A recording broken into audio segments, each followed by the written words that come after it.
Hello everyone, it's Nico. I'm here at the ZOWIE Experience Room in Chengdu. Here I have two monitors. One is 360 Hz monitor, the one that we use mostly at events, and here is the 600 Hz monitor, the one that I use at home and that we will also use at the IEM Chengdu, and the one that I prefer as well.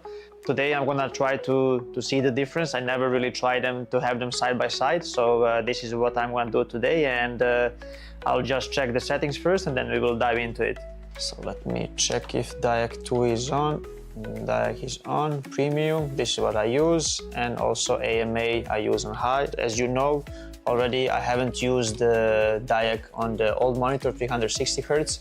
I don't know, it didn't feel right for me, but on the 600 Hz monitor I see a lot of benefits. The game is really smooth, so I definitely recommend using the DIAC on and also AMA, because it helps, both are connected and both help for the motion clarity.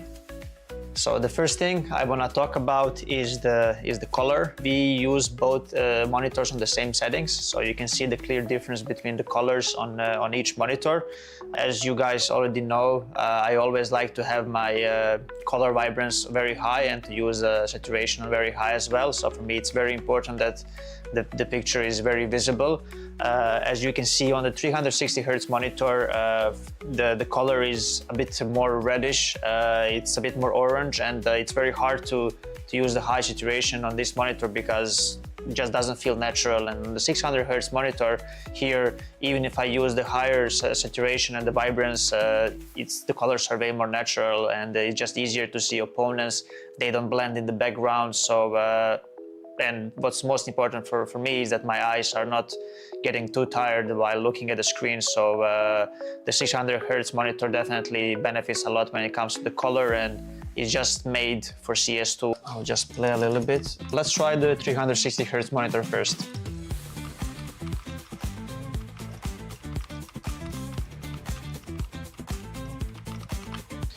And now we will try the 600 Hz monitor, and we're going to try to notice the difference.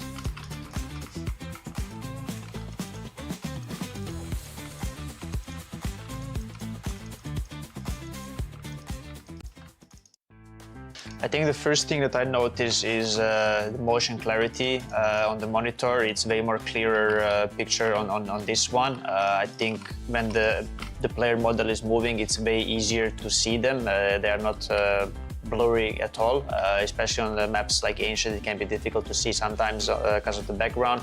On this monitor you shouldn't have those issues.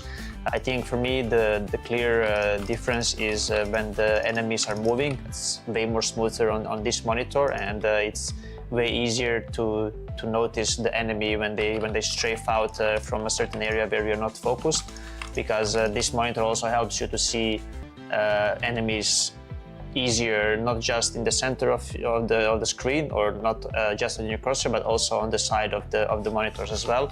So for me this is very important because it helps with your focus, and it can obviously help you in a crucial moments to just react faster to enemy.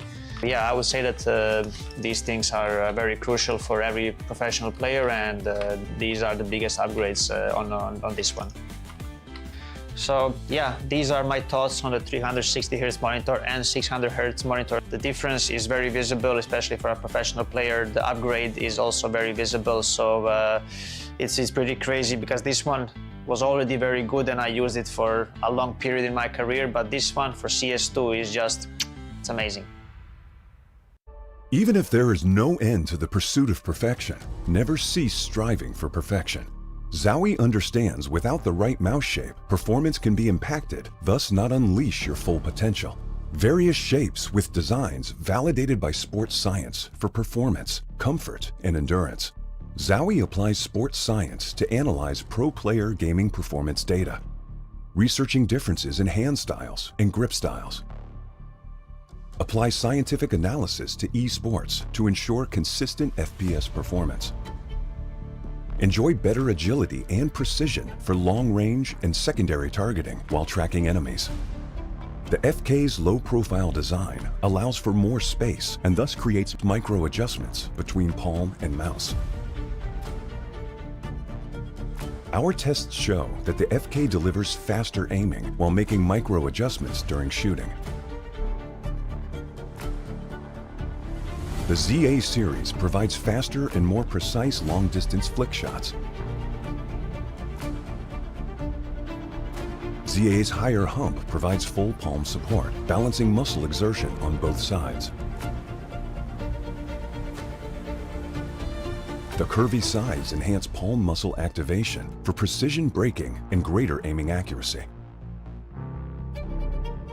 S provides more stable and accurate tracking.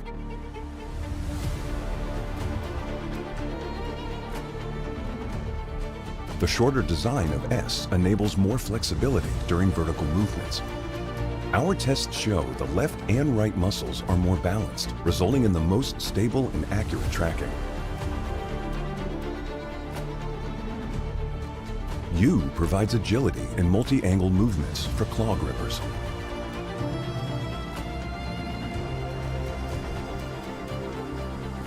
The left side curve reduces the thumb placement angle for faster index finger clicking. The right side curve allows easy ring finger placement to balance hand exertion and provide better stability. The EC series is designed for fast horizontal movements over longer distances. EC's rounded and smooth curve design ensures no distracting pressure on the palm, which reduces muscle fatigue during extended use. Gamers can rely on DW mice and their 4K report rate enhanced receiver, even in the most extreme wireless interference environment, such as a tournament. ZOWIE provides gaming equipment tailored to individual needs, offering options to suit various styles of play and grips for consistent performance.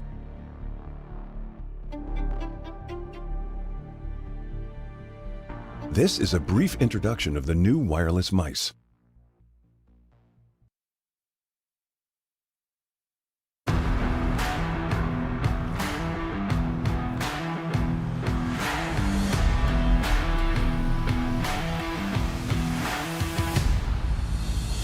The TR series incorporates a softer, high-density rubber base.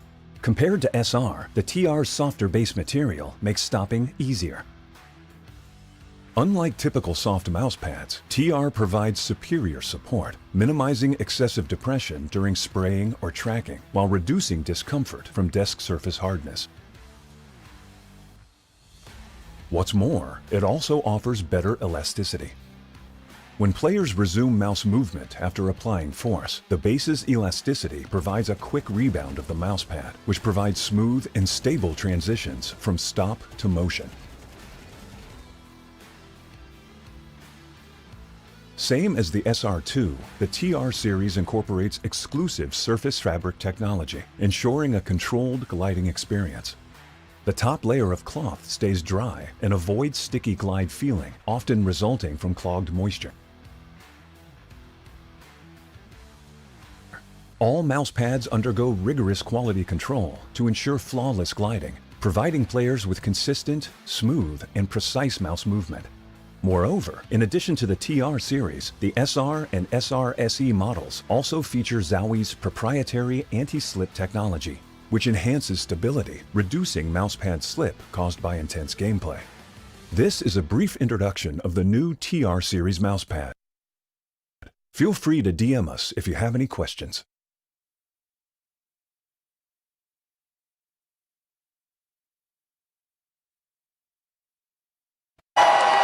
Fueled by the same passion as esports athletes, ZOWIE continuously develops tailored products, empowering gamers to bring their best out.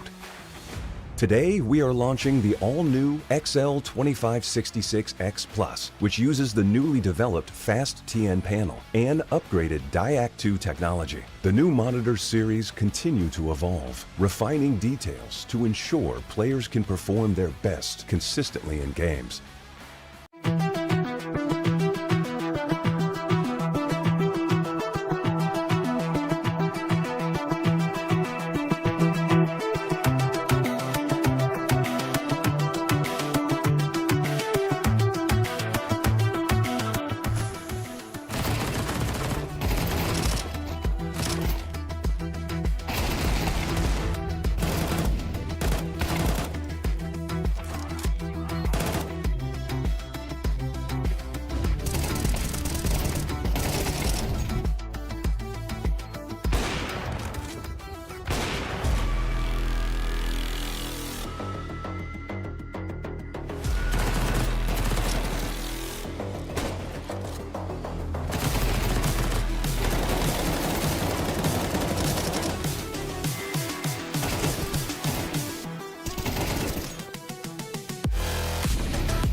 Hello and good morning.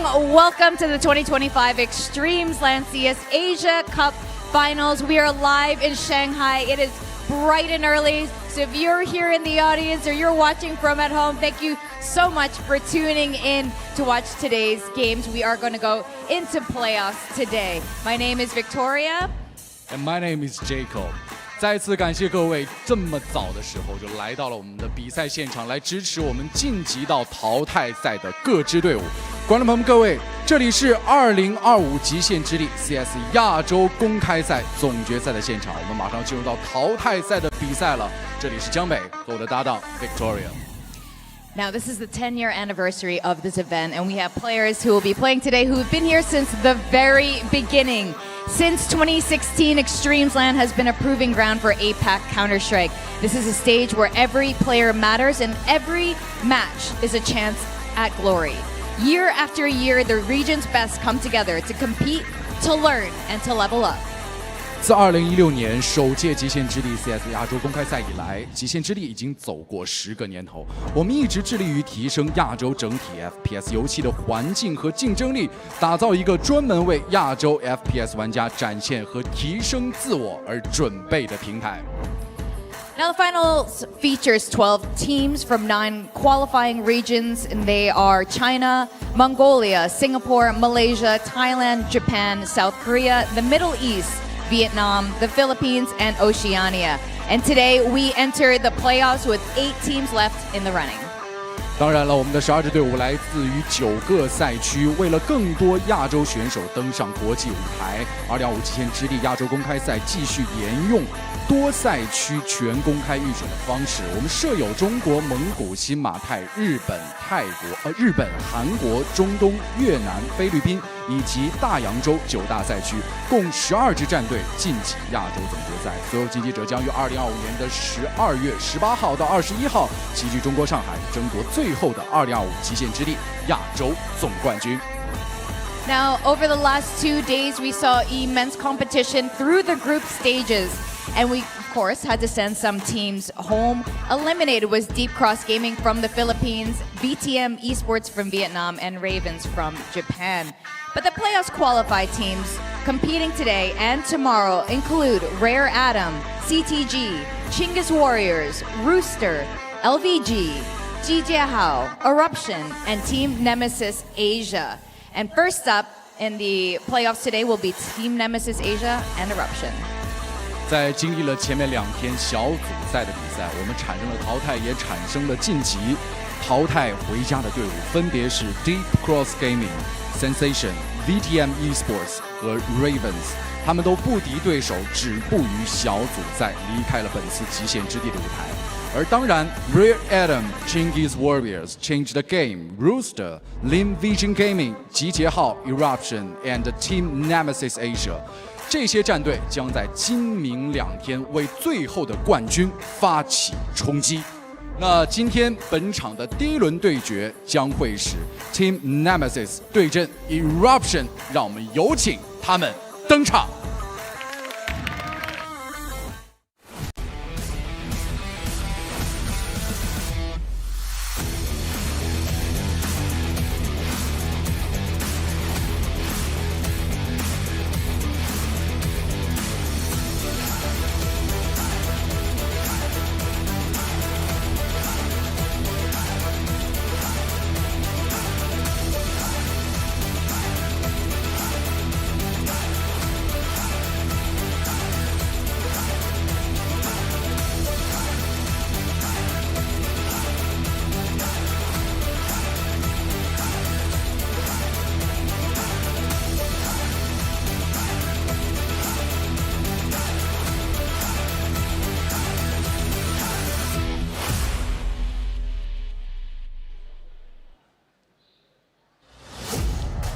Team Nemesis Asia is on a mission to bring Southeast Asian CS back to the global stage. After a tough opening loss, they fought back to secure a narrow, nail-biting advancement. They've truly shown us the tenacity and firepower of Malaysia, Singapore, and the Thailand region. Team Nemesis A 社战队肩负着将东南亚 CS 重新带回世界舞台的使命，在首局失利的情况下地狱归来，以1分优势惊险晋级，向我们展示了新马泰赛区的坚韧与决心。Team Nemesis.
Eruption showed incredible grit and tactical depth throughout the group stage. After a hard-fought overtime battle against ZOWIE, they came out on top to secure a clean 2-0 advancement. We're expecting to see more of that Mongolian CS player in the playoffs. Eruption 在小组赛阶段展现了惊人的韧性与丰富的战术储备，与集结号战至加时，最终高一筹拿下比赛，有惊无险，以2-0晋级淘汰赛。期待他们展现更多属于蒙古 CS 风采。Eruption, ladies and gentlemen.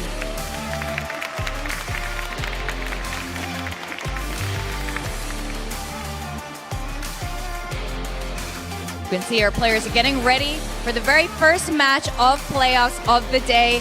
It's hard to say who's going to win it, but we will be setting to our casters to take us through the very first match. 第一场比赛已经准备就绪，究竟谁能获胜，现在都还不好说。接下来的时间，让我们交还给解说席。Yes, indeed. Welcome back to Extremesland for day number 3, and it is the first day of the playoffs. We've got 4 quarterfinals to get through today, starting, of course, with Nemesis up against Eruption. And Pilski here with you once again. Big says on the stage. Hard to say who's going to walk away with this match. Pilski, what are your thoughts on that?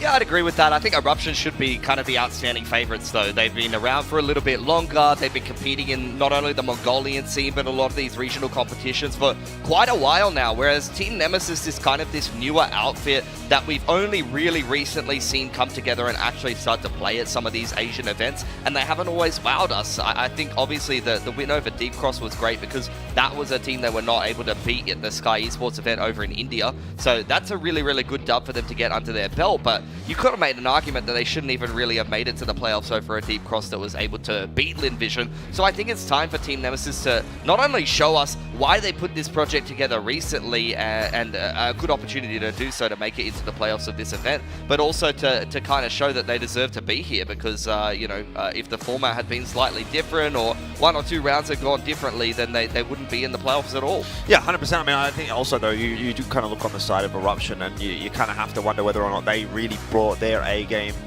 into the competition. Obviously, they did take first seed out of their group, but I felt like it was by a pretty slim margin, and it really felt like they were also kind of a little bit wishy-washy. Here's the overall playoffs bracket, by the way. We're obviously talking a lot about Nemesis and Eruption, but there's plenty of other good teams that have made their way through to this top 8. ZOWIE Vision looks like it should be a real belter, potential for that having been a grand final. Obviously, we're not going to get that, this being a single elim competition. Yes. But that was a match that we sort of had pegged as being a potential grand final. And yeah, look, I mean, Rooster looked okay yesterday. I thought Chinggis Warriors were maybe a little bit down on their output. Rare Adam definitely looked okay as well. So I think it very much kind of rings true with the statement that I made earlier on day 1. I sort of talked about it on day 2, that it feels like for this competition, for a lot of these teams, this is the day that the competition actually starts, right? Yeah. The first couple of days, the group stages was a bit of a formality. There was not too much difficulty getting through the groups, but now that we're in the playoffs, this is where we hope to see all of those teams actually stepping up and playing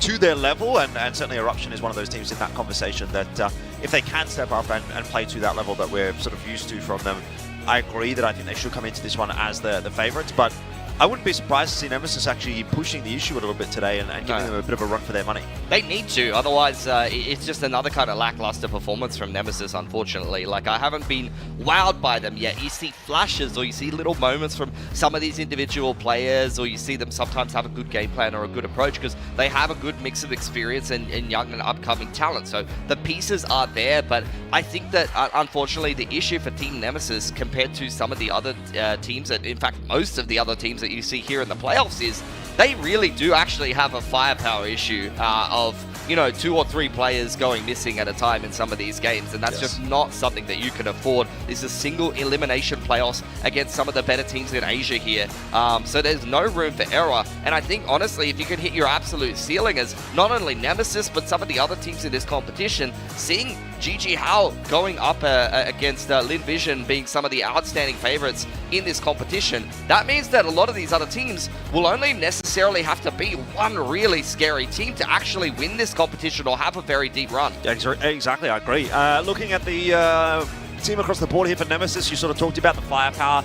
I think the important pieces of the puzzle today for me, you know, you can go in 2 directions with this. Obviously, we could talk about Winter. I would say he's been their most consistent player over the matches that we've seen, and even throughout the group stage, he was putting up some pretty good numbers, so he's obviously going to have to be online. But I don't know that he's like that carry-esque player that we would say, if he's online, he will win the game for the team. I think he needs a bit of backup. He needs somebody else to help him out.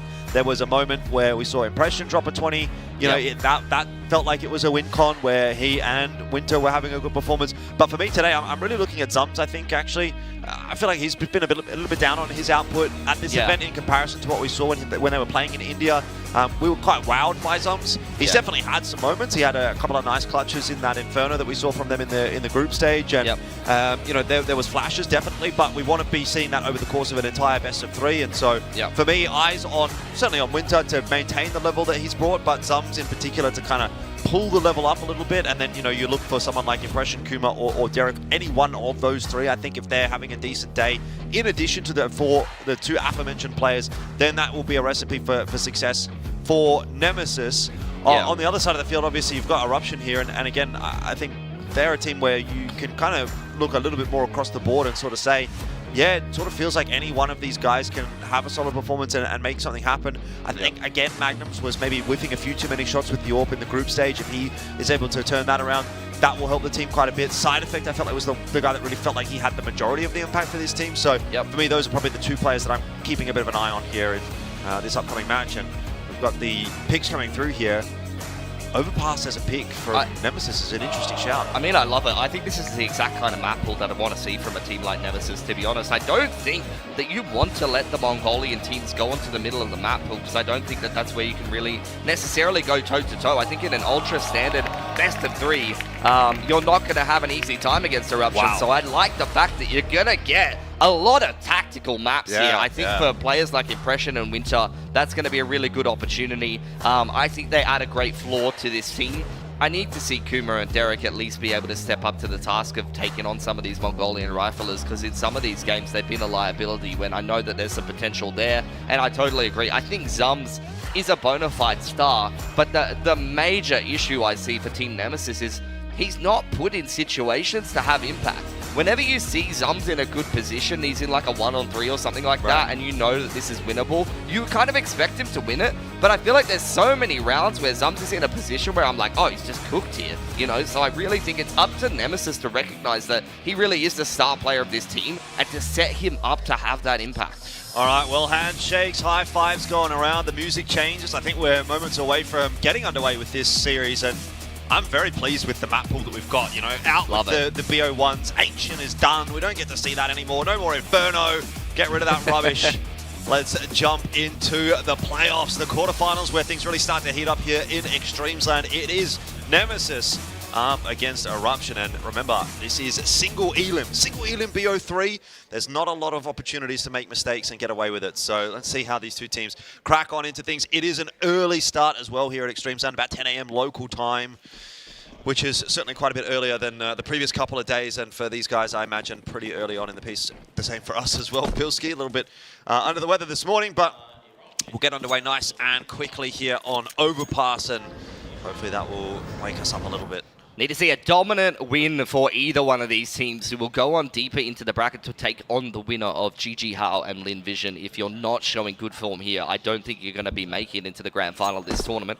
Creeping into short B now. Yeah. Will be Eruption. Taking a lot of space, but Derek nice and early on in some good form here for Team Nemesis. So he can double it down here. He's actually spotted out. Takes a little bit of extra damage there, but he's gotten away with what he needs to. Fury with a nice one tap on the top side of the map will be the end of Winter.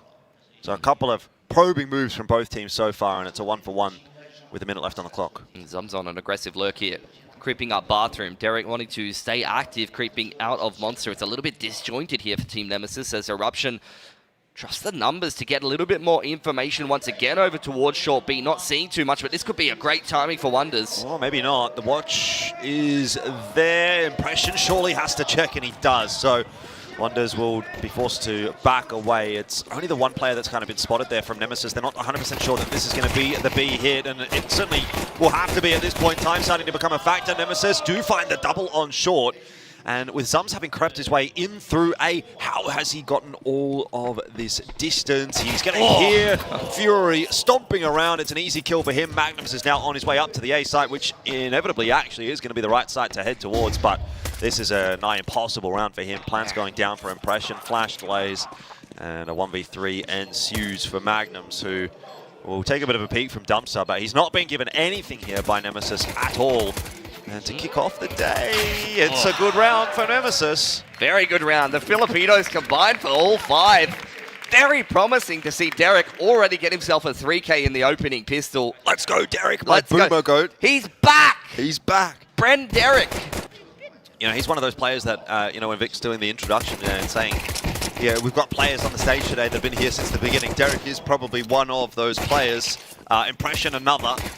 I suppose Derek may not have come into the picture quite in 2016. No, Derek was a little bit later into the fray, actually. But was not on some of those earlier Filipino rosters, but towards the end, like 2019 Extremesland, Derek was like the best player in the Philippines. Yeah, and look, even by today's standards, being around in 2018, 2019 is since the beginning, basically.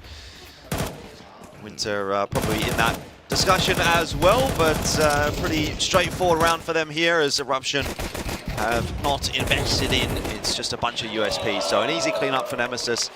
Winter, you know, getting some confidence building frags there as well, gets the 4K in that round, so it's all kind of going to plan at the moment for Nemesis. Yeah, it very much feels like Nemesis wants to be the team that kind of controls the tempo of this game.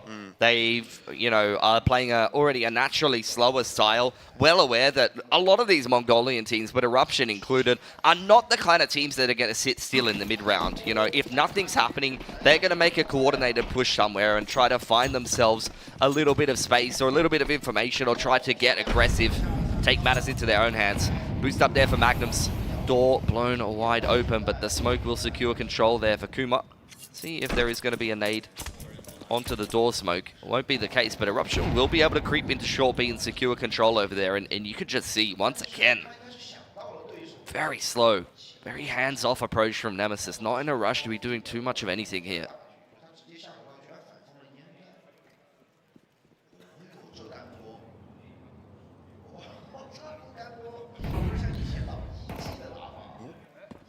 Bit of info gathering mission. Going to go wrong for Winter again. Impression may be able to trade it down though. Nice sort of creep up from him, unexpected by Fury. So, bit of territory being taken by Nemesis here on long. 55 seconds.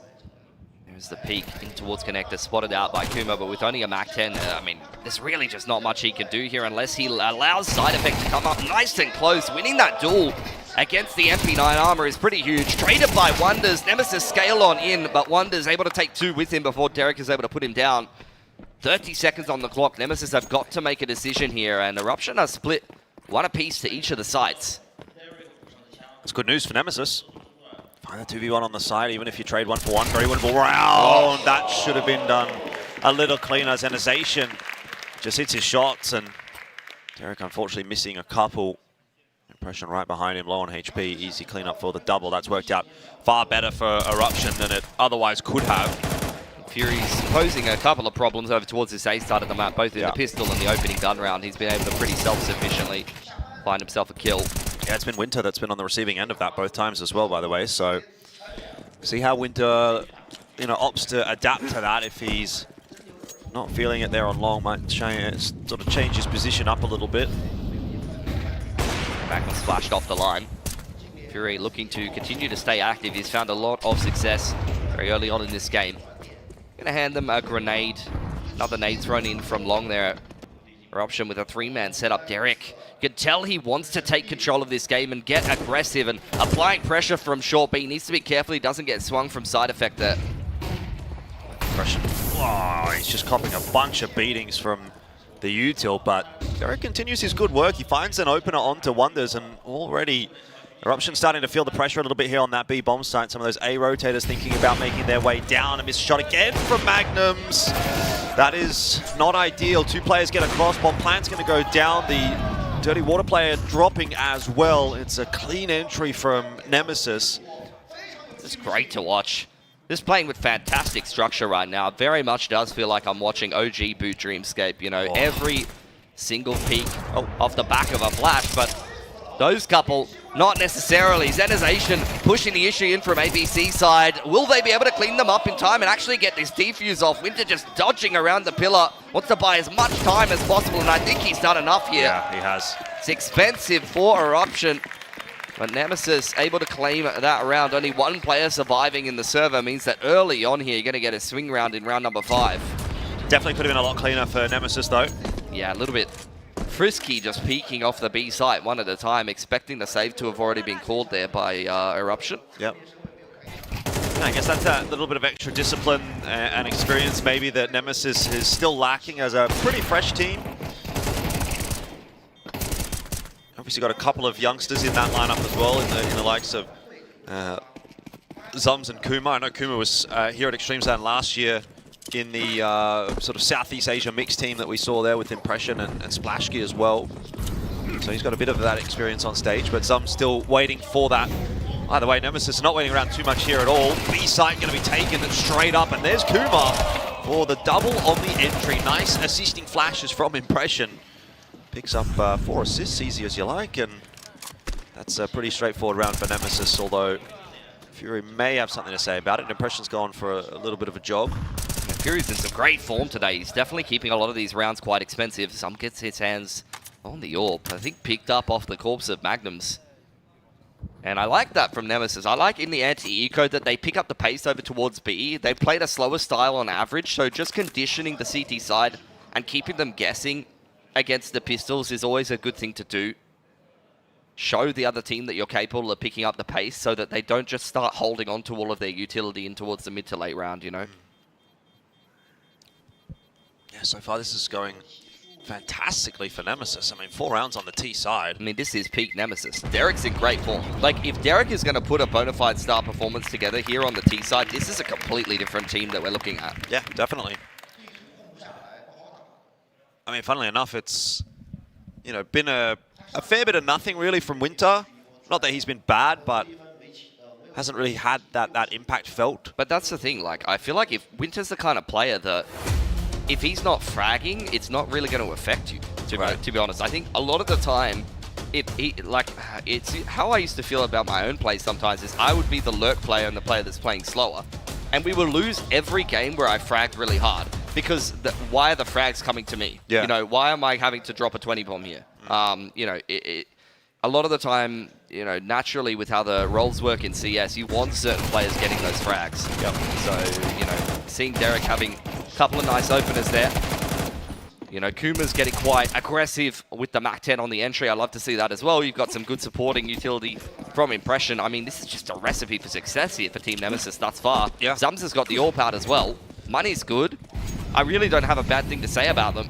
Well, Zums with that AWP is going to be the cherry on top, right? If he is also having a bit of a day here, then it's all going to be working in unison for Nemesis. His job probably going to be a little bit more important on the CT side when they do get there, but if he can get rolling nicely on this T side, then it is going to make life very difficult for Eruption. Derek has taken this one a little bit slower this time. It very much seems like Eruption are trying to isolate him, and it's a great set of utility to do so. There really wasn't anything he could do there And Fury continues to just self-sufficiently find some great intuitive timing to peek out on this A side of the map. Hanging around Con now. As Winter looks to try to do anything from Party. That was so fast from Fury. He is really feeling it today. Yeah, Fury is the one ray of hope at the moment for Eruption. Obviously, Derek gets picked off by that nice util set, but Fury has really closed this round out for Eruption. Before it's even begun, really, Zums and Impression are wondering what's happened to try and find a way to salvage anything. And I think in a worst-case scenario, really, for Nemesis, they just want to walk away with a couple of kills here, so they can keep that money honest. They're able to get out onto the B site here, though, and get Zums into a post plant around Pillar. You've seen him hit a lot of shots in quick succession.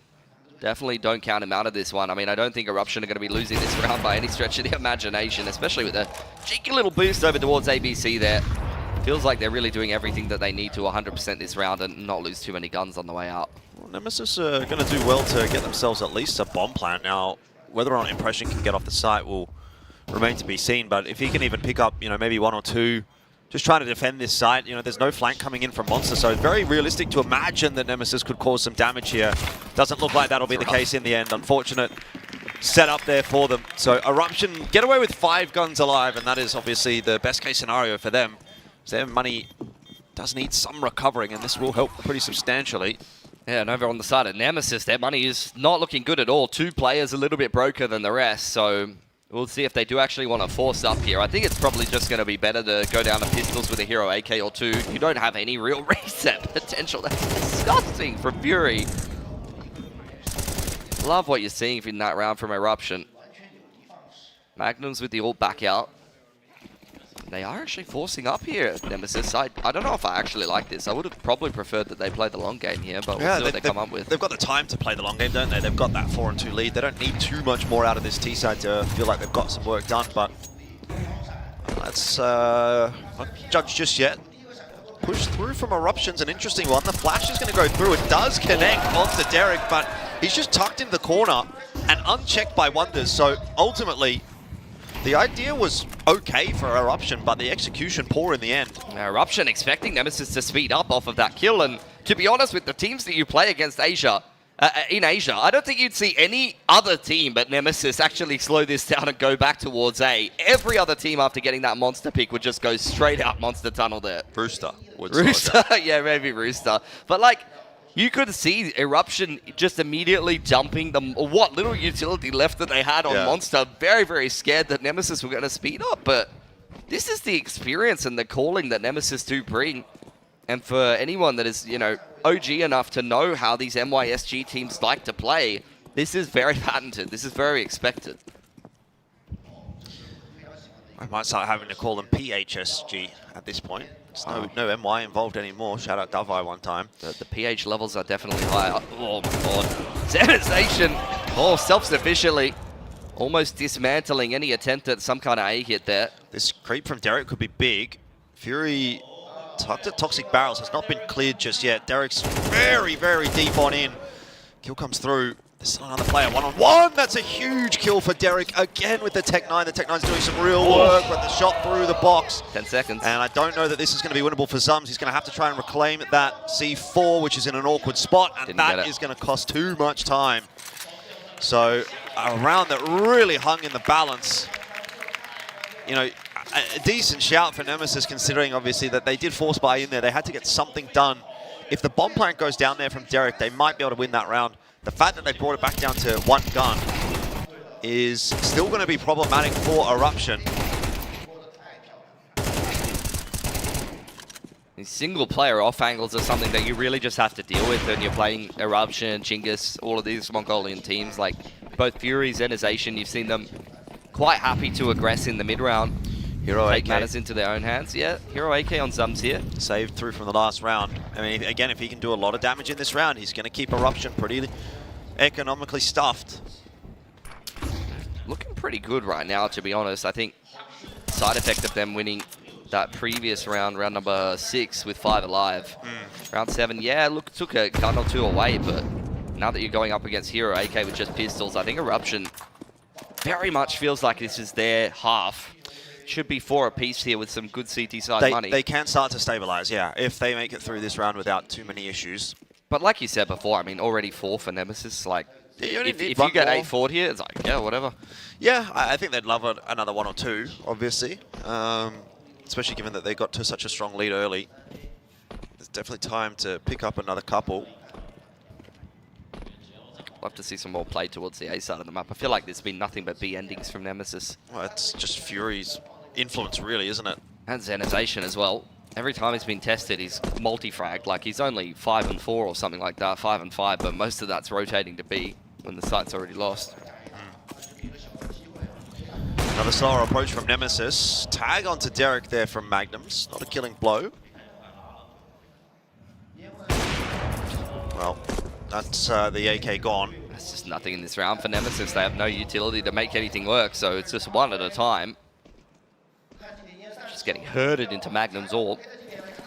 Gonna go late, see if they can just do a little bit of extra damage. There's 1 for Winter. But nothing really happening in that one for Nemesis. And you're right in saying that Eruption are now in a pretty good spot.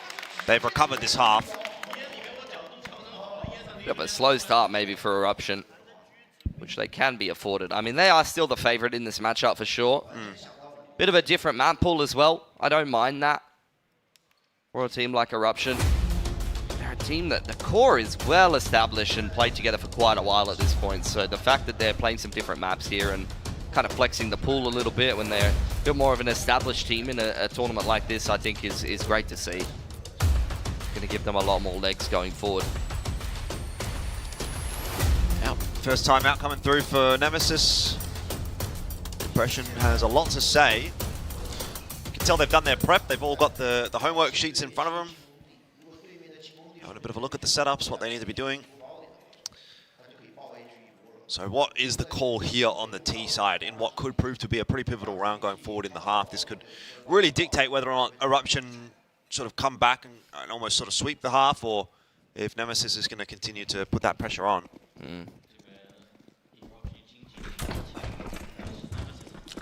Looks like a bit more play towards that A side of the map. Derek has been pretty aggressive on short B, and I think Eruption well and truly aware of that at this point. So I like the fact that he's playing this one a little bit more passively now.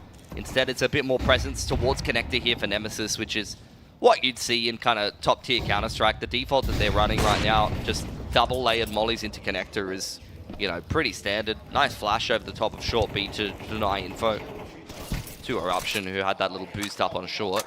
And looks like Eruption going to turn that con control into a little bit more short B control. Utils over towards A as well.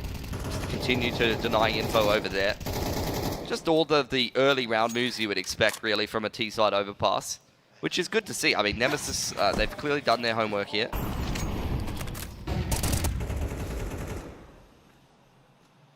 Yeah, another patient approach, though.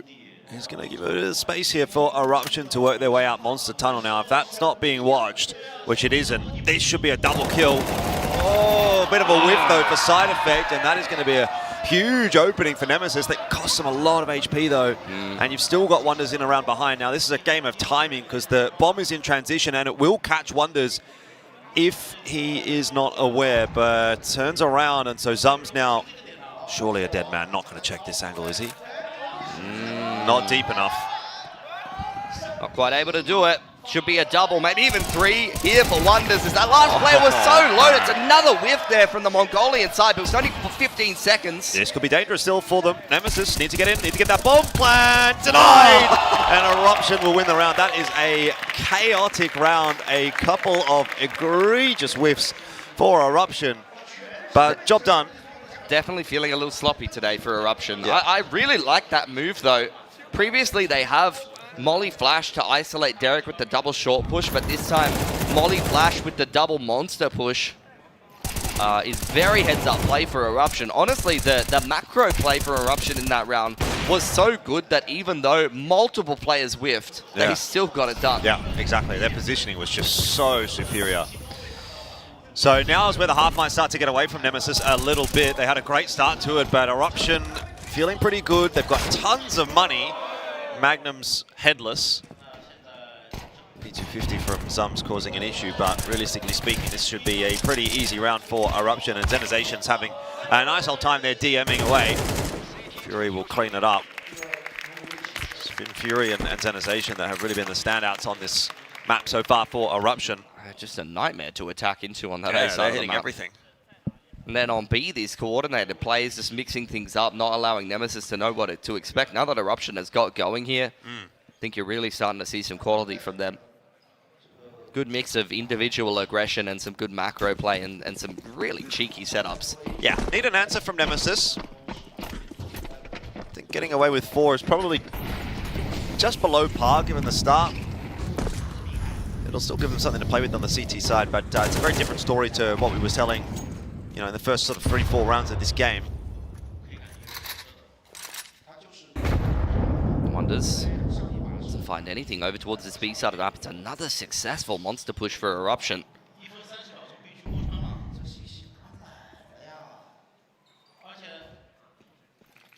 Look at Eruption. They're just clearing out all of B right now. Short is clear as well.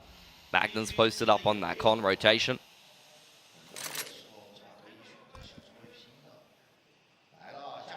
Fury in the position to make a difference again, and that will be made a little too easy for him. Doesn't get out with his life. Gives a bit of chip damage over to Derek on his way out though.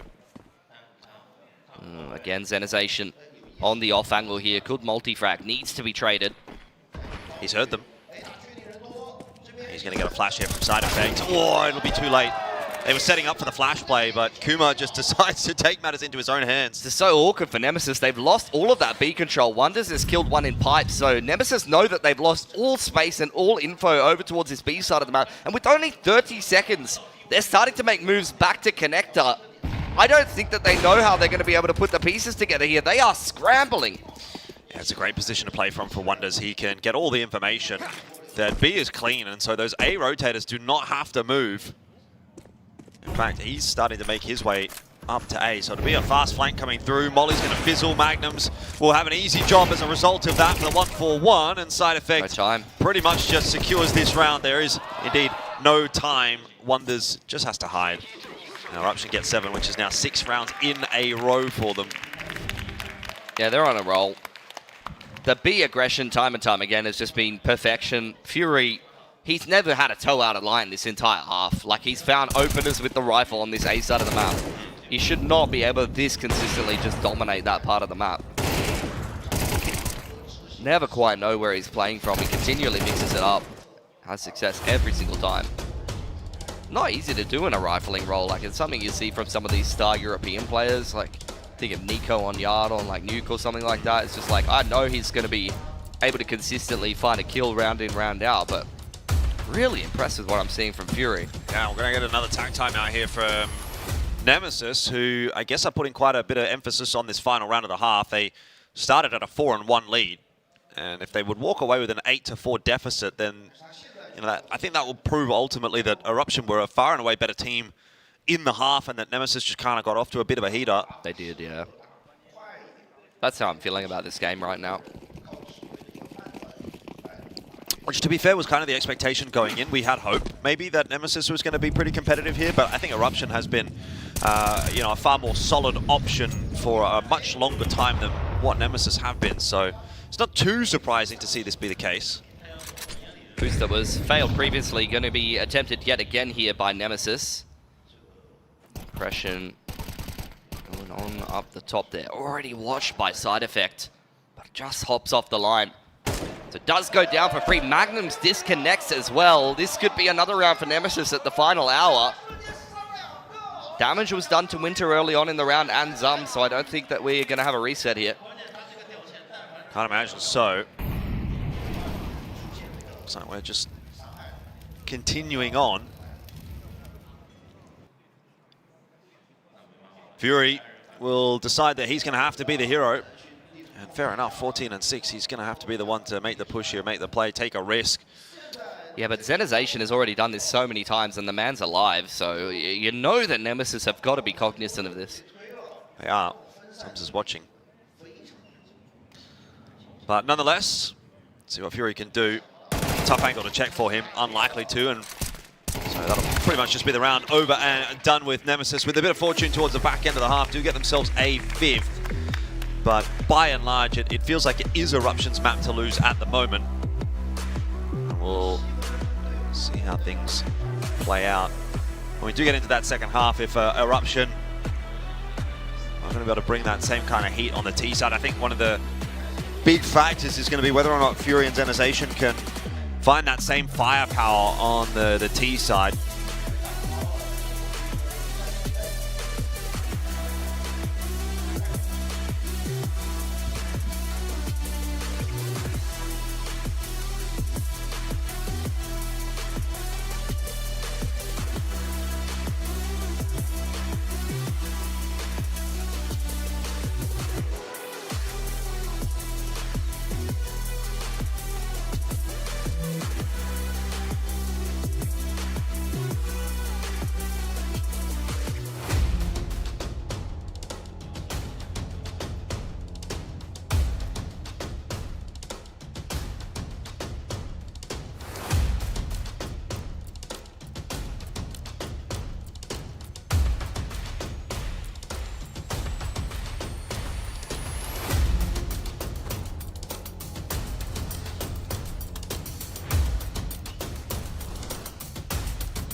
Alrighty, back into the second half here and getting underway with Eruption having that 7-5 lead. One might hope that they win the pistol here and follow through with a good start to their T side. They are certainly going to try and do their best with a quick rush in to that B bomb site. Wonders assisted by Magnums. There's again another flash assist over the top that's looking pretty good here for Eruption. But Fury cottoning on a little bit slow to the fact that the monster tunnel push has come through. Maybe some cluttered comms there for Eruption. They may not be punished for it in the end, but that was messy. 2v1 ensues, and important for side effect to get that headshot through. Otherwise, that round was up in the air. That's rough from Derek. I mean, shooting the models when a player is planting like that is nigh impossible. Yeah, you can't hit the head. Classic situation you've seen time and time again. He's having such a good game for himself. B-Rush went so well. Derek almost kind of dragged them out of a pretty cooked situation. Some really nice shots. Love what I'm seeing from him today. But nonetheless, Nemesis not able to pick it up. They're actually going to take a save here in round number 14. Deeks purchased by both Winter and Derek. It's a big long stack here, which may definitely come into play. Yeah, a bit of anti-rush util thrown in on the B side for Eruption, but the real threat is lurking on long. Now, a good flash, though, over long here will kind of cook this entire setup for Nemesis, you'd think. But there's no flash, so YOLO just going to walk our way in, and that's what happens. Bomb dropped. Molly drop from Zenization does punish a little bit of an overextension there from Winter, and finally the flash flying in. There was one player anti behind the tree. That doesn't make too much of a difference. Only 2 kills coming together there for Nemesis, so pretty standard eco. Could have been worse than it was from Eruption, to be honest. But Zenization able to put things back together pretty quickly. Yeah, good start to the second half. And not maybe quite able to finish off that first half as cleanly as they would have liked it to have. But 9-5 the lead, you know, it's a pretty threatening position to be in for Nemesis, particularly if they aren't able to take this first gun round. And the news isn't fantastic on their behalf. They don't have a lot of money, not much util, and of course no AWP either for some. So it's definitely not a full strength gun round here for Nemesis. It's not for Eruption either, though. You're down to a scout and some Galils. So pretty fair ground for both of these teams to be playing. Eruption, very slow T-side gun round, similar to what you saw in the last. So again, another dry peek straight on towards long A. Not really too much information gathered in this early round either here from Nemesis, contrasting directly to what you saw from Eruption. They are much slower on their CT side to make moves to gather info, but you're seeing a Derek in the mouth of the monster tunnel. I thought he was itching for a push there. I wouldn't blame him with the way he's been playing at the moment. You know, back himself, trust his timing, trust his sense of the game. No rotation from Impression. He's got a full util set here coming up from dumpster side. So they are 3 strong on this A side. And I like this push into Divider as well. Good space-taking mission. Flash to go through to long, just to delay if anyone were pushing. Sums is going to get his smoke down in bathrooms, but the full execute's coming out from long, and Sums just burning, ticking in that molly, couldn't see anything, just dies for free, and the rest of the site crumbles. That's rough. He was, you know, flashed multiple times, so couldn't tell that he was on fire. It's an instant save for Nemesis from what was looking like a pretty promising setup. That was far too easy for Eruption to fold that A site. I feel like that's maybe the metaphor for today as Nemesis in general, you know, it's been a pretty promising setup to the map. I mean, it's up just 4-1 looking rough now, though, right? Like, yeah, and then it's kind of like, oh. I thought that this was a close game, but Nemesis are getting slapped. Yes. No further comment. I mean, Derek's playing good. That's great to see. He's just on a heater. He's back in 2019 mode. Another dink.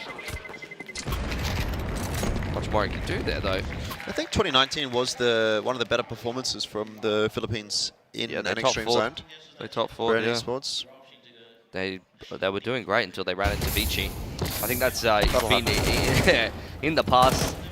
eXtremeSland, everything's going great until you run into Tyloo or Vici. Or Renegades. Or Renegades.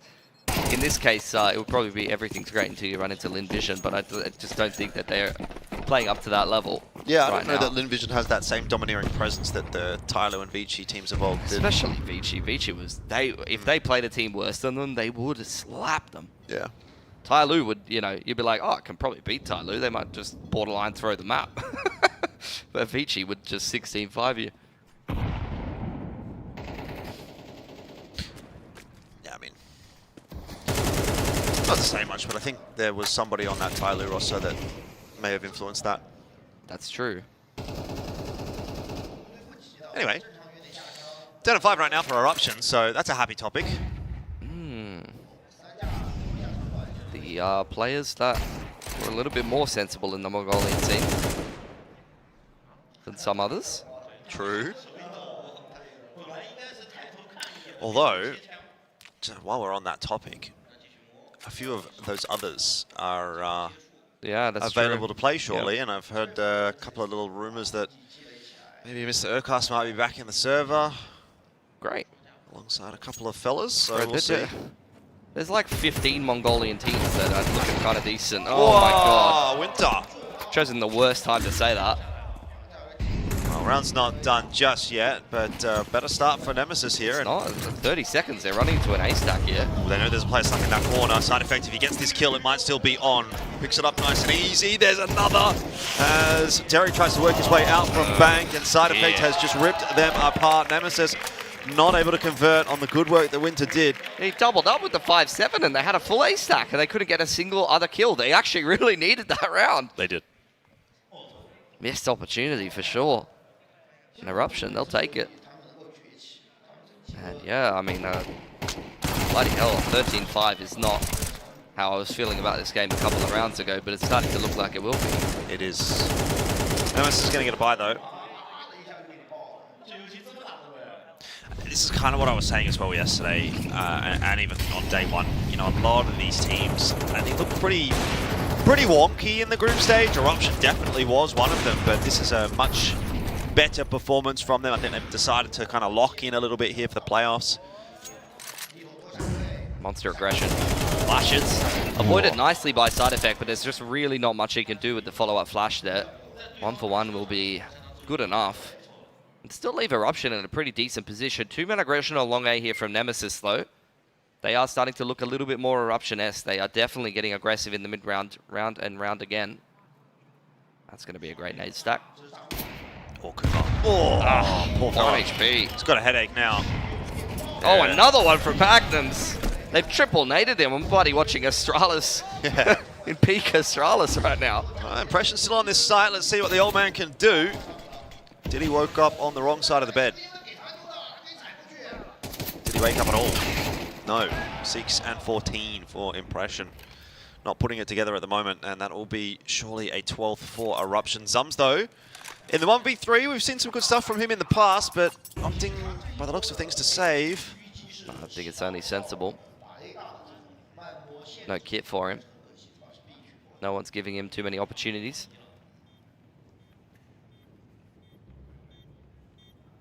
And Eruption starting to carve themselves out a spot as a real contender. I mean, this is exactly the kind of performance that we want to see from them if they go deeper in the bracket, because as mentioned before, they will have to play GG Howl or Linvision in the next semi-final.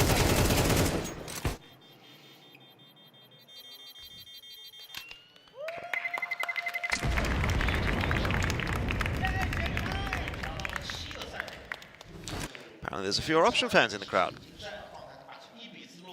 Yeah, not too surprising. I think they just want to watch Linvision faster.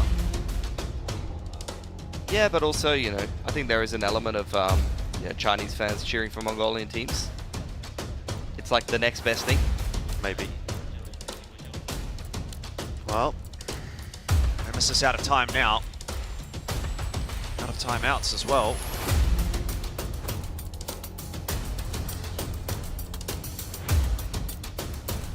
I just don't think it's coming together, gotta be honest. CT side come back 7 consecutively. I just don't see how that's going to happen. It's a typical game really from Nemesis where there's some good moments. 1 or 2 of the players are playing quite nicely and going toe-to-toe with Eruption, but there's just too many games where 2 players are just a non-factor in the server for Nemesis. That it means that if this continues, they just can't be a competitive team at this level. Yep. Simple as that. Sucks to say, but it's just the truth. You're the bringer of truth, Bilski. That much I know about you. I tell Fib He's sometimes. a real talker. Yeah. Yapper. If you want some real truth, Rooster's winning the whole thing.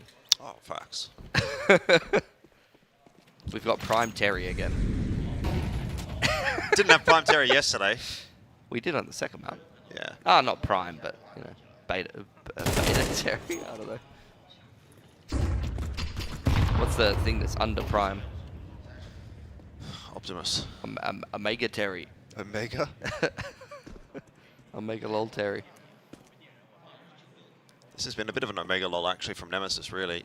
4-1 up to potentially lose the map 13-5. That is not a good conversion rate. Winter has spotted the player there in connector.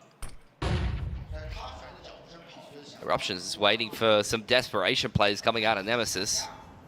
Not much util left here for the CT side. The last smoke lies on Kuma in short B, and he's not really in a position to be dropping it.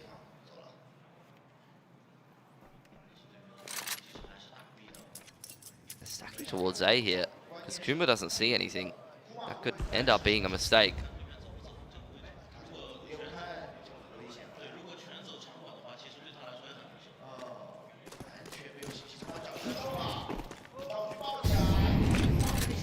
Seconds on the clock. Nemesis really leaving this down to the wire, but they are going to get that plant in. Eruption will trust their retake capability. That is going to help. Kuma is able to find himself the opener, the retake here for Nemesis. Looking a little bit tough now.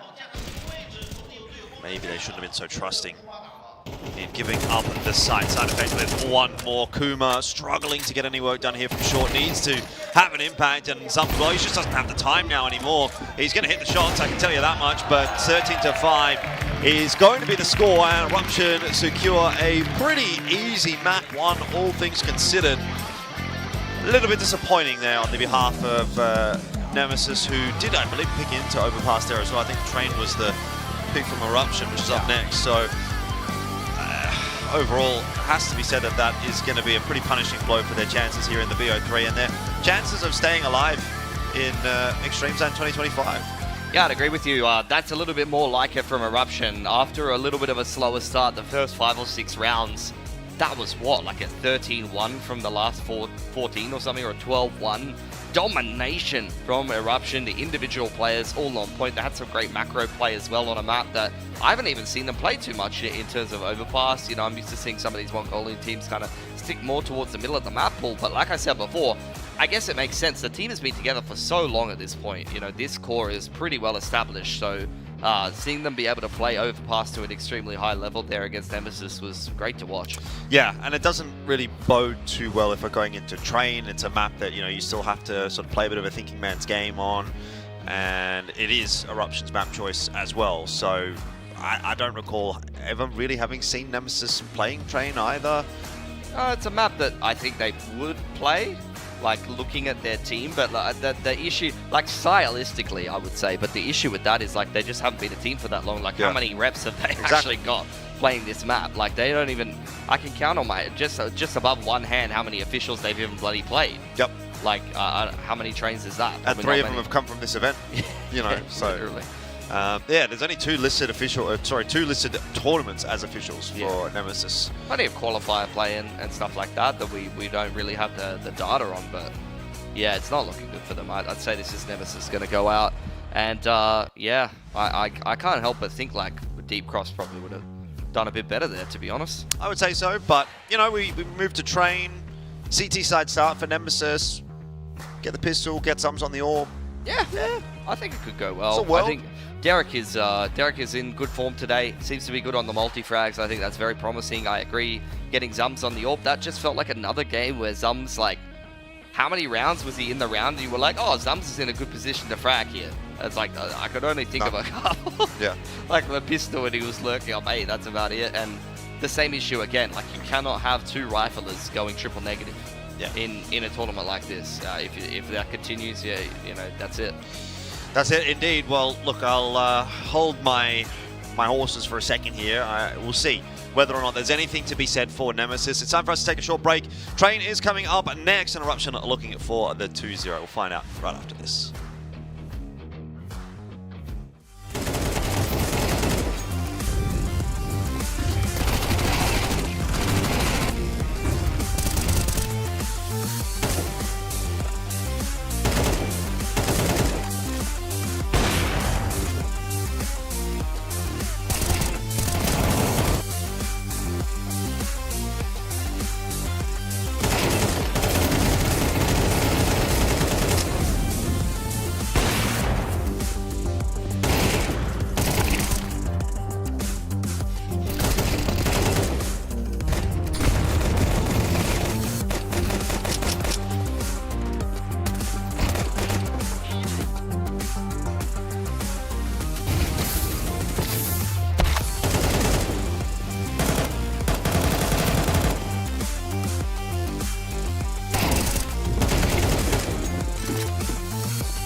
ZOWIE与电竞选手怀着同样的热情，不断开发 FP。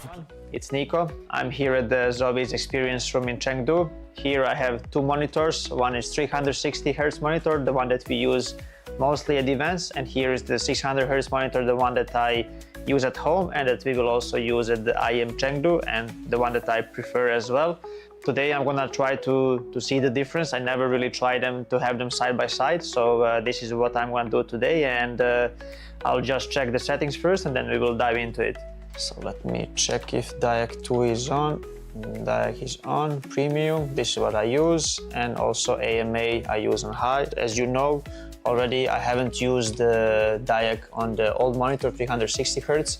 I don't know, it didn't feel right for me, but on the 600 Hz monitor I see a lot of benefits. The game is really smooth, so I definitely recommend using the Diac on and also AMA, because it helps, both are connected and both help for the motion clarity. So the first thing I want to talk about is the color. We use both monitors on the same settings, so you can see the clear difference between the colors on each monitor. As you guys already know, I always like to have my color vibrance very high and to use saturation very high as well. So for me, it's very important that the picture is very visible. As you can see on the 360 Hz monitor, the color is a bit more reddish, it's a bit more orange, and it's very hard to use the high saturation on this monitor because it just doesn't feel natural. And on the 600 Hz monitor here, even if I use the higher saturation and the vibrance, the colors are way more natural, and it's just easier to see opponents. They don't blend in the background. So and what's most important for me is that my eyes are not getting too tired while looking at the screen. So the 600 Hz monitor definitely benefits a lot when it comes to the color, and it's just made for CS2. I'll just play a little bit. Let's try the 360 Hz monitor first.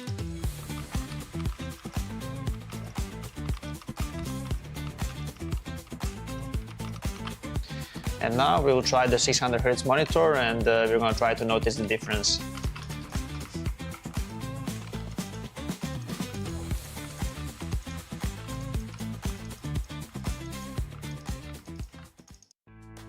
I think the first thing that I notice is the motion clarity on the monitor. It's way more clearer picture on this one. I think when the player model is moving, it's way easier to see them. They are not blurry at all, especially on the maps like Ancient. It can be difficult to see sometimes because of the background.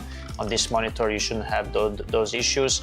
I think for me, the clear difference is when the enemies are moving. It's way more smoother on this monitor, and it's way easier to notice the enemy when they strafe out from a certain area where you're not focused, because this monitor also helps you to see enemies easier, not just in the center of the screen, or not just on your cursor, but also on the side of the monitors as well. So for me, this is very important because it helps with your focus, and it can obviously help you in the crucial moments to just react faster to enemy. Yeah, I would say that these things are very crucial for every professional player, and these are the biggest upgrades on this one. So yeah, these are my thoughts on the 360 Hz monitor and 600 Hz monitor. The difference is very visible, especially for a professional player. The upgrade is also very visible, so it's pretty crazy because this one was already very good and I used it for a long period in my career, but this one for CS2 is just, it's amazing. Even if there is no end to the pursuit of perfection, never cease striving for perfection. ZOWIE understands without the right mouse shape, performance can be impacted, thus not unleash your full potential. Various shapes with designs validated by sports science for performance, comfort, and endurance. ZOWIE applies sports science to analyze pro player gaming performance data, researching differences in hand styles and grip styles. Apply scientific analysis to esports to ensure consistent FPS performance. Enjoy better agility and precision for long-range and secondary targeting while tracking enemies. The FK's low-profile design allows for more space and thus creates micro-adjustments between palm and mouse. Our tests show that the FK delivers faster aiming while making micro-adjustments during shooting. The ZA series provides faster and more precise long-distance flick shots. ZA's higher hump provides full palm support, balancing muscle exertion on both sides. The curvy sides enhance palm muscle activation for precision braking and greater aiming accuracy. S provides more stable and accurate tracking.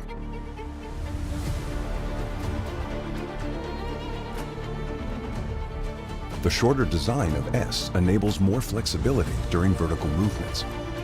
Our tests show the left and right muscles are more balanced, resulting in the most stable and accurate tracking. U provides agility and multi-angle movements for claw grippers.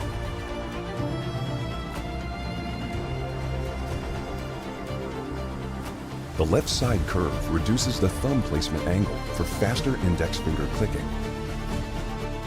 The right side curve allows easy ring finger placement to balance hand exertion and provide better stability.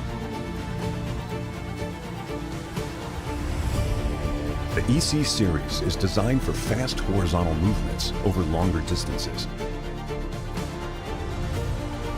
EC's rounded and smooth curved design ensures no distracting pressure on the palm, which reduces muscle fatigue during extended use. Gamers can rely on DW mice and their 4K report rate enhanced receiver, even in the most extreme wireless interference environment, such as a tournament. ZOWIE provides gaming equipment tailored to individual needs, offering options to suit various styles of play and grips for consistent performance.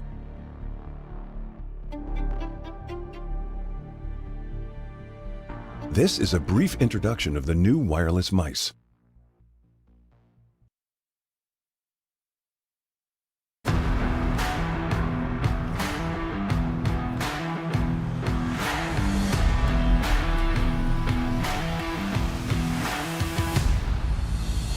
The TR series incorporates a softer, high-density rubber base.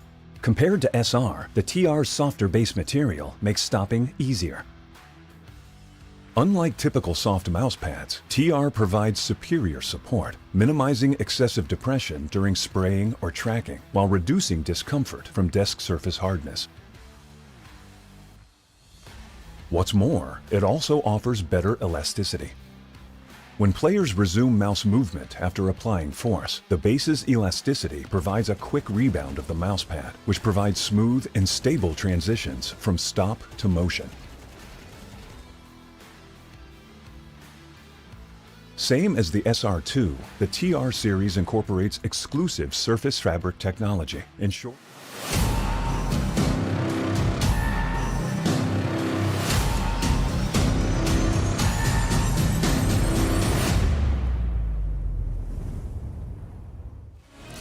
Welcome back on in. It's day 3 of Extremesland here for 2025, and of course we are into the playoffs day. It is Nemesis and Eruption that we're watching at the moment. But Pilski, if I said it is just Eruption that we're watching at the moment, would you agree or disagree? I would say Eruption plus Derek is what I'm getting from that opening map.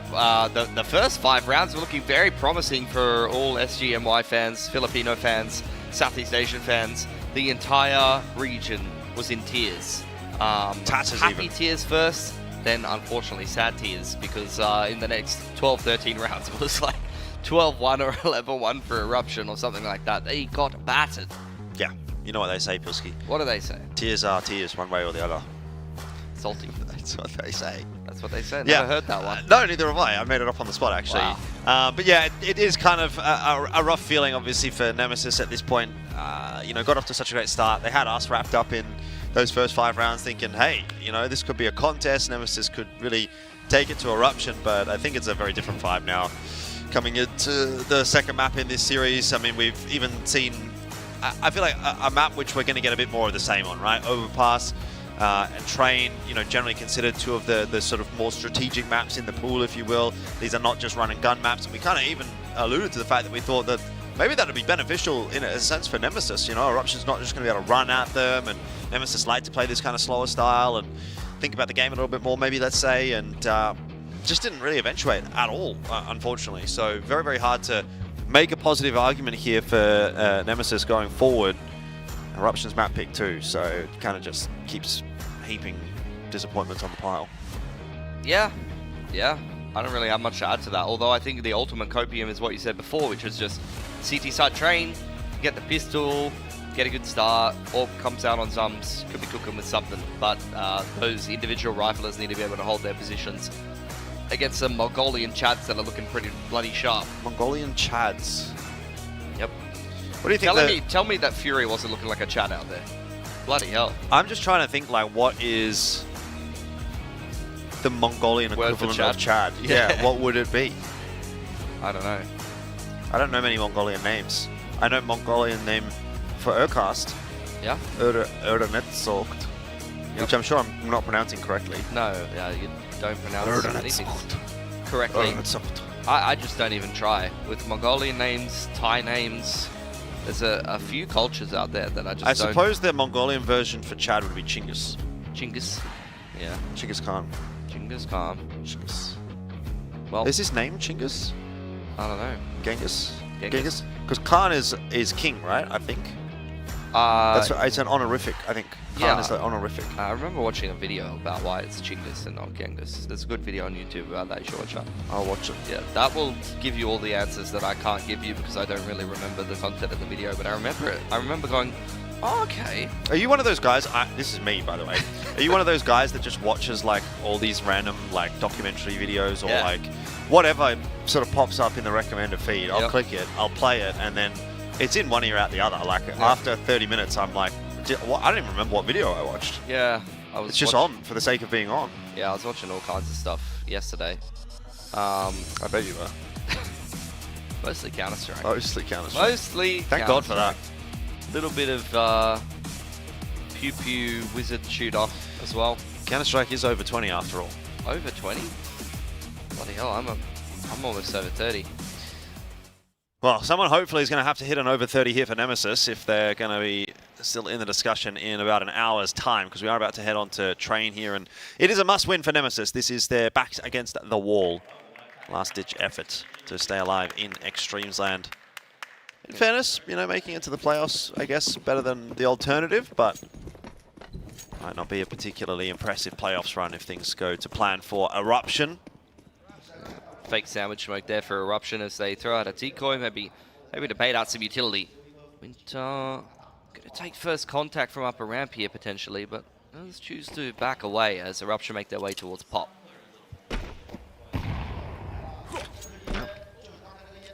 So smoke for Connector, smoke for Ivy, and a flash out of SL. Gets Eruption onto the site, or mostly onto the site. No connections thus far. Eventually, Wonders will get the better of Derek. Nothing really Impression can do, and this is a nice late lurk from Fury. Has walked his way all the way up through Ivy. And that is pretty much going to be the end of the round for Nemesis. So Eruption off on the right foot. Out connector like a speed demon. Fury's looking like one of the better players in this event. Dude is on a heater right now, particularly today. And he's already on the hunt here. Towards CT spawn. Spots out Winter. Impression going to try and charge him down. Nicely done. Does still have the kit and the smoke. That'll be great to hold on to. But I don't know if they're going to get the opportunity to. Magnums wrapping in from Inners and side effect. Trying to chase him down. Does have the time to do so, but that's nice for Impression. 3K from him. 3.1 in the bank account. Doesn't have the armor, so I wouldn't be surprised to see him drop an M4 over. I'm just giving an M4 to Derek in the form that he's in today. You reckon you're forcing into this round on the CT side? Yeah, do it. Get an M4 on Derek. Here's a question. Why can't you drop kits? You could drop everything else, except your knife. Yeah, I don't know. No M4 for Derek. Scout instead. But it is a force for Nemesis. Yep, 2 scouts. Oh, quick pacing here for side effect. The rest of Eruption right behind him. The HE is just trying to slow them down as much as possible. And at least Impression and Kuma coming out of connector and getting some damage done. Only a 3-on-3 now. Still not going to be enough to deny the bomb plant, which is the important factor here for Eruption. Don't know if I love seeing Magnums take these aggressive fights, but AK at range gets the better of Kuma. And the scout's not really trained on his position. So 3-on-2, a tough ask for a retake, but again, Zenization is low. Magnums has now been dealt with, and a lot of this is going to come down to Fury, whose position seems like a pretty OP one, given the bomb plant, given the fact that they're retaking with scouts. There'll be a flash in his face, but there's really nothing that Zums can do here. He's going to try and sit that defuse. Fury will make short work of it. Easy round to finish off in the end there for Eruption, but does get expensive. Yeah, that's the play he didn't want to run into in the 2-on-1. Heads up play from Fury as well. His teammate got flushed off the site by the molly and he was able to trade one down. Once I think it was Zenization was isolated on the site. Like he really is just in flow state today. Showing us some fantastic play. Oh, doubling down here for Nemesis. Turning to one player surviving. They really want this series. I like this. I want to see them take some risks. Well, this is definitely a risk. It's going to affect the buys going forward, and that's not exactly how they want to see things playing out. Kuma just caught behind that smoke. There's a nade into it. Zenization has not spotted that player close in the corner. The trades are still good enough for Eruption, would be the way I describe it. Has been far from clean, but the job is getting done. Yeah, I was wondering if Zums could hear all of those footsteps thundering behind him. Thomas picked up by Magnums. I mean, Zums is handing out haircuts with the USP. Multiple dings back to back to back to back. But again, Fury in the 1-on-1. And can't be faulted. Yeah, there's no time. He just has not put a single toe wrong today. Fury is a Chinggis. Not a Chinggis warrior, but Mongolian version of Chad. Giga Chinggis. From the play I've seen in this tournament, I think Fury is looking like the best player in it. Boris might like a word. Boros? Boris? I thought you said Boris for a second. I'm like, who's Boris? Boris, you know Boris. Boris. Well, no buy to be had in this round for Nemesis. Just a smattering of upgraded pistols and some light util. Not a good feeling to go down 0-4 after trying to force multiple times in a row, is it? No. And this T-side's looking great for Eruption. A lot of different approaches. I was going to say, especially in this fashion. Yeah. I mean, these rounds have been kind of close, but for the most part, pretty comfy for Eruption. But they're exactly the kind of rounds Eruption wants to play. Like, all of these Mongolian teams, they just want to just run the set plan and just get into the messy XVX. Like, it's a very comfortable position that they often end up in. It's barely been 5-6 minutes. It's already 4-0 for Nemesis. Quite pacey from them. Buy round will come through here from Nemesis, though. So that might slow things down a little bit once you start to see some of that util getting tossed in. You know, the T-Con mollies and whatnot. Smokes. I wonder if you can do shadow puppets. Probably.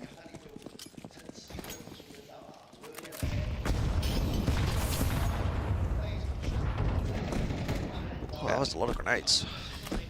Yeah. Only Winter is really able to catch one. Down to 40 HP for him. Very slow round for Eruption. Seen a lot of quicker, pacier rounds from them so far. But going into round 5, this T-side gun round, they're quite happy to slow things down a little bit. And just look how much util Nemesis are using when Eruption's doing nothing. I mean, that is just the side effect, I've said this like 4 times, of them playing such a fast style in the opening couple of rounds. It's conditioning at its finest. Push coming through here. Wonder's ready to receive it. I don't know if Derek is going to hard clear this angle. He might be looking a little wider, and that will be his undoing.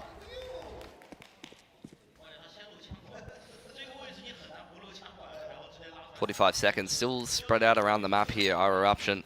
Flash to uppers is going to make it look like they're actually going to commit to an inners play, and a smoke to con may keep Nemesis interested. It's a big stack on inners, which is going to leave Kuma on his lonesome to defend this big outside split coming in from Eruption. Once again, happy to default back to that A site. Good entry onto Kuma. Not much to write home about for Nemesis so far on the map. I think if Eruption is showcasing this level in the next series against GG Hao or Linvision, they actually have a decent shot of winning it. I'd say so. And if they can beat either of those teams, they can win the whole thing for sure. Yeah, I'm not sure what their track record is like against Linvision. I don't imagine they've played GG Hao all that much.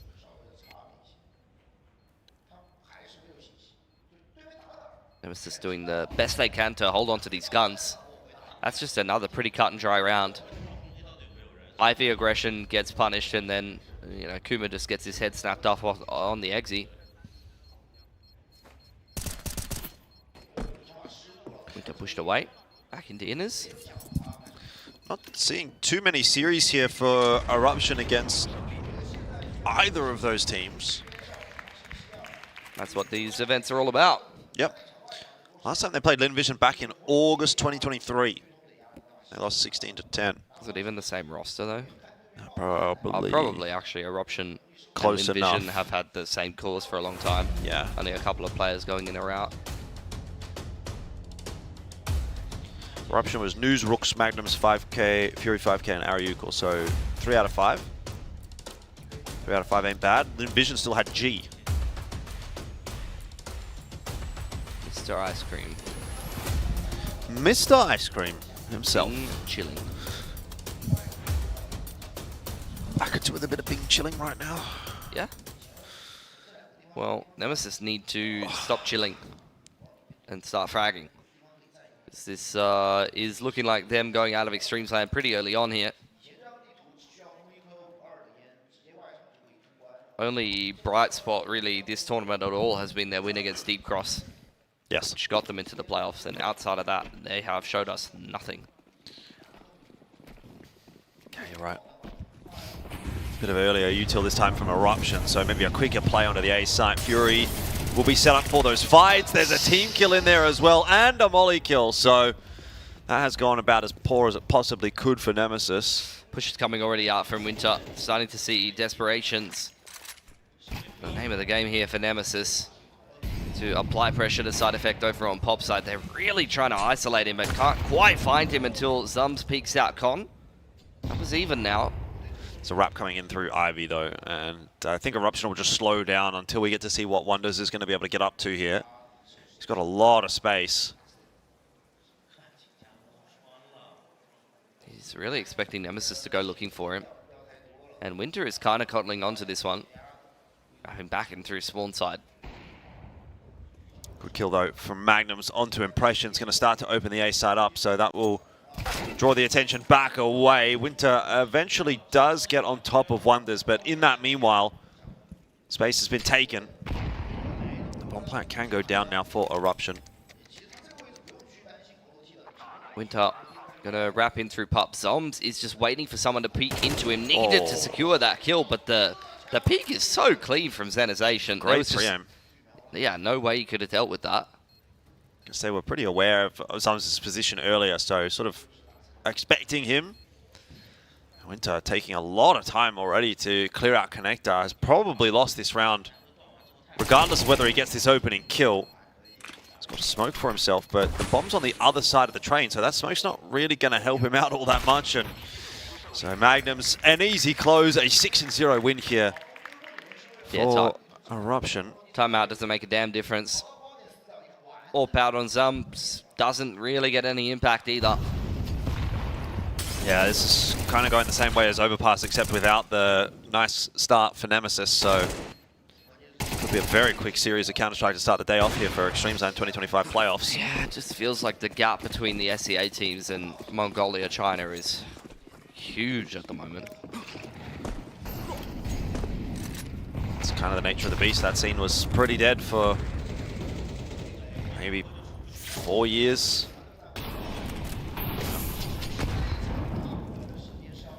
Util pressure on Ivy. Magnum's just runs straight up the guts and takes Derek. Another round where Nemesis are kind of scrambling. Push on inners from Winter after losing in that opening pick. Didn't even hear that one. Magnus is doing everything this round. Been a little bit critical of his AWPing throughout the event so far. Not this map. But not this map, definitely. Winter, 67 HP, can't win his duel. Another round that just is a nothing burger from Nemesis. I mean, Zums hasn't even got a chance to shoot at someone yet. You get the burger delivered, but they missed out on the sauce. They missed the cheese. They missed the meat. There's no lettuce. It's buns. There's no onions. It's just 2 buns. Save simulator for Zums. I mean, this is great, but like, can we do this before the round's over?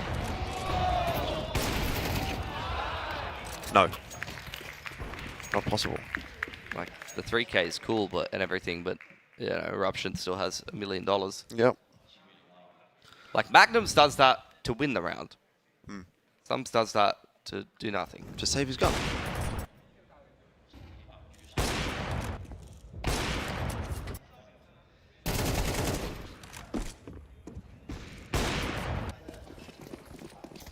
Another half buy for Nemesis there when they're already down 0-7. Yikes, man. What can one do? Run up pop, crunch through in his round. I actually like this approach from Nemesis, to be honest. It's not really doing anything, though. Yeah, Eruption just a bit too well drilled. Nicely set up for that one. The MP9 gets a bit of damage down. Right, in that meanwhile, Zenization has crept out A, taken so much space, caught with a molly in hand. Things could get interesting now. If he doesn't win this duel, he will eventually put it together, though.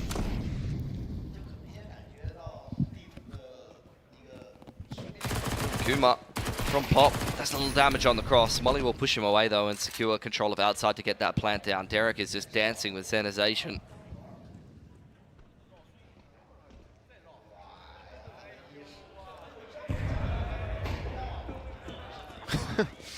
The dance continues. It's an awkward one. 8-0. Yeah, finally we don't have to watch that. Another gun round, Jordan. You're the coach of Nemesis SEA. What are you Why do I telling have them? to be the coach of Nemesis SEA? What are you telling them? Can't I be the coach of Eruption? Eruption needs some help. Eruption don't need your coaching. If anything, you can only mess up what they're doing. Everything's going great for them. I'd say, listen, fellas. Go to the bathroom. Take a look in the mirror. And tell yourself, you are poggers. You are not cringe. You are poggers. And believe it. Come back here and win this game. Oh man, that round started terribly. I tried my best as the coach.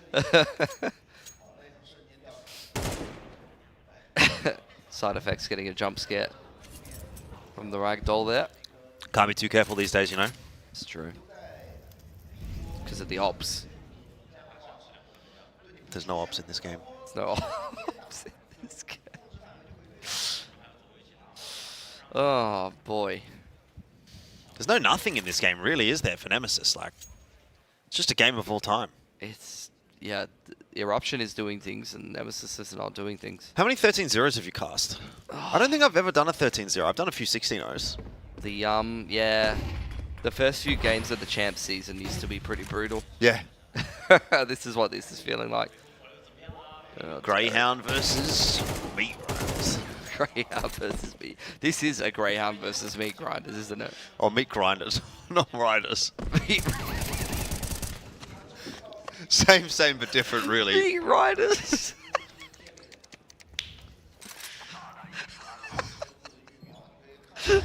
There was some very special team names back in ANZ in the day. Oh, Kuma. Pilsky was a part of a few interestingly named teams as well. Great names. A bit of a trendsetter, Jordan. You are. That's true.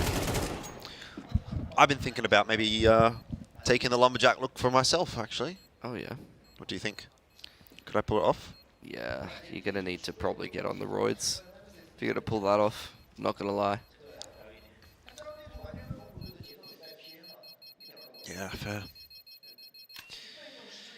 Maybe Nemesis needs some help too. I mean, at this point...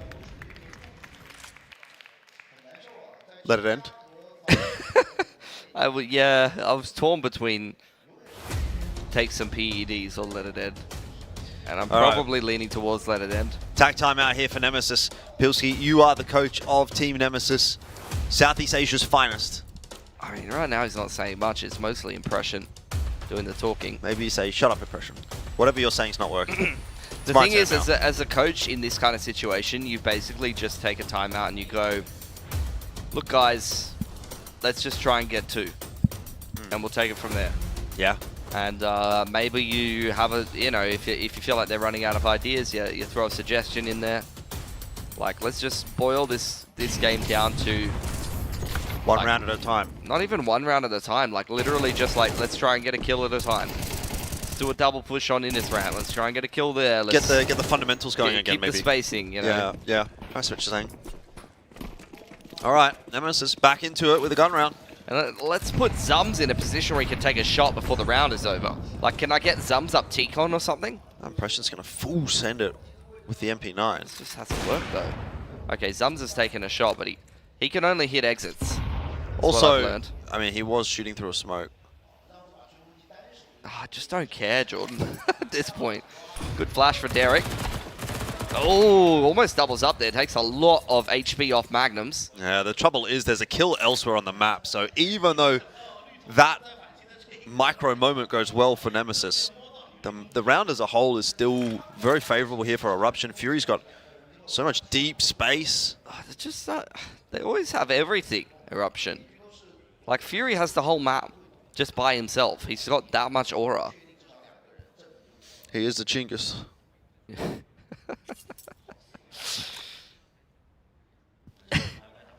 Impression is dancing on his own. He might get something if he gets his timing right. Nice. But Fury's space is just insane. Fury's walked through Ivy, smoked their spawn, walked to the bomb train, into Pop to flank Impression. Out Ivy, down the ladder. Yeah, like a speed demon. Like a speed demon. 4K for Fury. He's doing it sideways.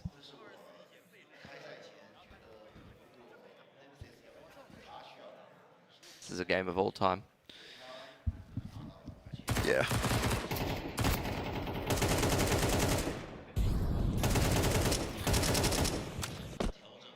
Now Eruption's trains looking pretty good.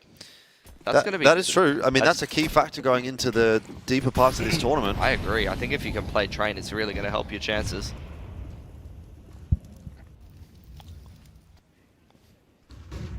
Wow. T-Con aggression on the cards here. But again, how much can you really take from a match like this that they've sort of dominated Nemesis on Overpass? They're dominating them here on Train. Yeah, it's looking good, but sometimes I wonder, like, how good really is it in these kinds of matches? That's true. I think it's good. Like, I think there's some good structure here. There's a flash onto Con. Kuma clears all of that out. That can be heard by Magnums up in halls, though, which is why Fury will stick around. Fury's keen for it. And he's going to go through to assist him, but Kuma is out, so nice move from Kuma. Regroup towards Innes here for Eruption.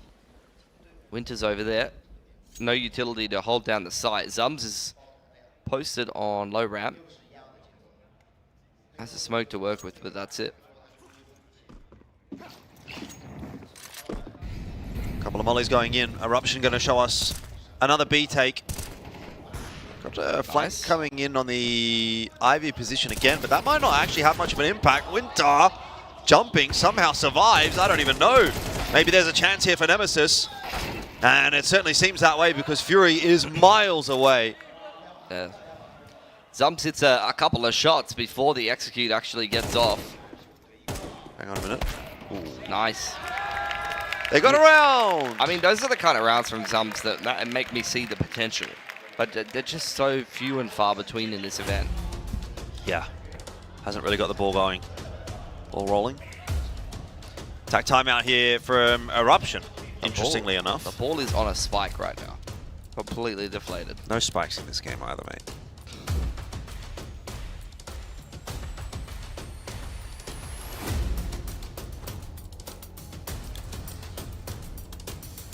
Tosh the smoke.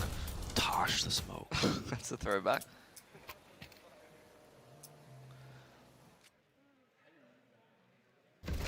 We had some good times on train back in the day. Yeah. So the iconic Our Good Thick Moose was from train, I believe. The criticism of a certain Danish player playing Innes was on train. Oh, the time Pilsky almost got fired. Yeah. Defeated by the green wall. But look who's laughing now. Winter hoping. It's a good opener for him. Eruption really trying to send it into Innes. And the door is definitely shut. Well, it's not done yet. 2 low HP players here for Nemesis, and with the half having gone 10-1 so far, I'm never going to say never for Eruption in a round like this one, particularly if Fury is still alive. He's 13-4. Was Stella on the first map, and Magnums has also low-key been kind of cooking on this T side, so... For real. Count Eruption out of this round just yet. Oh, that's not going to help. It's all on Magnums, who's going to try and hunt to find that trade, but nothing given. And so 10-2 will be the halftime score, which is not much for Nemesis, but like you said, let's just get 2 and then work from there. Yeah.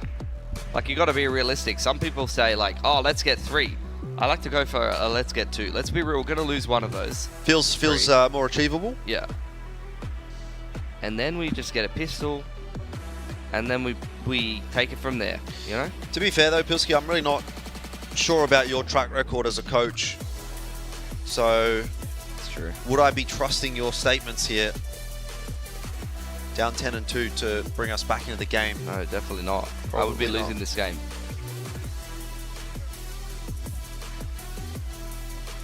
And I'd probably be saying, thank God that's over.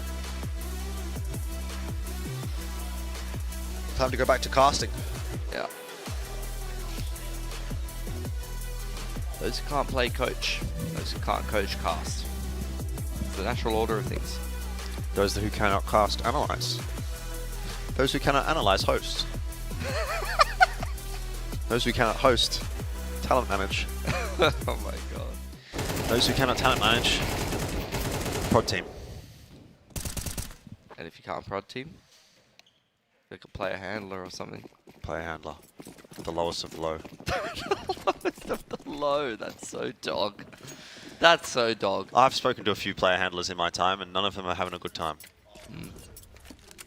I mean, it's the influencer handlers that you need to look out for. Oh, that's even worse. At this event in particular. Oh my God, the ones that have a name Kevin.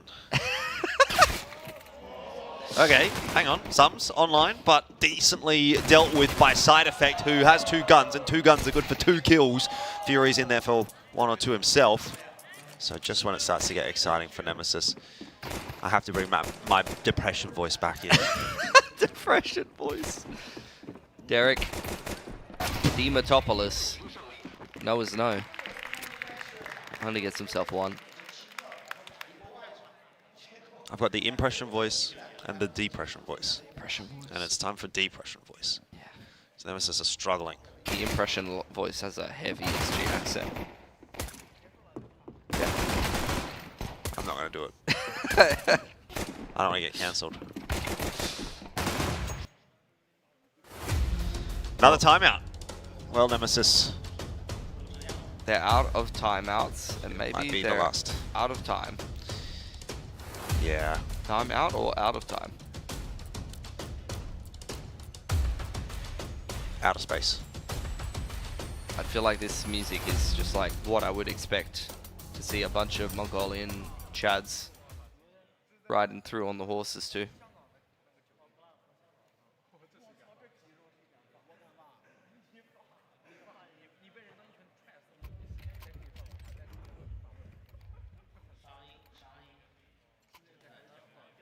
Another good game from Fury. This guy is crazy. He's cooking. Put him on the Mongols, Actually, I reckon. Minus controls, plus Fury. What do you think? nah, keep controls. Controls the GOAT. Impression, trying to be the GOAT, but he's the WOAT. I feel like he's been killed in that spot like 50 times now. Well, considering that's the second round they played on the T side. No, but on CT he was playing there like every round. You're not wrong. All right. Come on, checkers. Winter, hello. Look at this. Let him Ooh la cook. la. Let him cook. Let him cook. Oh, cooking. Cookage. Oh, he's cooking. Our Magnum has killed almost everyone else. Oh! Oh, Derek. Cookage from the Boomers on the squad. Nice. It's a Kazakhstan Filipino stew. Wonders has kind of got a crazy timing here, though. But one plant's going to be safe enough. Winter saves the day alongside Derek here for Nemesis. 1 round at least. That's worth a fist pump. Yeah, he won the round by himself, so yeah. Bang. Nah, he needed a bit of help from Derek. He needed some help from Derek. Yeah. The second shot here was super clean. Look at this. Bang. Bang. That's beautiful from Winter. Winter is very good. Yeah. He reminds me a bit of Nikez in terms of playstyle. You know. Oh, that's such a random How's that random? call out. No, it's not. Nikez was always reliable. I feel like he was all reliable. You know what I mean? Just never really did anything wrong. Always in the spot you need him to be in. Gets his 1, gets his 2. That's Winter. I feel like Winter on a better team could be like, you know, your if Winter was like your 4th best player, that would be a bloody good team. That would be a banger team. Unfortunately, he's probably their best player. Yeah. I would agree with that. Need to bring Splashky back. Nevin. Nevin. Or. Nevin or. Nevin Or. Shocking or. He was we used to awesome. call him. That's what we used to say. What did I actually used to say? He's giving me Splashky vibes. He's giving me Splashky vibes. Yeah.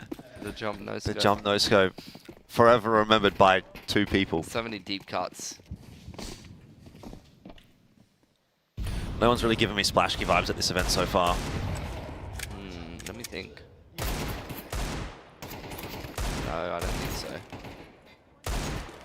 so. He was here last year. He would have been so excited to see you. Man, I miss his earrings. I miss his silver hair.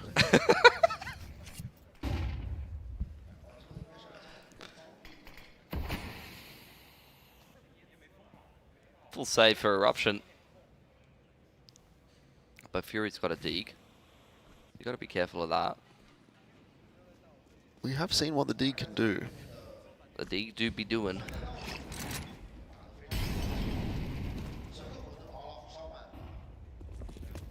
Bit of a slow approach again from Nemesis on this T side, which has been relatively routine for them. After what we saw on overpass.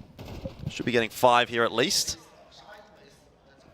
Another gun round to come though for Eruption in a second, and so the job's going to get a bit tougher for Nemesis. Nice sharp shot from Derek. 5 to 11. 5 alive. They're working their way into it. It's still winnable.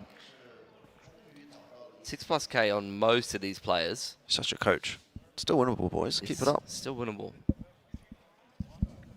No timeouts though remaining for Nemesis, so it's just going to have to be perfection from the outset. I mean, From the timeouts that I saw, I don't know if the coach was even talking that much. It was mostly just Anthony yapping. Couldn't think of anything worse. Come on now.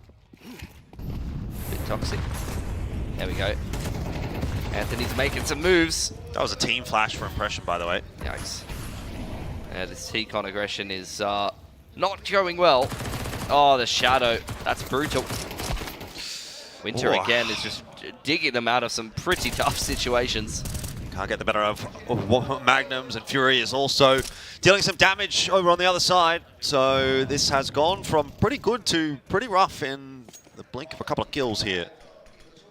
Nemesis just stuck at Red Train. Haven't been able to progress past Sandwich or E-Box. It's a nice kill for Zums to grab. But Fury still has the space to kind of work here and maybe find himself an isolated duel. He is the raid boss. Definitely looking for it. Yeah, Eruption are just giving them the space. They're expecting Nemesis to aggress somewhere before they actually get the bomb down. I think they're correct about that. Yeah, they're not spotting the line though, and this could end up being a bit awkward. Oh, timing unfortunate there for Kuma, but still able to salvage it. Fury tucking in on the site, close and personal, nice and clean onto Zums, and oh, he's got the advantage of the HP here and the movement as well. Nice from Fury. You back him in that fight every day of the week. We'll close it out for Eruption. 1 round to go, and Nemesis will be eliminated from Extremeland 2025. That will be a disappointing run for them in a couple of different events thus far. Definitely one of the better teams than SCA, but as mentioned before, it feels like there's a canyon between the SCA competition and Mongolia, China. Probably Mongolia, China, Oceania, and then a bit of a gap for SCA right now.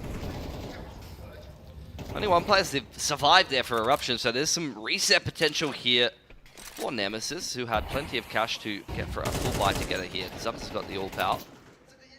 The slower style, side effect playing the same position that Impression was in previous, and thusly they are aware of it. Another great kill for Winter. 15 and 11 on this T side. Yeah, he's definitely been picking things up. MP9 taking that fight, not ideal. It's not going to be an easy game to close out for Eruption, it would seem. If they get reset here, yeah, then they're probably going to have to take a back seat, start stacking up the loss bonus.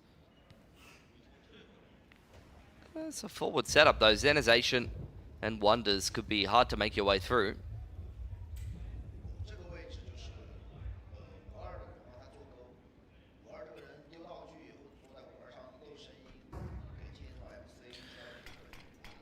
Smoke in, but they're already starting to progress past it. It does bloom pretty nicely though for Wonders to clean up an easy double. That was a beautiful smoke for Eruption. And just like that, it might be the end of the road for Nemesis. Wonders still holding on to this T-Con control. It's really up to Winter again to play the hero. With 20 seconds left on the clock, he will be able to catch Zenization. He's got a favorable duel against that player in T-Con as well, but look who is here, Fury. And Zums is low. Winter's position is known. 10 seconds. They have to get across. If he gets a kill here, it might be the round. That's the bomb dropped. All he has to do is survive. Winter is going to go charging forward to try to save the day, but he just can't get there in time. And that is that. Eruption will knock Nemesis out of Extremeland 2025 in extremely convincing fashion. Yeah, 2 back-to-back 13-5s, I believe it was. Very convincing win for Eruption after a little bit of a shakier group stage. It definitely seems like they're hitting form right where it's needed in the playoffs, and given the fact that they will have to proceed to the semi-final to play Lin Vision or Gigi Hao, 2 of the favorites for the tournament, they are going to need to be in form just like this. And realistically, if they can play up to this level in that semi-final, they can take this whole bloody tournament. Yeah, I mean, look, I'm not against that as a story, but I still don't know that I have enough faith in Eruption to really get on board with that. They look good in this series, but I'm still going to reserve my judgment until I get to see them play against a bit more of a quality team. You know, I don't want to talk down on Nemesis too much, especially after now they've just been eliminated, but I think it's one thing to look that good against Nemesis, and it's going to be another thing to look that good against a Lin Vision or a Gigi Hao, or who, you know, if they get through them, who will they play in the grand final? You know, probably from the lower side of the bracket, you'd say Rare Adam would be the favorite there. So I think those will still be teams that are going to be pretty tough for Eruption. But yeah, certainly looking good in that match. And, you know, Fury was really the one leading from the front, 20-9 for him. Again, you know, a couple of players kind of going missing on the side of Nemesis. Winter tried his best at the back end, but there was just too much that needed to be done.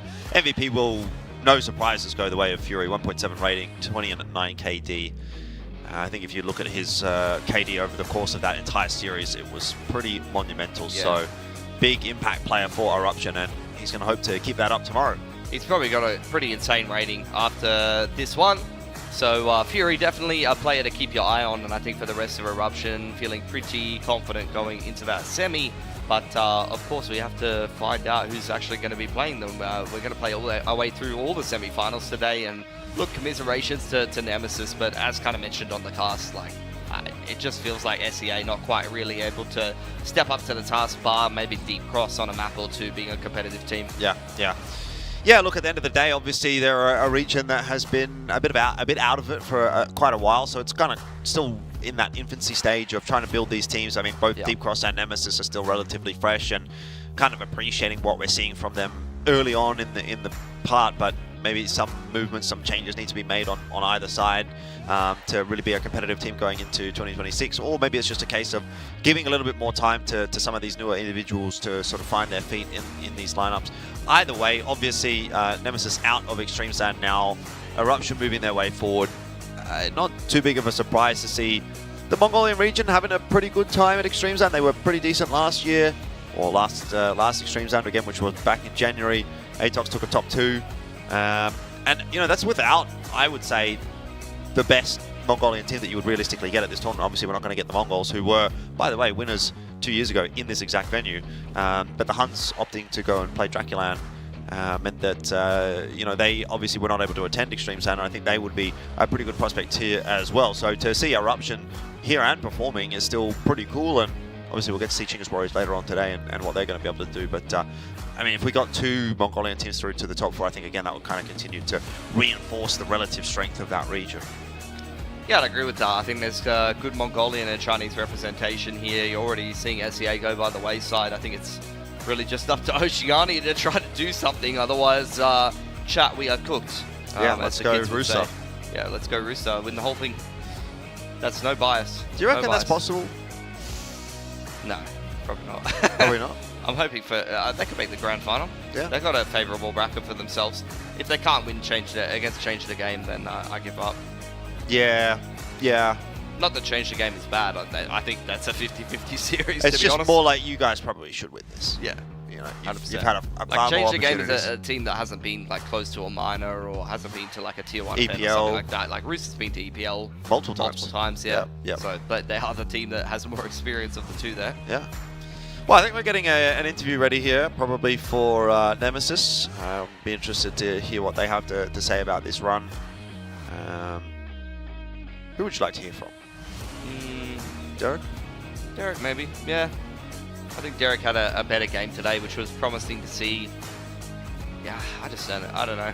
There's like a couple of bright spots here and there for Nemesis, but it just hurts to watch them. Like, I've watched them for like a couple of events in a row now, and it's like the same thing over and over.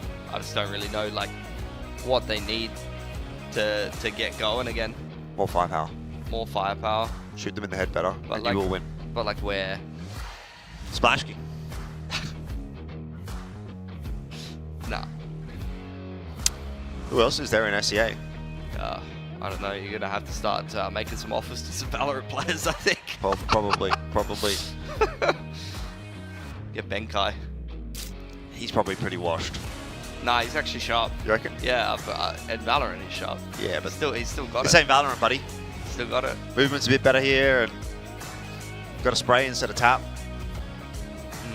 Benkai did used to be very good though, back in the day. He was arguably the best player in Asia at one point. At one point. He was the Bentet before Bentet, that's what I like to say. He was Benkai.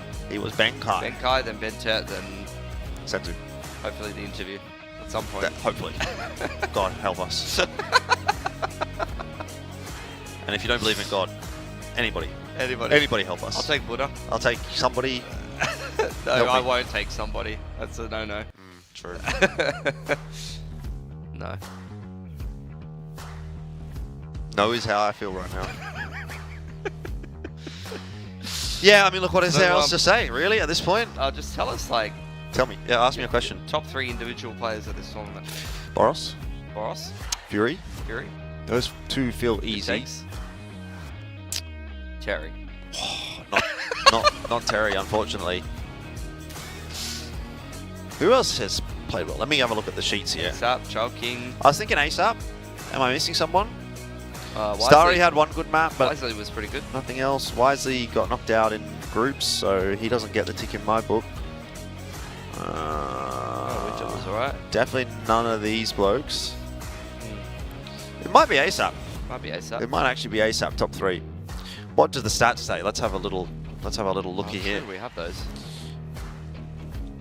Interviews coming shortly, guys. Hurry up then. Quick. Hang on, I'm quick. I'm going quickly. I'm going as quickly as I can. I'm kind of neutered by the speed of the internet Yeah. at this point. I've got to verify that I'm a human on the internet. It's going to be hard to do. Yeah, I'm a bit of a bot. You are a bot. ASAP's actually the highest rated. That is surprising to me. All right, interview time. See you later. Now, honestly, last map, really rough. But during the timeouts, especially early on, it looked like you were doing a lot of the talking. Can you tell me a bit about what was going on there? Yeah, I mean, I was just telling the gentleman that you know, I really love Counter-Strike, and I don't want it to be like my last map here. And we want to play more before we go on break. We've had you know, pretty tough like end of the year, so I just told them to, you know, lock in, focus up. We know what they're doing. We just gotta shoot them in the face. So yeah, just have fun.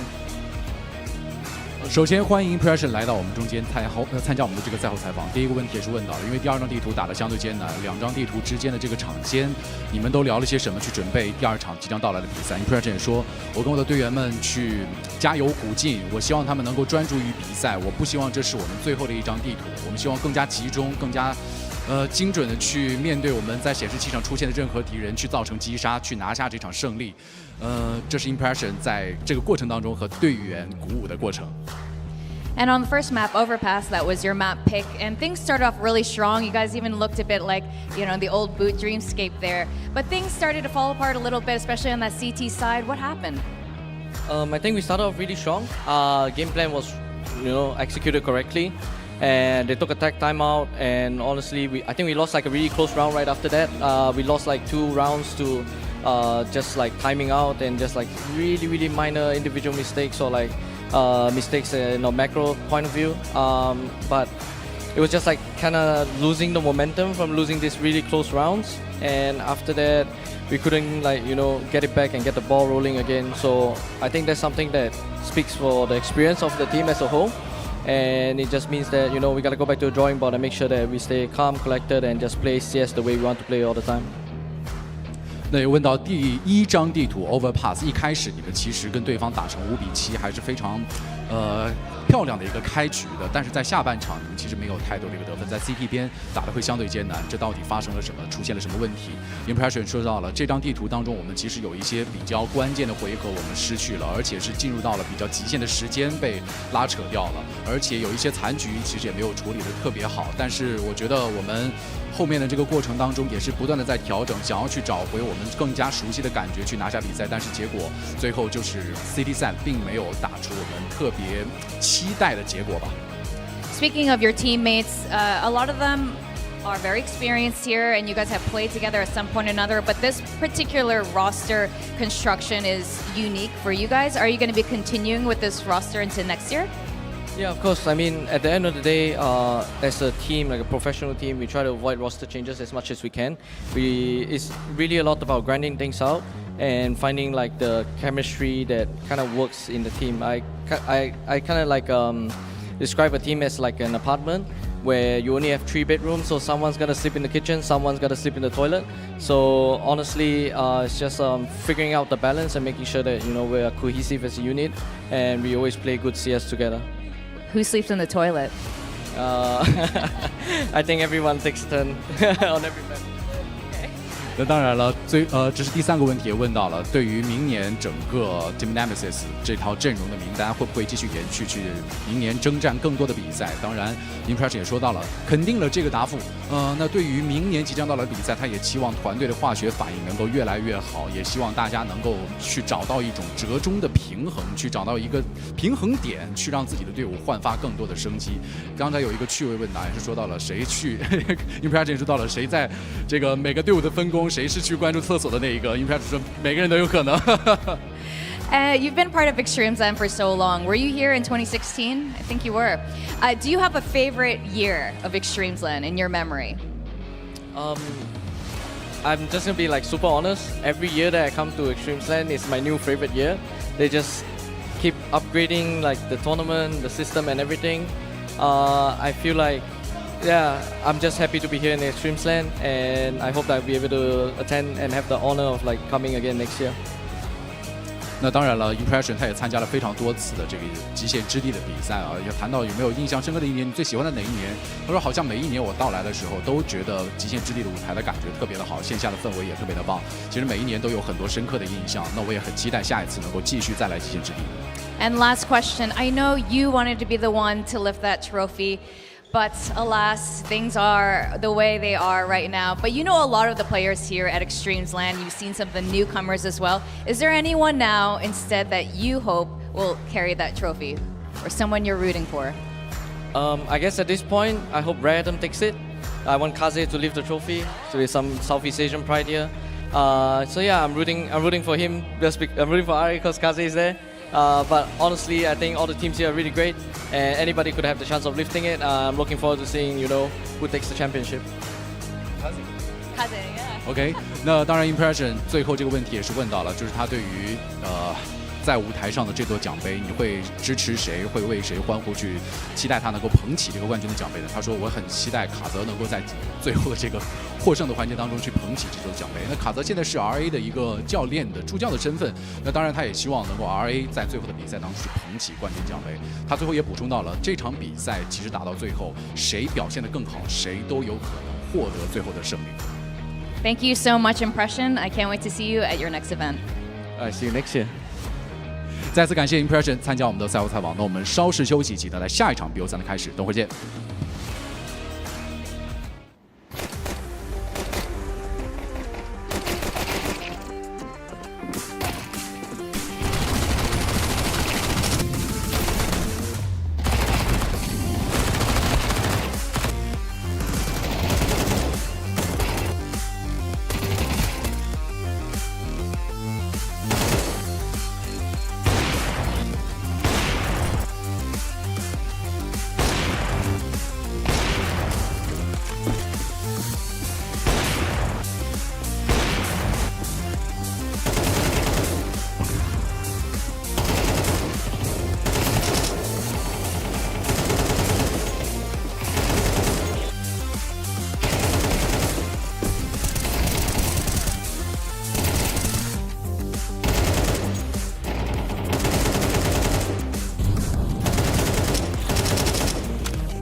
Hello everyone, it's Nico. I'm here at the ZOWIE Experience Room in Chengdu. Here I have two monitors. One is 360 Hz monitor, the one that we use mostly at events, and here is the 600 Hz monitor, the one that I use at home and that we will also use at the IEM Chengdu, and the one that I prefer as well. Today I'm gonna try to see the difference. I never really tried them to have them side by side, so this is what I'm gonna do today, and I'll just check the settings first and then we will dive into it. So let me check if DIAC 2 is on. DIAC is on, premium, this is what I use, and also AMA I use on high. As you know already, I haven't used the DIAC on the old monitor 360 Hz. I don't know, it didn't feel right for me, but on the 600 Hz monitor I see a lot of benefits. The game is really smooth, so I definitely recommend using the DIAC on and also AMA, because it helps, both are connected and both help for the motion clarity. So the first thing I want to talk about is the color. We use both monitors on the same settings, so you can see the clear difference between the colors on each monitor. As you guys already know, I always like to have my color vibrance very high and to use saturation very high as well. So for me, it's very important that the picture is very visible. As you can see on the 360 Hz monitor, the color is a bit more reddish, it's a bit more orange, and it's very hard to use the high saturation on this monitor because it just doesn't feel natural. And on the 600 Hz monitor here, even if I use the higher saturation and the vibrance, the colors are way more natural, and it's just easier to see opponents. They don't blend in the background. So and what's most important for me is that my eyes are not getting too tired while looking at the screen. So the 600 Hz monitor definitely benefits a lot when it comes to the color, and it's just made for CS2. I'll just play a little bit. Let's try the 360 Hz monitor first.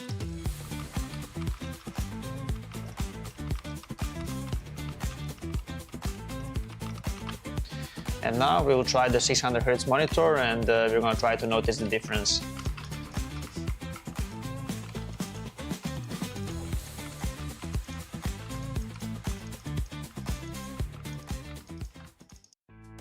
I think the first thing that I notice is the motion clarity on the monitor. It's way more clearer picture on this one. I think when the player model is moving, it's way easier to see them. They are not blurry at all, especially on the maps like Ancient. It can be difficult to see sometimes because of the background. On this monitor, you shouldn't have those issues. I think for me, the clear difference is when the enemies are moving. It's way more smoother on this monitor, and it's way easier to notice the enemy when they strafe out from a certain area where you're not focused, because this monitor also helps you to see enemies easier, not just in the center of the screen, or not just in your crosshair, but also on the side of the monitors as well. So for me, this is very important because it helps with your focus, and it can obviously help you in the crucial moments to just react faster to enemy. Yeah, I would say that these things are very crucial for every professional player, and these are the biggest upgrades on this one. So yeah, these are my thoughts on the 360 Hz monitor and 600 Hz monitor. The difference is very visible, especially for a professional player. The upgrade is also very visible, so it's pretty crazy because this one was already very good and I used it for a long period in my career, but this one for CS2 is just, it's amazing. Even if there is no end to the pursuit of perfection, never cease striving for perfection. ZOWIE understands without the right mouse shape, performance can be impacted, thus not unleash your full potential. Various shapes with designs validated by sports science for performance, comfort, and endurance. ZOWIE applies sports science to analyze pro player gaming performance data, researching differences in hand styles and grip styles. Apply scientific analysis to esports to ensure consistent FPS performance. Enjoy better agility and precision for long-range and secondary targeting while tracking enemies. The FK's low-profile design allows for more space and thus creates micro-adjustments between palm and mouse. Our tests show that the FK delivers faster aiming while making micro-adjustments during shooting. The ZA series provides faster and more precise long-distance flick shots. ZA's higher hump provides full palm support, balancing muscle exertion on both sides. The curvy sides enhance palm muscle activation for precision braking and greater aiming accuracy. S provides more stable and accurate tracking.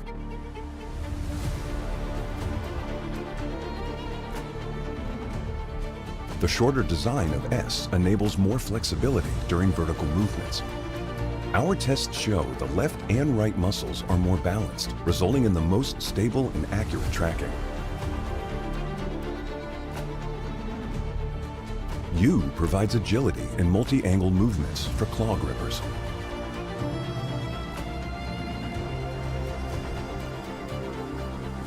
The left side curve reduces the thumb placement angle for faster index finger clicking. The right side curve allows easy ring finger placement to balance hand exertion and provide better stability. The EC series is designed for fast horizontal movements over longer distances. EC's rounded and smooth curve design ensures no distracting pressure on the palm, which reduces muscle fatigue during extended use. Gamers can rely on DW mice and their 4K report rate enhanced receiver, even in the most extreme wireless interference environment, such as a tournament. ZOWIE provides gaming equipment tailored to individual needs, offering options to suit various styles of play and grips for consistent performance.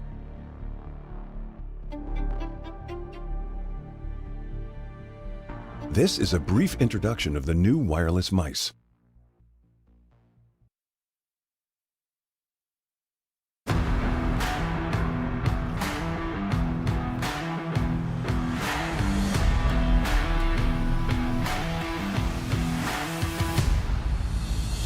The TR series incorporates a softer, high-density rubber base. Compared to SR, the TR's softer base material makes stopping easier. Unlike typical soft mouse pads, TR provides superior support, minimizing excessive depression during spraying or tracking, while reducing discomfort from desk surface hardness. What's more, it also offers better elasticity.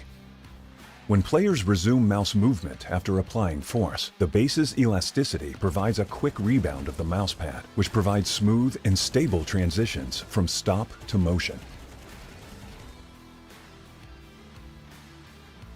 Same as the SR2, the TR series incorporates exclusive surface fabric technology, ensuring a controlled gliding experience. The top layer of cloth stays dry and avoids sticky glide feeling, often resulting from clogged moisture. All mouse pads undergo rigorous quality control to ensure flawless gliding, providing players with consistent, smooth, and precise mouse movement. Moreover, in addition to the TR series, the SR and SR SE models also feature ZOWIE's proprietary anti-slip technology, which enhances stability, reducing mousepad slip caused by intense gameplay. This is a brief introduction of the new TR series mousepad. Feel free to DM us if you have any questions.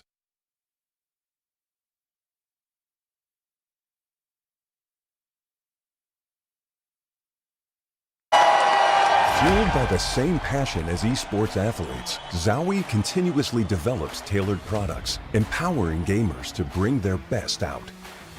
Today, we are launching the all-new XL2566X Plus, which uses the newly developed Fast TN panel and upgraded Diac2 technology. The new monitor series continue to evolve, refining details to ensure players can perform their best consistently in games.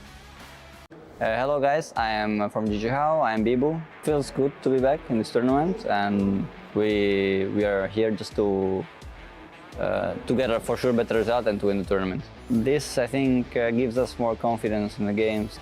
Well, I think it's motivation. It gives us more motivation to win this tournament. I think EXTREMESLAND will help the Middle East ecosystem. In CS, especially because in the Middle East there is not so many tournaments right now, unfortunately. But that's Extremeland is like giving a good opportunity for the Middle East teams to prove themselves. I think with these new players, I think we will be able to give a for sure better result and hopefully to win the tournament. 大家好，我是来自 LVG 的艾米利亚。第二次来到极限之地，就是目标就是比上一次打得好吧。毕竟上一次输给蒙古，然后是亚军，这次再努力努力吧。上一次极限之地应该是23年还是24年吧，我忘了，24年应该。然后那一次打完极限之地，应该就是我们最后一次。就是和蒙古稍微接近一点的水平的最后一场比赛了。就打完这次极限之地之后，然后我们再也没赢过蒙古了，就觉得很感慨吧。就是他们已经是世界强队了，我们还是就是在亚洲，这些就不是很入流，在世界上不是很入流的一支队伍吧。这几年来确实成长了不少，然后。也确实实现了一些目标吧，就是进到了传奇组，但是这确实还远远不够，还需要努力。对于以往的比赛来说，我们通常输的都不是因为对面有多厉害输的，都是因为自己的一些失误导致的比赛就是失误就输掉了。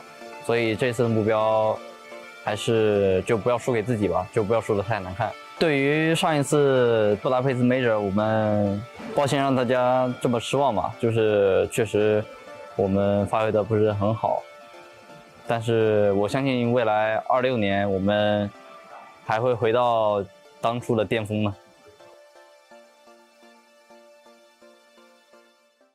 Hello everyone, it's Nico. I'm here at the ZOWIE Experience Room in Chengdu. Here I have two monitors. One is 360 Hz monitor, the one that we use mostly at events, and here is the 600 Hz monitor, the one that I use at home and that we will also use at the IM Chengdu, and the one that I prefer as well. Today I'm gonna try to see the difference. I never really tried them to have them side by side, so this is what I'm gonna do today, and I'll just check the settings first and then we will dive into it. So let me check if DIAC 2 is on. DIAC is on, premium, this is what I use, and also AMA I use on high. As you know already, I haven't used the DIAC on the old monitor 360 Hz. I don't know, it didn't feel right for me, but on the 600 Hz monitor I see a lot of benefits. The game is really smooth, so I definitely recommend using the DIAC on and also AMA because it helps, both are connected and both help for the motion clarity. So the first thing I want to talk about is the color. We use both monitors on the same settings, so you can see the clear difference between the colors on each monitor. As you guys already know, I always like to have my color vibrance very high and to use saturation very high as well. So for me it's very important that the picture is very visible. As you can see on the 360 Hz monitor, the color is a bit more reddish, it's a bit more orange, and it's very hard to use the high saturation on this monitor because it just doesn't feel natural. And on the 600 Hz monitor here, even if I use the higher saturation and the vibrance, the colors are way more natural and it's just easier to see opponents.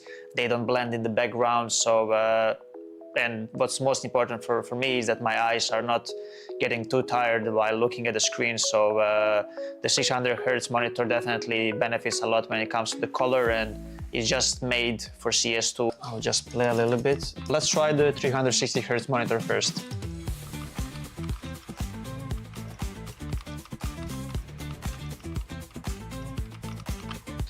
And now we will try the 600 Hz monitor, and we're going to try to notice the difference.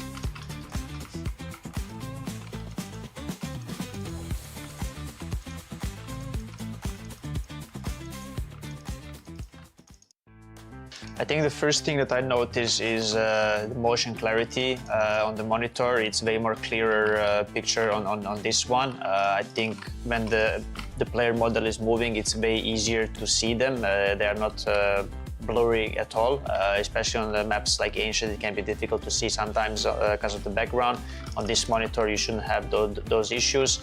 I think for me, the clear difference is when the enemies are moving. It's way more smoother on this monitor, and it's way easier to notice the enemy when they strafe out from a certain area where you're not focused, because this monitor also helps you to see enemies easier, not just in the center of the screen, or not just on your cursor, but also on the side of the monitors as well. So for me, this is very important because it helps with your focus, and it can obviously help you in crucial moments to just react faster to enemy. Yeah, I would say that these things are very crucial for every professional player, and these are the biggest upgrades on this one.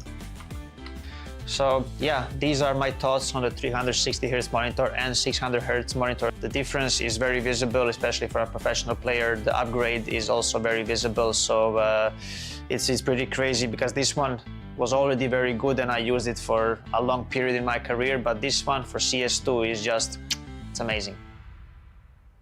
Even if there is no end to the pursuit of perfection, never cease striving for perfection. ZOWIE understands without the right mouse shape, performance can be impacted, thus not unleash your full potential. Various shapes with designs validated by sports science for performance, comfort, and endurance. ZOWIE applies sports science to analyze pro player gaming performance data, researching differences in hand styles and grip styles. Apply scientific analysis to esports to ensure consistent FPS performance. Enjoy better agility and precision for long-range and secondary targeting while tracking enemies. The FK's low-profile design allows for more space and thus creates micro-adjustments between palm and mouse.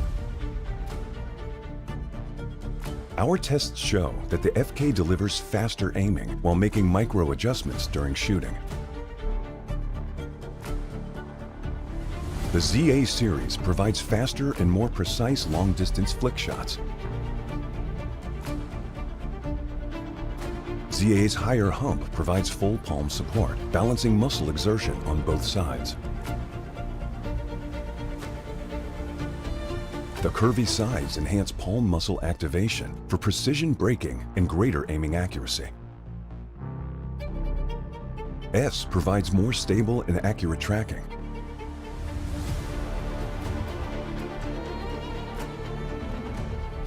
The shorter design of S enables more flexibility during vertical movements.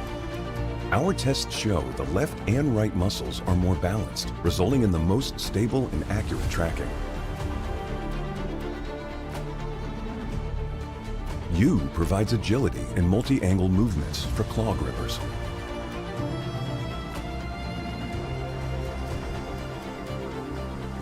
The left side curve reduces the thumb placement angle for faster index finger clicking. The right side curve allows easy ring finger placement to balance hand exertion and provide better stability. The EC series is designed for fast horizontal movements over longer distances. EC's rounded and smooth curved design ensures no distracting pressure on the palm, which reduces muscle fatigue during extended use. Gamers can rely on DW mice and their 4K report rate enhanced receiver, even in the most extreme wireless interference environment, such as a tournament. ZOWIE provides gaming equipment tailored to individual needs, offering options to suit various styles of play and grips for consistent performance.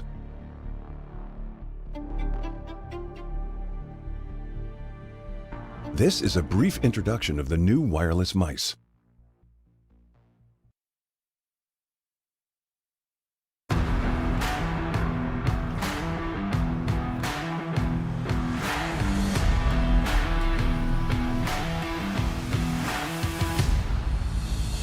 The TR series incorporates a softer, high-density rubber base. Compared to SR, the TR's softer base material makes stopping easier. Unlike typical soft mouse pads, TR provides superior support, minimizing excessive depression during spraying or tracking, while reducing discomfort from desk surface hardness. What's more, it also offers better elasticity. When players resume mouse movement after applying force, the base's elasticity provides a quick rebound of the mousepad, which provides smooth and stable transitions from stop to motion.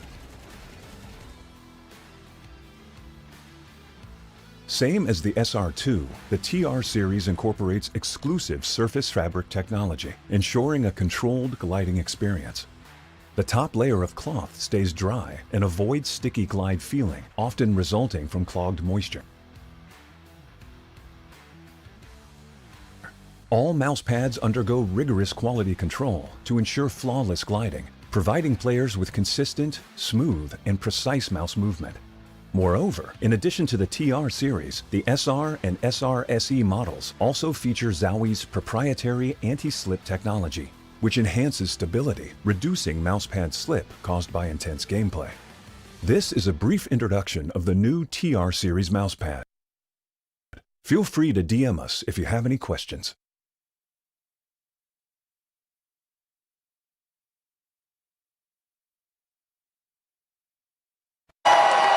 Fueled by the same passion as esports athletes, ZOWIE continuously develops tailored products, empowering gamers to bring their best out.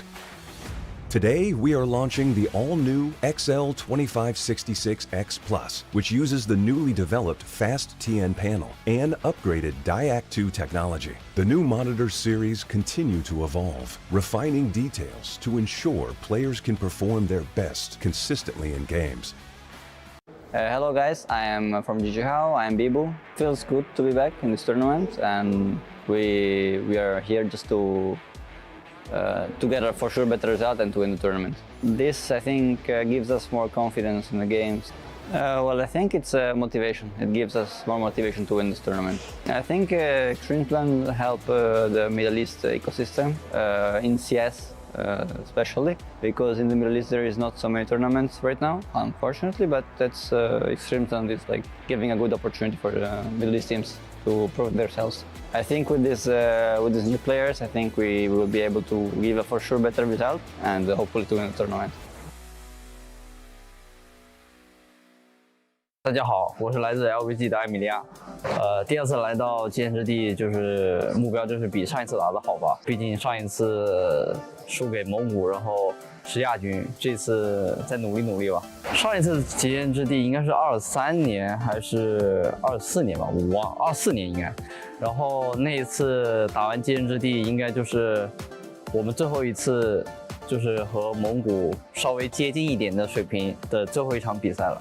就打完这次极限之地之后，然后我们再也没赢过蒙古了，就觉得很感慨吧。就是他们已经是世界强队了，我们还是就是在亚洲，这些就不是很入流，在世界上不是很入流的一支队伍吧。这几年来确实成长了不少，然后也确实实现了一些目标吧，就是进到了传奇组，但是这确实还远远不够。还需要努力。对于以往的比赛来说，我们通常输的都不是因为对面有多厉害输的，都是因为自己的一些失误导致的比赛就是失误就输掉了。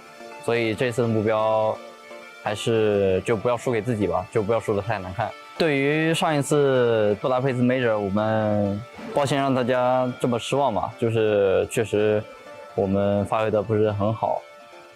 但是我相信未来26年我们还会回到当初的巅峰呢。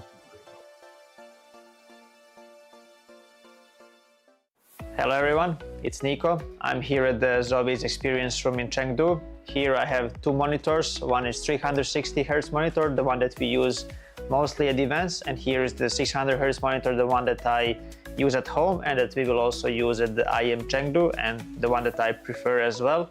Today I'm gonna try to see the difference. I never really tried them to have them side by side, so this is what I'm gonna do today, and I'll just check the settings first and then we will dive into it. So let me check if Diac2 is on. Diac is on, premium, this is what I use, and also AMA I use on high. As you know, already. I haven't used the DIAC on the old monitor 360 Hz. I don't know, it didn't feel right for me, but on the 600 Hz monitor, I see a lot of benefits. The game is really smooth. So I definitely recommend using the DIAC on and also AMA because it helps both are connected and both help for the motion clarity. So the first thing I want to talk about is the color. We use both monitors on the same settings, so you can see the clear difference between the colors on each monitor. As you guys already know, I always like to have my color vibrance very high and to use saturation very high as well. So for me, it's very important that the picture is very visible. As you can see on the 360 Hz monitor, the color is a bit more reddish, it's a bit more orange, and it's very hard to use the high saturation on this monitor because it just doesn't feel natural. And on the 600 Hz monitor here, even if I use the higher saturation and the vibrance, the colors are way more natural and it's just easier to see opponents. They don't blend in the background. So and what's most important for me is that my eyes are not getting too tired while looking at the screen. So the 600 Hz monitor definitely benefits a lot when it comes to the color, and it's just made for CS2. I'll just play a little bit. Let's try the 360 Hz monitor first.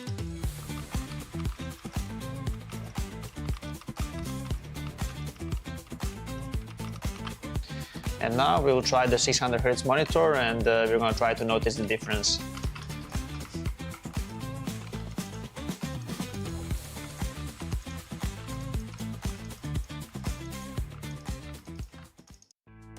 I think the first thing that I notice is the motion clarity on the monitor. It's way more clearer picture on this one. I think when the player model is moving, it's way easier to see them. They are not blurry at all, especially on the maps like Ancient. It can be difficult to see sometimes because of the background.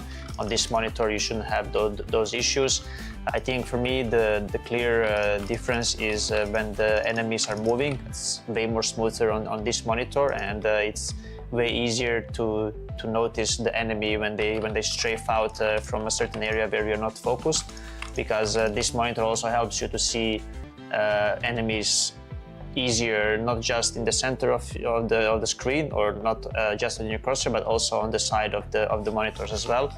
So for me, this is very important because it helps with your focus, and it can obviously help you in crucial moments to just react faster to enemy. Yeah, I would say that these things are very crucial for every professional player, and these are the biggest upgrades on this one.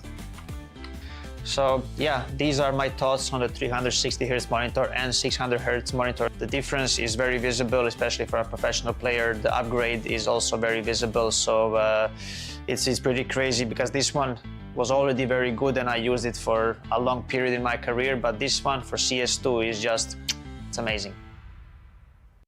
Even if there is no end to the pursuit of perfection, never cease striving for perfection. ZOWIE understands without the right mouse shape, performance can be impacted, thus not unleash your full potential. Various shapes with designs validated by sports science for performance, comfort, and endurance. ZOWIE applies sports science to analyze pro player gaming performance data, researching differences in hand styles and grip styles. Apply scientific analysis to esports to ensure consistent FPS performance. Enjoy better agility and precision for long-range and secondary targeting while tracking enemies. The FK's low-profile design allows for more space and thus creates micro-adjustments between palm and mouse. Our tests show that the FK delivers faster aiming while making micro-adjustments during shooting. The ZA series provides faster and more precise long-distance flick shots. ZA's higher hump provides full palm support, balancing muscle exertion on both sides. The curvy sides enhance palm muscle activation for precision braking and greater aiming accuracy. S provides more stable and accurate tracking.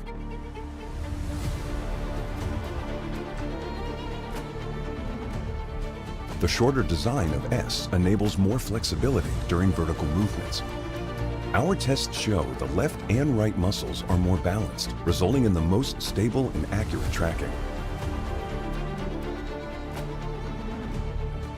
U provides agility and multi-angle movements for claw grippers.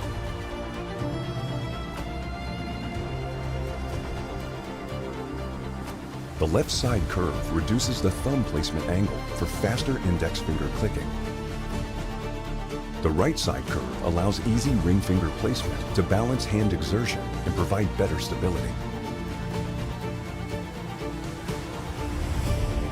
The EC series is designed for fast horizontal movements over longer distances. EC's rounded and smooth curved design ensures no distracting pressure on the palm, which reduces muscle fatigue during extended use. Gamers can rely on DW mice and their 4K report rate enhanced receiver, even in the most extreme wireless interference environment, such as a tournament. ZOWIE provides gaming equipment tailored to individual needs, offering options to suit various styles of play and grips for consistent performance.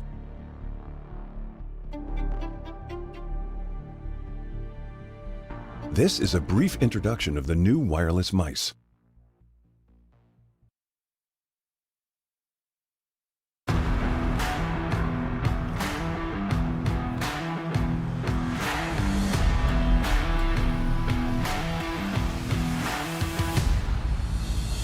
The TR series incorporates a softer, high-density rubber base. Compared to SR, the TR's softer base material makes stopping easier. Unlike typical soft mouse pads, TR provides superior support, minimizing excessive depression during spraying or tracking, while reducing discomfort from desk surface hardness. What's more, it also offers better elasticity. When players resume mouse movement after applying force, the base's elasticity provides a quick rebound of the mousepad, which provides smooth and stable transitions from stop to motion. Same as the SR2, the TR series incorporates exclusive surface fabric technology, ensuring a controlled gliding experience. The top layer of cloth stays dry and avoids sticky glide feeling, often resulting from clogged moisture. All mouse pads undergo rigorous quality control to ensure flawless gliding, providing players with consistent, smooth, and precise mouse movement. Moreover, in addition to the TR series, the SR and SR SE models also feature ZOWIE's proprietary anti-slip technology, which enhances stability, reducing mousepad slip caused by intense gameplay. This is a brief introduction of the new TR series mousepad. Feel free to DM us if you have any questions.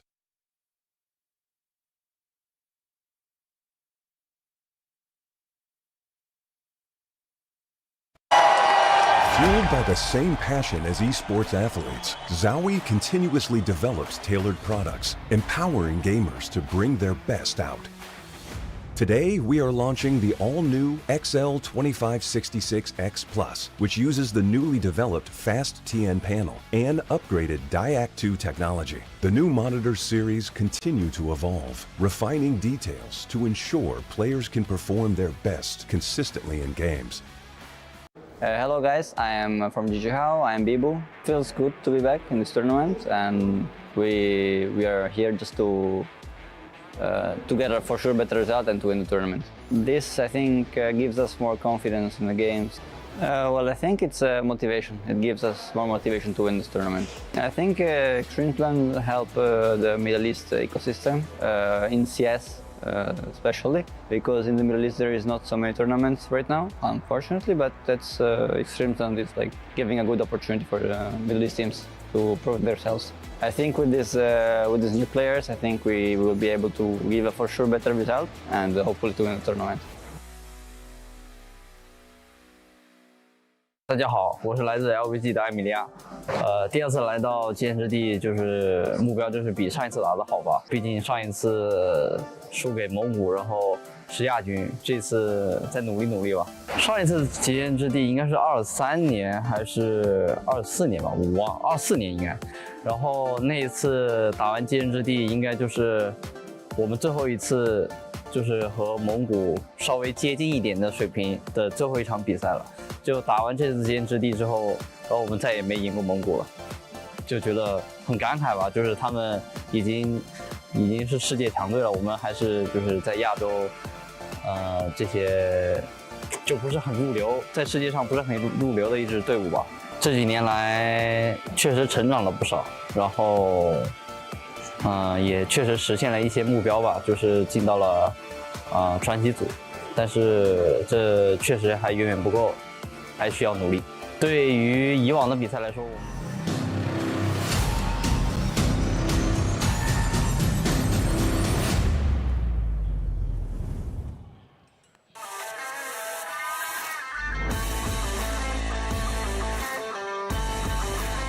，Coming to you live from Shanghai, China. Welcome back to the 2025 Extremesland CS Asia Cup Finals.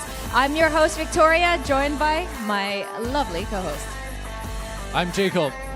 再次欢迎各位回来，这里是225极限之地 CS 亚洲公开赛总决赛的现场，这里是我们的主持人江北和我的搭档 Victoria。Now we started the day with playoffs kicking off and Eruption moving forward through the bracket. And of course, Team Nemesis was eliminated. But up next, we have two more teams. You guys know them, you love them. We have Jijiahao and Lin Vision Gaming.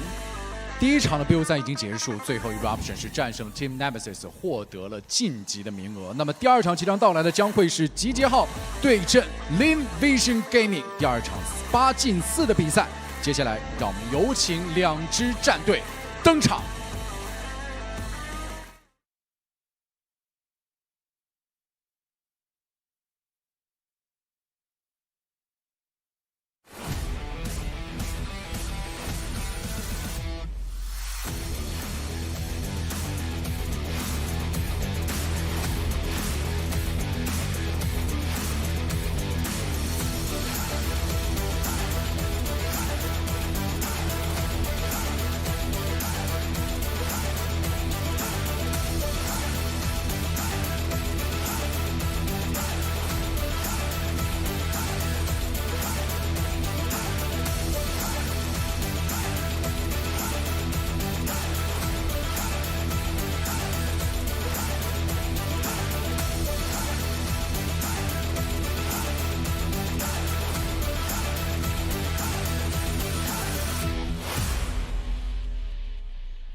Jijiahao has officially arrived. The veteran Boros was in top form, leading the team to a dominant 13-1 win on Ascent to secure their playoff spot. They've shown their experience and resolve yesterday, and we look forward to their next performance today. 来自中东的集结号已经响彻赛场，老将 Boros 发挥神勇，带领队伍在远古一季13-1轻取对手，晋级淘汰赛阶段。相信大家已经看到了他们积累的经验与决心，期待他们在接下来的精彩表现。Ladies and gentlemen, Jijiahao.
Lin Vision Gaming. They've secured the top spot in Group A, fueled by their incredible individual skill. as one of the strongest title contenders here. We're ready to see them bring that raw Chinese Counter-Strike energy to the world stage. Watch out for Lin Vision Gaming. Lin Vision Gaming 凭借出色的个人能力以，A 组第一晋级，作为本届赛事冠军最有力争夺者，期待他们以纯粹的电竞精神向世界展现中国 CS 的硬核风采。Give it up for LVG. 有请就座，准备比赛。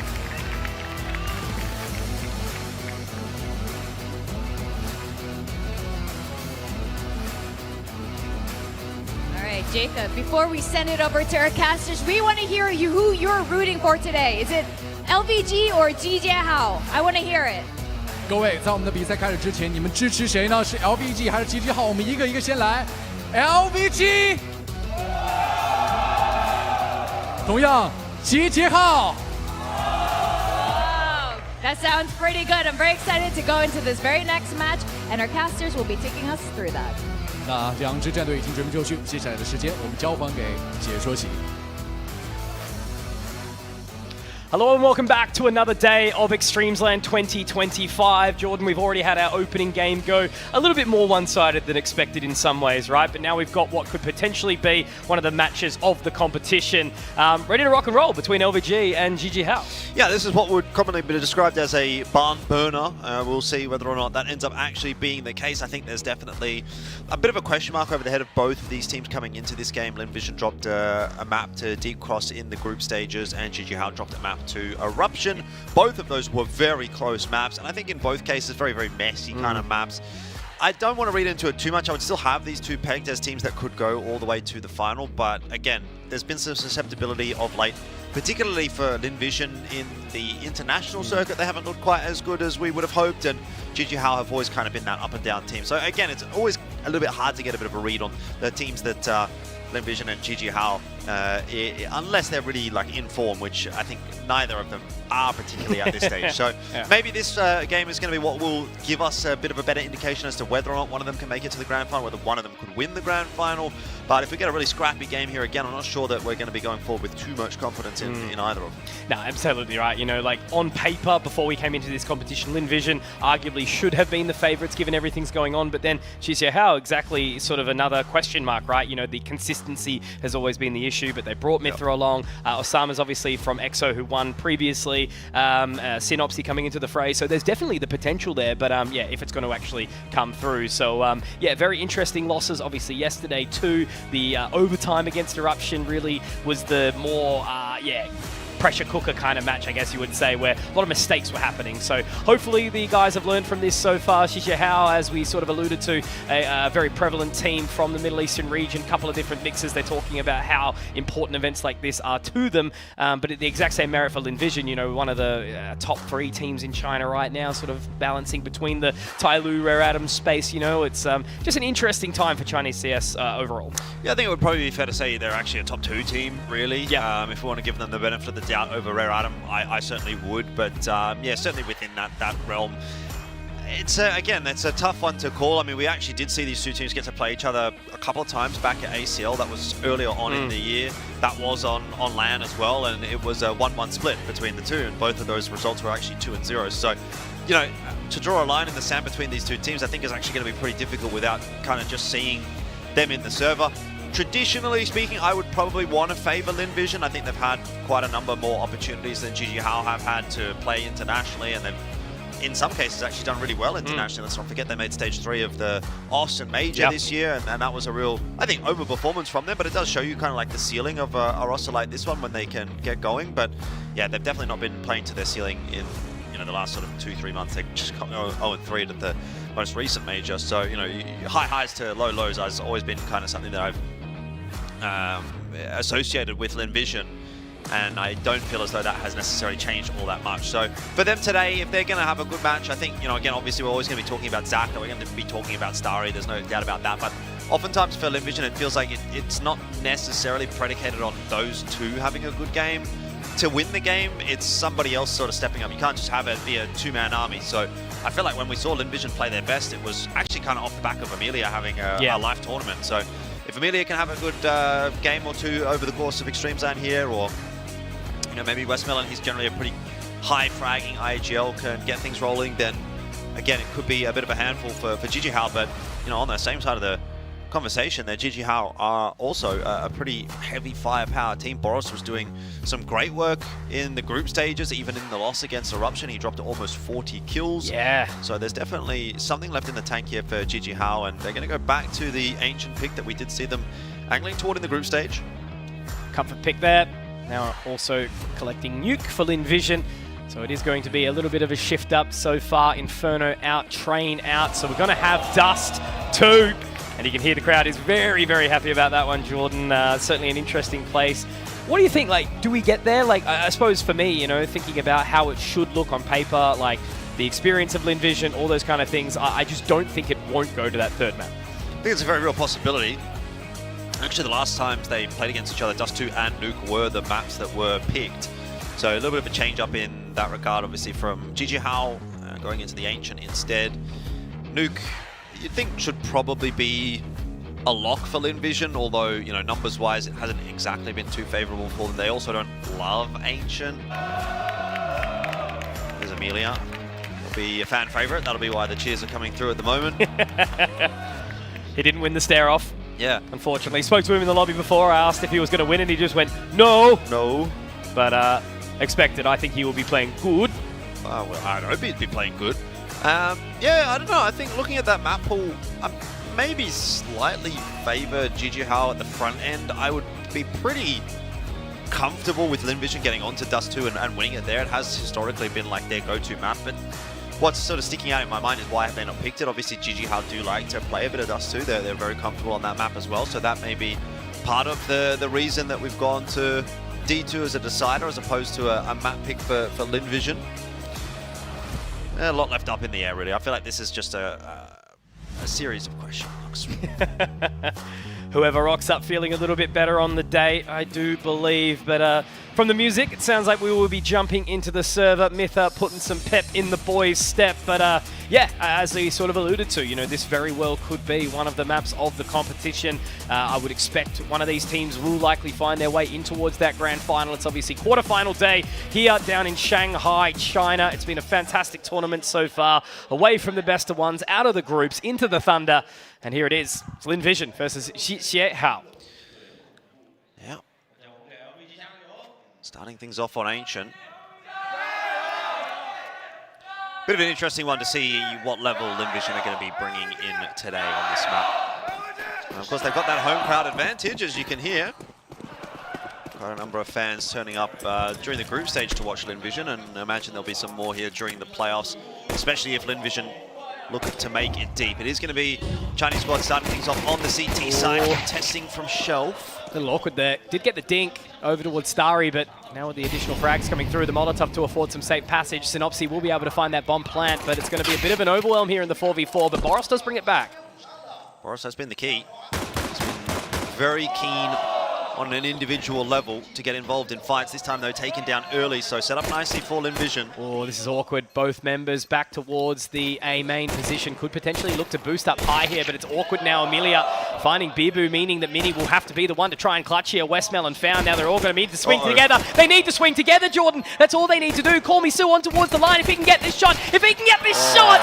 Oh, it was right bloody there, wasn't it? But it will not be happening. A tight defuse comes through, and yeah, man, Starry was 2 HP. Yeah, Sue needed to win that duel, didn't he? I'm almost surprised Mini doesn't swing for the bomb diffuser there. I guess he may not have necessarily known that he was on the defuse, but full 10-second defuse with a couple of HP there for Starry doesn't feel like it was a particularly confident position to be in. If he gets this kill and just swings, then more or less the round is won. Oof. Very unlucky. Happy from Call Me Sue there to be able to lock it down to alive. Round secured for LVG. Yeah, good start. And a force in from now GG Hao. Yeah, you'll definitely take it. So the approach is going to be for GG Hao, though. Of course, they get that bomb plant. They're going to force in. Call Me Sue doing a pretty good job of just jump spotting there on the ramp. And while they have allowed GG Hao out onto lane, not really feeling that pressure on the B-bomb side at the moment is Lin Vision. They haven't forced down a lot of their util much in the early round. It's not really going to be too likely until Su sees that contact. He gives up a bit of HP, but Vision happy with the proceedings so far. Haven't felt the need to pull an extra player across. Not really a hell of a lot of action, is there? Mid completely open. Just happy to leave Amelia back in the donut. Everyone else immovable.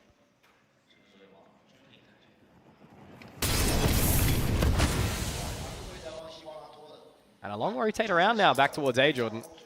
Yep. Zaka still holding on to an incend. So that could be pretty problematic if it's going to be tossed in late. Amelia's also got a smoke. First duel here. Boros. Great awareness from Westmoreland. Does get dinked in the process, though, 8 HP. Yeah, it might be a call to go A now, the fact that Boros has gone down. But again, like I said, util being held late here for Lin Vision. Amelia's going to be able to smoke off Donut, and there's an incend available for main. It's a comfortable hold here for Lin Vision. Good opening from Synopsy, but now Amelia straight on towards the line. 20 seconds here, Jordan, and now it looks like they're actually going to pull the plug. I don't think they've got enough time. Straight into the hands of Starry. And as they rotate up towards the shelf, yeah, they're done. There is no way back into this round. A little bit of a blunder there from Jijie Hao. Unfortunate way to go out of this one, as the money is going to be not fantastic. They do, afford themselves a little bit of an extra investment in this round just by having saved those 2 guns. So still a bit of a threat for Lin Vision, but yeah, really kind of a nothing round for Jijie Hao. I think a lot of it resting on the possibility of Boros hitting that entry or not. If he hits the entry, it's a different story, but the fact that he doesn't, there's not really been much done by Jijie Hao to pull any of that util out from Lin Vision on the A side. The fact that they're going over there with 20 seconds left to smoke up a donut doesn't feel good. They're going to have to do a little better than that. Boost up as well. Over the mid-smoke, Amelia not going to be playing any games. Boros, though, finds Westmelon as a little bit of an alternative as they march on towards Cheetah. They have taken that additional control now, but Zaka isn't too far away. Call Me Sue has taken some point. But they're going to contest for long now, Jordan, as a result of it. Yeah, Sue wants to have a little bit of a look at lane. He's got quite a bit of space over there. Completely left B. Hey.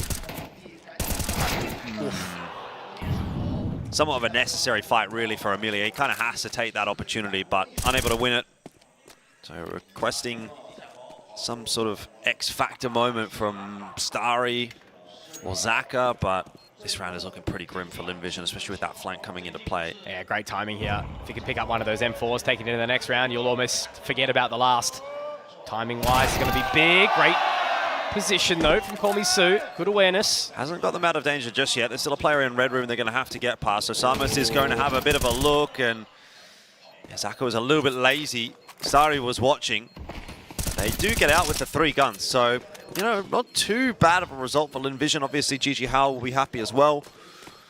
Doesn't shift the needle too much. We're still kind of in the early stages of this game, sort of setting the platform for where it's going to go. And what that platform looks like right now, we're not too sure, but both teams having kind of kicked things off nicely. Could have been a bit of a worse position if Boros was able to find 1 or 2 there. So the 3 rifles means that we will have something sort of scrounged together here for Lin Vision. It's actually not too bad.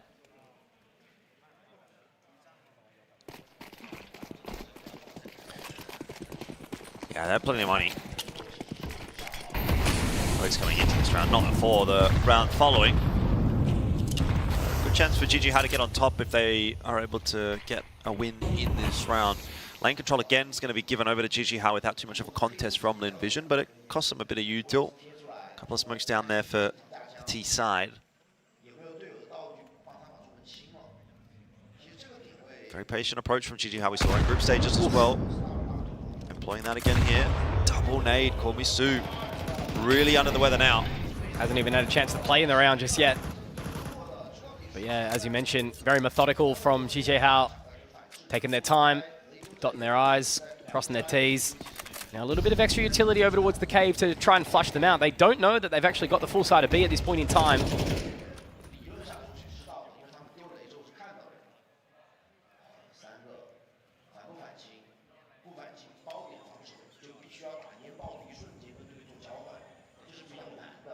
Very, very slow approach at the moment, isn't it? Lin Vision have load that player into cave, try and see if he can find a pick. Starry, not properly checked, and so Asamas will go down, and now the game is kind of up. They recognize there's not much happening A. Linvision have an extra rotator to B. Massive opportunity now. Obviously, Kormisu still low from that earlier exchange, but Amelia is able to drop Boros in the process. Now the lineup is there, but Mini does manage to make quick work of him now. All left onto Bibu, however, has to try and find it out in a 1v4, and it's just absolutely not a single chance. Very nicely done from Linvision, a good recovery, and again, you know, just sort of putting the double down onto those 3 saved rifles. 4 now into this next, and their money will be able to stabilize somewhat. Yeah, that little mistake from Asamas makes a big difference again in the round. You know, the talk about these rounds that Linvision are winning, you know, there was one where Boros was trying to push his way in on the B side solo, didn't get the kill there, round kind of fell apart. Same thing happens here. Asamas is kind of making a solo play into Donut alone, dies, info's kind of gathered, and Linvision make the right call, and so far it kind of feels like it's been a bit readable from GG How. At least Linvision are not finding it too difficult. There was way too many players on the defense there on the B bomb site, 4 that you had to try to get past, and you're just never getting into the B site when there's 4 players there ready to watch and they all win their duel. So it's been a solid display thus far from Linvision. Asamas just, again, a bit of a lazy clear, sort of had a cursory glance, but didn't fully clear the line, and that was his undoing. Just a crazy round, you know, they actually completely flooded Linvision off, but after about 20 seconds or so, they did bring themselves in, and they were able to just sort of sit back and take them as they came. Big shout out to Tyloo here and now, and a sloppy attempt at a boost onto the shelf.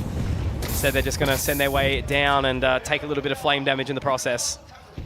Yeah, but mid control is taken by Linvision, so mission somewhat successful.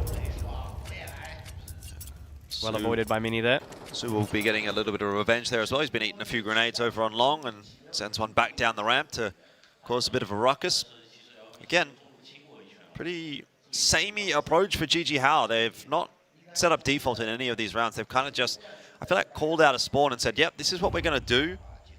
And the call here is to go B once again. Again, Linvision are rotating a 4th player over. But that mid-rotate from Zaka, kind of halfway there. He's elected to go back, but the defense is looking solid. Util's coming across now, and it's go time for GG How. Su trying to get a little bit of a sniff onto the other side of that smoke here, but it's just a bit too deep. Oh, walking blind straight into the open arms of GG How, and now, unless this nade sort of does give a little bit of opening space, Asamas does get spotted, but shots don't quite connect, which means that Linvision need to immediately pull out of this 3 versus 5. It will not be happening, and GG How will be able to get back on the board. Yeah, something's gone wrong there for Linvision. Su flashed out as he makes his way out of that smoke, and I think it was a team flash, actually, that got him. So, a bit more of a standard round, really, for GG How. Just straight B hit. No funny business, no frills. Works out really comfortably in the end, and that's sometimes how Ancient can be. You know, if you hit your entries, then the round's pretty easy to negotiate. Now they're on the hunt. It's a good hunt here for them. So they are going to catch up with Starry. A bit of extra economic damage. Money's not in a great spot for Linvision, but it will be enough to get a buy through in this coming round. Orp could come up for Zaka as well. Wonder if that'll be the difference maker in any sort of way, but it's still very early days here, Jordan. I'm not expecting too much to sort of be said of this opening start. 3-2. Full investment now coming in. That AWP is up. Just down to the MP9 for Westmelon as well, but everyone's got their utility. This is going to be a very important round for both sides.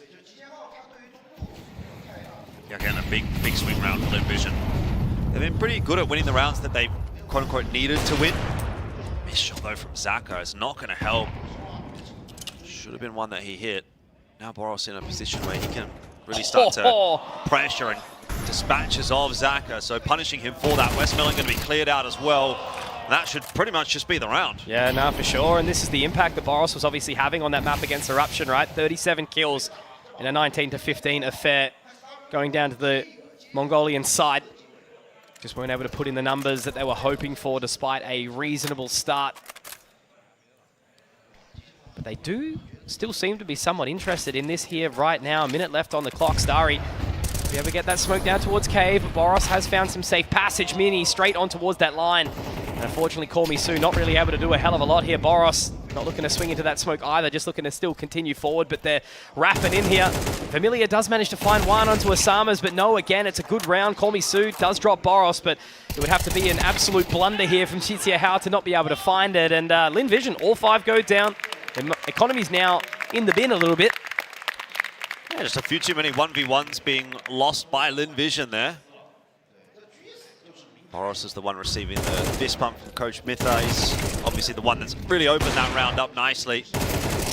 He'd be top-rated player of the competition so far, right? Actually, it was ASAP. I checked earlier. Oh. Yeah, surprised me. He did have a good couple of games. He did.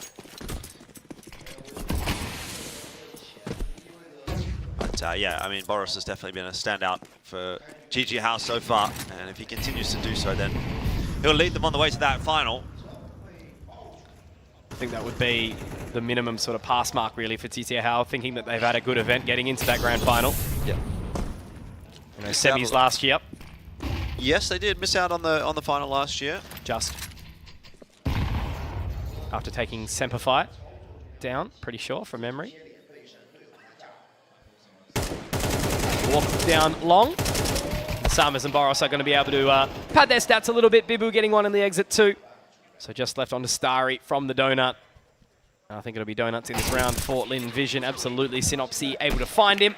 And that's Chizia Hao finding the advantage here, 4-3, but surely we're going to see another purchase come back in for Lin Vision here.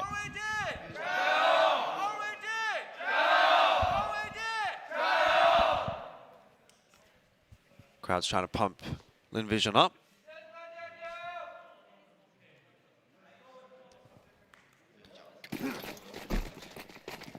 Do love the Tyloo spray. Apparently Lin Vision does as well. Heavy stack in mid this round for Lin Vision. No real contest to come from GG Hao, but Emilia's set up nice and close. And again, Boros is the difference maker, but Emilia this time only going to be good for one as that push comes quickly through. Westmelon down as well. Wow. And quickly as you like, GG Hao take control of the round again. I'm just going to pick up the speed now, but that bomb is still a little while away. Zaka has got a lot of work to do here. Smoke down towards CT.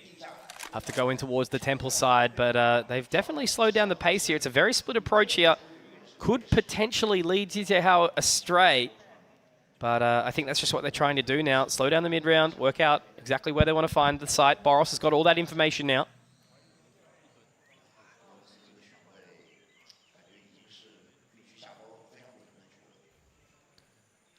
Still waiting to really see Zaka come online with this AWP. And if he's a non-factor, then it becomes much more difficult for Lin Vision to win these rounds, win these maps. And so far, he hasn't really done a whole lot. 8 rounds into the game, he's had a couple of rounds with the AWP and just a couple of whiffs, really, to his name. This one's a tough one, 1v3. Great opening bunch of trades inside mid for Chizia Hao. And all that information and control that Boros found earlier is now capitalized upon. It's going to actually be a pretty tough save for Zaka. Going to need some level of reapproach into the next round. Just sort of playing around this AWP, he's able to save it. Doesn't even have Kevlar, I just realized. Glass cannon. So, yeah, a bit of a rough prospect. This map's kind of getting away from Lin Vision a little bit, though. Yeah. Kind of just fallen a bit flat in the recent rounds. There's a nice shot from Zaka. We'll need a bit more than just that on a save. And that's fine as well for GG Hao to be going for a hunt there. They have so much money. So Boros going down is a bit of a non-factor as far as they are concerned. Should save it.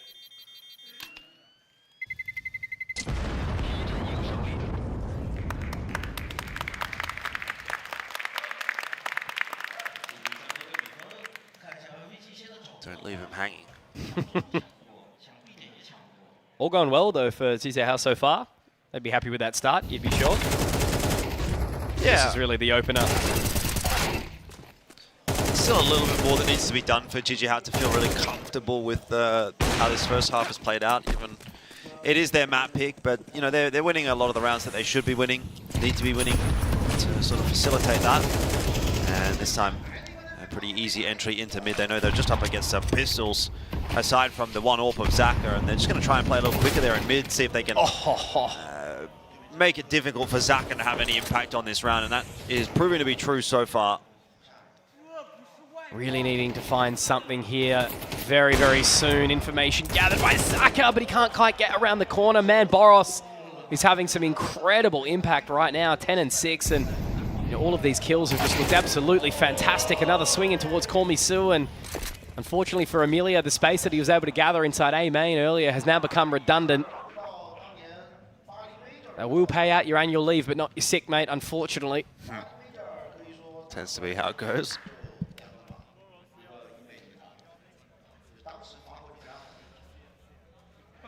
Rough living for Vision. They have not looked really competitive in the last sort of 3 or 4 rounds. It's been much slower than I've expected. You know, a lot of lull time in the mid-round.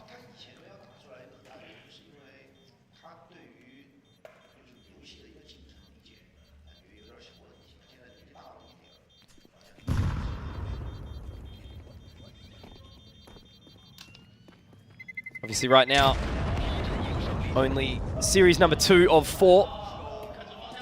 Oh. Split second. Not ideal, but again, not the end of the world as GGH have a lot of cash still to splash around. Yeah, it's been a bit slow, but sort of come to expect that from GGH in this event. Crowd unfortunately has not had a lot to cheer about. No. Oh look, you know, that's the game of Vision, right? The highest highs. But they're actually fighting for lane contest here now. Starry, a little hot under the collar. Does have to throw that smoke down, and now Boros well and truly ready for it. Hungry, trying to fight up the lane and find that additional control, but it's all they've got so far. Mid has been taken, they pulled away. Another opener for GGH. Ow. And a lot of space being taken here by Boros. You'd expect him to win his opening duel too, and he does just that. Okay. Call Me Sue not traded down though. Bit of a mishap there for Bibu. We're back to a 3-on-3. Oh, timing there. I think they actually want to go for this here. Synopsy is going to be able to look to get that bomb planted. They know exactly where he is, but tag. Now it's awkward. They're just going to go back for the retake. Synopsy tagged down, but not the end of the world. Bomb plant is secured. Synopsy's back into the safety of Cave. Post-plan setup's not looking too bad, especially if Mini gets on this line. Yeah, that's really nice with 2 players coming out long. They won't be expecting him here. Do have 1 flash, but obviously Call Me Sue is going to be looking straight down that line. The gun barrel will be spotted very, very shortly here. Starry looking for the hard clear. It's a great one, getting them off it, but the damage has just been dealt. Starry's managed to get in towards the middle of the site, but back turn to long. Asamas finds it. And my word, GTH are looking fantastic right now, Jordan. Yeah. Nicely played by Synopsy, low on HP. Just lets that contact happen on ramp and then swings for an easy kill in the side. Nice opener for Mini. Valiant effort as well, it has to be said by Call Me Sue, but 7-3 is definitely starting to get a little bit too outrageous here for Vision. They'll be sweating a little bit. So that'll be the result of a tack timeout. See what Gum has to offer the team in terms of any kinds of resistance. It's a very competitive opening, starting out 3-1. But unfortunately, it has looked a little lackluster from Vision there. Just a bit disjointed, not able to set up for those trades. And once again, it's just really been Boros finding all that space, and yeah, good opening shot onto Westmelon in the cave there from Mini. So good things are happening across the board for GGH. Back to the pistols for LVG. Yes, that is the case, and that is not a good time to have it. You should be looking at an 8th here for GGH, which is starting to be a really threatening first half. A lot of flashes over the top there, setting up Samus and Boros for this mid-entry. Nothing seen by them. Awkward now. A couple of good shots out of Synopsy, but Westmelon able to find that back. Does get a little bit scrappy now. Osama's drops Amelia in the process, so he should be okay. Westmelon has collected the AK, but again, look at all this space that Boros has been able to find. I mean, very well Zaka could be able to catch it, but he does tuck in to that CT-sided spawn. Beautiful stuff here. No way Zaka checks this. Once again, it's just Boros. Like blood in the water, a shark finding absolutely everything. Has to try and clear Westmelon here. He'll get the catch again. And unfortunately for Starry, Gonna have to roll back the years and live up to that Nico skin there with the Deagle, my good friend, if you're able to do so. Does get a couple of shots off, but, you know, 1 versus 4, just the Deagle mini walking into the line. Opens that up, has to clear the right side now. Starry, oh my god. Has the AWP, but the nade does send him down, and once again, it's Boros who is up and about. Yeah, very, very happy with that in the end. It could have been dangerous. I mean, that's the kind of round that we've seen Starry win in the past. He's a very clutch player when he's on his day. But I don't think it's really his day at the moment. I don't really feel that we're getting a whole lot of impact out of much of Linvision, frankly. I mean, it's been a middling game from Sue and Amelia, and everybody else is just kind of missing. So, again, the woes of Linvision sort of continuing here, unfortunately, at Extremesland 2025. But it feels like it's been a bit of a downward trajectory for them, and this is far from their best. Already all the way out on towards the side here. Amelia does manage to line them up alongside Starry, though. Here you go. Something occurring. Starry inside the donut, eaten good at this point in time. And now Mini has to try be the absolute clutch hero. But it's a great flash. And that is a welcome end to the half here for Linvision. Balls to the wall for GJ Howe, just trying to fang it out, A-main. And in the end, they're punished from that double up inside the donut. So at least some respite, Jordan. Yeah, some good shooting from Amelia and Starry, but yeah, I mean, I think GG Howe just sort of throwing caution to the wind there, and they ran into a pretty good setup. That's what's going to happen. You know, these guys can still shoot straight. Overall, though, an 8-4 half is really decisive, obviously, for GG Howe. It's still early days in this entire series. It's only the first half of the first map. Even if Linvision go down here, you know, they're moving on to Nuke. It's by no means a guarantee that even if GG Howe win this one comfortably, they'll do anything the same on Nuke. But yeah, looking good, getting a lot of value obviously out of Boros at the moment. His entries have been pretty superb.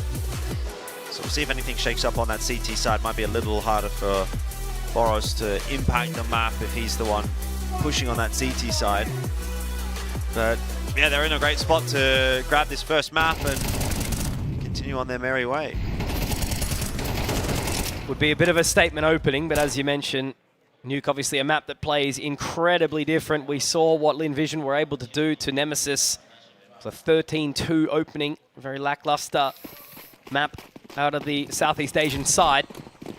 But you know, that's the thing that Linvision are able to do and do well. They have had some decent runs at the Tier 1 level. Pistol round, an important one. Linvision going to need it. Setting up on this T side with a couple of sets of util, so they're going to hit this B site. The smokes in for short and long. Here's the push. Find its way in now. Mini, great opening, gets actually 2 for his troubles. Completely uncontested. Finally, the trade comes through from Westmelon, but Boros has already found his way up towards the shelves. Sinoxy finds Westmelon, and what do you even say about that? I don't know, Linvision washed, I guess. I mean, Synopsy 2K with 16 HP. Linvision are really just not looking like they're hitting their shots at the moment. GG House certainly are. It's a rough way to go down in the second half when you're already down such a significant scoreline. Yeah, the idea's sound enough for Linvision, but just some great shooting out of those dualies, and GG Howe, clean pistol round. Just took too long to trade, didn't it? Now at mid, looking to try and have that little bit of a contest, but Masamas and Synopsy are already down there, and again, it's not a force-in by any means, so we shouldn't get too up out of our seats at this point in time, but you know, a guarantee of this round's going to be 10 for TJ Howe, and then there's not a hell of a lot of opportunities left for Linvision. No. Masamas needs a bit of help there, and he's got it from Synopsy, but in the end, 10-4, like you say. Long way to go for Linvision if they want to put anything together on this map, and I don't really see it happening. They've just been a bit missing.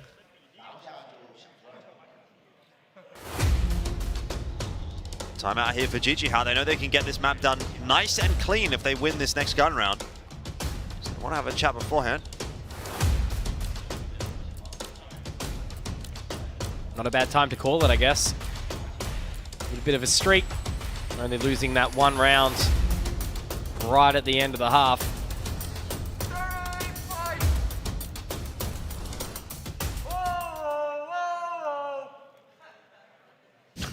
Not sure what that was meant to be. Wee woo, wee woo.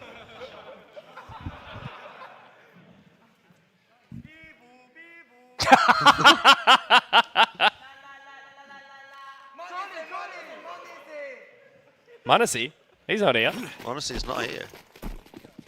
Oh, but I bet they wish he was. I bet Linvision wish he was there on their team right now. Yeah. Zaka's looking a shadow of himself at the moment. 3 and 8. Yeah. Definitely not what we were expecting. Wow. Good awareness, I guess. Coming out from Kormisu early on, and now Westmelon about to have a little bit of a cuddle inside the smoke here as Boros actually finds him in the end inside the cheetah. That's an advantage being given again. Yeah, when you're walking through a smoke like that, you want to be the big spoon, not the little spoon. Cuddle in the back of the head with a couple of bullets. It's not what you want to be on the receiving end of. Amelia has crept out the A site nicely. So that is an option for Linvision. We'll go back to retrieve the bomb. It's going to take a while for this round to play out, though. It's going to be a slow walk to A. They've just found so much information in the lane as well.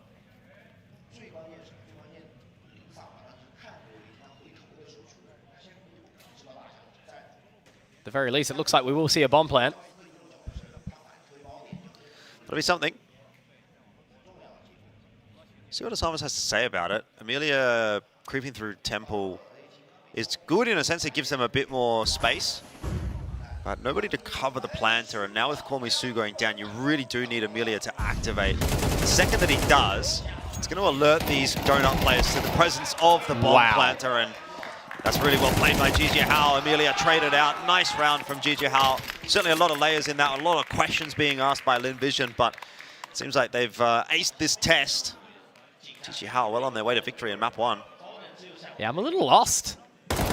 Obviously, it makes sense that they get that CT smoke down. Amelia walks straight through Temple, able to find one on the mini, but yeah, they just had the opportunity to actually push that smoke. It was a CT smoke as well from GG Hao. So, just an interesting spot to be in for LVG. 11-4. Money, not Fabu. Didn't obviously get that plant either. It's not so much about the money at this point, though, either, is it, for Linvision? They're just not winning rounds. Yeah. You know? You can have all the guns in the world, you could have infinite money, and I think GG Hao would probably win this map. Well, it's one round out of the last 12, right? Yeah. Something has knocked the wind out of the sails of Linvision in the last 6 months, and whatever it may be, we don't know. But they just don't look like the same team that went to Austin Major.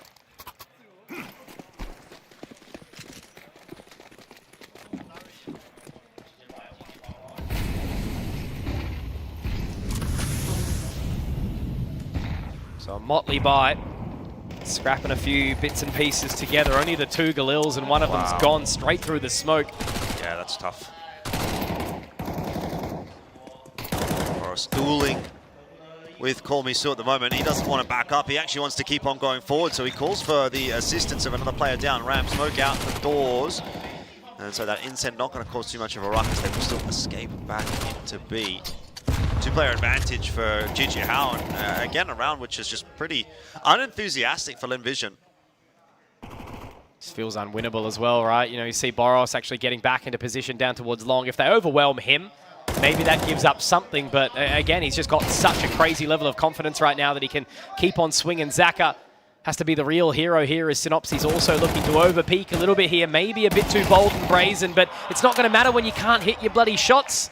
Linvision are just not living up to expectation in any which way. A team that we have sung praises from the high heavens for many moons, but it's just, yeah, looking like a completely different team with not a hell of a lot of life. This is, again, one of those things that we were discussing in the pre-match where you just have this level of inconsistency from these two teams at the moment, particularly Linvision on a bit of a downward trend that we've noticed over the last 6 months, and it makes it really hard to say, yeah, Linvision's going to come in and be a real threat for this tournament. You know, it feels ludicrous because I think coming in we really did have Linvision pegged as probably the team to beat on paper, but they just don't look like they're doing anything much at all in this event, and so it's a silly assumption to say that they could go to the grand final or even to win it now, having watched this game.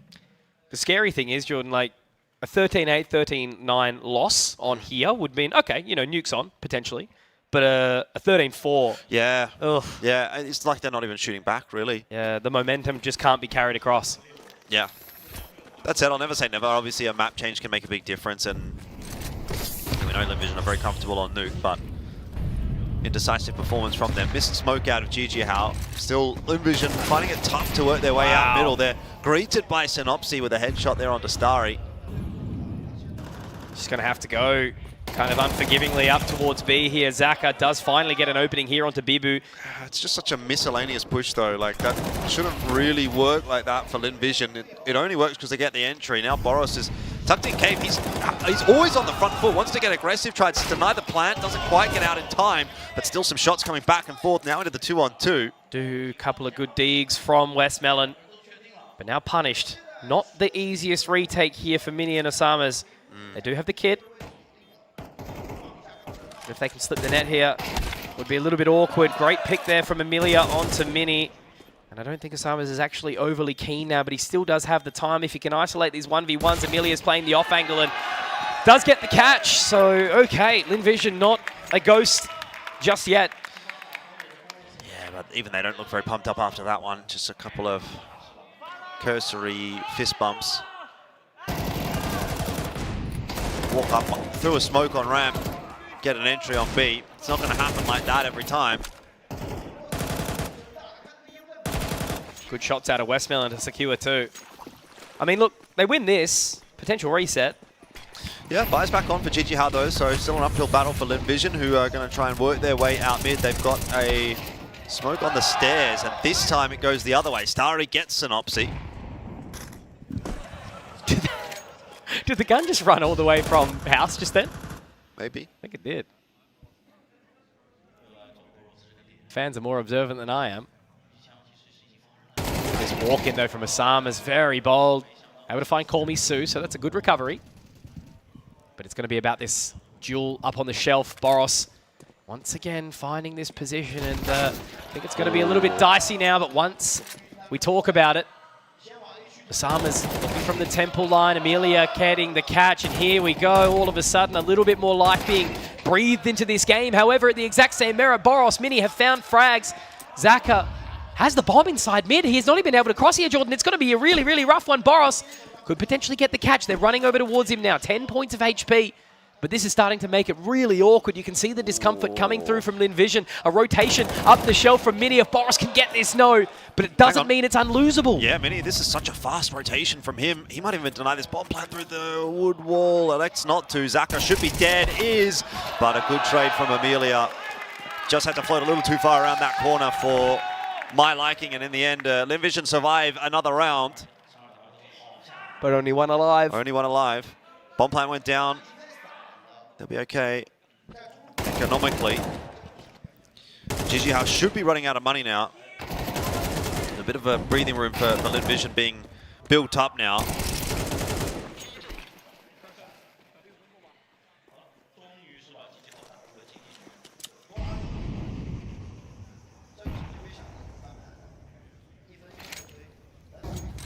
Early walk into A. Full save. Bar the 5-7s and the Deagles. No Kevlar, so even for some collected weaponry, Zaka getting a couple of ego-boosting frags, but he is dropped down low. Would be important for him to stay alive and save this weapon. Definitely needs it. The ego boost more so than the weapon. Yeah, Amelia the only one positive right now. Yeah. In the server, not emotionally. It's just a shame that it's kind of taken to the point that GG How got 12 for Linvision to actually come online here. Because if they could have put this little string together at the start of the half, there might have been a bit more of a conversation to be had, but this feels like it's just too little too late. At some point, GG How is going to find round one. The rounds have been too close to say otherwise. Always the way, likely in a pistol event too. But so far, so good. Boros, judging by the way that he's going, you'd likely think that he finds one before he gets taken down, but they're still doing their due diligence here. They're clearly concerned, making sure that they get all the spacing before they bring the bomb up over towards the side of B.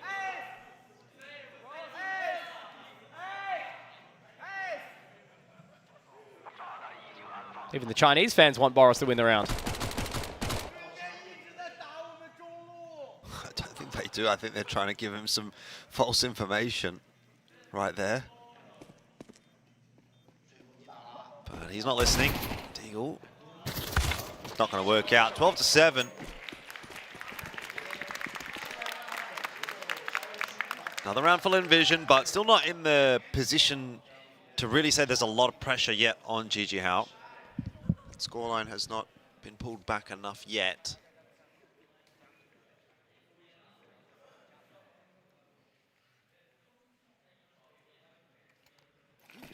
No kits.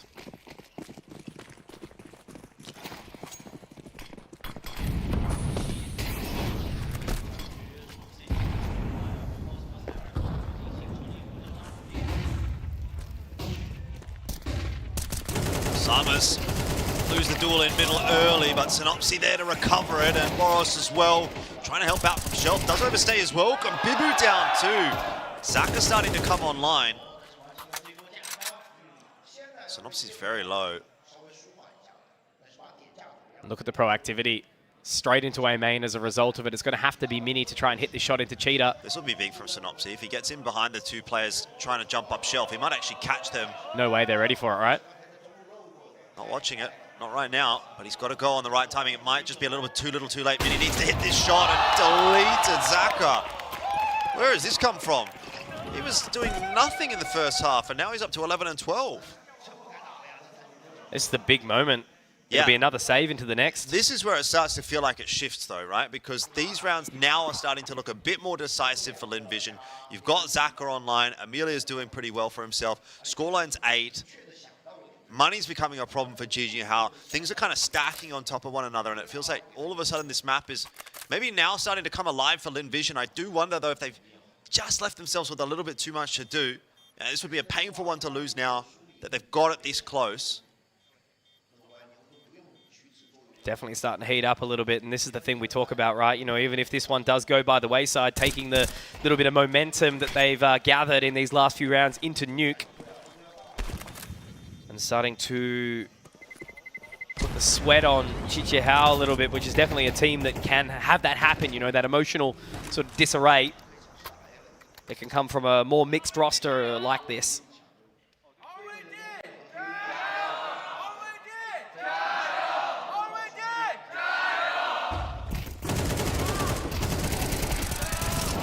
Good entry from Starry, but the follow-ups from Zaka is what really sets this round alight. 2 into mid, and then this is insane. Shot miss obviously by Mini, but still. I was sure Mini was going to be on for one there. I thought so too. Straight out mid again, Linvision thinking that's their recipe for success. Force buy through for GG Hao, or more of a half buy really, to save a bit of cash for the next round. Misu opens the account. Round is looking good again for Linvision. Oh, information gathered onto Boros now. Zaka happy to waltz away from that one. Amelia will pick up the positioning. But obviously Starry's found Shelf as well. They don't know that B is completely open as of yet. Boros hits this shot, maybe there's something, but he's going to be punished as well. I'm starting to feel, not quite desperation, I'll call it yet, but definitely feeling like the individuals are starting to want to play make, if anything. Yeah, I wonder if this is becoming a little bit too familiar for GG Hao, similar to that game against Eruption, which got really messy, it got really close. They had their chances to close it out and were unable to do so. And that's not a great trait to have if you can continue to put yourself in winning positions and then not convert. Something that GG Hao have to fix pretty quick. You can just see the level of confidence that's coming out from them now, right? Mini will be able to pick up one rifle and try to send it home. Has no Kevlar to do anything further with it. Don't know if they want to hunt for it. Looks like they will be at the very least. Amelia is going to go off and find that, but the rest of the team has really sort of picked up now. Yeah, Zaka, last few rounds, as you mentioned.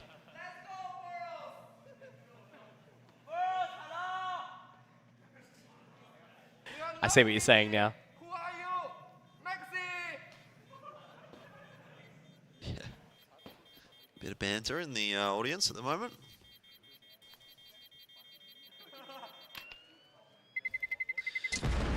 Over 9. GG Hao have a bye.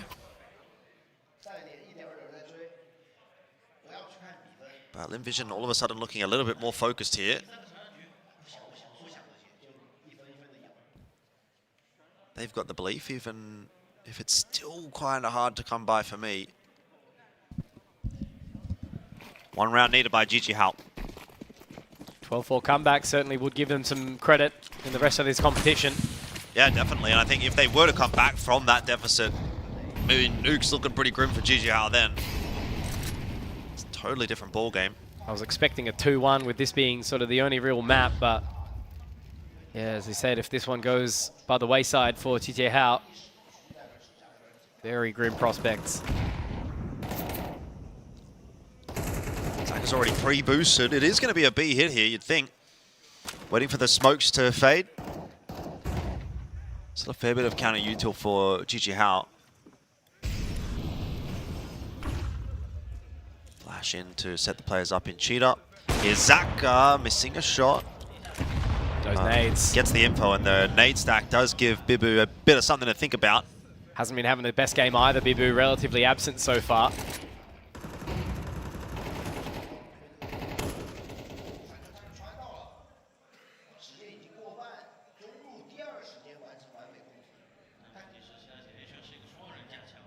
Gonna have to be ready for this mini. Wasn't in the previous.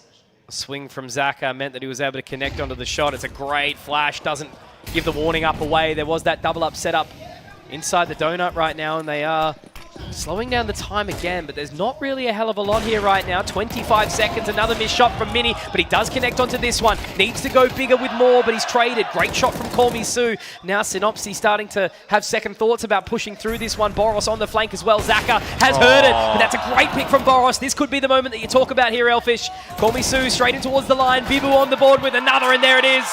Lin Vision have unfortunately given up the opportunity here, just off the back of a couple of nice shots there from Gigi Hao. If they gave themselves 1, maybe 2 more opportunities to bring it back here, they would have had the space to make this comeback happen, but no, denied in the final moments. I always feel like such a downer when I'm in that position of like the 12x comeback. You know, I'm always the doubter. I always say, once they've hit 12 and it's like you're coming back from like a 12-4, 12-6, 12-7, something like that, you know, it very, very rarely happens, you know, and that's exactly the reason why. All it takes, like 1 missed shot there from Zaka, all of a sudden he's now not able to assist with the side defense. He's dead. You've got the pressure coming through from Donut for Call Me Sue. He then has to rush a fight into the connector, and just falls apart, obviously, as a result. So, pretty good effort from Lin Vision, obviously, on the T side. Had they started on the T side, maybe it would have been a bit of a different story, but, you know, if they would have given themselves maybe at least 1 more round to play with, again, different story, but end of the day, the scoreline is 1-0 now for Gigi Hao, and a chance of closing things out 2-0, although maybe you'd say now Lin Vision have kind of done enough to restore a little bit of faith going into this second map that they should be able to get something done on Nuke and maybe push us through to a third, again, in which case Dust 2 coming up, and I mean, again, that's always been a good map for Lin Vision, so I think the door is still open here for Lin Vision to make something happen in this best of 3, but pretty poor performance from them on the CT side of Ancient that they would rather have back, and again, it's just not how it works. So I don't know what to really make of that first map, you know, coming out of it. I think Gigi Hao, they looked decent enough, but then again, there was also that inconsistency from them getting shown a little bit. So still a map, or rather a series, which at this point kind of feels like it's hanging in the balance, in my opinion. Yeah, I think, you know, a couple more rounds, it was that 3-1 position for Lin Vision, and then, yeah, they won only 1 out of 12. I think it ended up being 12-4, trying to make the comeback happen. It was looking good. There was momentum behind them, but, yeah, I don't even mind being the doubter in that position, right? It makes a hell of a lot of sense, but I touched on it earlier saying that the 13-4, if that was sort of the result, Nuke's just out the window, right? You're going to see Gigi Hao have so much confidence that they can just wrap up the series 2-0, but now I'm a little bit more of a believer. I think there is an opportunity. Nuke is a map that plays out very, very differently. Some of these mixes do often have a little bit of struggle with the tactical depth that Nuke does call upon. If you're, you know, feeling hot and you're a better team that's just feeling dominant, you can really sort of run at your opponent in a way. But yeah, knowing the depth of play that Lin Vision actually does have on this map, it does make me believe a little bit more. And then Dust 2 is really when the gloves are going to come off. If we yeah, it is a map which Gigi Hao plays, the Nuke, and obviously the Dust 2 as well. So I still think it's going to be a bit of a contest that Lin Vision are going to have to work hard to try to get through these upcoming couple of maps. Again, a really stellar performance from Boros in a losing game, 23-16. He's done well. most of GG How have done well. Bibu, as you sort of highlighted at one point, did go a little bit missing, but it's not the biggest of concerns when you got four fellas able to frag. Westmelon was the one that slowed things down a bit for Vision. To be fair though, I think for the most part they just all were a little bit lacking on the CT side. If they had played a better CT side, Vision might have walked away with the map victory here on Ancient. It's too little too late to start coming online when you're down 10-2 out of the first half, you know. Yeah. So solid stuff for GG How. Osama's being the MVP. And they'll be feeling pretty good about things as they now are having a bit of a chat about Nuke in the break, I dare say. Absolutely. They really give them that additional momentum to move forward into it. You could see they were very, very happy up on the stage here. You know, Boros had so much impact, so did Osama's, and yeah, even with Bibu finding a couple of impact kills right towards the tail end there, gave him the little bit of a boost that he needed. So the team's looking good. I think that's sort of what really makes me hopeful. I touched on it earlier saying that I thought that GG How making the playoffs last year, it was that 3-4, I think, from the top of my head. Yeah. They beat out Semperfi in the quarterfinals, so they want to continue to push this event further, right? You know, they've got Osama's from EXO, so they've all got the pieces, Mytha, Synopsy, it's looking good, but yeah, they've still got a bit of an uphill battle. So we'll take a short break and then we'll find out if Nuke brings any changes to the weather.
Hello everyone, it's Nico. I'm here at the ZOWIE Experience Room in Chengdu. Here I have two monitors. One is 360 Hz monitor, the one that we use mostly at events, and here is the 600 Hz monitor, the one that I use at home and that we will also use at the IM Chengdu, and the one that I prefer as well.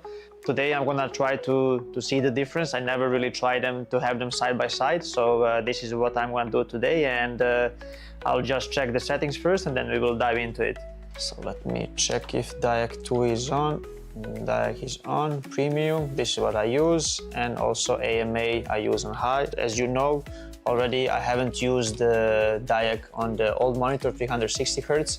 I don't know, it didn't feel right for me, but on the 600 Hz monitor I see a lot of benefits. The game is really smooth, so I definitely recommend using the Diac on and also AMA, because it helps both are connected and both help for the motion clarity. So the first thing I want to talk about is the color. We use both monitors on the same settings, so you can see the clear difference between the colors on each monitor. As you guys already know, I always like to have my color vibrance very high and to use saturation very high as well. So for me, it's very important that the picture is very visible. As you can see on the 360 Hz monitor, the color is a bit more reddish, it's a bit more orange, and it's very hard to use the high saturation on this monitor because just doesn't feel natural. And the 600 Hz monitor here, even if I use the higher saturation and the vibrance, the colors are way more natural, and it's just easier to see opponents. They don't blend in the background. So and what's most important for me is that my eyes are not getting too tired while looking at the screen. So the 600 Hz monitor definitely benefits a lot when it comes to the color, and it's just made for CS2. I'll just play a little bit. Let's try the 360 Hz monitor first.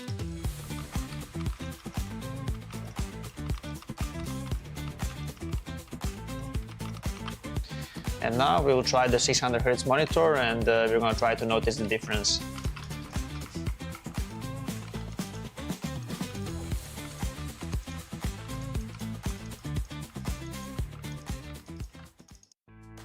I think the first thing that I notice is the motion clarity on the monitor. It's way more clearer picture on this one. I think when the player model is moving, it's way easier to see them. They are not blurry at all, especially on the maps like Ancient. It can be difficult to see sometimes because of the background.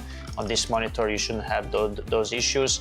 I think for me, the clear difference is when the enemies are moving. It's way more smoother on this monitor, and it's way easier to notice the enemy when they strafe out from a certain area where you're not focused, because this monitor also helps you to see enemies easier, not just in the center of the screen, or not just in your crosshair, but also on the side of the monitors as well.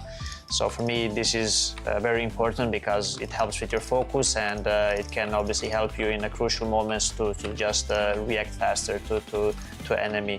Yeah, I would say that these things are very crucial for every professional player, and these are the biggest upgrades on this one. So yeah, these are my thoughts on the 360 Hz monitor and 600 Hz monitor. The difference is very visible, especially for a professional player. The upgrade is also very visible, so it's pretty crazy, because this one was already very good and I used it for a long period in my career, but this one for CS2 is just, it's amazing. Even if there is no end to the pursuit of perfection, never cease striving for perfection. ZOWIE understands without the right mouse shape, performance can be impacted, thus not unleash your full potential. Various shapes with designs validated by sports science for performance, comfort, and endurance. ZOWIE applies sports science to analyze pro player gaming performance data, researching differences in hand styles and grip styles.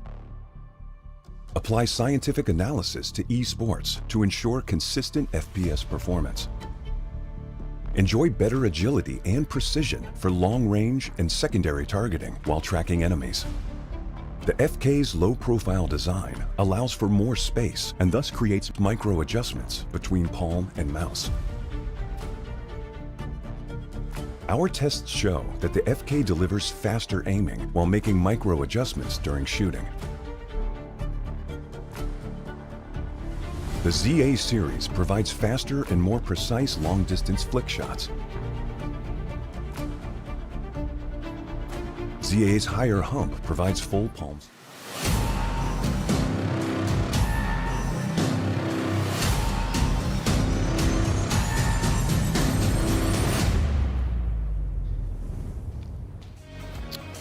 Well, so far, not exactly an unexpected outcome, I guess. Xijiehao looking kind of good. Jordan, you can't be doing this on broadcast, no, right? It's a little bit... Okay, fine. I'll leave you with that. Yeah. Okay, good. But, yeah, opening game, I mean, in the end, a little closer than we expected, coming off the position of a 12-4 into a 13-9 victory going the way of Xijiehao. But nuke around the bend, I don't know. Is that going to change?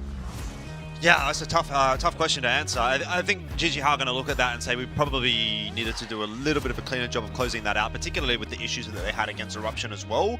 In closing things out, it's becoming a bit of a recurring trend at this event, but in this case, at the very least, they do get the victory on map 1, and now they can go into a nuke and focus on that against a Lin Vision that, again, has just been so up and down. Yeah. You know, it really feels like they do live and die behind you know, what Zach is doing in a lot of cases. When he started to come back online there in the second half, then all of a sudden things start to look winnable for Lin Vision, but they just didn't give themselves enough rope to get the job done. And so, again, jury really is out as to whether or not Lin Vision can come back in this series.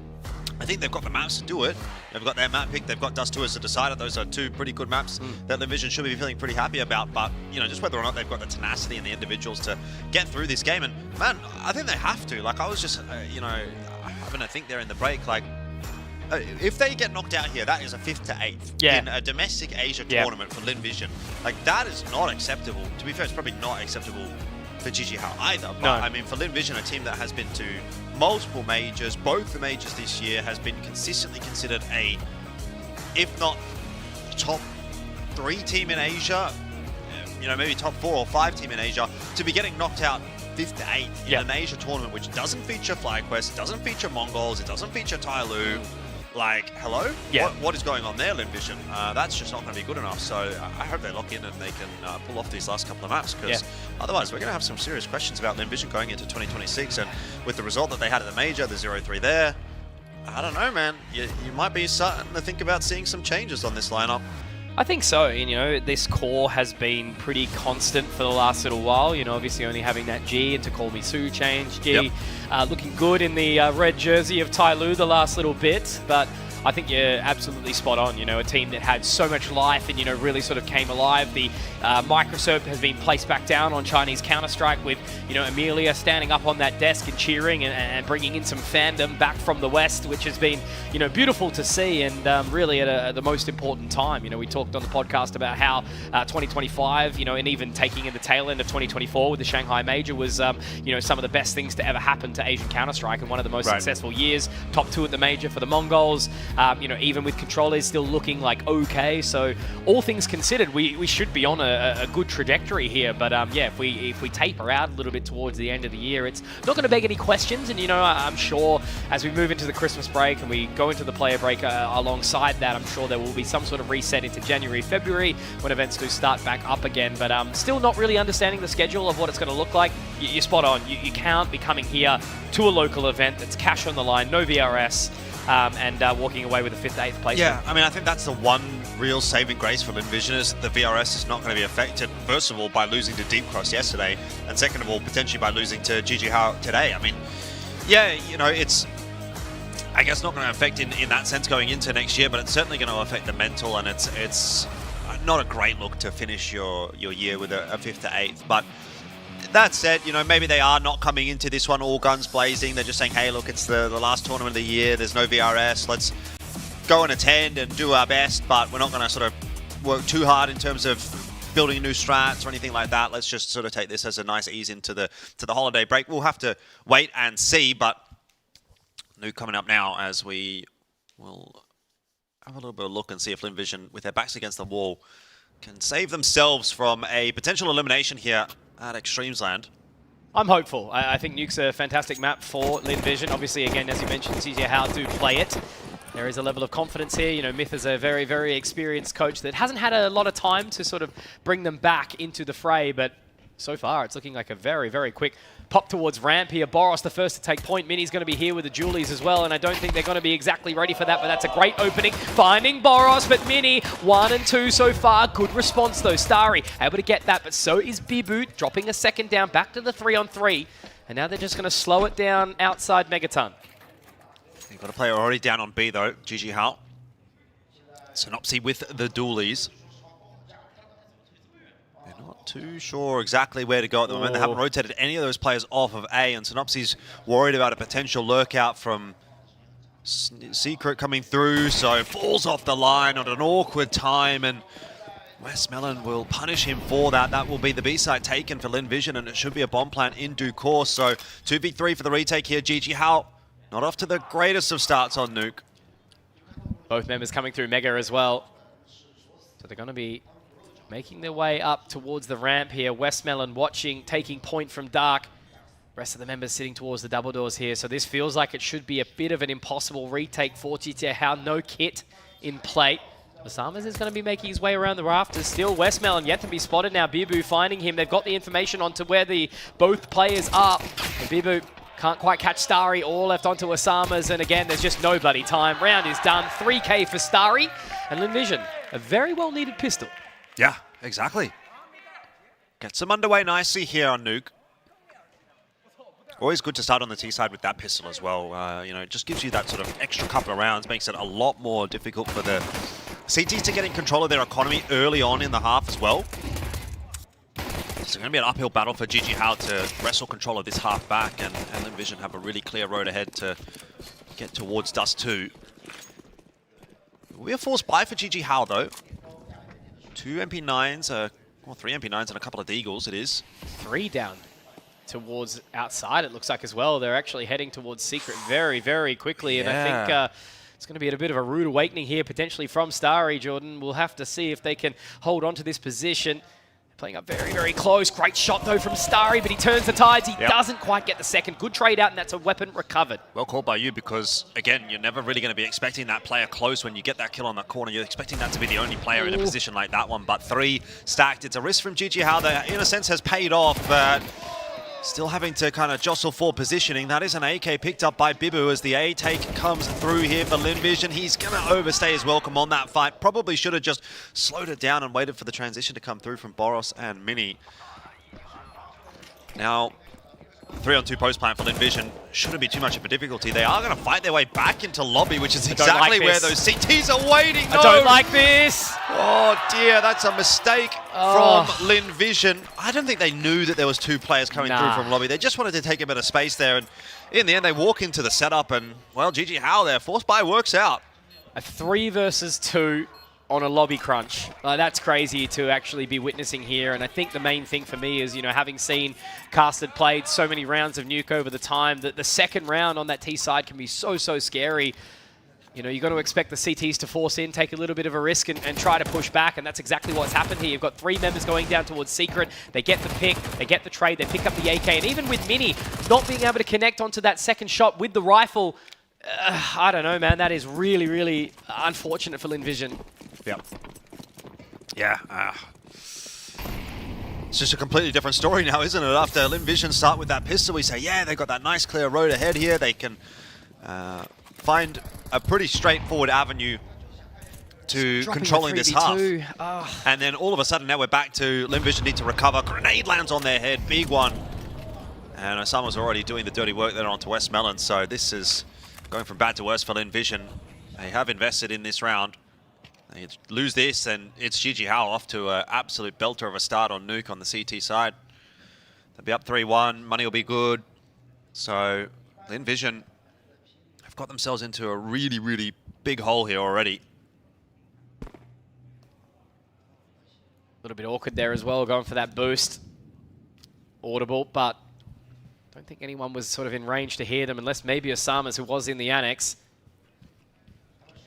Now repositioning accordingly. They will have the site free of charge. Obviously, a couple of members over towards the ramp, though. Mini and Boros will be able to get in quick from Megaton. Utility down, due diligence. They are going to be able to look to get that bomb planted quickly. But how well will they be able to defend the post plant? That's a good question. Boros already down here at ramp, so he's securing the rotation path for his teammates. Amelia just a little bit too early. It's a good kill from Starry to trade Boros down, but you needed more, and Call Me Sue's not getting this one done with 13 HP from this position. It would probably be clutch of the century if he did. It's not going to happen. So that'll be GG Hao with their second, and a clean second round as well is important, right? They, on that CT side, they want to build that money up early. Didn't get the pistol, but now recovering that nicely, and they will go into a round here where Vision will not have a whole lot of firepower. So probably just mostly Glocks, maybe a P250 here and there, Deagle here and there, whatever.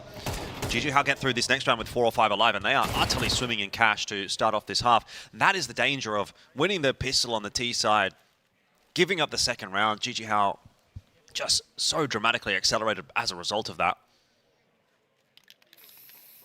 I suppose the thing with GG Hao, right, you know, there has been a relative core. You know, we've seen Bibu, we've seen Mini kind of hang around these teams for a while. Yep. But they are starting to look like a pretty well-drilled team. You know, it's not perfect. It's a little rough around the edges, just like we saw against Eruption yesterday. But definitely, they're doing the basics right. Yeah, I mean, I think there's been some question marks around Boros as an individual after what happened with his sort of tier 1 escapades. But you know, you put him into this level of competition, and he typically is a standout player, as we've seen on every map so far. He's started slowly here on Nuke, I guess, by his standards, but it's not been terrible across the board for GG How. There's a run boost for Lin Vision. They're aware of some shenanigans happening here. This could get out of control. It won't, as Boros doubles down, but Westmelon will at least secure a plant. So there's something in this round for Lin Vision to sort of take away. But not much. Man, Boros is just speed running, cruising around, very, very happy with his space around the map. I think he just booked it straight in towards Mega from heaven there.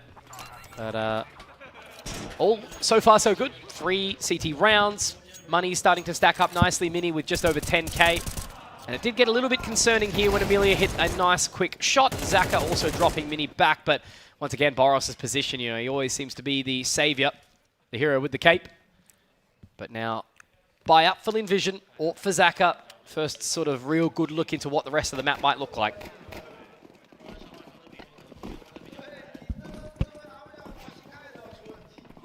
Yep, all for Zaka. Didn't feel like it had a huge amount of impact in that last game. I felt like he was actually better on the rifle. There's a missed smoke.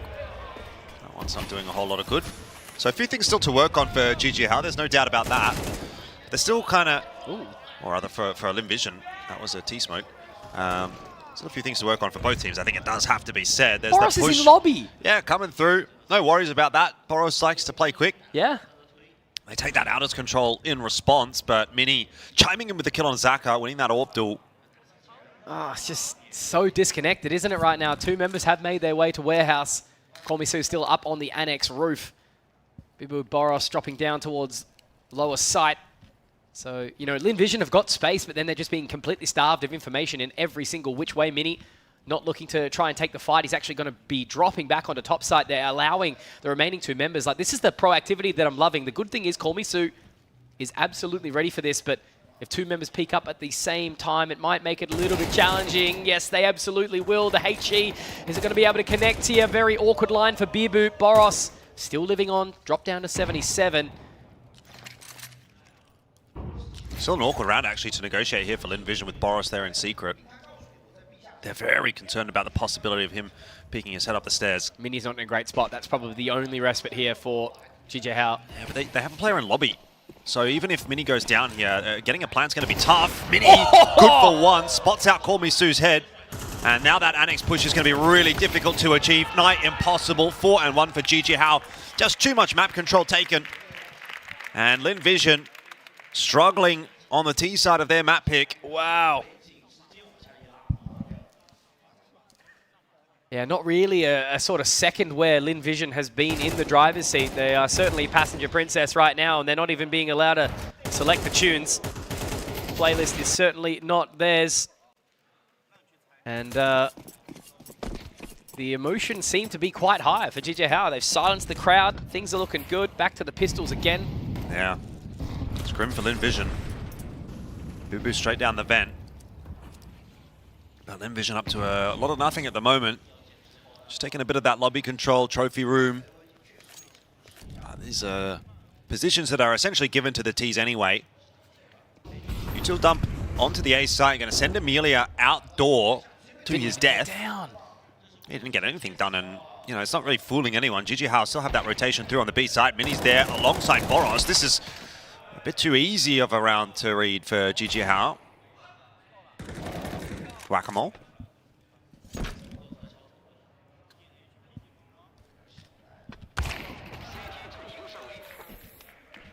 I'm a little bit awestruck at this point in time. It's just looking like the separation of skill of these 2 teams is so different, which we know is not the case. Gonna need a little bit more than a Jayo at this point in time, guys. Yeah. Yeah, I mean, Lin Vision is actually quite a skilled lineup. I think Zaka and Sari in particular.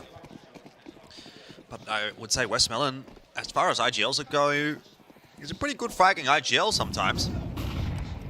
Stu and Amelia tend to play a little bit more of a supportive element in this lineup, but just nobody online, really.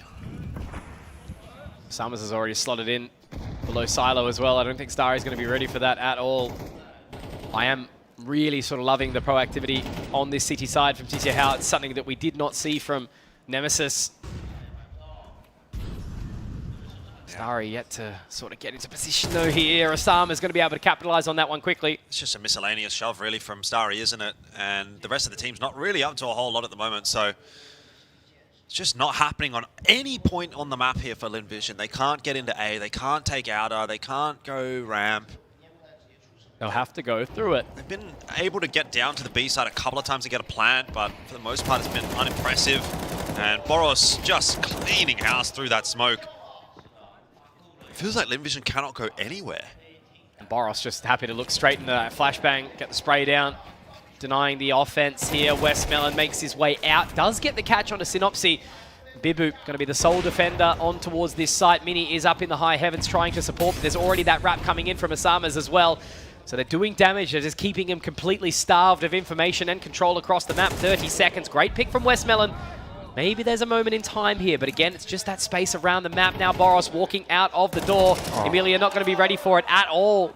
Proactivity of these members from DJ Howe is absolutely beautiful. Great shot from Westmelon. It would have been the ace clutch if he secured it, but unfortunately for him, 2 alive and 6 rounds on the trot for DJ Howe. Yeah, tough one in the 1v3 there. He got a good shot on the first player, but just not quite calibrating quickly enough onto the second. And GG Howe just kind of like plodding their way through this half. You know, they're not really doing anything too fancy. It's not outrageous Counter-Strike. They're just playing solid enough, and Linvision are offering very little resistance at all. But you can see GG Howe you know, they're seeing the finish line. They're kind of sensing that they're getting close. Starting to fire up a little bit. They know that a top 4 is close to being secured here. Linvision, you know, if they're going to come online in the second half, right? Like, let's say, oh yeah, they're a good CT-sided team on Nuke. Well, maybe that's too little too late again, similar to what we saw on Ancient. They need to get a few rounds here on the T side. Let's just try and take one, you know, take it one round at a time. See where we can go from there. Bibu timing nicely onto Emilia as he hears that util, doubles down from back Fent as well. It's just not a position you should really be getting this much work done from, but the coverage is so good from GG Howe, and Linvision again offering not a lot in that round. There was a single rifle taken in through that round, and it was the first to be dropped down. Great round from Bibu, who was having a very, very quiet map in the previous. I think he ended up finishing about 5 and 15, and he has well and truly exceeded that this time round. Definitely a player with a lot of capacity. Been around the bend for quite some time in this jersey.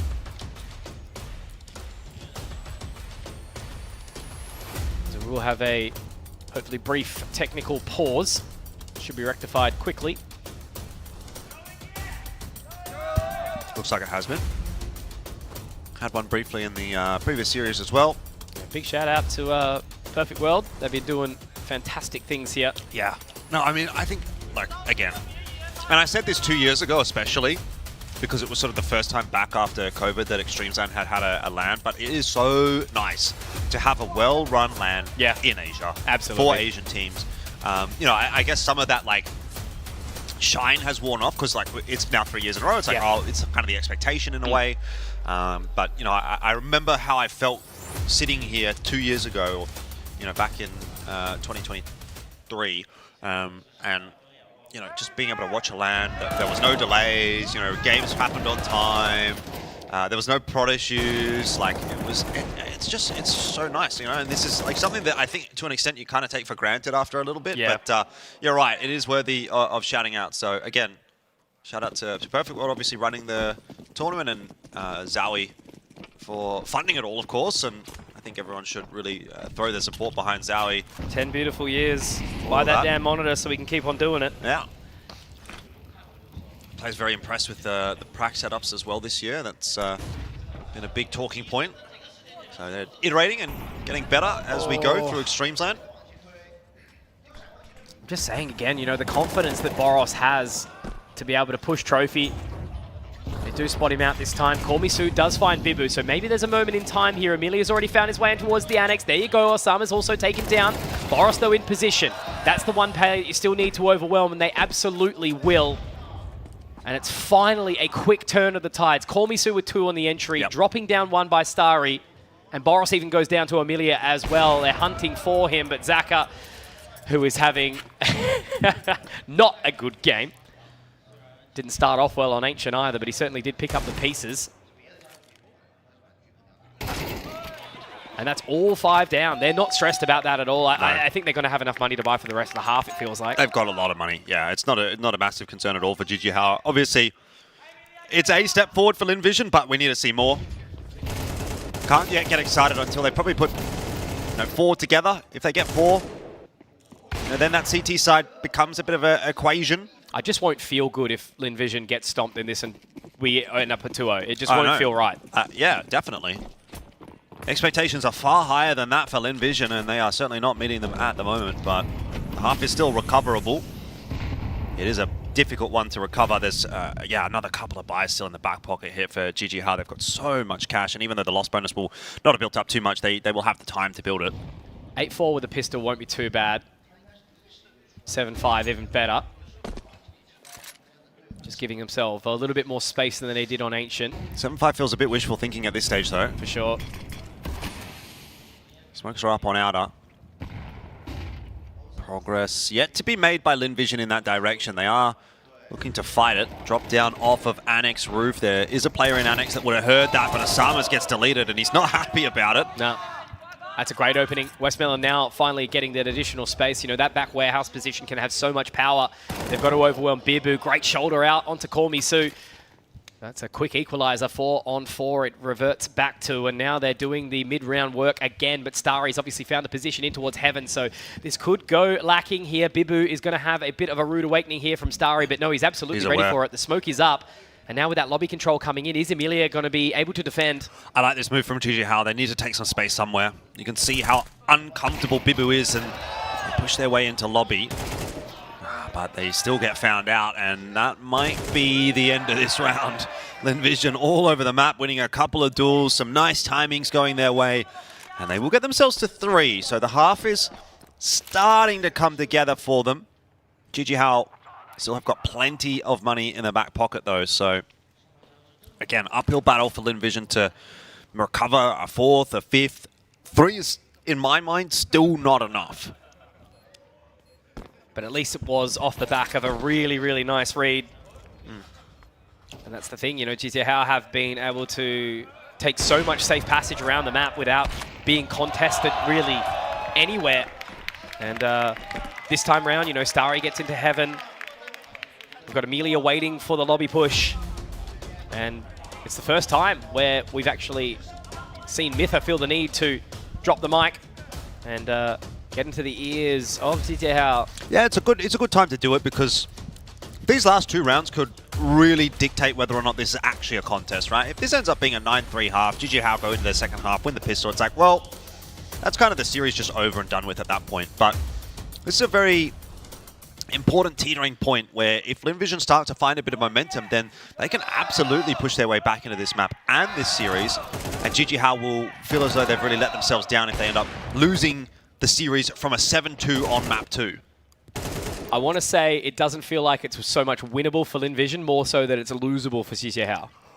Yeah, I can kind of get behind that. I don't feel that Linvision have really stepped up in any significant way just yet to make me feel like they're really on top in any of these rounds. But they've been better. Oh, waterfall smoke. I don't know if that went quite deep enough, actually, for Linvision. We'll have to have a quick look. Annex is covered. There's been a couple of missed pieces of utility. Yeah, it looks like it's fine. I think it might have bloomed late.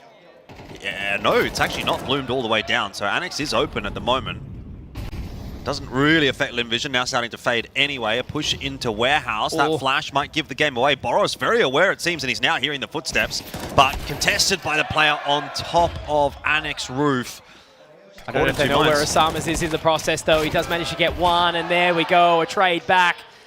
Starry doing really, really well here, but the shadow will be spotted by Call Me Sue onto him. Now they've got to pick up the pieces here. A 3v2 is still good. Mini trying to capitalize on this position as Bibu moves in towards the Annex, but Starry absolutely looks ready for it. That smoke will fade in about a second's time. And Bibu now really stuck between a rock and a hard place here. Punish taken down. Mini would have to go and be the absolute hero, but he is falling too. Here we go. Wow. 4 was the pass mark. Yep. 5 would be better. 5 is doable now for Linvision. Money's actually, I think, starting to become a little bit of a problem there for GG Hao. Didn't quite catch it before we went to the player cams exactly where they were sitting, but I thought I saw someone on about 4.0. which is enough to get a buy through, but it's not going to be a phenomenal buy. You know, you're not going to have all the bells and whistles here. So it's just slightly getting a bit easier. Yeah, there's a FAMAS out and an MP9 or two, so not a perfect round for GG Hao by any stretch of the imagination. The last round of this half. Linvision working their way back into it. A 5th on the T side would actually be a pretty good T side, especially with the start.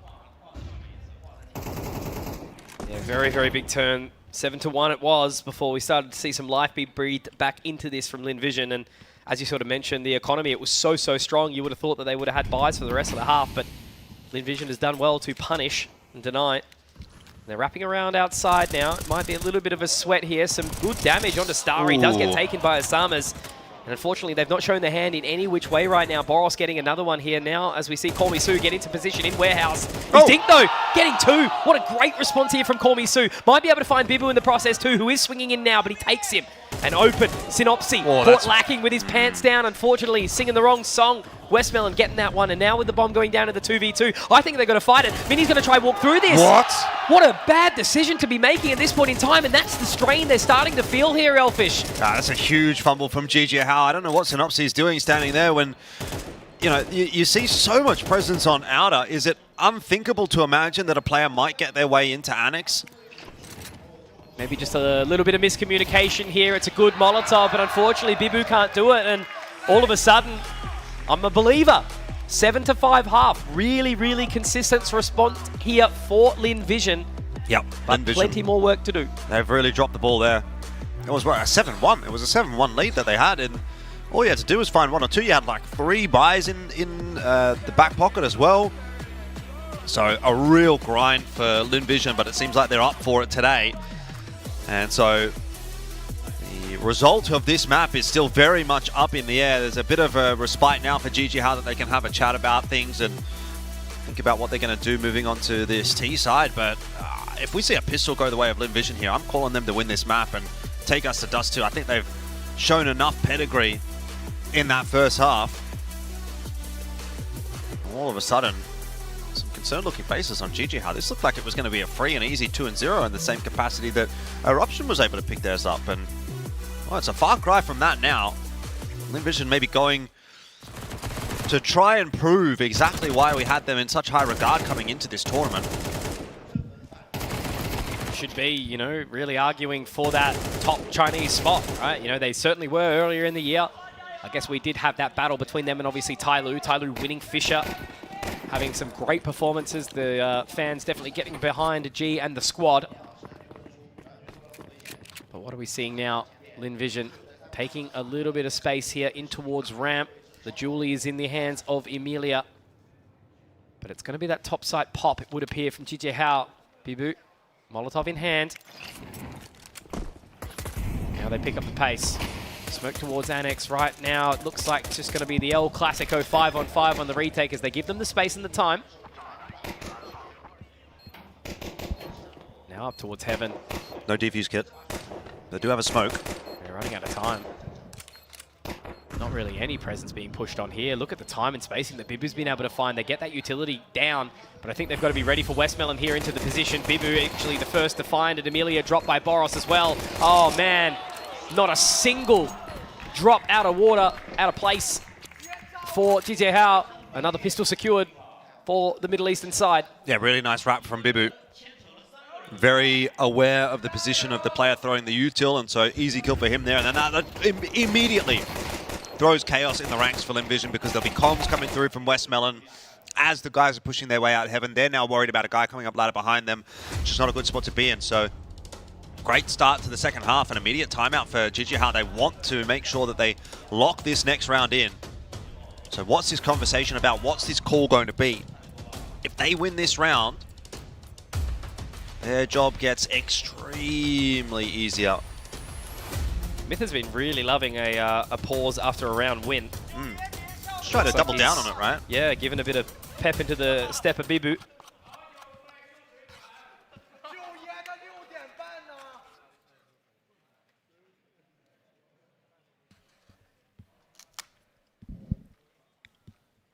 No investment from Linvision. Yeah, it's a bit of a interesting one, I think, there to have a timeout. CT side, I guess you don't know whether or not they're going to buy. But this should be a pretty easy round for GG Hao regardless. Oh, Westmont's crunched right into an inset. It's not exactly a fun time. Look at the reserved approach, though, that GG Hao are bringing in this round. They are not too keen to let this one slip. Yeah, definitely wanting to give that respect. Boros has found his way into secret. Rest of the team still lobby side.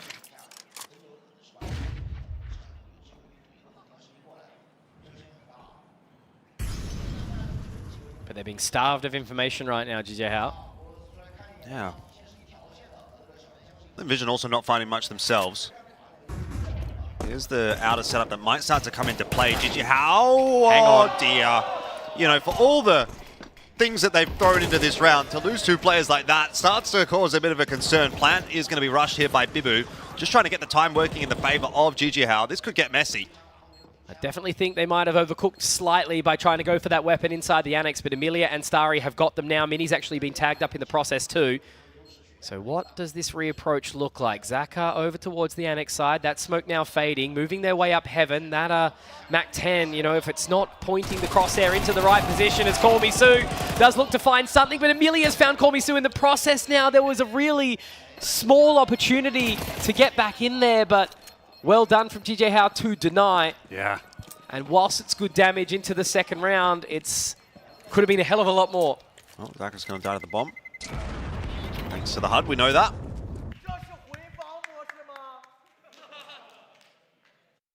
Still a bit of yapping happening in the audience, but I think the window's gone out of the sails of the Vision fans again after the start to that second half. There was an interesting moment right here in the 3v5, but this smoke from Mini, pretty much the lifesaver.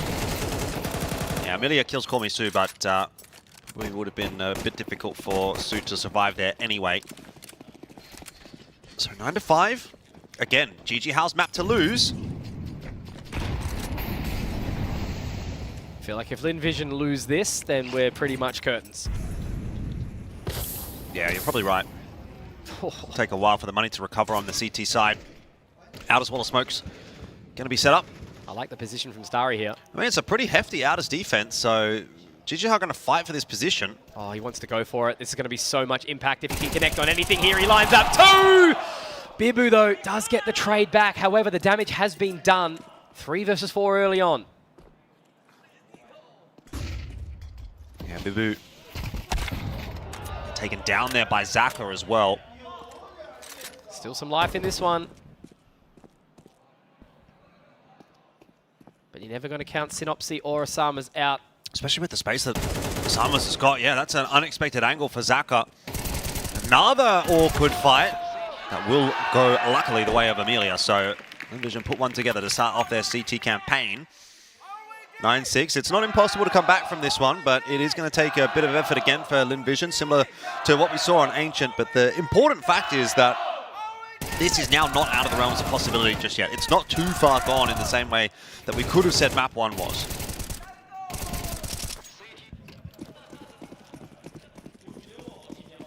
Need to see some more action from Zaka. So far, it's only really been Starry and Amelia to be putting some wind in the sails, steering that ship.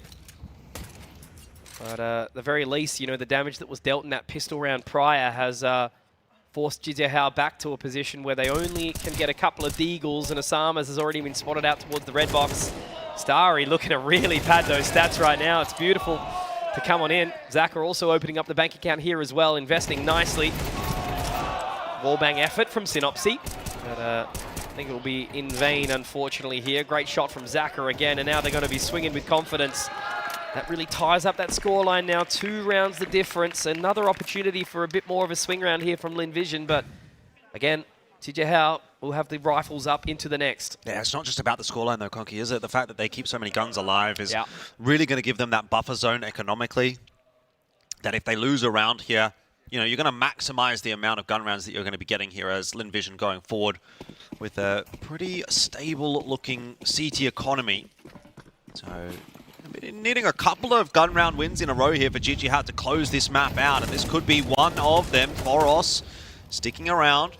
Not aware that there's a player creeping up close and personal. Starry loves this position. Was undone by it actually in the first half when he was on T side, but now going to be able to crack himself.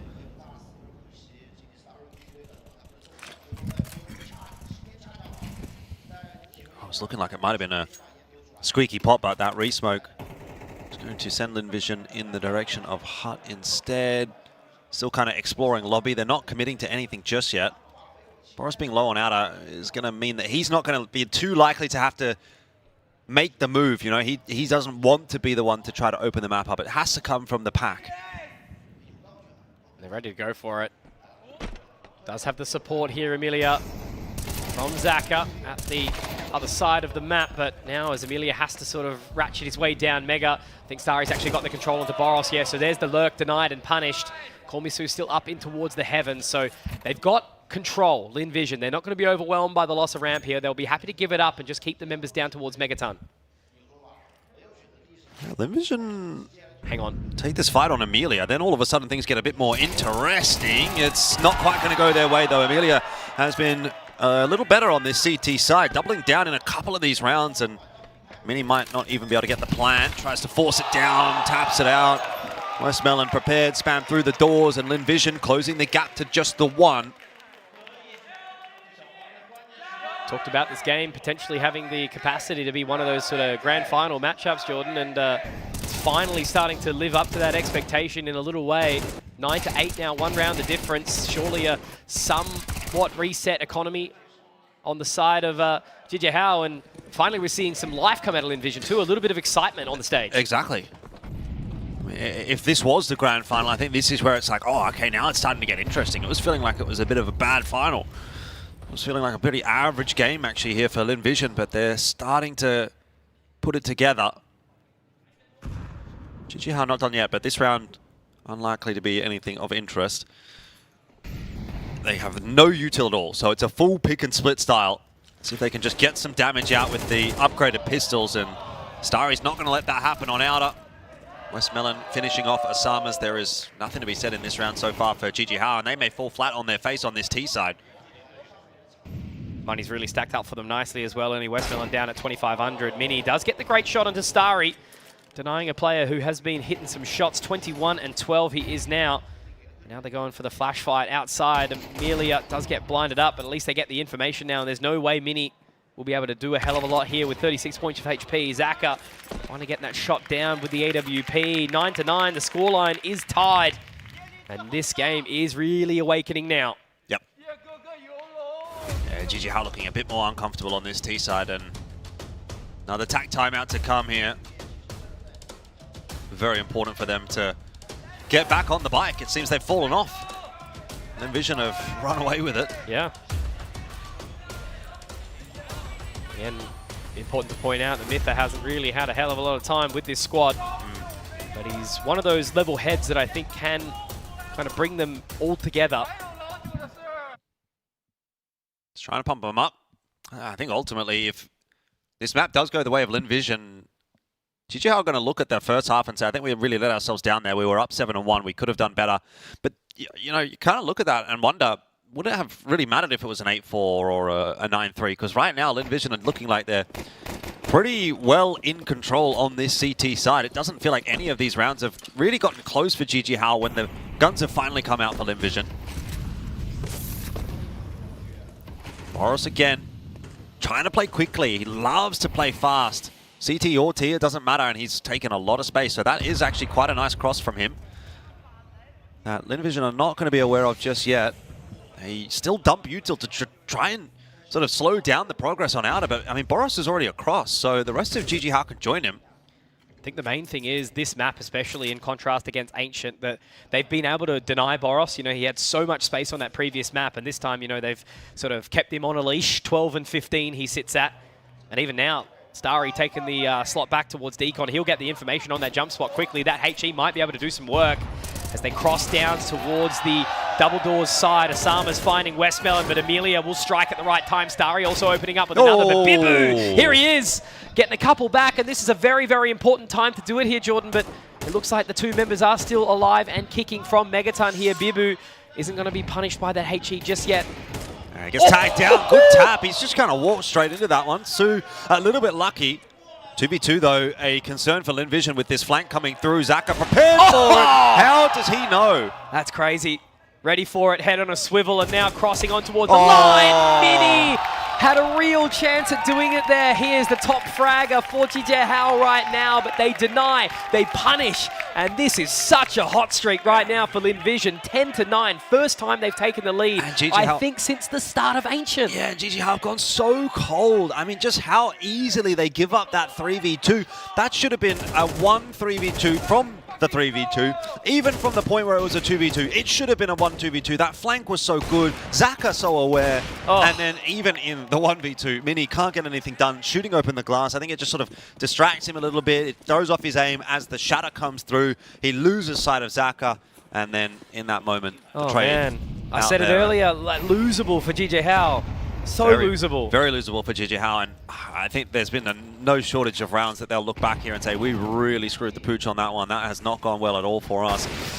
Zaka down early though, could be a chance. Opportunity really given up. Westmelon also tagged away. Boros able to punish him. It's going to have to be Call Me Su to do the big amounts of damage from this position, but they're not going to even really care about it too much. They're dropping down towards lower and nobody's here.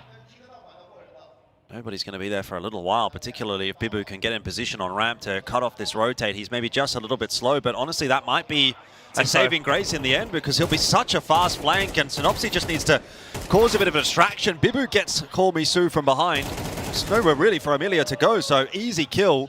Plan is down. Starry, best think about saving this gun. I think so.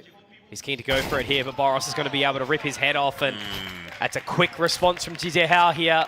A lot of money in the back pocket, though, for Linvision. They will still be able to contest this, but much better round from GG Hao. Have to wonder, though, if they would have won the previous and then done that, what this would have looked like. They'd be well and truly in control instead of just kind of hanging in there at the moment. It's GG Hao are their own worst enemies at times. I do like that mental, though.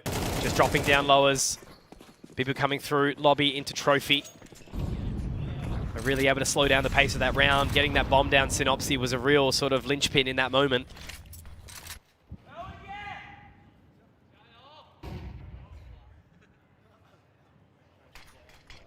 Much slower start to the round here for Linvision.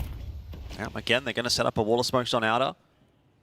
And given how much space they've been taking there, particularly Boros, Linvision are going to have to be a little bit concerned about what is happening. Great flash. Able to find this one onto Boros. It might give them some sort of respite here. And now as he has to cross back down, he's run out of bullets. The Molotov will go in, and he's got to finally get Call Me Su to support. That's a second kill from Amelia. Call Me Su does find one, but he's blinded as Zaka gets into position to defend his honor. Mini, 5 points of HP. Zaka with the headshot of the AWP. 456 in one. And that is the round secured again. Not going to let GJ Hao back into this one. 11-0. Well played by Amelia. He looked so comfortable, didn't he? You know, there was 4 players pushing in his direction. He doesn't feel panicked at all. Just watch how he sort of resets, drops the incend, forces a solo fight against Synopsy and wins that one as well. And he knows that he's got the backup coming through. Sure, he might go down, but that round is already won by the time that Amelia pretty much gets that first kill. Well done. Good, solid ramp anchoring work from him. Oh, Boros has got some real forward thinking here now as well. Looking to get in towards that position, but he's actually gone around the other side of red here.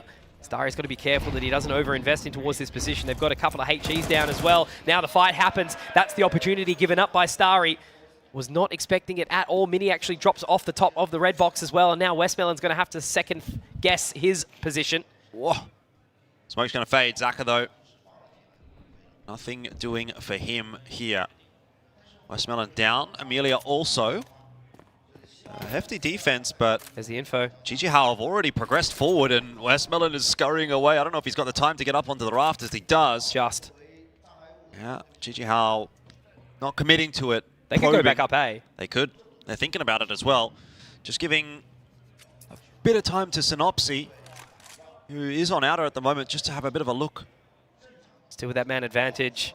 Zaka Trained eye on the cross here. I'm not sure which angle that they're going to take, which line they're going to find. Oh, they line up. Zaka narrowly missing that shot here. Now has to change the pace, getting in towards heaven. 35 seconds left. Boros does find Westmelon. Are they going to be able to drop down the vents here? Again. Yes, absolutely No they way. will. Down towards B. But Emilia, he is here, right in the perfect spot to deny. Osama's does get the trade back. 25 seconds left on the clock here, Elfish. But Zaka, he can find the timing. He gets the drop of the bomb. And now Boros, it has to be the clutch out. 3 on the trot already for the big man. 15 seconds to go. Already down the vents will be Call Me Sue.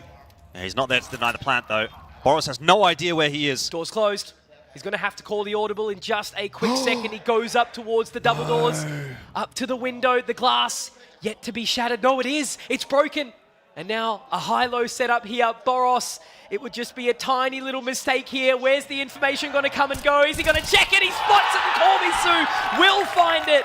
But if Emilia wasn't there to drop them inside the vents, that could have been a whole different story. Oh, that was so criminal from GG How. The fact that they go all the way back up to the top side just to think, hey, let's go down the vent. But vent wasn't clear. The kill from Boros was the bait. They thought, we've got the pick on B. We'll go back down the vent, plant the bomb, easy round. But it was anything but. There's that kill that I'm talking about. And then Emilia, a 3K with the M4A1S. Zaka hits the important shot on the cross there as well to just equalize it back to the one-on-one. Oh, man. And Boros never felt comfortable in the one-on-one, did he? He never got off the side. He never really felt like he knew anywhere where Call Me Sue was coming from. I was sure the second that Zaka missed that timing on the outside line that the round was done. Yeah, for sure. But looks like maybe the map might be done here as Zaka has opened the account here in round 23. GG How have just gone so missing here on Nuke, and it has been a bit of a disaster class from them. They'll look back on this one and think we could have won this 2-0, but instead, it seems like Dusty was waiting for us. 2-0 over, arguably the best team in the competition is quite a statement that is unfortunately not going to be foretold. They gave us the scripts and it certainly said something different. So now a 2 versus 5 position here, Synopsy and Bibu. I mean, Bibu's had a great game and Synopsy certainly has not. And unfortunately for Call Me Sue, he still will live on here, and Bibu is a hell of a long way from home, does have the bomb in hand. But I think this will basically be the story that continues onwards. Dust 2 will be a necessity into the rest of this, the second series, 2 out of 4 today. We've still got a hell of a lot of action for Extremesland 2025 to call upon. You never know, Bibu might pull off the unthinkable right here. He's I'd got love the bomb. to see it. 37 seconds to work with, has been spotted out and tagged down now to 38 HP. It seems an impossible task with the high-low setup that Linvision have gotten. He's just hoping someone's going to make a mistake and over-push, give him a 1v1. It's not going to happen. Westmelon will finish 13-10. Linvision, it was certainly not the cleanest of efforts on their map pick. We were a bit worried in that first half when they were down 7-1. But GG How leaving a lot to be desired with their ability to close these maps out. It was a problem on Ancient yesterday against Eruption. It was a problem today on Ancient against Linvision, and then they get themselves to a 7-1 lead and are unable to close that map out. It's definitely a recurring theme here for GG How, and I don't think we can go into Dust 2, and if they start off well on Dust 2, assume that they're going to close that map out. I think Linvision, with that win, pushing it back over to Dust 2 as a decider map, are feeling pretty confident about actually taking this BO3 now.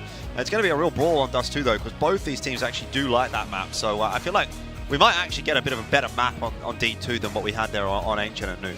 Yeah, for sure. And I think, no one's really sort of wanting the veto, like as you mentioned there. The start was nice from GG How with the 13-9 on Ancient. But yeah, the late resurgence clearly did carry across into Nuke. I mean, it was a great start from GG How. They looked well drilled, but, you can't help but feel there was just a couple of things lacking. They eventually worked out how to punish Boros. Osama's was missing as well. And, after such a poor map in the previous, Bibu was playing super, super well, but unfortunately, it just didn't net them to success. We needed to see everyone firing on all cylinders here, and it just wasn't quite there. But someone who certainly was Starry, who was hitting some really, really important shots, a couple of impact rounds there, but I definitely feel like it was much more of an effort by committee here from Linvision in that one, allowing us to find our way to Dust 2. Yeah, 100%. Which way this is going to go, I think, is really up in the air.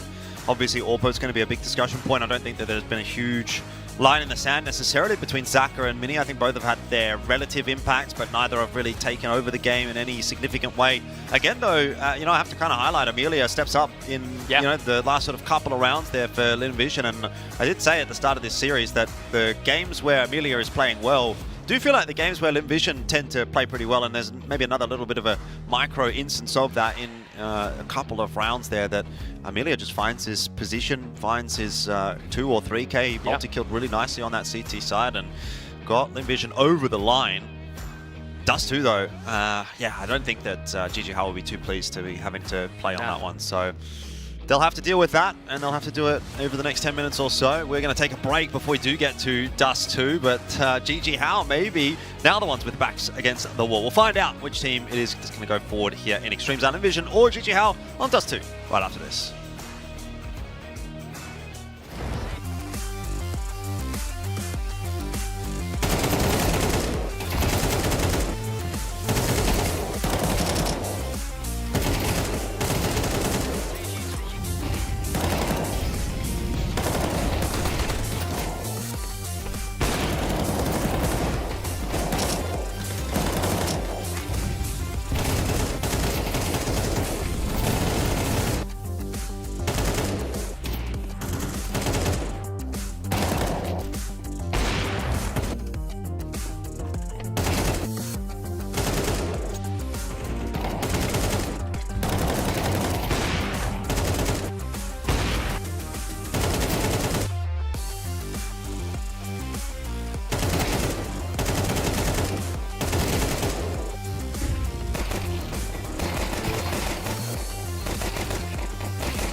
Hello everyone, it's Nico. I'm here at the ZOWIE Experience Room in Chengdu. Here I have 2 monitors. One is 360 Hz monitor, the one that we use mostly at events, and here is the 600 Hz monitor, the one that I use at home and that we will also use at the IEM Chengdu, and the one that I prefer as well.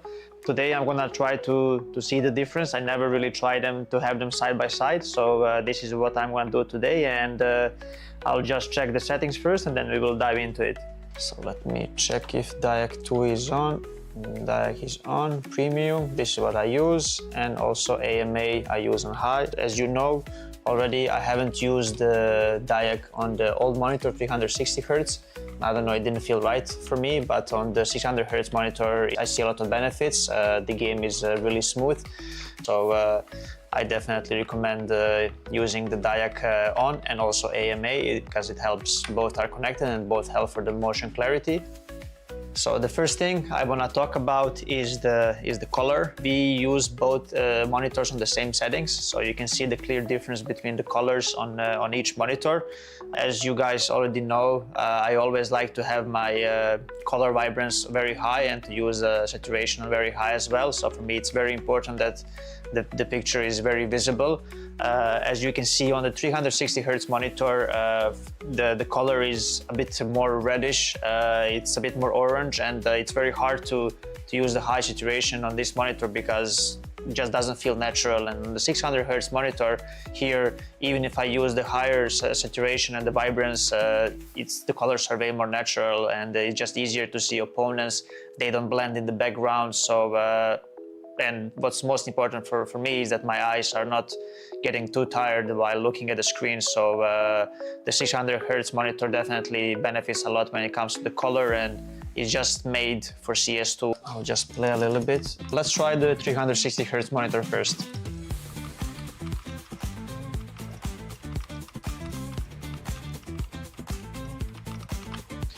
And now we will try the 600 Hz monitor, and we're going to try to notice the difference.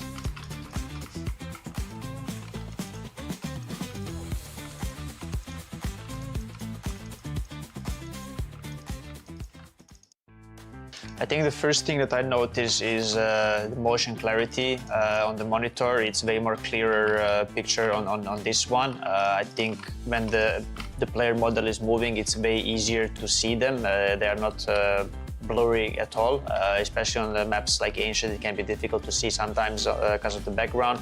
On this monitor, you shouldn't have those issues. I think for me, the clear difference is when the enemies are moving. It's way more smoother on this monitor, and it's way easier to notice the enemy when they strafe out from a certain area where you're not focused, because this monitor also helps you to see enemies easier, not just in the center of the screen, or not just on your cursor, but also on the side of the monitors as well. So for me, this is very important because it helps with your focus, and it can obviously help you in crucial moments to just react faster to enemy. Yeah, I would say that these things are very crucial for every professional player, and these are the biggest upgrades on this one. So yeah, these are my thoughts on the 360 Hz monitor and 600 Hz monitor. The difference is very visible, especially for a professional player. The upgrade is also very visible, so it's pretty crazy because this one was already very good and I used it for a long period in my career, but this one for CS2 is just, it's amazing. Even if there is no end to the pursuit of perfection, never cease striving for perfection. ZOWIE understands without the right mouse shape, performance can be impacted, thus not unleash your full potential. Various shapes with designs validated by sports science for performance, comfort, and endurance. ZOWIE applies sports science to analyze pro player gaming performance data, researching differences in hand styles and grip styles. Apply scientific analysis to esports to ensure consistent FPS performance. Enjoy better agility and precision for long-range and secondary targeting while tracking enemies. The FK's low-profile design allows for more space and thus creates micro-adjustments between palm and mouse. Our tests show that the FK delivers faster aiming while making micro-adjustments during shooting. The ZA series provides faster and more precise long-distance flick shots. ZA's higher hump provides full palm support, balancing muscle exertion on both sides. The curvy sides enhance palm muscle activation for precision braking and greater aiming accuracy. S provides more stable and accurate tracking.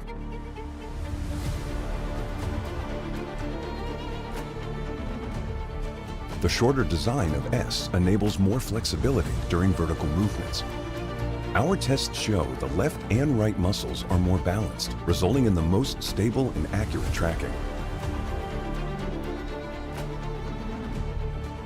U provides agility and multi-angle movements for claw grippers.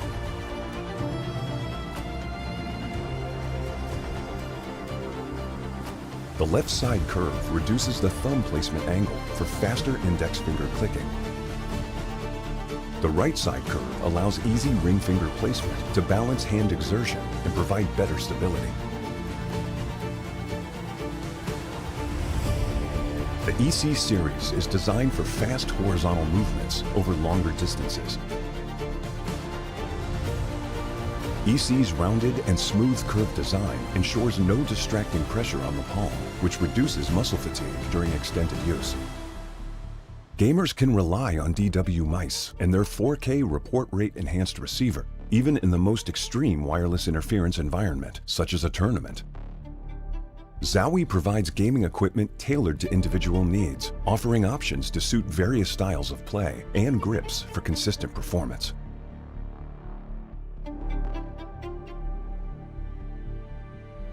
This is a brief introduction of the new wireless mice.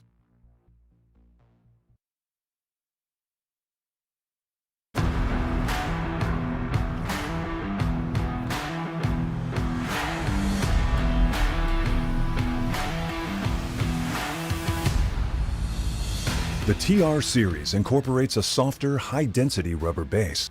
Compared to SR, the TR's softer base material makes stopping easier.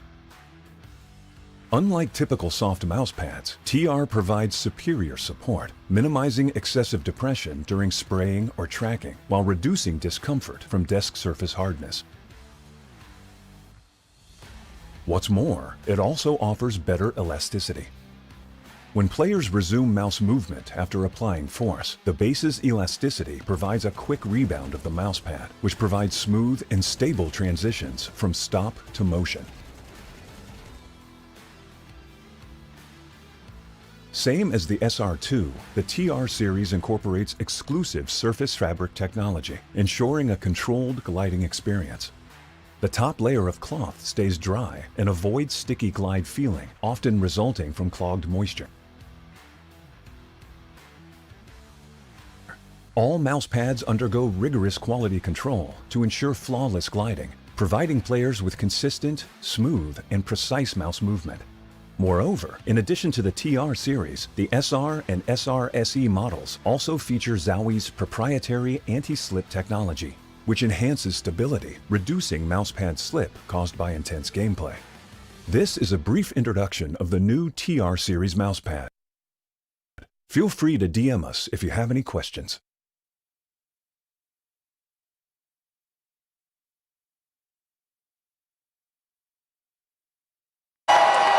Fueled by the same passion as esports athletes, ZOWIE continuously develops tailored products, empowering gamers to bring their best out. Today, we are launching the all-new XL2566X Plus, which uses the newly developed Fast TN panel and upgraded DIAC2 technology. The new monitor series continue to evolve, refining details to ensure players can perform their best consistently in games.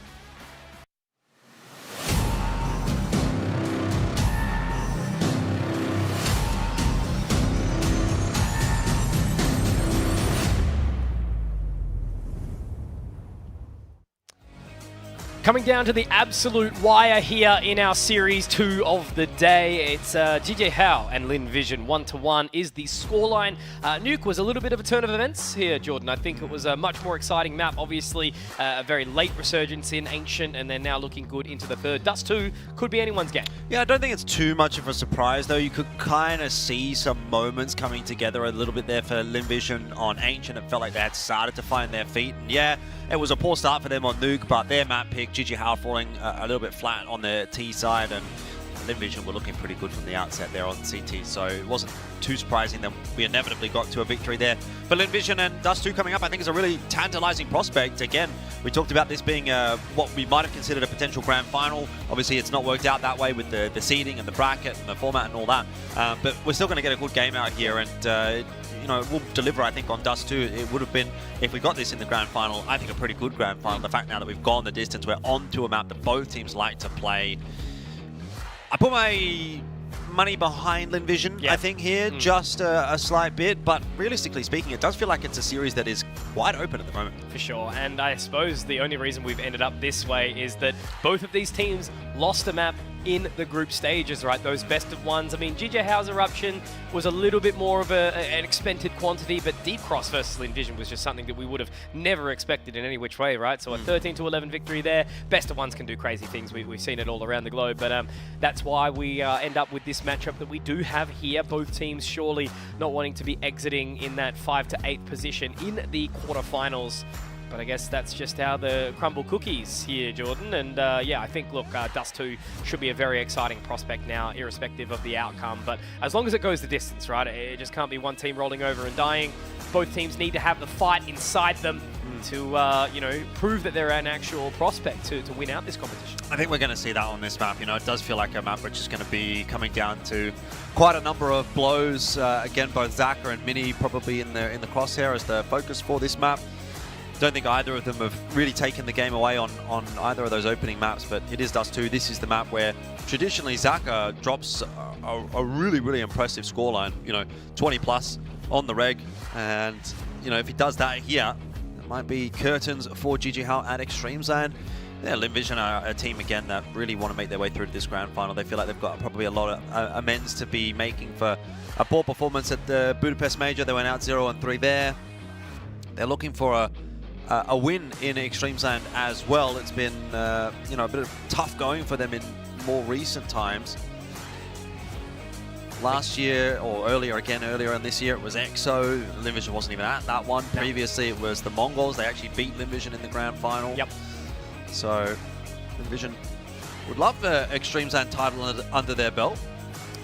I think it's not even about winning it at the moment, obviously. I think that's certainly something that they want to strive towards at the end of the year, but just not coming in that sort of 5th to 8th position, right? Yeah. You know, there was obviously a little chance where they were a bit shaken in the groups. It's a relatively easy run for this team through the groups, but to go out in quarters would just be, yeah, heartbreak sort of at the tail end of the year, especially with the, you know, prospects of starting out the year strong. That's where you really want to be.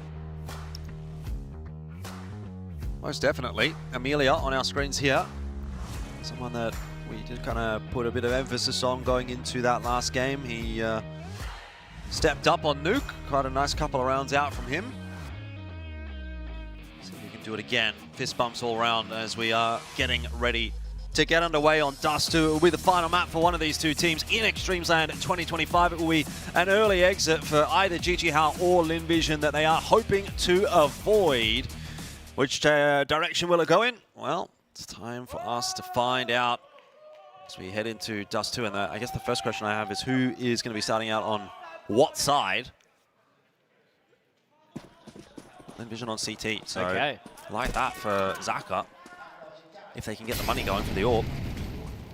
No information spotted early. Deep molly down towards short box as they now are running up Cat here. Zaka is going to have a pretty good attempt there. The flash over the top did sort of slow them down, but it's an uneventful exchange here. But control of short has been taken very, very quickly by GG Hao, but that's two crispy, clean shots.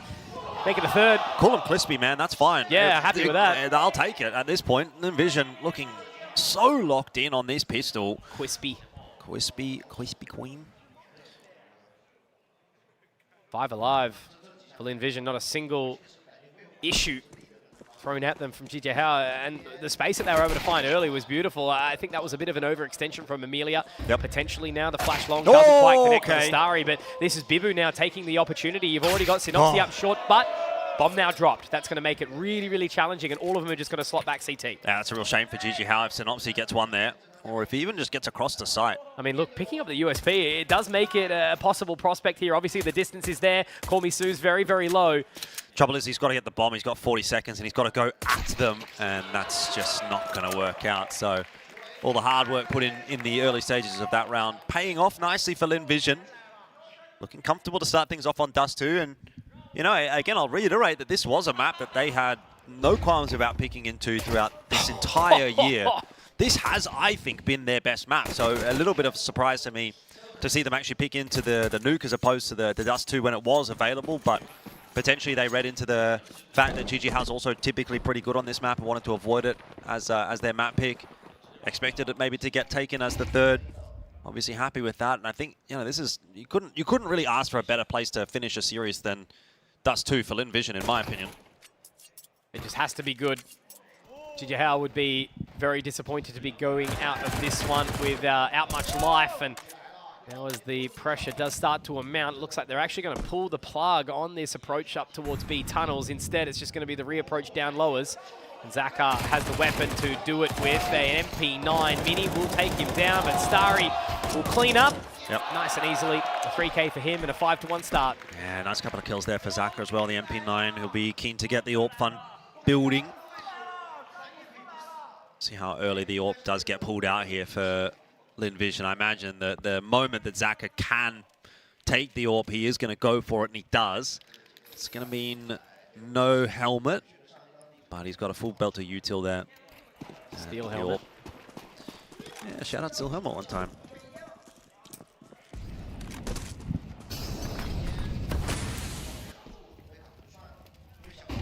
Helps out for Mini as well.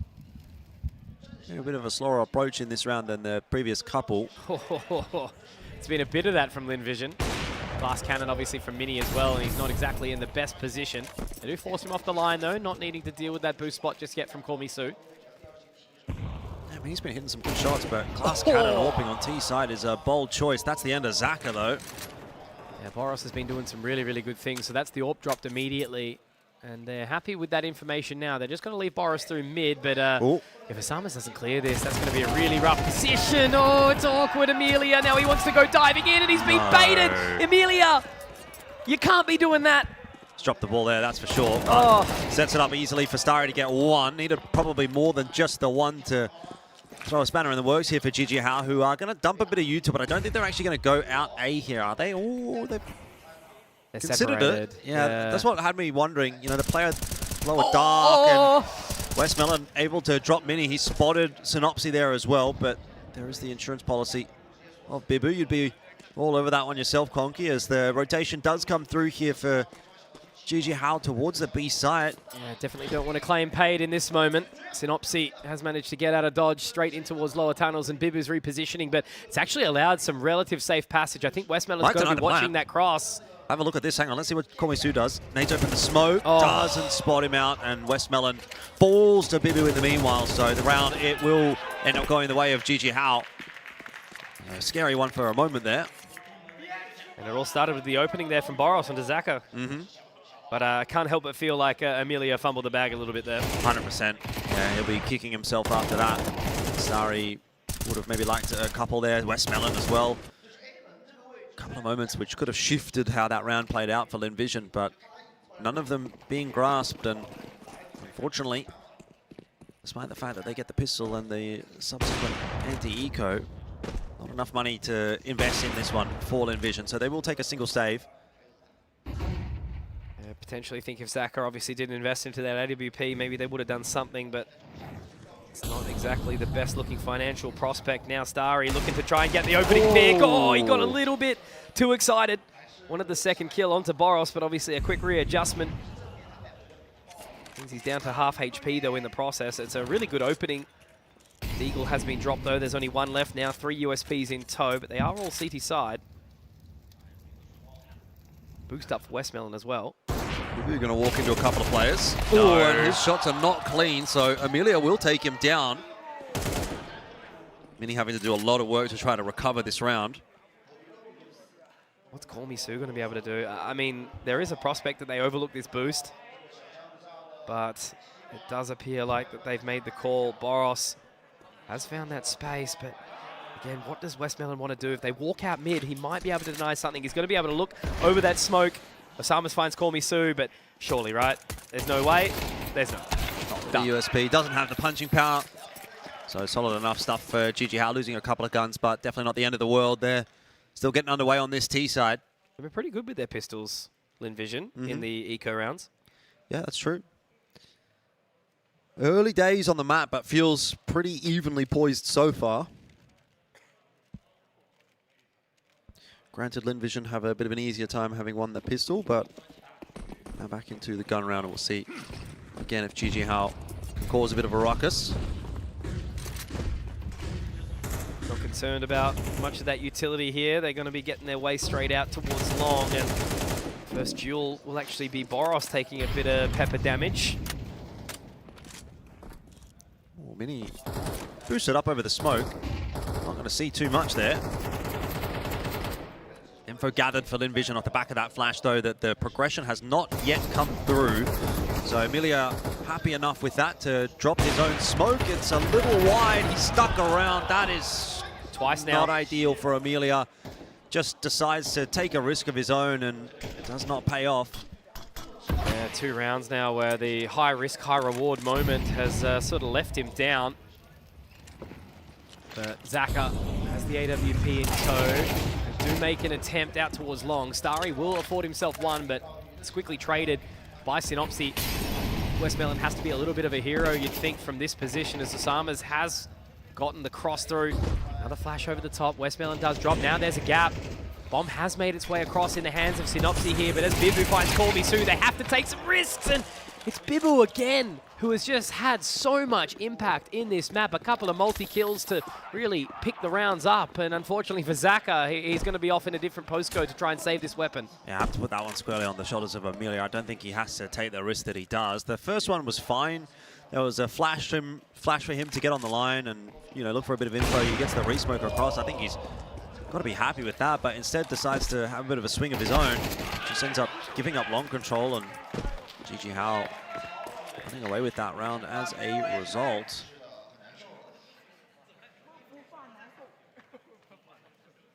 So momentum starting to shift. The fact that he committed to that fight as well. Interesting one for Amelia, but anyway.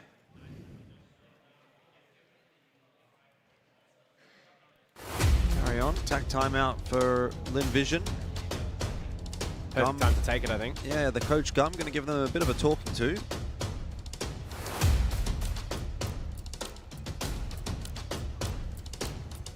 Seems a little desperate in a couple of these moments, just like that fight over towards Long. You know, they're trying to make those plays to get those additional picks out through the smoke. But so far, so good for GG Hao. They've been in control.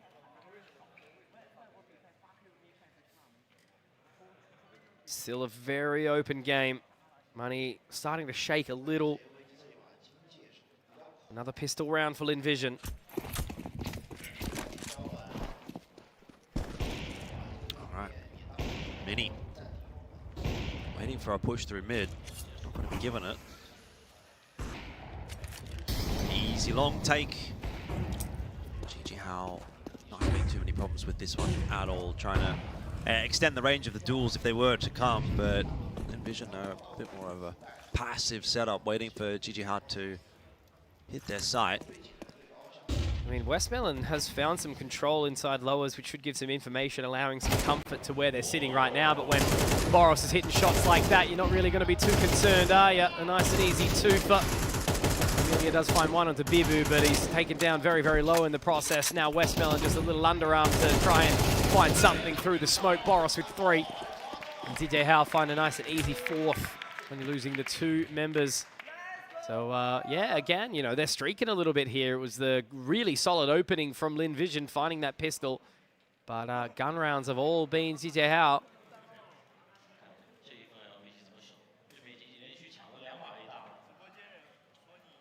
A positive sign for Lin Vision, but back into it with another gun round. It is Zaka going Armorless Orb, Glass Cannon. Pass play towards the B site potentially here for GG Hao. They had some spawns. They're not going to use them. Mini wants to fight lower.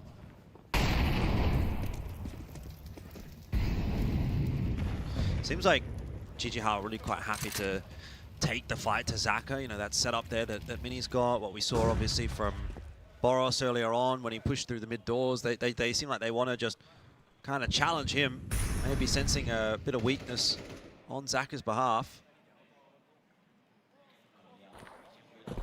Dry walk. Call Me Sue straight onto that line. Not going to be spotting anything just yet. The Molotov back towards platform. A flash in, smoke.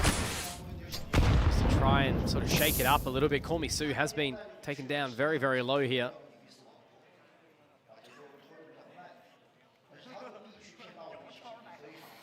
Patient approach from GG Hao in this round.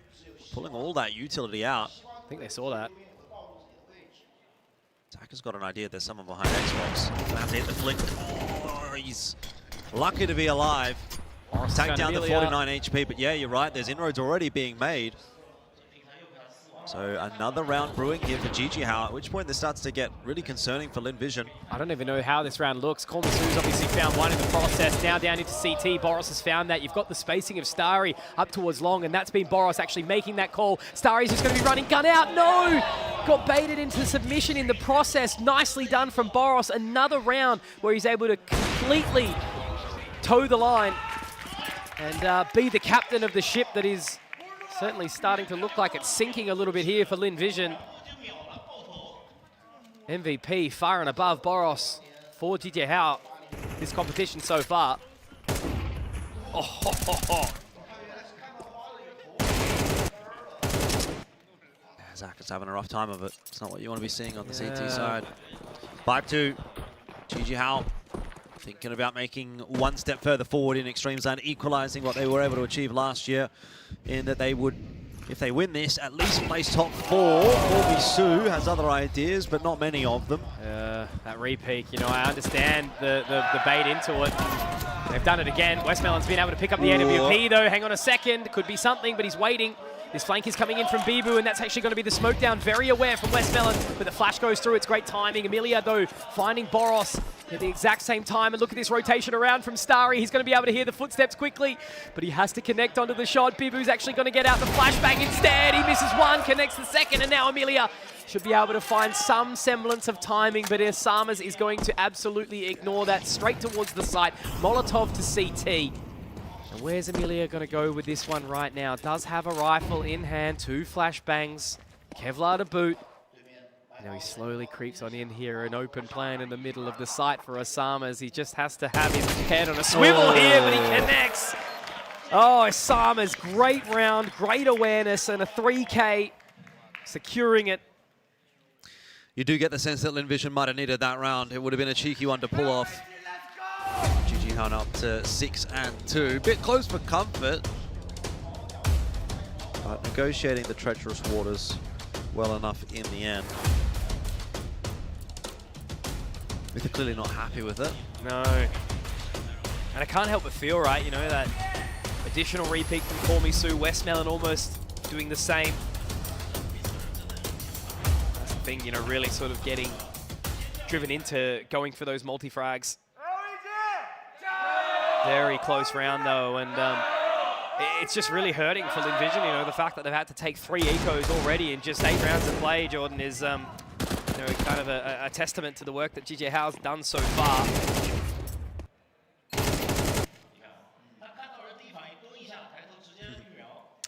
Smiles all around out after GG Howe do clutch it out. See of Osamas. There's the first bit of impact from Zaka with the orb. Mini will tank the molly, waiting for a repeat. It's not coming. So Linvision have the player advantage to start this round off. Starry's got some really forward positioning again. Smoke onto the top, not exactly where they want to have it. Now Starry's actually allowed for it as well, finding the opening, not re-peeking this time round, pulling away, back towards short. But in the process, Boros has found mid again. But what's he going to be able to do with it? That smoke halfway ticked. If he can get up to the window here scot-free, maybe there is something, but Westmelon sitting from the car, watching over towards that door line, and now spotted. Molotov does get popped. But again, you've got to be so careful of what that tunnel's position looks like. Boros getting one, a second. They're just dropping the ball here. Linvision, Amelia trying to walk through the smoke. What is happening, Jordan? I don't want to watch it. This sucks. Yeah, I mean, I can kind of understand Westmelon trying to change his position up on the site. You know, he's terrified of getting mollied out at that car position, but... Oi, oi, oi. You got 2 players on the site. Boros essentially walks in on his own and entry frags both of them with no supporting util. And they knew where he was, you know, spotted him out, obviously concerned by the molly, as you said. That is a weak defense from Linvision. A very weak round to lose. It should have been theirs. Such a good start, right? You know, the proactivity, we see the peak and long from Zaka, pulling away, aggressive lineup, short Starry, getting the pick, pulling away. And now both members who have got their kills in the round have just kind of been waltzing around aimlessly whilst we tick down the rest of this time. Yeah, this is definitely getting away from Linvision now. You know, that was the round that they were supposed to win to get them back in the conversation, and they've let it slip in a pretty egregious way. So not having that confidence that Linvision is going to be able to go the distance anymore. And they've just had slow starts on all 3 maps now. Yeah, it's a bit more like the Ancient though, isn't it? Where it just feels like there's kind of nothing happening. Anyway, half's not over yet. But Linvision have to pick the pace up, and they have to do it right now. There we go. An opening, but an opening hasn't exactly meant a converted round. Because if they get a couple more here, 7-5, similar story like we spoke about on Nuke, it was something where it was worth fighting for. But Boros, once again, has found his space up towards the site. Another great shot as well. Insane. He is, really is. He's not really been sweating at all. Bibu might be able to find Amelia here, but no, this time round he does get the opening. Synopsy on the shadow. Doesn't get him either. Zaka finding another, and it's all onto Boros, but I'm actually not going to count him out because look at the space he's been able to find. Zaka has no idea. Westmelon, head on a swivel as well. Emilia is all the way up towards long, and they've done such a good job. I love this from Linvision. Slotting the player down CT, smoking off the long line. They're not stressed at all by this, but if they give him a shot, if they give him an opening, but it's not enough. Nicely done from Westmelon. Zaka was there if he needed it. Yeah, it's a pretty much unwinnable round for him at that point. Bomb was dropped down in bedroom as well.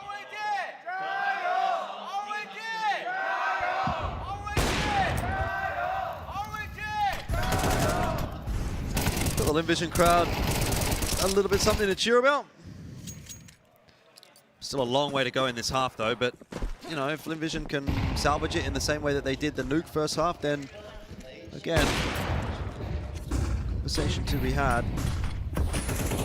Work their way out long through the smoke. Flashes going over the top. They're just going to bully their way out long, and Emilio is unable to stop them. Yeah, he ended up being solo there. Starry, unfortunately, isolated by the smoke there, and now Zaka having his head ripped off. That's another, in essence, one tap from Boros up short.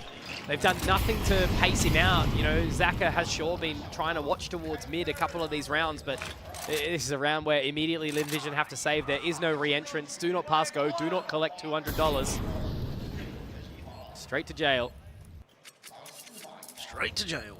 A couple of hotels on those blue tiles in the form of GJ Hao. Are the blue ones the ones at the end? Yeah, Mayfair and something else. I can't remember. They're the most expensive ones? Yeah.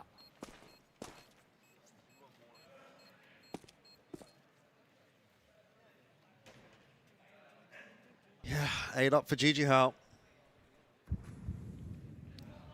Very scary scoreline for Linvision to be going up against. Call Me Sue in danger of losing his AK here, but helped out by Westmelon. He'll survive. They have to get this. 4 is the bare minimum, I feel like. Then again, 9-3 Curse scoreline. Formerly 11-4 Zonics Law. Pistol beyond important for Linvision. Gum is going to call the timeout again. They want this last round, they need it. 9-3 is a very difficult task to come back from. 8-4 is still as well.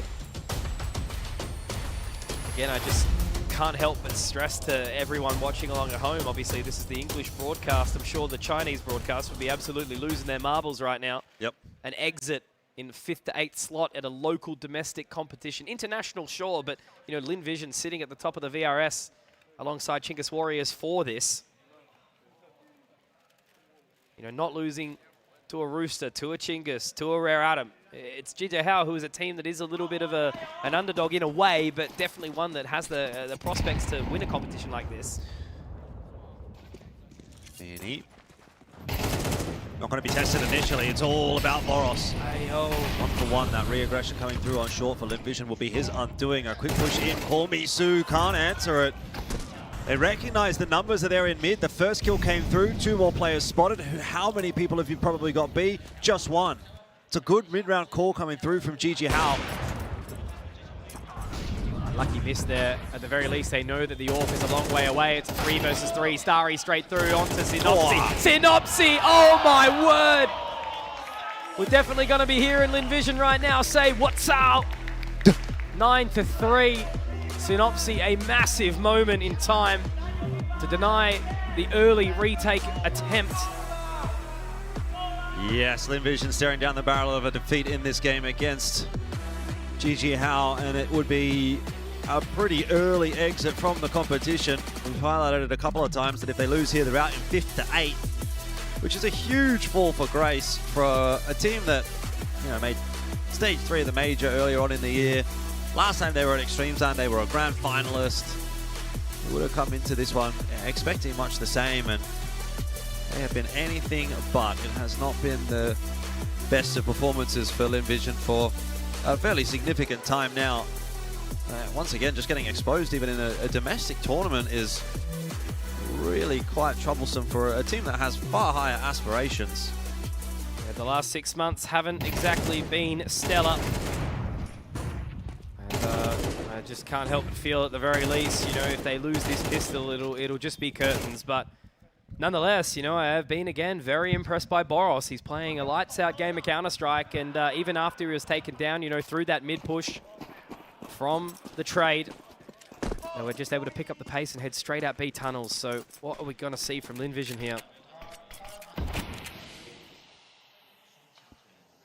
We're going to see something from Jijihao, in fact, as Mini's been able to tuck his way into lower dark. He's been sort of backed up with the hold happening in mid, and Mini was great with the dualies on the last pistol. We saw that he had them in, and here again having an impact. This pistol has just gone by the wayside. LinVision are falling over. They're a wet noodle on Dust 2. That had nothing. That had absolutely nothing. No spice. They are going out with a whimper rather than a roar. Yeah. Oh, it's such a shame, you know, like obviously again, this is a massive moment for DJ Hao, just like I'm sure the Deep Cross felt like when they take down the Titans in LinVision, but coming through a victory like this, it doesn't put you up on that pedestal for the next map, right? You know, beating a weakened looking LinVision isn't like beating a strong LinVision, you know, in a high energy game. This map has just had nothing. Yeah, but you know, again, Eruption on the other side of this group, or the other side of this bracket. Yep. Feels like a pretty good shout at the moment. They had a really nice game earlier on today. I feel like that if it ends up being Eruption versus Jijihao match tomorrow, could be, again, a pretty difficult one to call which way it's going to go. Again, we get that timeout from Jijihao straight after winning the pistol. And now we get a tech pause. So that is less than ideal. But time to think, I suppose, for Jijihao. Figure out what they want to get done in this, I guess, opening round. I'm assuming we're going to see a force buy from LinVision, although we didn't get the bomb plant down, so they might have to just forego that and essentially play for 12. Give the 11th over to Jijihao. Yeah, conversation point. There's no shortage of time to have a chat when there's a tech pause. I'm not sure where it is, though. Seems like everyone's pretty chill on the stage at the current moment. I think all the timeouts have been pretty quick from a technical perspective as well. Again, shouting out Perfect World, obviously ZOWIE. They've been fantastic partners here, and it looks like we are all good, whatever was going on. Synopsy has had the admin love.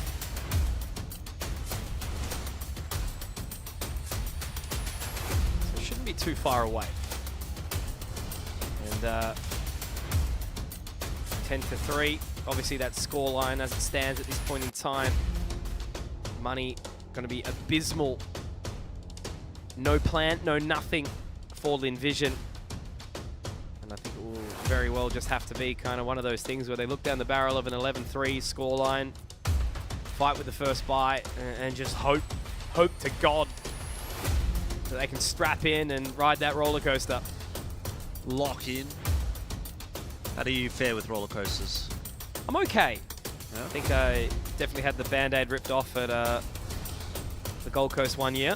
All right. I was always a little scaredy boy beforehand. Dream World, Movie World, all of the all above. All of the above. Yeah. And then Osaka Universal Studios as well, but was too scared to go on half of them. Not exactly the toughest 32-year-old unk in the room. You are the only 32-year-old unk in the room, so you may actually be the toughest. Unfortunately, did not make Forbes 30 under 30. Yeah. I'm still on for 40 under 40 though, hopefully. I didn't realize. Yeah, I've already missed that beat as well. Damn. Shame. Oh, tech pause is back. I think this is the only real one that we've had that's... We had one yesterday. There was a little bit of extended one at one point. What about you? Are you a roller coaster man? I was as a kid. As a youngster, I was totally fine with it. I think as I age, I've become a little bit more risk averse. It just seems like a dumb way to die, you know what I mean? Yeah. Like if you die on a roller coaster, it's like, well... Come on, man. You did this to yourself. You really did. You really did. Or like bungee jumping or jumping out of a plane, any of that. It's like... I like to pride myself on people probably looking at me as being reasonably intelligent.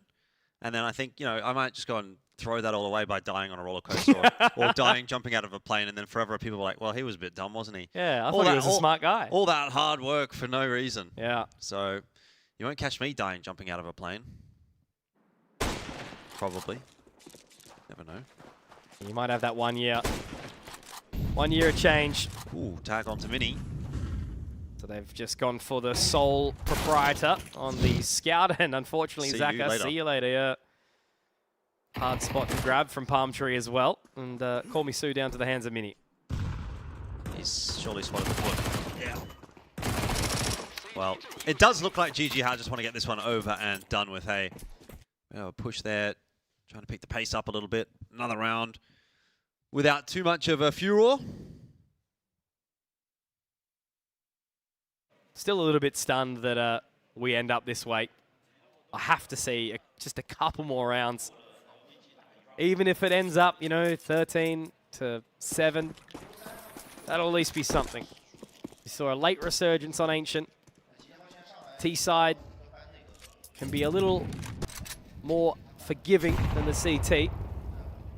But if you don't have that confidence, if you don't have that pace behind you, Lin Vision, I think unfortunately might be having a very upsetting exit to this competition. At least it was in the third map though, not the second.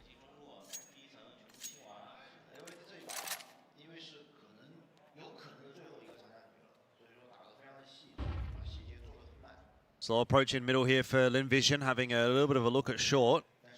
Flash their way around the corner. Westmelon be the one at the tip of the spear. So obviously might have just got that insend out a little bit too late, but he does have the info that the push is in here for Lin Vision and gets the help from Boros, who's going to be able to double down. I don't know. This guy just seems like he can't put a foot wrong, unlike Amelia, who's just team killed Westmelon after he's found a double kill. So he's got some real amends to make for that transgression. Gets the bomb plant down, a 2v3 now for Lin Vision to try to negotiate the retake coming through from long, short, and HP. CT. Yeah. But a gentle breeze could knock Amelia over at this point in Good time. flash. They are going to flash in. It should be a good catch, but nah, never mind. I like it. They did really, really well, but maybe they heard the footsteps. Amelia looking for some vindication here, but Bibu's going to take him, and that is going to be map and series point here collected by GJ How. Yeah, they've got it. They're fine. They're fine. I just had to check myself before I wrecked myself there. Yeah, it's just a really unfortunate flash, isn't it, for Lin Vision? If it comes through a second earlier, or if it goes just a little shorter. Maybe if he stepped just one tick too early or something. Well, Osama's was past the flash and popped behind him, so it wasn't really an issue in the end. The idea was right for Lin Vision, but the timing was just off there. You can see it right on the replay. It's gone over his head, flashed behind him, and makes for an easy kill in the end. So Lin Vision about to bow out here of Extremeland 2025 in a pretty dramatic fashion. Got the bomb plant, so at least they'll have a buy. Unlikely to have the AWP for Zaka. But yeah, he hasn't really had much of a chance to play in this map of Dust 2.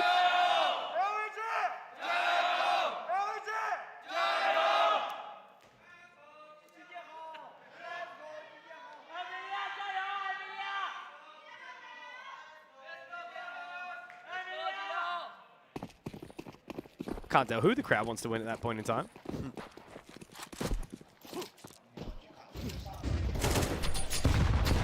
Oh. A dumpster straight onto Starry. 25 points of HP early on. Again, the only real player that's been having the impact here, and he's unfortunately receiving the bad end of the stick there with the scout. It just feels like the beginning of the end, really, for Lin Vision, doesn't it? Tag there onto Starry already. Slight advantage in this round for GG How, and there haven't been many advantages for Lin Vision. Already in an aggressive position too. It's 18-8. I hardly recall a poor map from him. That, though, is a poor case of timing. So a bit of respite perhaps for Lin Vision as the standout player for GG Hao out of the picture for the moment. Mini will connect his. Needs to do some work here on Long as well. Sets up nicely for the second, but too much to ask to get a third. Push coming in CT. Zaka picked up the AWP too. Ooh, the smoke is very, very bad. And what's he even going to be able to do with it? Obviously has the bomb in hand. He's going to be able to potentially try to toss it up. Smoke down deeper now. It's okay. That will have... No, it's not okay. A missed shot from Osama's. You can just see like what this strain is actually doing to the team, right? You know, basic bits of utility being missed all throughout the series. Has given a lot of time for Bibu to work his way up short here, and this will be the position that needs to get the work done. It's joined by Osama's in the end, actually. What do you think about saving? Oh, They yeah. are. Okay. Yeah. Fair enough. Got plenty of rounds to work with. Yeah, I suppose so. Didn't quite go to plan that one, but yeah. Plenty more where that came from. So not the end of the world for GG Hao.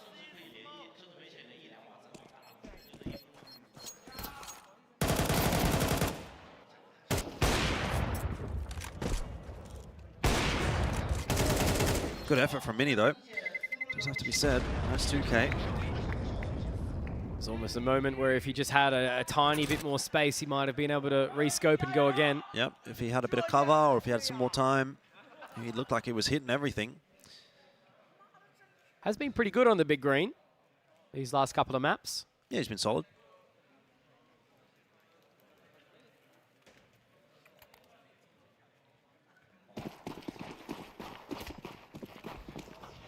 Back to it.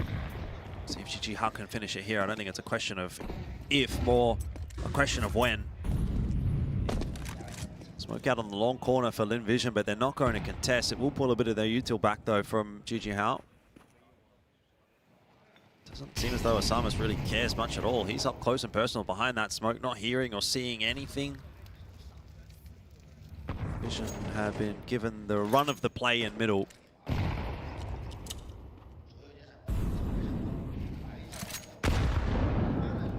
It's a good grenade onto Amelia. There's going to be a second one to follow suit as he tries to scale his way up short. So hasn't seen a single opponent, but down to half HP.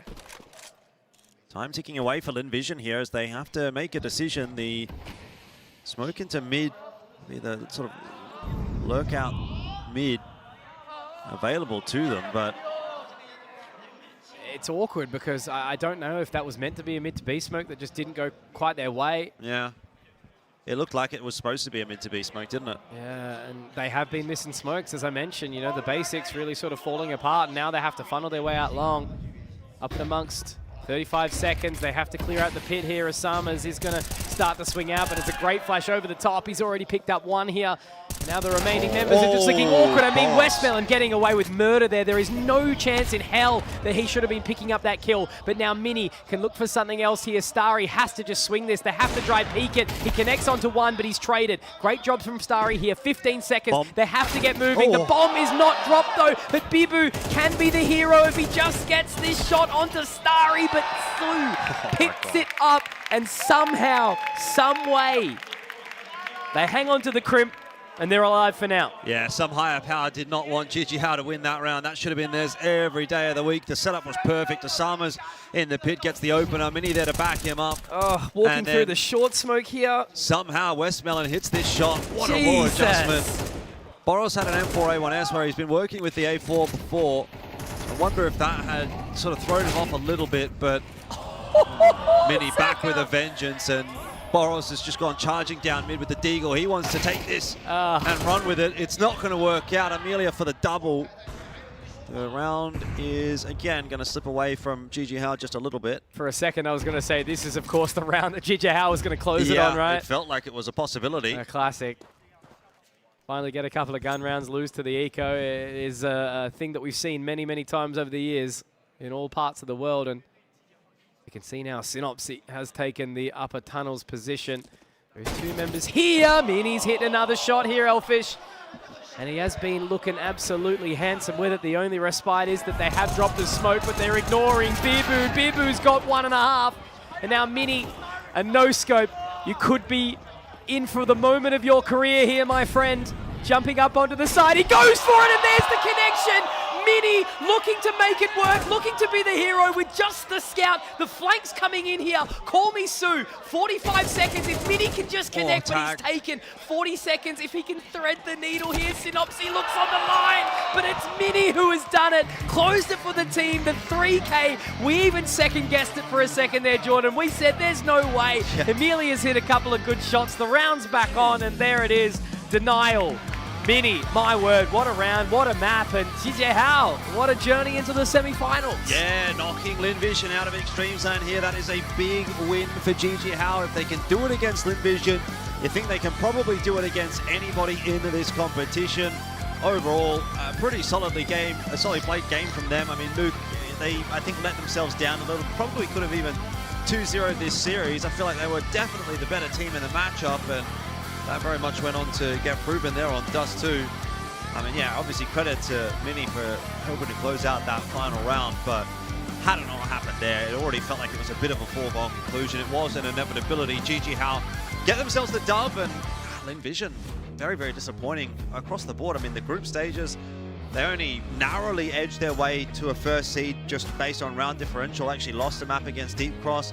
They've won 2 maps in this entire event, Lin Vision, and they've come in as probably the team on paper to beat. So I think overall a really, really disappointing run to end the year for Lin Vision, and thank God it's going to be the holidays. Thank God it's the player break. They're going to take some time off and try to recuperate, come into next year with a renewed vigor or maybe some changes. I don't know where this goes now for Lin Vision. Is it time to start talking about some roster changes? Because that's really not a good result bouncing off of the 0-3 at the major. I think they're going to be feeling pretty down. So, you know, we'll keep an eye on how things do progress for this Lin Vision lineup, but certainly not going to be happening over the rest of this weekend. It's GG How that do go forward, and largely, I think thanks to Boros. He's, again, had another fantastic series. You can just tell he's really in his element, especially in this level of competition. He is a cut above. Yeah, for sure, and I think, you know, we might have to check the stats after the end of the day once we do see Rooster play to see if he's actually knifed his way above ASAP, because he's had a couple of in excess of 1.4 rating maps over the last few, and yeah, definitely having that impact. A lot of those entries, you know, a lot of that space. I feel like he's doing a lot of the mid-round calling here as well. You know, he's doing the same to Ancient. He found his way through B many times, through House. This was on Dust too. You know, he got his way out long a few times and everything like that. So yeah, I think it's sort of leaning towards what we saw at Extreme Zone 2024 earlier this year, where these Middle Eastern teams are actually finding, you know, a couple of upsets, so to speak, and proving that they are a really, really dominant sort of region. You know, we saw Tyloo bow out, we saw Atox obviously bow out in that level of competition too, and then it ended up being EXO taking the whole thing. So we've still got some question marks about the rest of the day. 2 more series ahead of us, but so far so good for GJ How, and yeah, I think it's definitely one where you either just completely throw this event out the window for Lin Vision, or you've got to really take a serious look,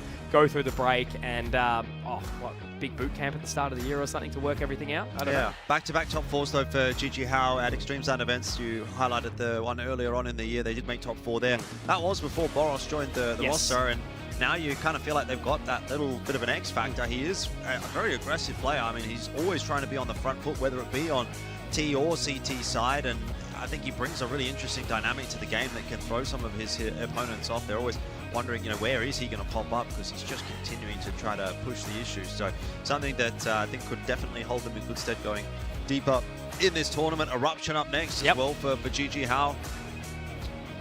Again, on paper, I would say it's an easier match than Lin Vision, but just based on the way that both teams played today, I think it does look like Eruption might be a little bit more of a handful. Fury was really solid. Zenization had his moments as well. So if Eruption turn up and play as well as they did earlier today, tomorrow against GG How, that's going to be quite the contest. But yeah, at the moment, I'm kind of feeling like it's GG How through the final, and we have to obviously wait and see what that lower bracket ends up looking like to see who they're going to face against. But they might be the front runner to walk away with the win here in Extreme Zone 2025. Back-to-back Middle East invite slots or qualifier slots, as the winners would be the first time in history. It was EXO, I should say, that were the first team from the Middle East to do it last year. Maybe the second team to do it will be GG How. And it would be a back-to-back for Osamas as well, if he's able to do that, right? You know, he was on EXO. It was obviously a very, very different roster, and I think the EXO roster was kind of like scrapped together last minute, and they just seemed to, you know, have really, really good individual prowess. You know, they had players like Paul Bandana, who was going really, really crazy, the Ukrainian guys. So, yeah, impressive. But for now, we're going to hear up on the stage. I'm here with Coach Gum from LVG. Now, Dust 2 is where we ended today's match, and historically LVG is pretty good on Dust 2. Our expectations were that you guys would have closed it out with a win today, but that obviously didn't happen. So I want to know what your expectations were coming into that final map, and were you surprised by DJ Hao's performance today?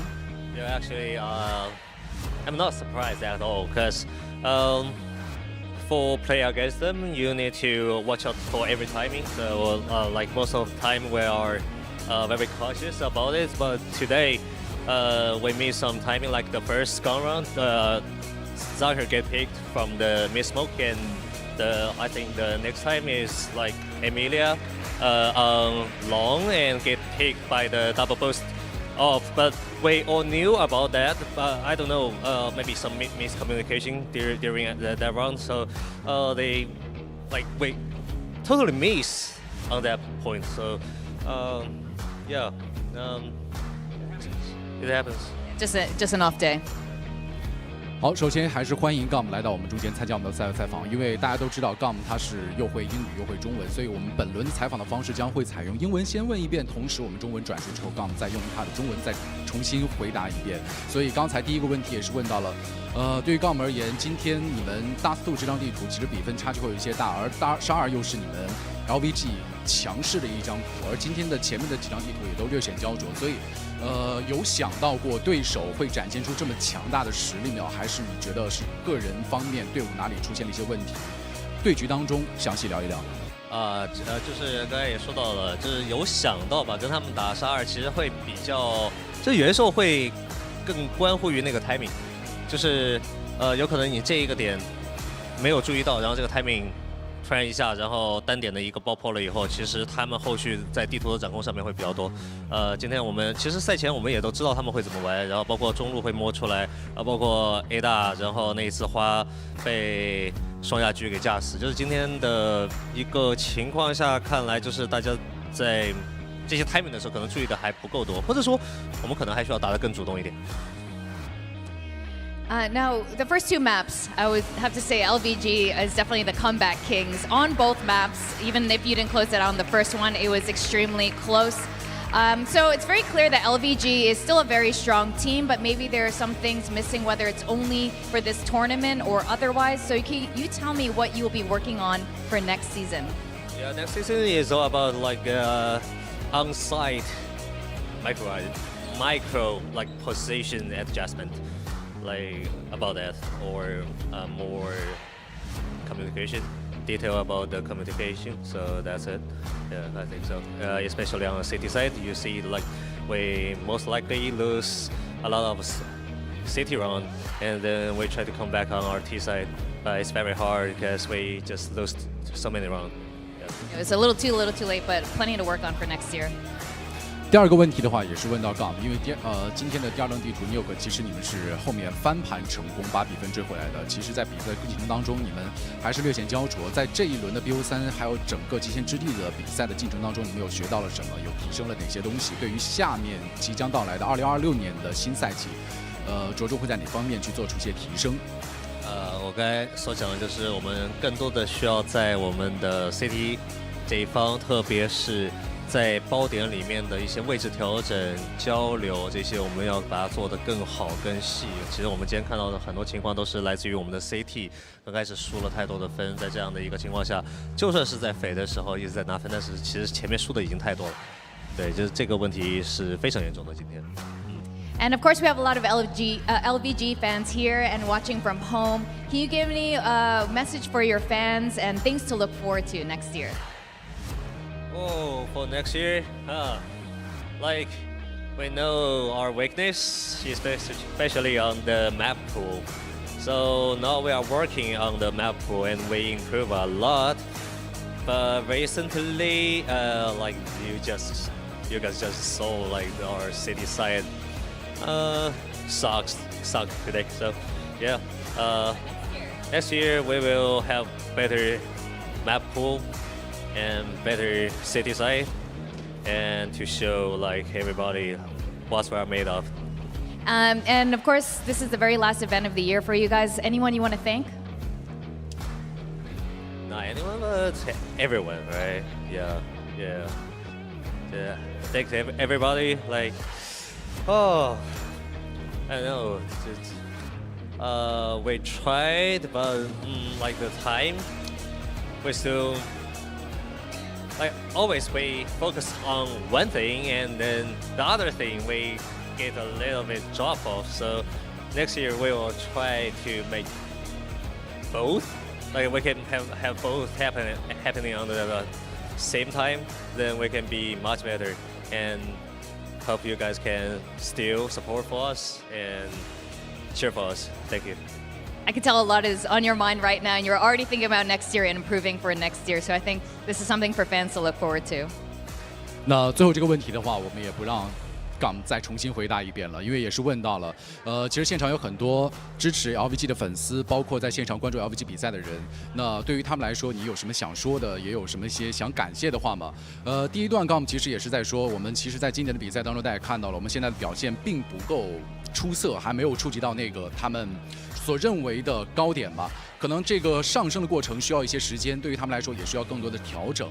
大家也知道我们现在的这个地图池来说会有一些尚浅，我们也在努力的去钻研去提升。那当然，对于后面即将到来的比赛当中，我们经常是在准备的过程当中是抓住了一个事情，但是另外一个东西就会莫名其妙的会有一些失去我们的控制，所以我们也在找到这当中的平衡，去抓住一个平衡点，让我们能够重新回到我们想要的高度。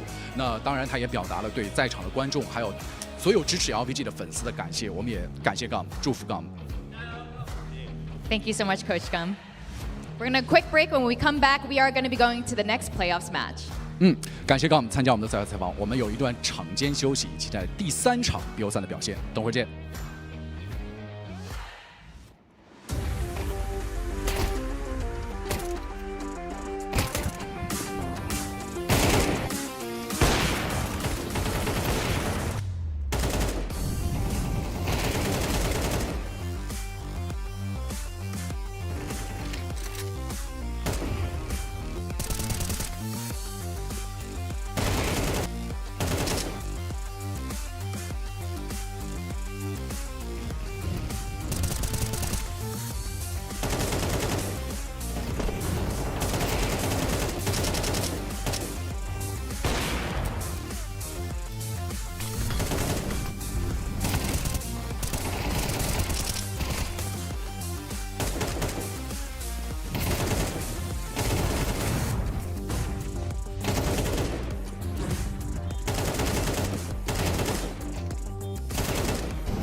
Hello everyone, it's Nico. I'm here at the ZOWIE Experience Room in Chengdu. Here I have 2 monitors. One is 360 Hz monitor, the one that we use mostly at events, and here is the 600 Hz monitor, the one that I use at home and that we will also use at the IEM Chengdu, and the one that I prefer as well. Today I'm gonna try to see the difference. I never really tried them to have them side by side, so this is what I'm gonna do today, and I'll just check the settings first and then we will dive into it. So let me check if DIAC 2 is on. DIAC is on, premium, this is what I use, and also AMA I use on high. As you know already, I haven't used the DIAC on the old monitor 360 Hz. I don't know, it didn't feel right for me, but on the 600 Hz monitor I see a lot of benefits. The game is really smooth, so I definitely recommend using the DIAC on and also AMA because it helps, both are connected and both help for the motion clarity. So the first thing I want to talk about is the color. We use both monitors on the same settings, so you can see the clear difference between the colors on each monitor. As you guys already know, I always like to have my color vibrance very high and to use saturation very high as well. So for me, it's very important that the picture is very visible. As you can see on the 360 Hz monitor, the color is a bit more reddish, it's a bit more orange, and it's very hard to use the high saturation on this monitor because it just doesn't feel natural. And on the 600 Hz monitor here, even if I use the higher saturation and the vibrance, the colors are way more natural, and it's just easier to see opponents. They don't blend in the background. So and what's most important for me is that my eyes are not getting too tired while looking at the screen. So the 600 Hz monitor definitely benefits a lot when it comes to the color, and it's just made for CS2. I'll just play a little bit. Let's try the 360 Hz monitor first.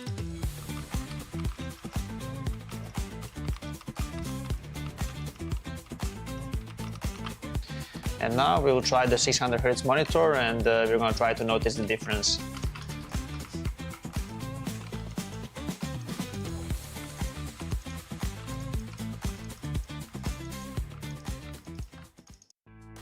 I think the first thing that I notice is the motion clarity on the monitor. It's way more clearer picture on this one. I think when the player model is moving, it's way easier to see them. They are not blurry at all, especially on the maps like Ancient. It can be difficult to see sometimes because of the background.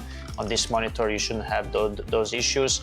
I think for me, the clear difference is when the enemies are moving. It's way more smoother on this monitor, and it's way easier to notice the enemy when they strafe out from a certain area where you're not focused, because this monitor also helps you to see enemies easier, not just in the center of the screen, or not just in your cursor, but also on the side of the monitors as well. So for me, this is very important because it helps with your focus, and it can obviously help you in the crucial moments to just react faster to enemy. Yeah, I would say that these things are very crucial for every professional player, and these are the biggest upgrades on this one.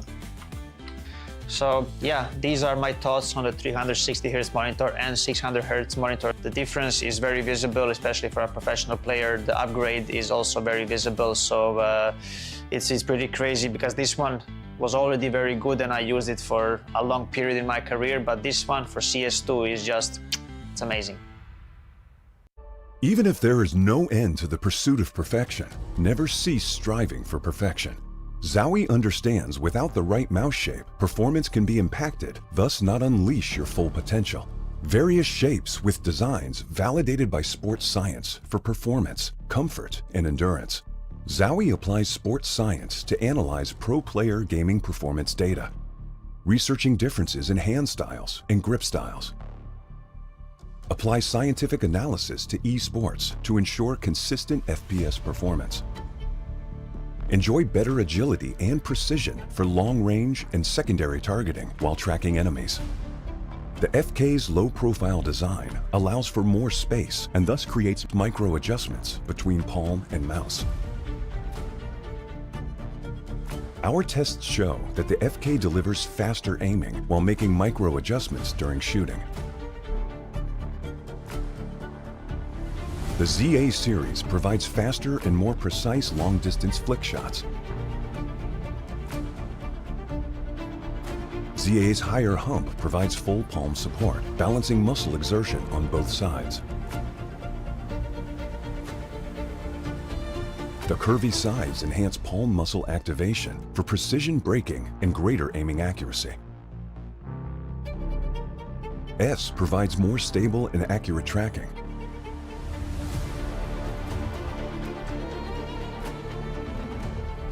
The shorter design of S enables more flexibility during vertical movements.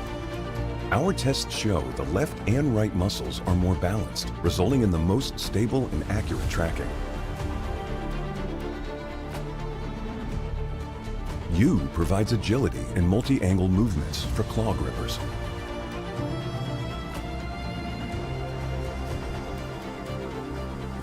The left side curve reduces the thumb placement angle for faster index finger clicking.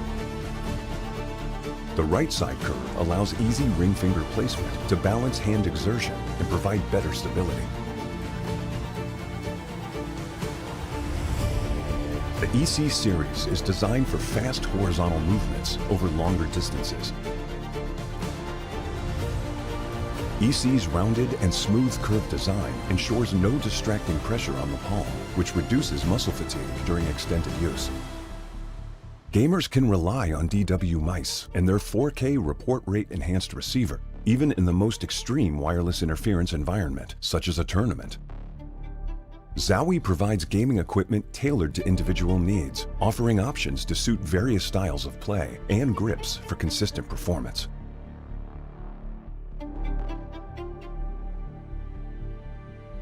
This is a brief introduction of the new wireless mice.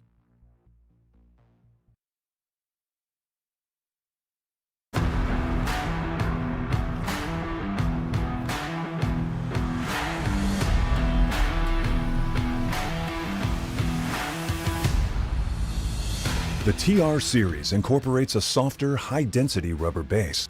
Compared to SR, the TR's softer base material makes stopping easier. Unlike typical soft mouse pads, TR provides superior support, minimizing excessive depression during spraying or tracking, while reducing discomfort from desk surface hardness. What's more, it also offers better elasticity. When players resume mouse movement after applying force, the base's elasticity provides a quick rebound of the mousepad, which provides smooth and stable transitions from stop to motion. Same as the SR2, the TR series incorporates exclusive surface fabric technology, ensuring a controlled gliding experience. The top layer of cloth stays dry and avoids sticky glide feeling, often resulting from clogged moisture. All mouse pads undergo rigorous quality control to ensure flawless gliding, providing players with consistent, smooth, and precise mouse movement. Moreover, in addition to the TR series, the SR and SR SE models also feature ZOWIE's proprietary anti-slip technology, which enhances stability, reducing mousepad slip caused by intense gameplay. This is a brief introduction of the new TR series mousepad. Feel free to DM us if you have any questions.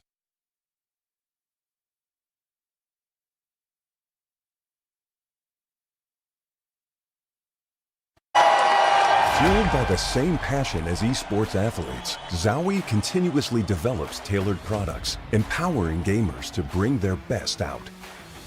Today, we are launching the all-new XL2566X Plus, which uses the newly developed Fast TN panel and upgraded DIAC 2 technology. The new monitor series continue to evolve, refining details to ensure players can perform their best consistently in games.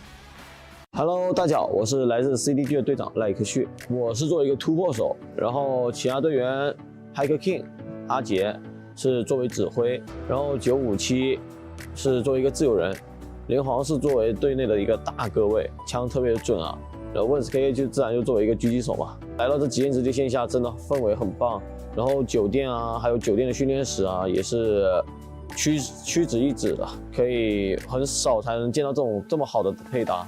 所以还是很 OK 的。从底层打上来的优势在于，我是认为经历更多场的比赛，然后能磨练我们自己的心态，然后会让我们在极限危机的时候没有那么紧张，没有那么感觉急迫，所以能更好的做出一些处理。我们这次在赛前做了很多天的特训，然后上次惜败于 LVG， 一个13比10，一个13比11，在这一次总决赛我们是想复仇的。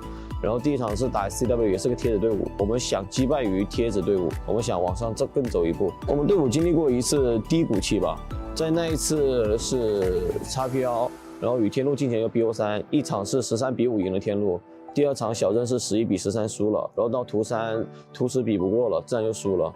然后那一次我们队伍为此骄傲了挺久，但就是那骄傲的那段时间没有怎么训练，然后导致其他比赛在海选就被击败了，所以那算我们队伍的低谷期吧。然后对于国内CNCS 的环境与发展的话，我觉得是让更多的路人与天梯认知到战术与道具的重要性。因为目前天梯大部分都主要一个干拉，需要把更多的道具意识和战术意识放在一个天梯的环境上，我感觉整体就会进步一点。其实我们本身也只是一个民间队伍，在第一次出场也只是拿了一个高校赛的季军嘛。我们也是后知后觉才发现，战术和道具以及团队协同上是很重要的，特别是队伍的交流。因为到一定的程度下，整个队伍压力很大的时候，是没有人能说得出话的。而大家想更进一步的话，必须得让自己在压力很大的情况下，还能与队友保持沟通、保持交流，然后看看道具的情况，再进行一个残局处理，而不是说到了最紧张的情况，靠自己本能跟感觉来打这个残局。所以残局的交流与分配上需要再更加强一步。我们想在小组赛以2比0晋级嘛，击败一个 CW 对我们来说也很重要。我们每次与 CW 对战的时候呢，都是差一步的。大家现在都对于这个感觉蒙古队很厉害，但我们要击破大家这种想法，我们要让他们知道 CNCS 也很厉害。Hello， 大家好，我是来自澳大利亚 Rooster 战队中国香港的选手 Terry， 那我是担任队伍里面的突破手。那么现在 Rooster 队伍里面就是Chariot 就是我们的指挥跟狙击手 ，TJP 跟 ASA 分别也是步枪跟断后 ，Juices 的话也是我们的步枪手。我觉得香港的队伍可能就是打得比较纯粹一点嘛。虽然说我们澳大利亚也不是什么职业队，但是训练强度要比起来的话，那肯定要比在香港的队伍要训练得多。打法方面的话，可能香港队伍就更偏向于枪法、个人实力方面，那澳洲的队伍可能就更注重一些战术啊，或者说体系方面的东西。极限之力的话，其实因为我也打了这么多年嘛，每一年很多不同大小的比赛也会看，就也留意到，就是从网上 XLTV 那边就留意到了亚洲有一个这么大型的线下比赛，然后也看了不少。对，就这样。其实当时能击败 Samurai 的话，确实很兴奋、很开心的，因为他也是我们澳洲的老对手了吧？基本上每一次的决赛都是打他们。其实当时的话，我觉得是实现了，就这么短一段时间，最起码当时是因为我们击败了冠军了嘛，当时的冠军，所以说也算是实现了一段小时间吧。就看着这么多中国队伍的明星选手是能从这个比赛里面诞生的话，就是希望自己也能成为那样的选手吧。从以前就很羡慕能登上这样的舞台，到现在自己真的有机会的话，就觉得很荣幸。那接下来的话，就希望自己能在这个比赛里面越走越远吧。Hello everyone, it's Nico. I'm here at the ZOWIE Experience Room in Chengdu. Here I have two monitors. One is 360 Hz monitor, the one that we use mostly at events, and here is the 600 Hz monitor, the one that I use at home and that we will also use at the IM Chengdu, and the one that I prefer as well. Today I'm gonna try to see the difference. I never really tried them to have them side by side, so this is what I'm gonna do today, and I'll just check the settings first and then we will dive into it. So let me check if Diac 2 is on. Diac is on, premium, this is what I use, and also AMA I use on high. As you know already, I haven't used the Diac on the old monitor 360 Hz. I don't know, it didn't feel right for me, but on the 600 Hz monitor I see a lot of benefits. The game is really smooth, so I definitely recommend using the Diac on and also AMA because it helps, both are connected and both help for the motion clarity. So the first thing I want to talk about is the color. We use both monitors on the same settings, so you can see the clear difference between the colors on each monitor. As you guys already know, I always like to have my color vibrance very high and to use saturation very high as well. So for me, it's very important that the picture is very visible. As you can see on the 360 Hz monitor, the color is a bit more reddish, it's a bit more orange, and it's very hard to use the high saturation on this monitor because just doesn't feel natural. And the 600 Hertz monitor here, even if I use the higher saturation and the vibrance, the colors are way more natural, and it's just easier to see opponents. They don't blend in the background. So, and what's most important for me is that my eyes are not getting too tired while looking at the screen. So the 600 Hertz monitor definitely benefits a lot when it comes to the color, and it's just made for CS2. I'll just play a little bit. Let's try the 360 Hertz monitor first.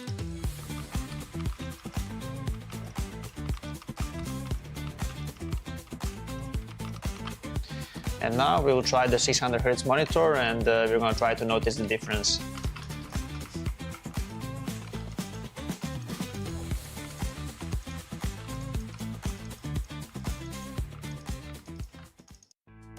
I think the first thing that I notice is the motion clarity on the monitor. It's way more clearer picture on this one. I think when the player model is moving, it's way easier to see them. They are not blurry at all, especially on the maps like Ancient. It can be difficult to see sometimes because of the background.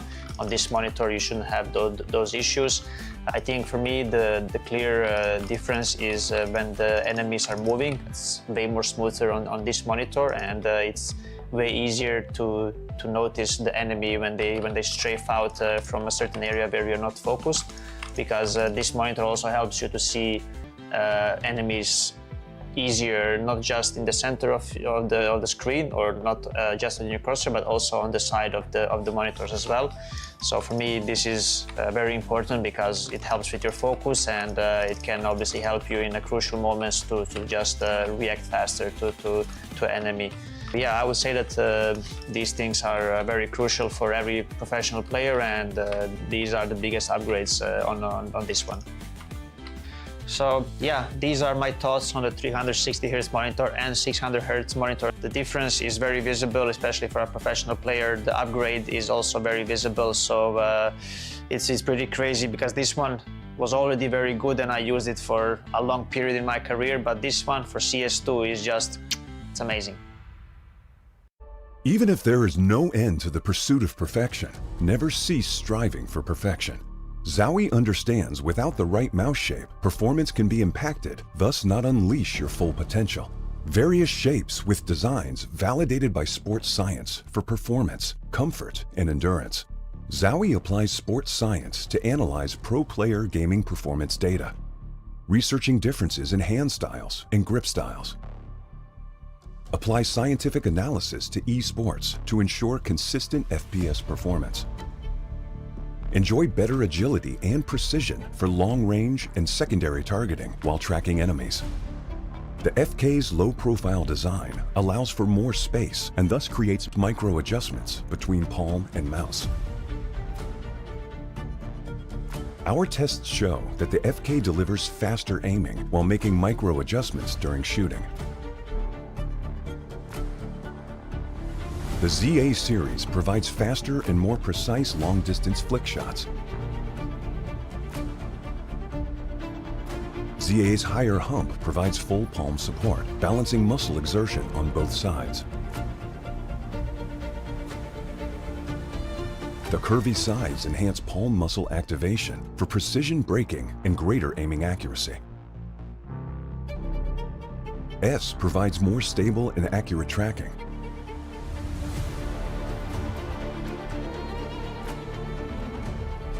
The shorter design of S enables more flexibility during vertical movements.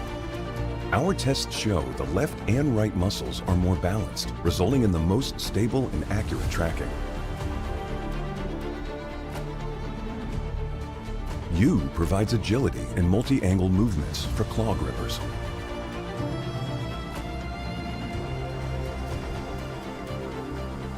The left side curve reduces the thumb placement angle for faster index finger clicking. The right side curve allows easy ring finger placement to balance hand exertion and provide better stability.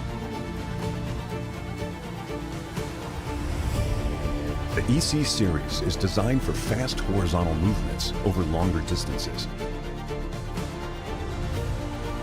EC's rounded and smooth curved design ensures no distracting pressure on the palm, which reduces muscle fatigue during extended use. Gamers can rely on DW mice and their 4K report rate enhanced receiver, even in the most extreme wireless interference environment, such as a tournament. ZOWIE provides gaming equipment tailored to individual needs, offering options to suit various styles of play and grips for consistent performance.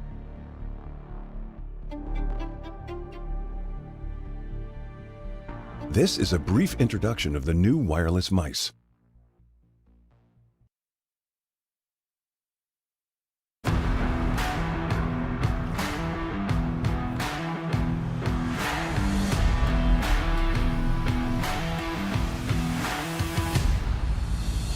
The TR series incorporates a softer, high-density rubber base. Compared to SR, the TR's softer base material makes stopping easier. Unlike typical soft mouse pads, TR provides superior support, minimizing excessive depression during spraying or tracking, while reducing discomfort from desk surface hardness. What's more, it also offers better elasticity. When players resume mouse movement after applying force, the base's elasticity provides a quick rebound of the mousepad, which provides smooth and stable transitions from stop to motion. Same as the SR2, the TR series incorporates exclusive surface fabric technology, ensuring a controlled gliding experience. The top layer of cloth stays dry and avoids sticky glide feeling, often resulting from clogged moisture. All mouse pads undergo rigorous quality control to ensure flawless gliding, providing players with consistent, smooth, and precise mouse movement. Moreover, in addition to the TR series, the SR and SR SE models also feature ZOWIE's proprietary anti-slip technology, which enhances stability, reducing mousepad slip caused by intense gameplay. This is a brief introduction of the new TR series mousepad. Feel free to DM us if you have any questions.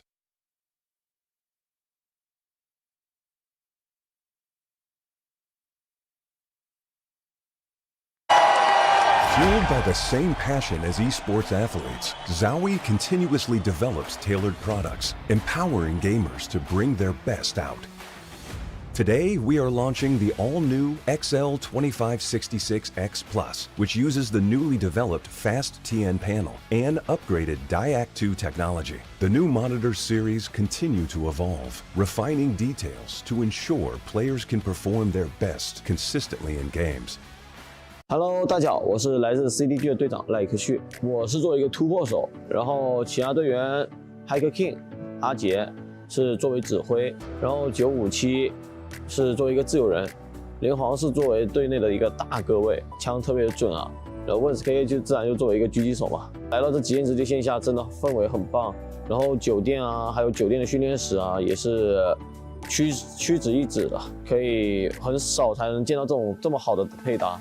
所以还是很 OK 的。从底层打上来的优势在于，我是认为经过更多场的比赛，然后能磨练我们自己的心态，然后会让我们在极限危机的时候没有那么紧张，没有那么感觉急迫，所以能更好的做出一些处理。我们这次在赛前做了很多天的特训，然后上次惜败于 LVG， 一个13-10，一个13-11，在这一次总决赛我们是想复仇的。然后第一场是打 CW， 也是个贴纸队伍，我们想击败于贴纸队伍，我们想往上更走一步。我们队伍经历过一次低谷期吧，在那一次是 XP1， 然后与天路进前又 BO3， 一场是13-5赢了天路，第二场小镇是11-13输了，然后到图10比不过了，自然又输了。然后那一次我们队伍为此骄傲了挺久，但就是那骄傲的那段时间没有怎么训练，然后导致其他比赛在海选就被击败了，所以那算我们队伍的低谷期吧。然后对于国内 CNCS 的环境与发展的话，我觉得是让更多的路人与天梯认知到战术与道具的重要性。因为目前天梯大部分都主要一个干拉，需要把更多的道具意识和战术意识放在一个天梯的环境上，我感觉整体就会进步一点。其实我们本身也只是一个民间队伍，在第一次出场也只是拿了一个高校赛的季军嘛。我们也是后知后觉才发现战术和道具以及团队协同上是很重要的，特别是队伍的交流，因为到一定的程度下，整个队伍压力很大的时候是没有人能说得出话的，而大家想更进一步的话，必须得让自己在压力很大的情况下还能与队友保持沟通、保持交流，然后看看道具的情况，再进行一个残局处理，而不是说到了最紧张的情况靠自己本能跟感觉来打这个残局。所以残局的交流与分配上需要再更加强一步。我们想在小组赛以2比0晋级嘛，击败一个 CW 对我们来说也很重要。我们每次与 CW 对战的时候呢，都是差一步的。大家现在都对于这个感觉蒙古队很厉害，但我们要击破大家这种想法，我们要让他们知道 CNCS 也很厉害。Hello， 大家好，我是来自澳大利亚 Rooster 战队中国香港的选手 Terry， 那我是担任队伍里面的突破手。那么现在 Rooster 队伍里面就是Chariot 就是我们的指挥跟狙击手 ，TJP 跟 ASA 分别也是步枪跟断后 ，Juices 的话也是我们的步枪手。我觉得香港的队伍可能就是打得比较纯粹一点嘛。虽然说我们澳大利亚也不是什么职业队，但是训练强度要比起来的话，那肯定要比在香港的队伍要训练得多。打法方面的话，可能香港队伍就更偏向于枪法、个人实力方面，那澳洲的队伍可能就更注重一些战术啊，或者说体系方面的东西。极限之地的话，其实因为我也打了这么多年嘛，每一年很多不同大小的比赛也会看，就也留意到，就是从网上 HLTV 那边就留意到了亚洲有一个这么大型的线下比赛，然后也看了不少。对，就这样。其实当时能击败 Samify 的话，确实很兴奋、很开心的，因为他也是我们澳洲的老对手了吧？基本上每一次的决赛都是打他们。其实当时的话，我觉得是实现了，就这么短一段时间，最起码当时是因为我们击败了冠军了嘛，当时的冠军，所以说也算是实现了一段小时间吧。就看着这么多不同队伍的明星选手是能从这个比赛里面诞生的话，就是希望自己也能成为那样的选手吧。从以前就很羡慕能登上这样的舞台，到现在自己真的有机会的话，就觉得很荣幸。那接下来的话，就希望自己能在这个比赛里面越走越远吧。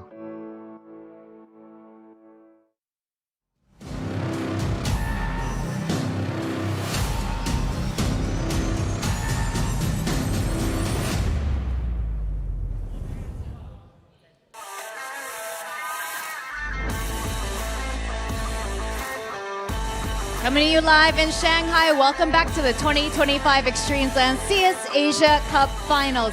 It's playoffs day, and we've already had 2 matches that went on the earlier part of today with some surprise results and some surprise upsets. So I'm very excited to see what else we have in store for today. I'm your host, Victoria, joined by Jacob.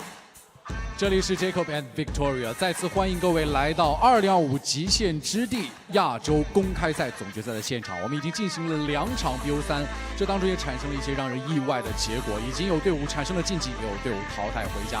我们后面还有2场比赛等待开始。Little recap from earlier. Proceeding to the semifinals, we have Eruption from Mongolia and Jijiahao from the Middle East qualifiers. And eliminated is Team Nemesis and Lin Vision. But next match will be a very exciting one. We have Rooster from Australia facing against Change the Game from China. 前面的2场比赛分别是 Eruption 和集结号晋级到了下一轮，而 LVG 以及 Team Nemesis Asia 遗憾淘汰。那即将到来的第3场8进4的比赛分别是 Rooster 对阵 Change the Game。接下来让我们有请2支战队登场。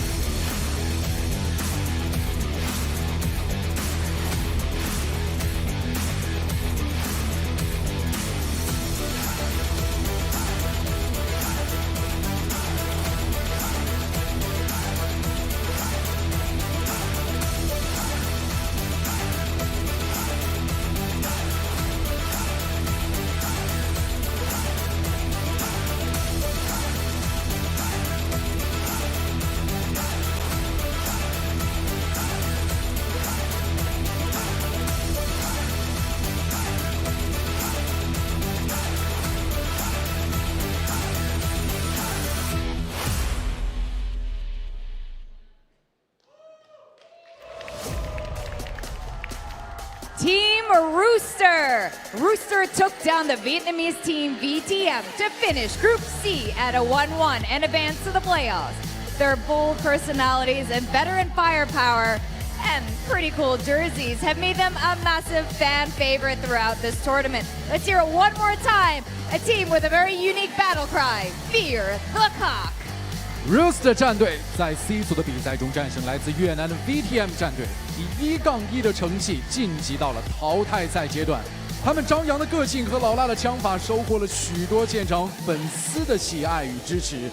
让我们再次喊出他们的口号 ：Fear the Cock。 Team Rooster. Cox, you may take a seat.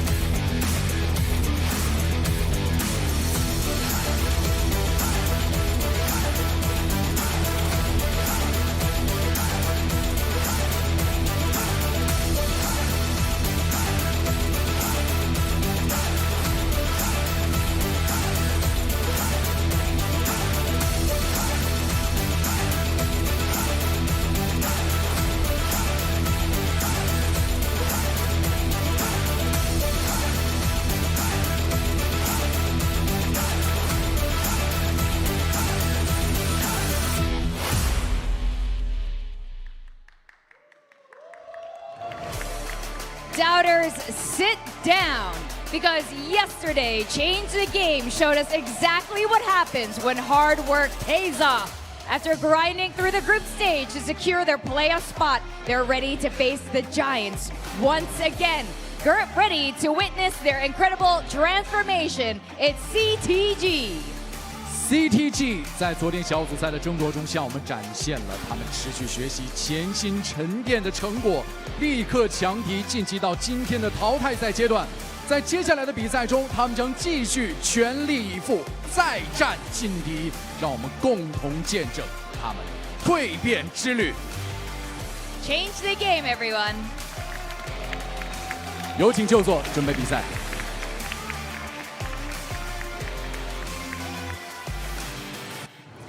Well, this is going to be another exciting battle ahead of us. I know the English broadcasters are particularly excited to see the performance coming from Roosters from Australia. Jacob, you want to give any predictions? I can't wait. 当然了，这场比赛双方都已经准备就绪了，而我们的解说已经准备就绪了。究竟谁会取胜？我们只能在比赛当中见真章。接下来的时间，我们交还给解说席。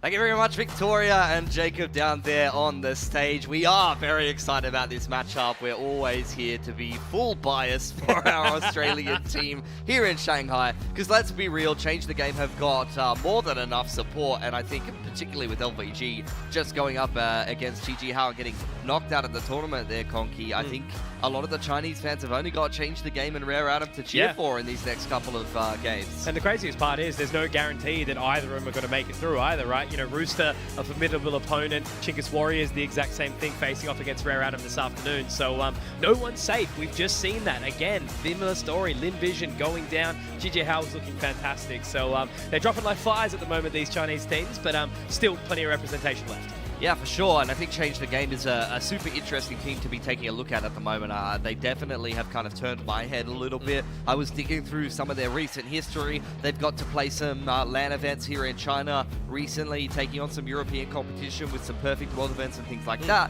They've been dabbling in a little bit of ECL and actually getting themselves a top 4. So a team that I was kind of loosely aware of in the past seems to be hitting some new heights, and I think making it through the groups here at Extremesland is another good result for them. I want to see if they can push it any further. Yeah, absolutely. I think really diving deep into these competitions is super important. Like as we were sort of saying, Envision, a team that we would have expected to have some bigger results, is no longer here. A 5th to 8th exit.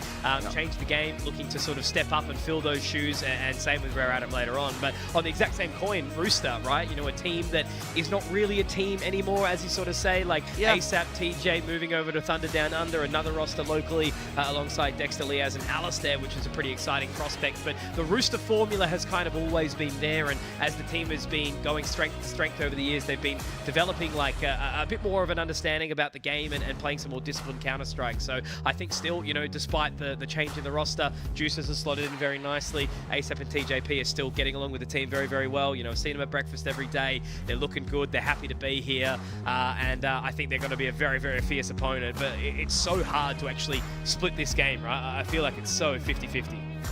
Yeah, it could really go either way. I think for Rooster, they've got a pretty decent, favorable side of the bracket for themselves. They've already shown the ability to be able to beat Rare Atom, so I think if they can make their way through, change the game here, they actually have a reasonable chance of making it the grand final, which I think would be an overperformance as far as I'm concerned. Yep. For a Rooster team that at previous Asian events has kind of just been able to slot into the top 8. Actually, if they lose this game, they will pretty much have a similar placement to what we've seen in some other Asia events previously. And as far as some of your Tier 1 events and Pro League, like, yeah, they've had a good series or a good map here or there, but by and large have not really been able to get too many wins on the board in terms of international competition. So a team that has been one of the top couple in Oceania domestically for the last couple of years, and they will have a last hurrah as a roster here in Shanghai. Namely being that Semperfi that sort of had that representation. They were here earlier in the year, 2024 Extremesland, where they exited 5th to 8th. It was actually Jijihao that took them down. But in the grand final of the domestic qualifier, it was Rooster that took them down 2-0. So they've earned their spot here, but again, changed the game. Very, very strong opponent. As you mentioned, top 4 finish at that ECL rather. So into the map, Vito. Looks like we're actually going to see Overpass be selected. Change the game, picking up Dust 2. I do know that Rooster love to play a good bit of Overpass, obviously removing Ancient in the process too, no one wanting Nuke, and then Inferno the end here. So I'm not surprised by this veto at all, Pilski, but I'd love you to break it down a little further. Well, I think Rooster's going to be pretty happy with this veto. I think they're going to love playing Overpass. It's a map that does get respect banned against them from time to time domestically. Going into a Dust 2, I know that they've played plenty of Dust 2. They know their way around the map, and Inferno is a decider, a map that they were in position to beat Rare Atom on just the other day. I think Rooster's going to be quite happy with this veto. I'm much less familiar with changing the games map pool, so particularly looking at something like Overpass, which I think gets played a little bit less in some of these Asian tournaments from time to time. We'll see what change the game's going to be bringing. Their time to shine. Chinese fans obviously still down here in the Perfect World studio, cheering it up. Once again, there'll be Rare Atom and Chingus Warriors joining us later this afternoon as we are very much through the halfway mark in this competition for the day. All the semi-finals and grand final action will be coming your way tomorrow as well. And so far, it's been a great tournament, right? You know, 2 days of groups where we saw the 6 best of ones. Definitely had a couple of storyline shifts here, obviously an upset or two. You know, the overtime between Jijihao and Eruption, that 19-15 win for them. We had the 13-11 victory from Deep Cross Gaming, only to get eliminated by one singular round on the difference in the hands of Nemesis SEA. Yeah, I'd say the other group stage result that I really kind of caught my eye was actually Rooster taking on Rare Atom. Yeah. A game that they essentially had won and then let slip through their fingers in classic Australian fashion. Need to make sure that they are doing a better job at closing out some of these maps against Change the Game, because I think this is a team that you have to give some respect to. There's clearly some talent on this roster, some very good Chinese aimers. They seem to have a good balance of roles as well, and try to play the game in a pretty, you know, standard, straightforward fashion. A little bit more tactics to it, as you heard from the interview with Laxu earlier on. You know, feels that a lot of Chinese players do rely on their aim a little bit more and less on the tactics, and he wants to try to go for kind of the opposite approach to the traditional, maybe leaning a little bit more to, you know, an old Vici Gaming kind of approach rather than an old Tyloo kind of approach. For the longest time, Chinese teams have been known for being, you know, very reliant on their aim, less reliant on the strats, and definitely not too great across the whole map pool. So I think nowadays it is a little bit of a different approach, and I think that is down to some of the trickle-down effect you're getting from the top kind of Chinese teams these days being a little bit more tactical than they might have used to be. Certainly a humbling experience meeting the claw hand of Zoe King back in the day on that Vici roster when we first got introduced to Jam Young. Still one of my first things saw over at Extremesland 2019, where Vici Gaming did manage to walk away with the victory there. Lots of names that were at that event. You know, I think we still had Boot Dreamscape back in the day. It was Bren from the Philippines. Obviously Vici, Tyloo, August even from Mongolia prior to the Mongols era. But from that audio, guys, it sounds like we will be jumping into the server in just a quick second. It's a best-of-3 affair between Rooster from Australia and obviously change the game. Local heroes here in China. A bit of a battle ahead of us. And yeah, a 50-50 coin flip on the cards, that is for certain, as the glistening trophy sits there beautiful in gold for the 10 years of Extremesland. Shout out ZOWIE more than one singular time, as we're now ready to dive into the opening map of Overpass. Rooster starting out on the T side, they did opt to select this map. Already some support in the crowd here for Change the Game.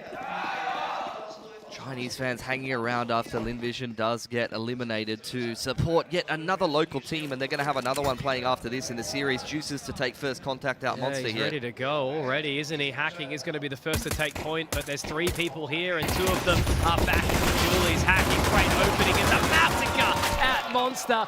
ASAP does pick up 2, but with the damage dealt with the dink earlier, it makes it a little bit too awkward there and change the game. I just feel like they've walked straight into the claws of defeat there, Rooster. Yeah, it was a perfect setup to be able to deal with a monster contact like that. Perfect flashbang, couple of dualies peeking out onto the line, and nothing but headshots from these Chinese aimers. Zero is a player to definitely keep your eye on. Seems to be a very, very sharp rifler coming out of China. Hacking had some moments yesterday as well. Yeah.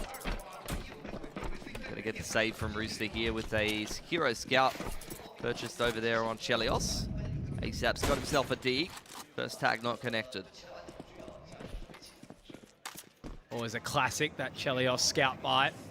You'll see it on Dust 2 as well if we do require it. Oh, we do. Obviously, it's Inferno, that third map, sorry. Overpass, a map that was well and truly in the pool.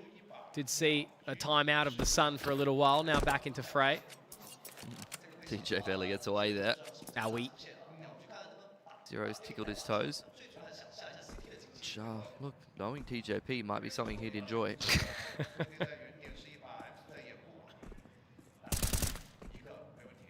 Not really much to sort of do here.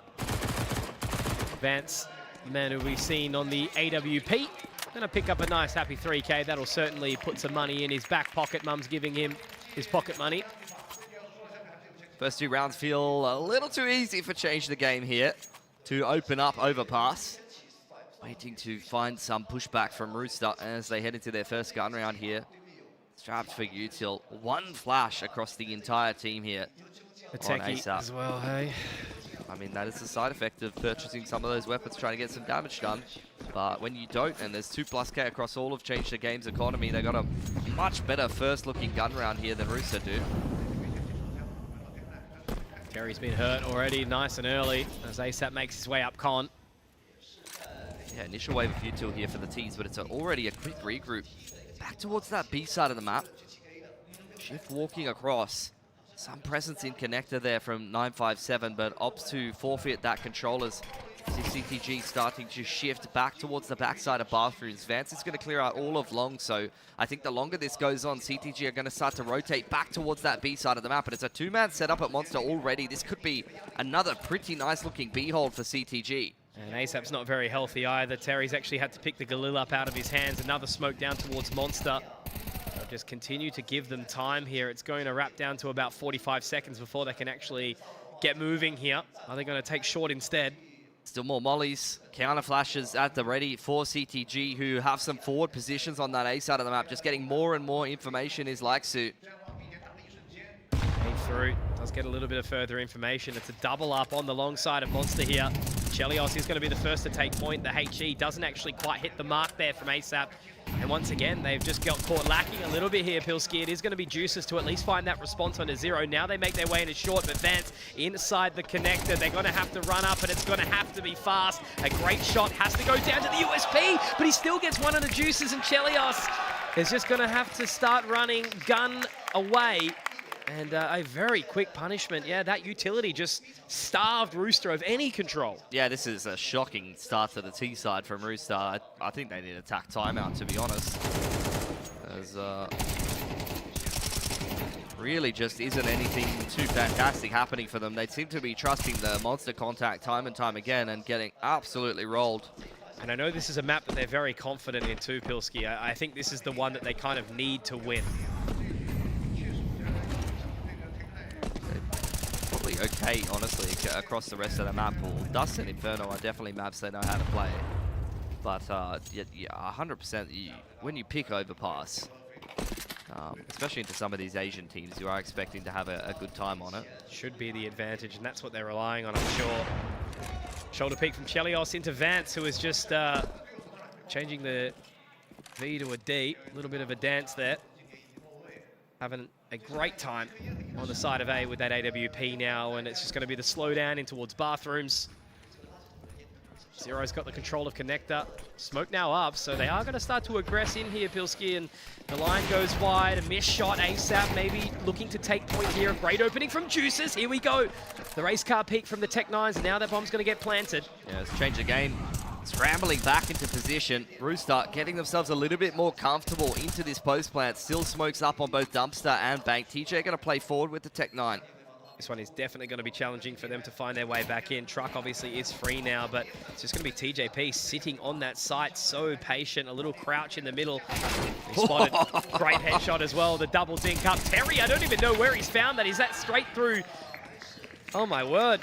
Well done. Juices with 3, and okay, that's a very important turn on a half by the hero. AK from ASAP, not even needed, really.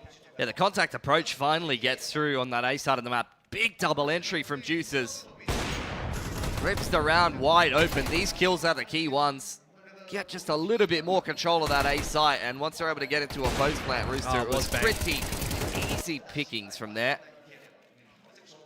It's going to be a bit of a momentum breakup. Felt like Rooster were having an impossible time getting into this game up until that last round. Now Chelios has pilfered that AWP too, so it's a really good position. Vance has reinvested in towards it ASAP. Oh!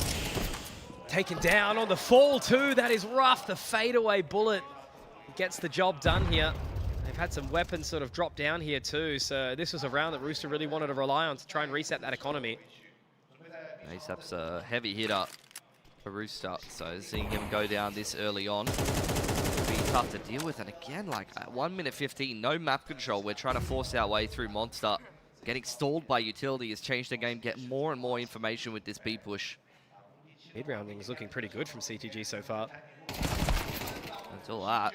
Yeah. There it goes down to Terry. That was a fair bit of util in his back pocket as well. Now they're stuck up short, aren't they? It's a little bit of a separated position. We will see 957 looking to try and take that line. TJP straight through the smoke. 957 though, finding a couple of kills, and Terry very, very low in the process, and unfortunately for Chelios, not around where you want to take the AWP through. I think we may be on for a very, very jam time. That's where you start to talk about what you want to cook when you get home to Australia. But at least Chel's got one for his troubles onto 957. I mean, CTG cannot afford to throw away extra guns here. They are broke. So hunting down the AWP is not going to be in their best interest at all.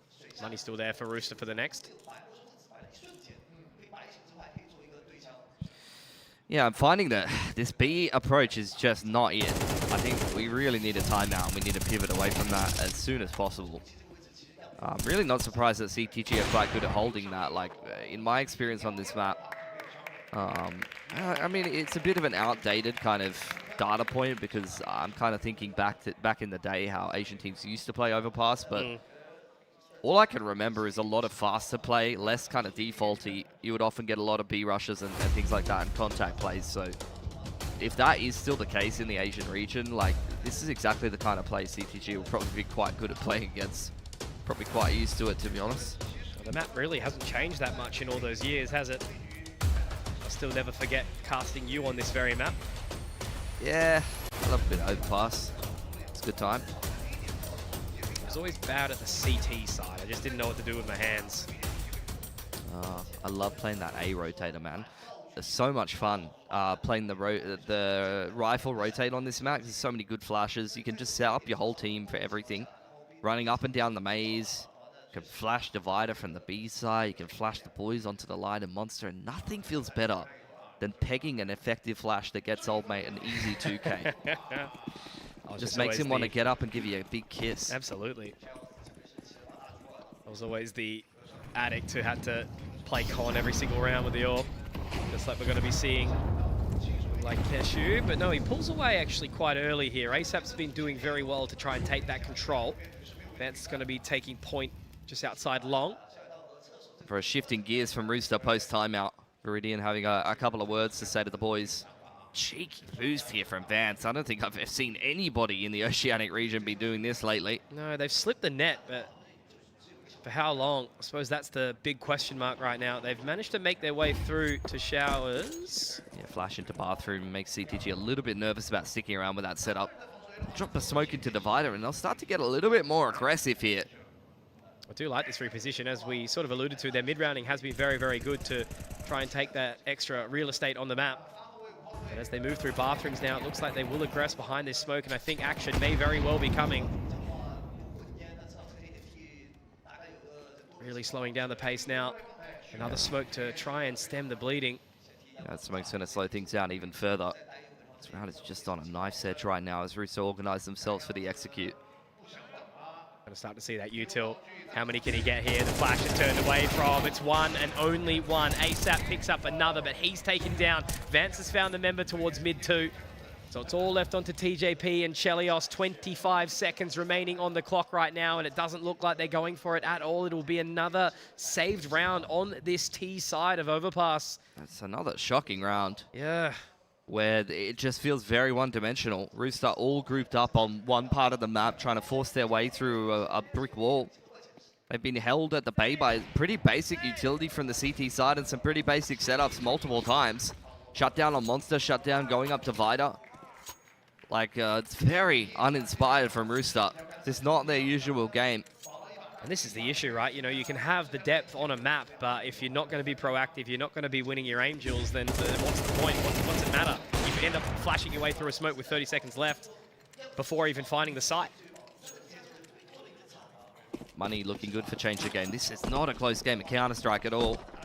Hometown team really making mincemeat of Rooster as it stands. It looks like we're going straight back to the B approach that hasn't worked and changed the game. Already have a 4-stack over here.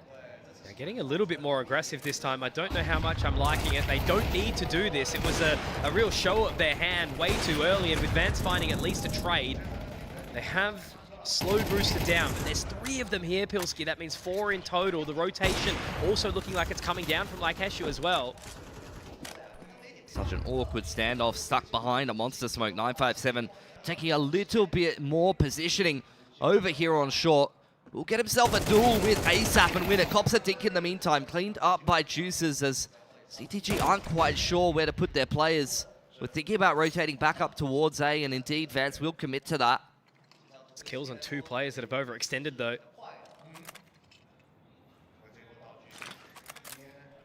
Another smoke, but looks like they actually might find their way out to the other side of Monster here. Great shot opening from TJP. And now it's going to be on to Laikeshu to try and slow this one down a little bit further. Vance smoked off in the middle of the site. He's moving on in. TJ looking to connect with a shot, but he won't be able to. Chelios the savior, but Vance able to try and thread the needle here, being the clutch minister. Misses the no-scope, but Juice is obviously so low. Has to try and do his best. Stewie 2K impression inside the smoke. Will he be the criminal? Absolutely he will. A very, very well-needed round there for Rooster, but I can't help but feel that Changed the Game gifted it to them on a silver platter. Yeah, to some extent. I mean, the setup was good if they just trusted it, but I can understand what they were going for there. Very cheeky play with the HE nade breaking open the smoke and the Monster aggression. Something that we've seen a lot on Overpass lately. A shot from Chelios, so important. Yeah. And Juices once again looking like the standout here on the Rooster roster. At least for the time being. It's been good to have him back. Like Sue. Inside con with the MP9 is going to get a couple of players to have a sniff out here. CTG starting to run out of cash, as are Rooster. Very important round to show who's going to actually start to come ahead of this one. Juice is going down, well traded by ASAP. Breaks open the middle of the map here, and CTG may start to rotate a little bit more heavily towards A.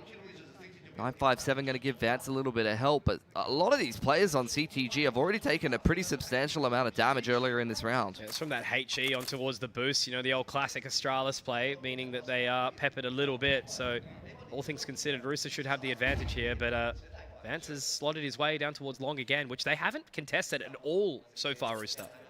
Down con is Terry. Vance looking for information as Rooster creep closer on towards short B. It's once again a centralized setup towards Monster as another smoke is dropped in towards the tunnel. Man, if he gets con, they're going to be able to rotate all the way back around. I don't think they're ready for this at all. Chelios is going to be caught lacking, caught slacking. Great shot from Terry on the response, but obviously the rest of the team has enough time to get back down here. Hacking in 957. They're going to be able to line them up, and man, with the damage dealt earlier, there was just... oh, no way that was going to be happening, but they let it happen for sure, and it's just, again, from leaving too many areas open on the map.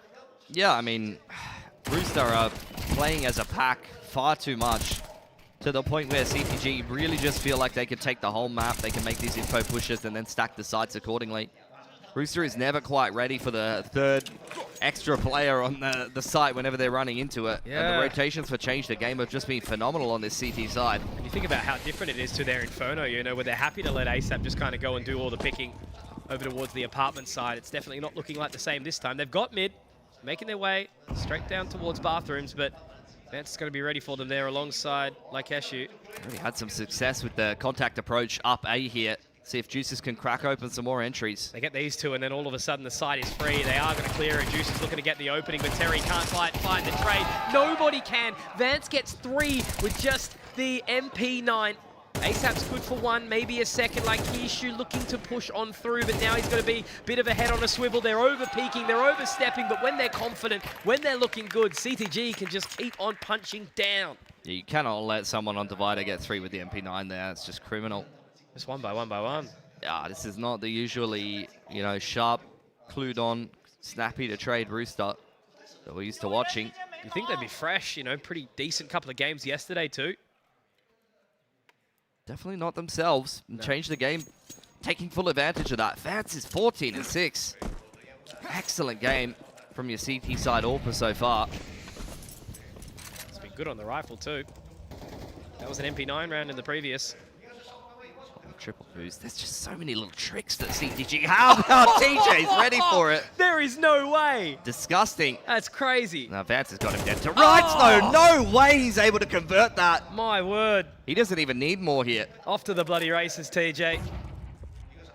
I know where I'm putting my money. Yeah, straight up. He doesn't need to overcook that. No. Job's done. Just he can chill out for the rest of the round. Just going to overwhelm the one singular player here, that rotator, 957. It's really, really tricky here now, but there should be that contest. He's able to fall away for the time being. He's going to have to tuck into the cubby here. They know exactly where he is, but again, that smoke is going to start to make it a little bit uncomfortable. Terry finds 957, but I can't help but feel like Ishu has a chance. He has a moment in time. If he's ready for the wraparound long, he might be able to do something here. A kill onto Terry could slow down the round, but TJ's made the call. This is much better from Rooster. Much more dynamic. Yeah, better mid-rounding. Not really just forcing their way into an uncomfortable situation, but allowing themselves to have more options, having more active lurks in play. That's a little bit more like it from Rooster. 7-5's doable. 8-4, a little harder. No, I mean, team side overpass, you'll take what you can get, to be honest. But at least 4 is what you're looking for sure. Laisu makes it a little bit more expensive. Rooster, not much money behind the rest of the boys, so they need to hold on to what they can. It's insane from TJ. Was there an audible or something? I have no earthly idea. Just wondering if maybe ASAP was down con or something like that and heard the jump up, but... Could have been a little read. Yeah. Not sure. I mean, you pick an overpass into CTG, but it feels like they are very comfortable on this map. They've got so many cheeky little boosts. We've already seen multiple, you know, uncommon boosts from them. You've seen the HE blowing open the monster smoke. Like, they are very well drilled on this map.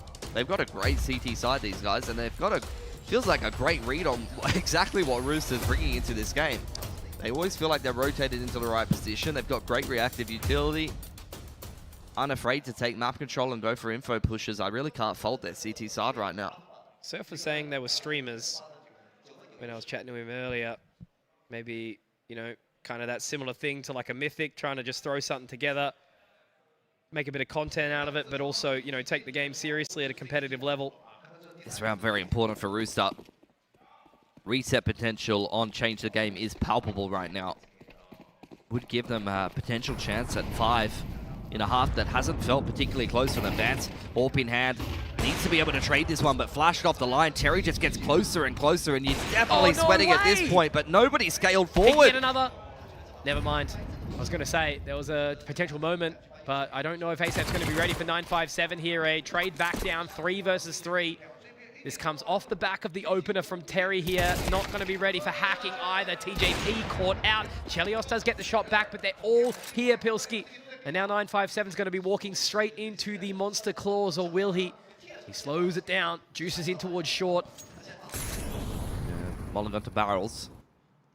Rooster just keeping this one nice and slow. Aggression into short from 957. This is a 1v1, and that is a big duel for Juices to win. The reset potential is definitely there now. I don't know if they're going to clear pillar. This is crazy. Zero, if he buys his time, slows down the round, he might be able to isolate the 1v1s. They are checking, but this is the thing. You've got to be on the same page, on the same game.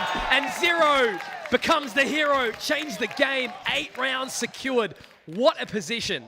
It's just a huge 1v2 from pillar side there to avoid reset on the CT side economy. That round won by Rooster would have given them a lifeline back into this T side. Oh, just not ready for that peak from Vance at all. And 957, you know, what a great position. TJ's starting to lose it a little bit. Understandable, you know, they have very much been in control of this map the entire time, the Chinese side. Rooster still a decent enough buy to try to put a round together. Chelios able to beat Vance in the AWP duel, who was feeling his oats, but it started to slow down a little bit here. They desperately need this round. 8-4 is the minimum for Rooster. I mean, they picked that player on party last round and still weren't able to close it. This long setup is something that could potentially pose some problems later on in the round, but Rooster with a little bit of control of short B. And surely through the process of elimination here, they've got to be aware that that long setup could be a problem worth considering as we head later and later into this round. Like, you just see nothing here, not even a jump spot. And that's that proactivity from Change the Game, right? You know, their mid-routing has been good. When there's a bit of silence for 20 seconds, they try to take some extra space.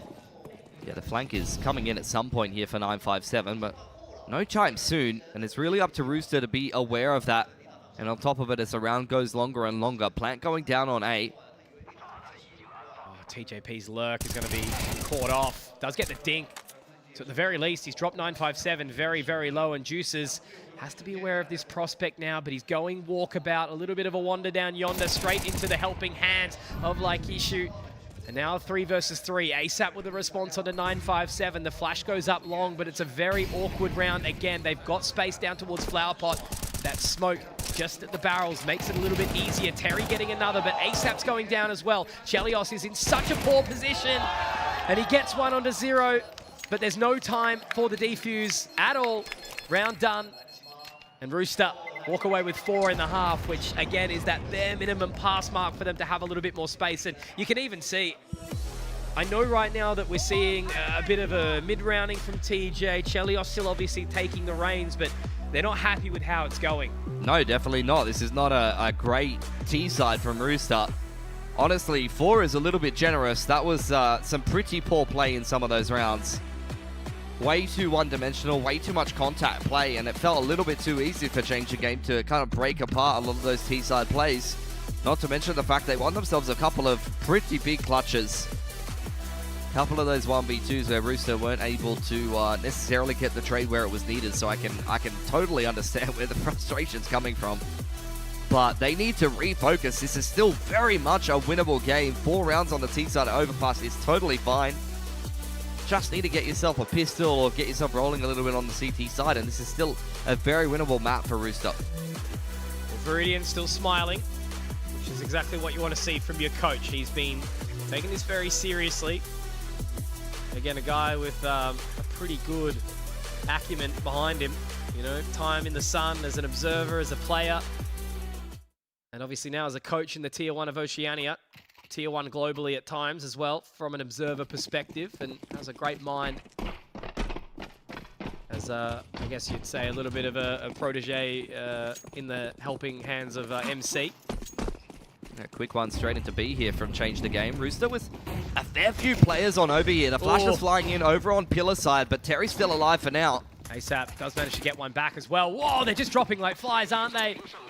Doing similar to what Change the Game did to them in the pistol with the B stack. That's a good feel. Could tell a few nods of approval from the Rooster players. Quite happy with how that pistol went and very much feeling like they're back in control. They needed that one, didn't they? Pistol gives them some sort of breathing room. Oh, for sure. I mean, they're pretty much back in the driver's seat here. This should be a dead even game. No bomb plant for Change the Game either, so they're gonna take a bit of a save. A couple of flashes and a deagle purchased up, but that's about it. This should be a good opportunity for Rooster to stabilize. I love this, that classic Rooster moment, right? You know, TJP holding onto the Julies so he can get the AWP up for Chelios, but he's not even going to need it. Chelios is just going to make his own money. Finding 3 inside connector, coupled with the MP9 back onto the USP. It's a pretty heads-up play, you know, without a bomb plant, the chances of a force buy are pretty minimal. Chelios is going to get himself another here. Get the ace, mate. Why not? I mean, that's great for Rooster. Getting alt money on Chelios this early on in the game is transformative. I'll still never, ever forget the first time ever casting Chelios on this very map. It was his first map on LAN, 2018.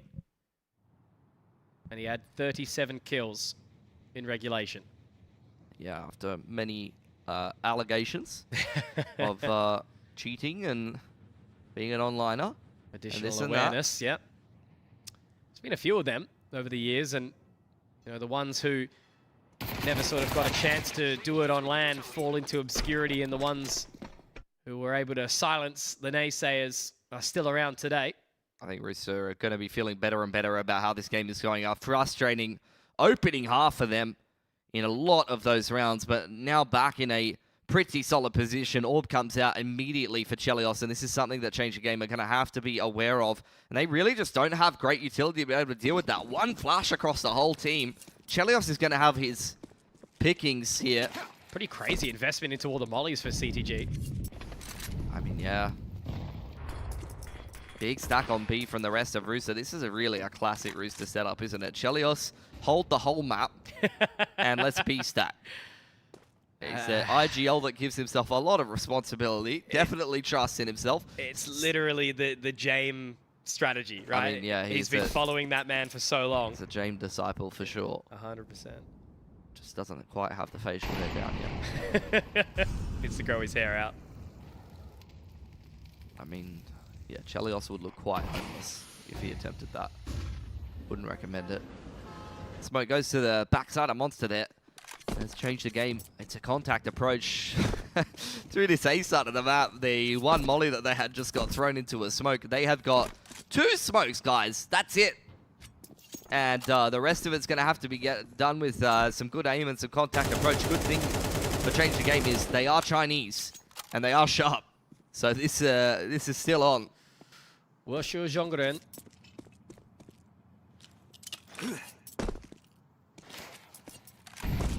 5 seconds. 3-player stack over on this A side of the map. Chelios just dancing around. He knows that he's got both Juices and TJP to help him hold this A hit. 25 seconds, Billy. Really not much time to do anything here. Vance does get away safe for the time being.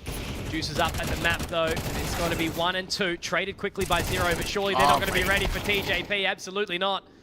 Clean up on ILA site. Terry and ASAP have to be the ones to try and clutch this 1v2, and they're going to slow down the pace on the retake. Yeah, Terry coming in thick and fast on the flank. Should be free for him, and it is. Well played. Catches 957 in the side. A nice opening gun round won by Rooster with 2 players surviving. Orb should be retrieved as well. CTG do get the bomb plant, but haven't built up too much loss bonus just yet. It's a perfect setup to counter that, right? You know, even though they lose 1 or 2 members on the way through, they're able to trade it out nicely. The double lineup from TJP, not ready for that 3rd member. And then the rotation round late from Terry. Beautiful. TG they are going to commit to the buy. They're going to end up with something similar to what they have had in this last round. If they're comfortable with this low util approach, then they should re-up, but I actually like this a lot more. It's still a close game. They haven't really done significant financial damage to Rooster here, so I like the fact that they do go for tech armor here. Playing the long game. Straight into short too, so they're looking for the early fight, and they have spotted out that boost of Chelios. 4 members here. Yeah, same thing. This time it is Juices trusted to hold that whole A side of the map. CTG storm their way into short B. Rooster well aware of that. Still plenty of utility to kind of break up this push, and CTG, just look how much they have for themselves. They're prepping themselves for an execute, but you can see Rooster have got a perfect idea of how to try to defend a B hit. Smoke will go to barrel, some counter flashes coming out from TJP. I mean, he's still got a full belt of util here ready to go.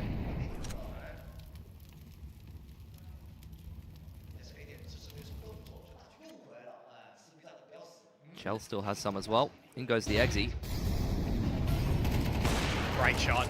Awesome opener there from Chelios. Is now TJP. Middle of the site, alongside ASAP, able to fall away. And 957 has been completely locked out of the side. Great shot on the fadeaway. And I mean, look, he might actually be able to march pretty quickly up towards the side of A. This could be a bomb plant. Timing-wise, it is a little bit tricky. Chelios, if he goes straight up to the bin, spotted him. Yeah, he's been dinked in the process. This is a little dicey from a damage perspective, but 4 alive, good shot. And Chelios is getting ahead in that round. Getting ahead? Yeah. Okay. Get your mind out of the gutter, Billy. I don't know if that's particularly professional, but it seems to have done wonders for Rooster. They've really turned this half around. 8 apiece now. And they deal quite well with the tech force buy there from Change the Game. Swat that away with ease. And I was pretty critical of Rooster's T-side. I'm not seeing anything too awe-inspiring for Change the Game either, if I'm honest. Yeah, it's come all the way back to Rooster's territory now. They're looking well and truly locked in. This is where they're going to get the guns and the util. Like, we haven't seen them actually have access to a full buy and seen what their first kind of gun round is going to look like here. So we'll give them the benefit of the doubt.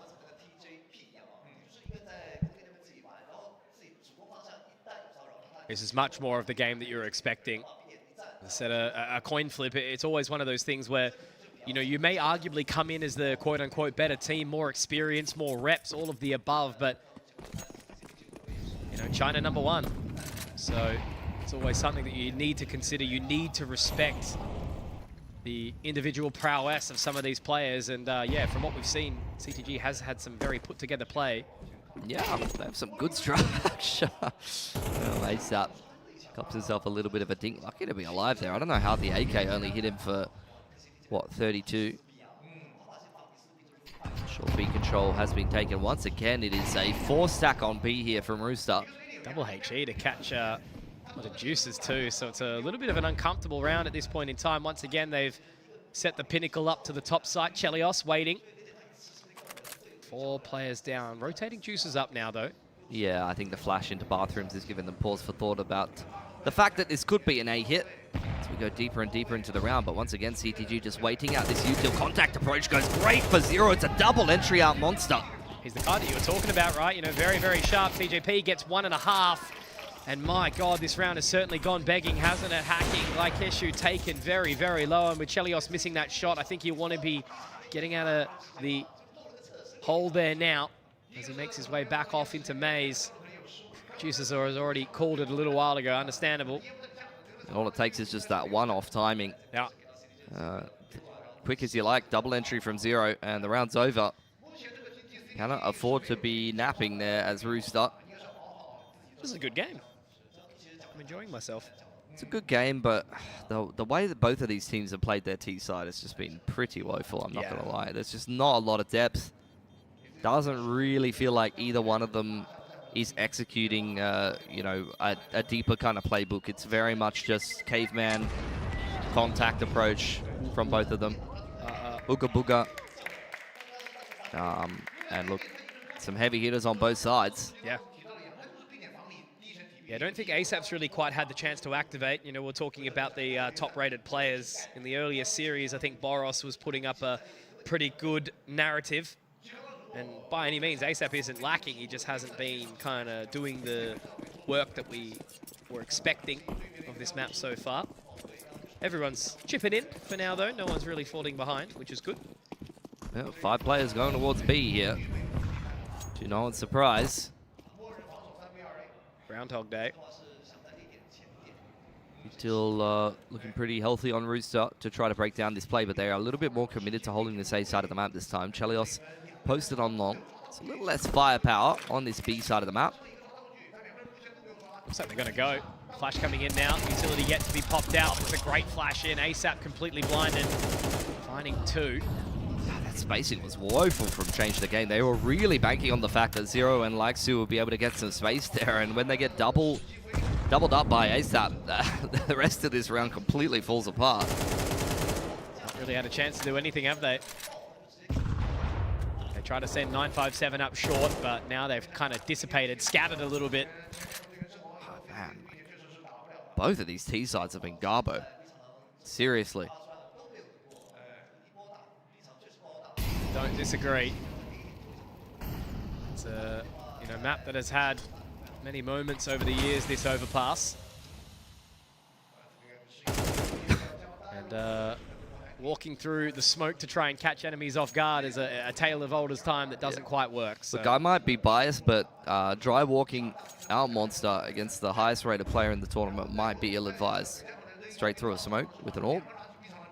But I guess you got to hope for, put it all on a dream at some point. CTG will have the money that they need to be able to go for a buy, because Hacking is kind of the only player who's a little bit poorer than the rest of the boys. So full util for him. Rest of the boys will buy through. And we're going to need something different than a monster contact or a B execute. Yeah, it definitely does feel very puggy. Technical pause. We've got to look for our T side. It's lost. Come on, let's get some long control. Let's flash the boys up onto long. Let's layer the mollies into con or something like that and work our way through the middle of the map and, break things down from there. Yeah, long has been pretty much vacant. I think we saw one push. Vance was kind of holding it back from bathrooms a couple of times, but Rooster didn't even realize it was there on the map until right at the very last round where Juices had to back into it. So, tight scoreline again, Pilly, 9-9.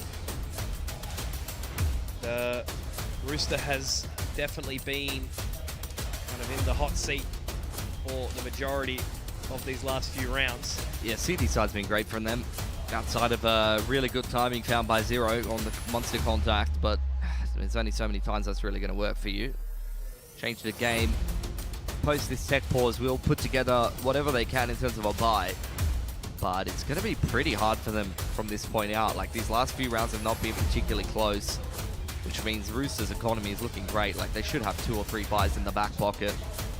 Really good chance for Rooster to close out this game, and I do think if CTG drops this round, particularly without a bomb plant, they might even be reset here. It's going to be the timeout anyway to have that conversation. I mean, last timeout. If we go last timeout, the coach seems to be very animated here, and we don't see something other than a B pop, I'm going to lose it. Honestly. They're doing it just to mess with you. Like, this is something, I remember playing an official against MC's team. Yeah. And his whole mentality, and he actually beat me. His whole mentality was we're hitting B 15 rounds in a row. Yeah. And my whole mentality was like, they're not going to hit B this time. We're not going to stack. Yeah. And guys, I lost. But Rooster is not dumb like me. Rooster is stacked 4 on B almost every round. Yeah. And they're going to keep doing it until it stops If working. it ain't broke, don't fix it, right? But now you're spot on. It's like, surely they can't go B 9 times in a row. There we go. Okay. Something a little different. Smoke to backside of con and bathrooms early on here from CTG. Will be a 2-1-2. Rooster committed to the monster hold nice and early on here, and you may see them aggress in the mid-round, perhaps. Haven't really seen them get too active on this B side of the map. They very much, Rooster, just kind of sat back and let CTG come to them. You haven't really seen them be too active in the mid-round, to be honest. Haven't needed to be. Suppose Juice is now a little bit more forward thinking, sitting back at bathrooms. Chelios watching towards long. And they have taken long, okay. Yeah, this is like the pretending we're doing something different, but we're still going to contact Monster. Okay. Well, the bomb is there. Which I actually don't hate. That's fine. Because, like, look at what you're seeing from Rooster. Deep down divider. They've got 2 players on the A side. The rotations have been pulled, and even this flash is a massive tell that there is more of a commitment over towards this A long side of the map. Which is why you only see 2 players on B from Rooster. What a shot from Chelios, though. Oh, my God. This is why you get this man the AWP. Yeah. Crazy shot. I was about to say, you know, Juices is on a little bit of an island here, but he should be able to find hacking. No, he gets the kill, and now it's going to be that contact out B. The rotation, it started to pull away. This is a much better round from CTG, but Terry is ready for it. Does gather a little bit of information. 957, though, punishes 1 and 2. The martyrdom kill from Terry might give them some level of safety as they're looking at heaven right now. TJ looking to get into position, drops 957 whilst that bomb's going down. Chelios getting another, but hacking, the man who was able to take down Juices inside the bathroom. Now a slow walk. Gonna buy some additional time. Chelios has to think, has to work this through. Does have the kit in hand, a singular flash, and he's just gonna send that one down. The Molotov, that's great. And now the smoke, looking to utilize it. It's a stick, it's a very good stick. Chelios can't quite tank it though. Oh, didn't stack the Sunder Armor, and he goes down. 10-9, change the game, take the lead back. Big nade, yeah, Kobe, 100% right. But I like the adjustment from changing the game. Like, they're not going away from what they're uncomfortable with, but they have done well enough to kind of keep the rotations honest there. Util over towards that A side of the map, pulls much more of a rotation from Rooster. Key kill from hacking on towards Divider there. Creates enough space for 957 to double entry up on into B, and then the clutch closed out. Only 1 player surviving though. So both teams take a lot of economic damage from a round like that. Chelios opens up yet again. He is everywhere. Literally like a parasite infecting the side of Change the Game. Oh, it's beautiful. But again, you know, it can't rest on their laurels. Even with this opening pick, their money is so close to being massacred. I mean, Change the Game will get hard reset. Well, at least soft reset, actually. It's got a little bit of loss bonus behind them, I think. If they lose this round. Counter boost. Yeah, no one on Rooster, though, playing around pillar side. Bomb has been retrieved from Vance. Majority of the util is on 957 on the boost here, and hacking once again looking to see if he can try to draw some attention. If he could get a kill on A here, then once again Change the Game will have a better chance of finding some success on B. Both members watching a deeper line down towards A, so if hacking can get something done, but the utility is going to start to march its way through on towards the side of B, and there's that first opening pick. As I mentioned, Juices has to now sit map completely solo. Rotation now starts to come down. If Juices makes a mistake here, that could make it really, really awkward. TJP does pepper some, but now this rotation comes in, Pilski. It's going to be eyes on Juices. My friend, we've seen you with a little bit of a shaky hand here in some of these previous rounds. 20 seconds, creeps on in. TJP has got here in time, though. Only dropping 1 so far. Make that a second. Running out of bullets. Vance dives in. The Glock to the head. And now it's a 2 versus 2. And creeping through bank is ASAP. Rotation will come in from Terry. Vance, very low, but able to hold a nice off angle towards bank. Could definitely catch ASAP on the cross here. Not only do they need this round, Pilly, you know, they need to keep kicking with 2 members alive. Vance watching over towards the bank, and it's a dink onto hacking. ASAP gets the shot, and now there's the information. They've given it away. Vance 13 points of HP, but if they can isolate the 1v1s, he misses. Oh, and that's a crucial shot. ASAP is the hero once again, the man with the impact, and they tie up the scoreline 10-10. Money now falls apart for Change the Game. Bomb plant will definitely help out, but some key 2Ks from both ASAP and TJP in that round. Openers from Chelios are plenty right now. He's just running around doing whatever he wants with the AWP on the CT side.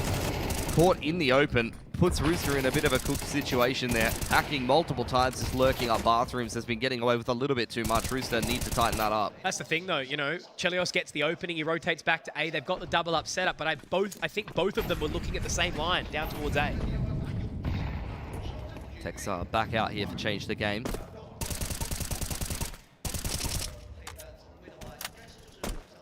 Not sure how many TJ did spot out there.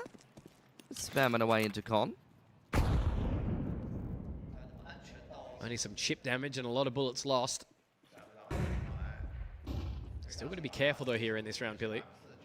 Should be a decent setup, as long as Juices is able to come up with the goods. And cut down the angles he needs to watch there. This is such a losable round. Such a losable round. Now the fact that we've seen Juices go down with only one. Chelios has to go to a very, very awkward line. He does hit the shot onto Vance, which is awesome, and TJP can help the recovery. But Zero up and over the top. Now they can take control of Bank, of the bin. They're going to be able to get the plan, actually, the opposing side, which is perfect, Billy, because look at them now coming up A. Zero's found another. That's a third in the round for Zero. We're talking about how much impact he has had time and time again. Terry gets one back, but this is a clutchable moment for Zero. He could go hard or go home for change the game, but he misses. Slips the wickets, unfortunately, misses the sitter, drops the hat, and Rooster get another defuse. 11 rounds now secured. Yeah, there's definitely timings here and there for change the game.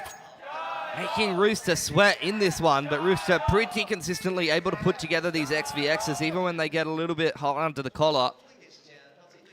Zero taking some risks, cutting some corners in around like that. This guy is fantastic to watch. Doesn't always get a crazy amount of kills, but I feel like his ability to just open up some of these rounds and find some clean entries has just been fantastic to watch. I thought he was able to clutch that round for sure. Like every time the camera's on him, it's just nothing but impact. Nothing but net. Good damage done by Change the Game to Rooster's economy here. 11 to 10. This game hangs in the precipice, and Change the Game have a very, very good chance to reset this CT money. Pressure on the middle of the map, working the map a little bit more, keeping Rooster's information game a little bit more honest than they did previously. Yeah, both teams broke so much. Labubu, Dubai Chocolate, just bad financial decisions, and could mean sort of the turn of the tide in the game here. Boost up again for Zero, trying to look for that impact, and he may actually be granted it if TJP oversteps here. They're both on Monster side again. I mean, it's the same kind of approach here for Change the Game. Laxu looking to open up that A side of the map, but going down to Juices, and TJ also finding some spam kills into short B. Rooster looking to tee themselves up an easier 12th here, and Change the Game without a bomb plant. Might not be able to replace this orb. Should be able to find some safe passage through this Monster tunnel now. 957 will have to pick up the pace though a little bit. They do get the flash up and over the top. A couple of members inside the water here. Terry, ASAP. Got to be ready for the swing as Heaven is smoked, but Chelios, TJP, they're going to be absolutely marching towards victory.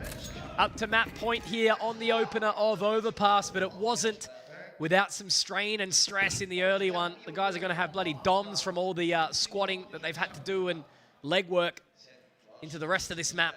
That's a really important duel to be winning. TJ's been nothing but shooting through that wood wall this entire game, and he finally gets one from it. Attack timeout from Rooster. Interestingly enough, wanting to settle things down and just try to 100% this game here. Some words from Viridian.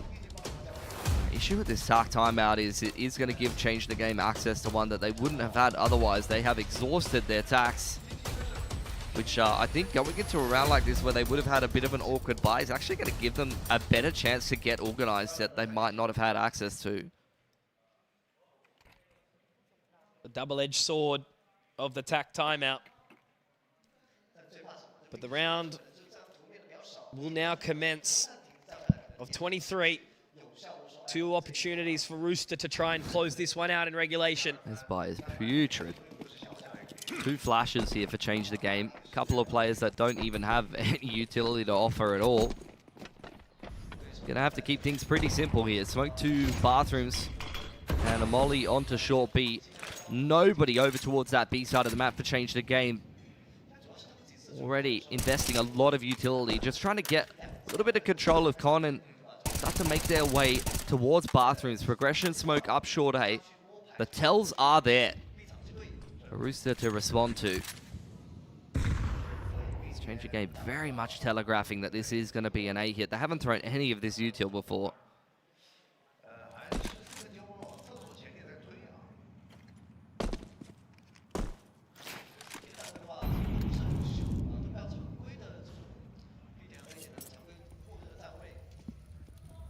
Change the Game prepping themselves for this execute. Just going to look to storm up A on this timing. Chelios on the jump spot is going to drop the molly. Got to hold on a little longer for these rotations. Oh, Juices has got to be ready for this cross as well, and he will, denying hacking, putting him down. Chelios has to go straight to the bank. Juices is trapped on a little bit of an island here. If he can find another, it would be massive, but in the end, it's Zero to find another kill. Chelios has to now work with some very, very close spaces. Not exactly the prime time for the AWP here, but look at the spacing that Laikeshi has found, but he's fumbled the bag only slightly. But if it's just enough to cause a little bit of panic, a little bit of disarray, maybe it's an opportunity. They swing on in. There's the frag found because Terry has picked up the pace on the rotate here now, and I think he's just missed the timing on Zero. That could be one, at the very least, make it nearly on two. There it is, the opportunity and the game taken as well. Turn it on, Terry. As Rooster will secure 13-10 over, change the game, and the opening map in this series. Bloody graveyard in the audience right now. Not a single person reacting to Rooster winning that round. Yeah. The favorites to the crowd is pretty obvious at this point, even if you know, our Hong Kong boy Terry is getting himself a couple of kills. It's not really enthusing anyone too much. Rooster winning their map pick there. Definitely made to work for it, and I don't know who to give the award for worst T-side to, because there are a lot of nominees. Look, I guess the only thing, right, you know, Rooster technically a dead team, but the amount of reps that they would have had historically on Overpass does kind of, yeah, take that away from them a little bit here. But yeah, very abysmal, I suppose, for both those T sides, but in the end, it is Rooster that gets it across the line. Very impressed with Change the Game from players like Zero and Vance as well, who also had a very, very good CT side. But it just wasn't enough in the end for them to take this one along. So that means obviously we're going to be going next into Dust 2. Pretty strong map, obviously, for Rooster. As we know, it is the selection of Change the Game, but a bit of an effort by committee over on the side of Rooster. You know, Juices had a bit of a slower CT side, I would say, but there was a couple of real impact moments for him there that improved the position. Yeah, he had a double entry on the T side that was pretty good. Big 3K round to finally kind of break a rough streak of rounds for Rooster, but 100% effort by committee. Everyone on both teams really having their moments. Chelios given the MVP. If he's in good form and he's feeling himself with the AWP going into Dust 2, that's going to be very, very good news for Rooster. No surprises there. After the impact he was able to have, the amount of opening kills that he did collect, and even that final round there where he was able to slot back away to the bank and reposition accordingly, and yeah, getting the job done there. But it can't help but feel like that rotation to come in from Terry was the icing on the cake. So yeah, giving the advantage, I suppose, in the series here for the Australian side. And I definitely know that they probably come in a little bit too overconfident at the start of that, maybe a little bit of complacency at the beginning, but it seems like they've definitely had the fire set underneath them into the latter part of that one. So Dust 2, obviously around the bend. Do you think this is going to be a 2-0, or is it going to continue to all the way to 3? I think it could go all the way to 3. I don't think it's a cut and dry who's necessarily going to win this one at all. That was really the tale of two CT sides, and I think both of them playing pretty similar looking CT sides to me. Changed the game a round or two that could have gone better for them. It could have kind of teed them across the line, although they did have the clutches for themselves. But Rooster, a pretty flawless run on their CT side to close things out. So I think going forward, particularly on easier maps to kind of approach on the T side, like your Dust 2s, like your Infernos, I think it's going to be a little bit more balanced of an approach for both of these teams. It's so incredibly ironic as well. You know, they take that pause and change the game. The map, when they round where they actually managed to take a look over towards Long, the rotation back down connector, they actually took that round, and it was one of their only sort of good positions, tied back up the scoreline, things like that. So yeah, I can't help but feel like if they tried to shake it up a little bit earlier, maybe we'd have a bit of a different outcome. But yeah, look, just head back towards B Monster, bro. See what happens. Yeah, maybe don't do that. And look, with that thought, we're going to throw it over to a break because we do have Dust 2 coming up right after this. Don't miss it.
Hello everyone, it's Nico. I'm here at the ZOWIE Experience Room in Chengdu. Here I have two monitors. One is 360 Hz monitor, the one that we use mostly at events, and here is the 600 Hz monitor, the one that I use at home and that we will also use at the IEM Chengdu, and the one that I prefer as well. Today I'm gonna try to see the difference. I never really tried them to have them side by side, so this is what I'm gonna do today, and I'll just check the settings first and then we will dive into it. So let me check if DIAC 2 is on.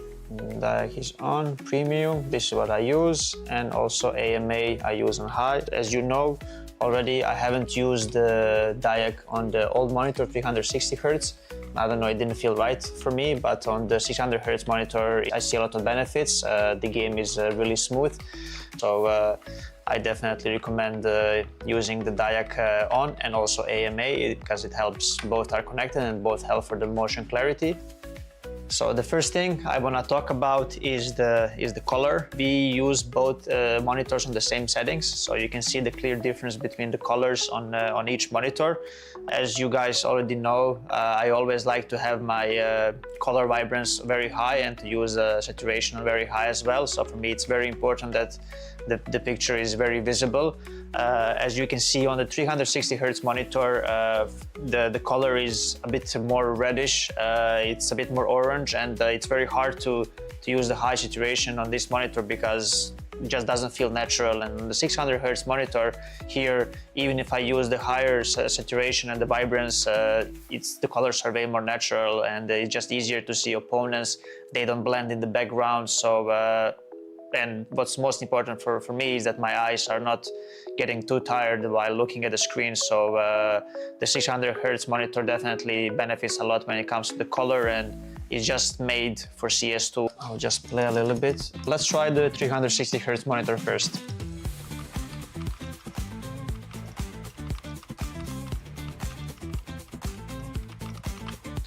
And now we will try the 600 Hz monitor, and we're going to try to notice the difference.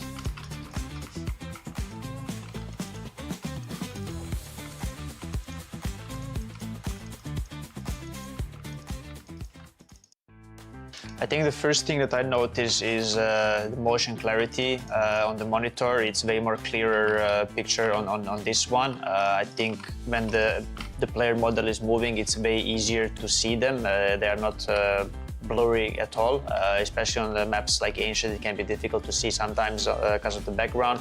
On this monitor, you shouldn't have those issues. I think for me, the clear difference is when the enemies are moving. It's way more smoother on this monitor, and it's way easier to notice the enemy when they strafe out from a certain area where you're not focused, because this monitor also helps you to see enemies easier, not just in the center of the screen, or not just in your crosshair, but also on the side of the monitors as well. So for me, this is very important because it helps with your focus, and it can obviously help you in crucial moments to just react faster to enemy. Yeah, I would say that these things are very crucial for every professional player, and these are the biggest upgrades on this one. So yeah, these are my thoughts on the 360 Hz monitor and 600 Hz monitor. The difference is very visible, especially for a professional player. The upgrade is also very visible, so it's pretty crazy because this one was already very good and I used it for a long period in my career, but this one for CS2 is it's amazing. Even if there is no end to the pursuit of perfection, never cease striving for perfection. ZOWIE understands without the right mouse shape, performance can be impacted, thus not unleash your full potential. Various shapes with designs validated by sports science for performance, comfort, and endurance. ZOWIE applies sports science to analyze pro player gaming performance data, researching differences in hand styles and grip styles. Apply scientific analysis to esports to ensure consistent FPS performance. Enjoy better agility and precision for long-range and secondary targeting while tracking enemies. The FK's low-profile design allows for more space and thus creates micro-adjustments between palm and mouse. Our tests show that the FK delivers faster aiming while making micro-adjustments during shooting. The ZA series provides faster and more precise long-distance flick shots. ZA's higher hump provides full palm support, balancing muscle exertion on both sides. The curvy sides enhance palm muscle activation for precision braking and greater aiming accuracy. S provides more stable and accurate tracking.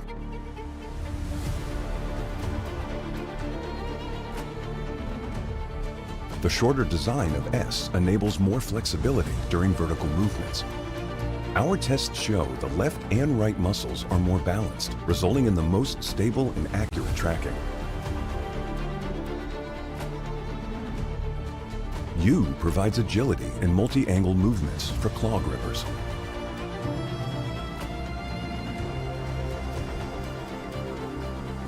The left side curve reduces the thumb placement angle for faster index finger clicking. The right side curve allows easy ring finger placement to balance hand exertion and provide better stability. The EC series is designed for fast horizontal movements over longer distances. EC's rounded and smooth curved design ensures no distracting pressure on the palm, which reduces muscle fatigue during extended use. Gamers can rely on DW mice and their 4K report rate enhanced receiver, even in the most extreme wireless interference environment, such as a tournament. ZOWIE provides gaming equipment tailored to individual needs, offering options to suit various styles of play and grips for consistent performance.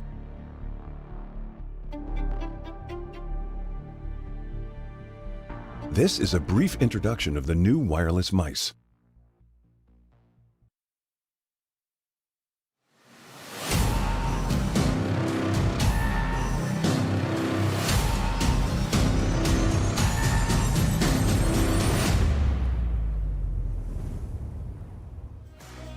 Welcome back to Extremesland 2025. We are in the middle of a series between Rooster and Change the Game. Rooster up 1-0 after winning their map pick. But that doesn't mean the series is done just yet, Conky. If there's anything we know about Australian teams, it's that there's always more time to throw.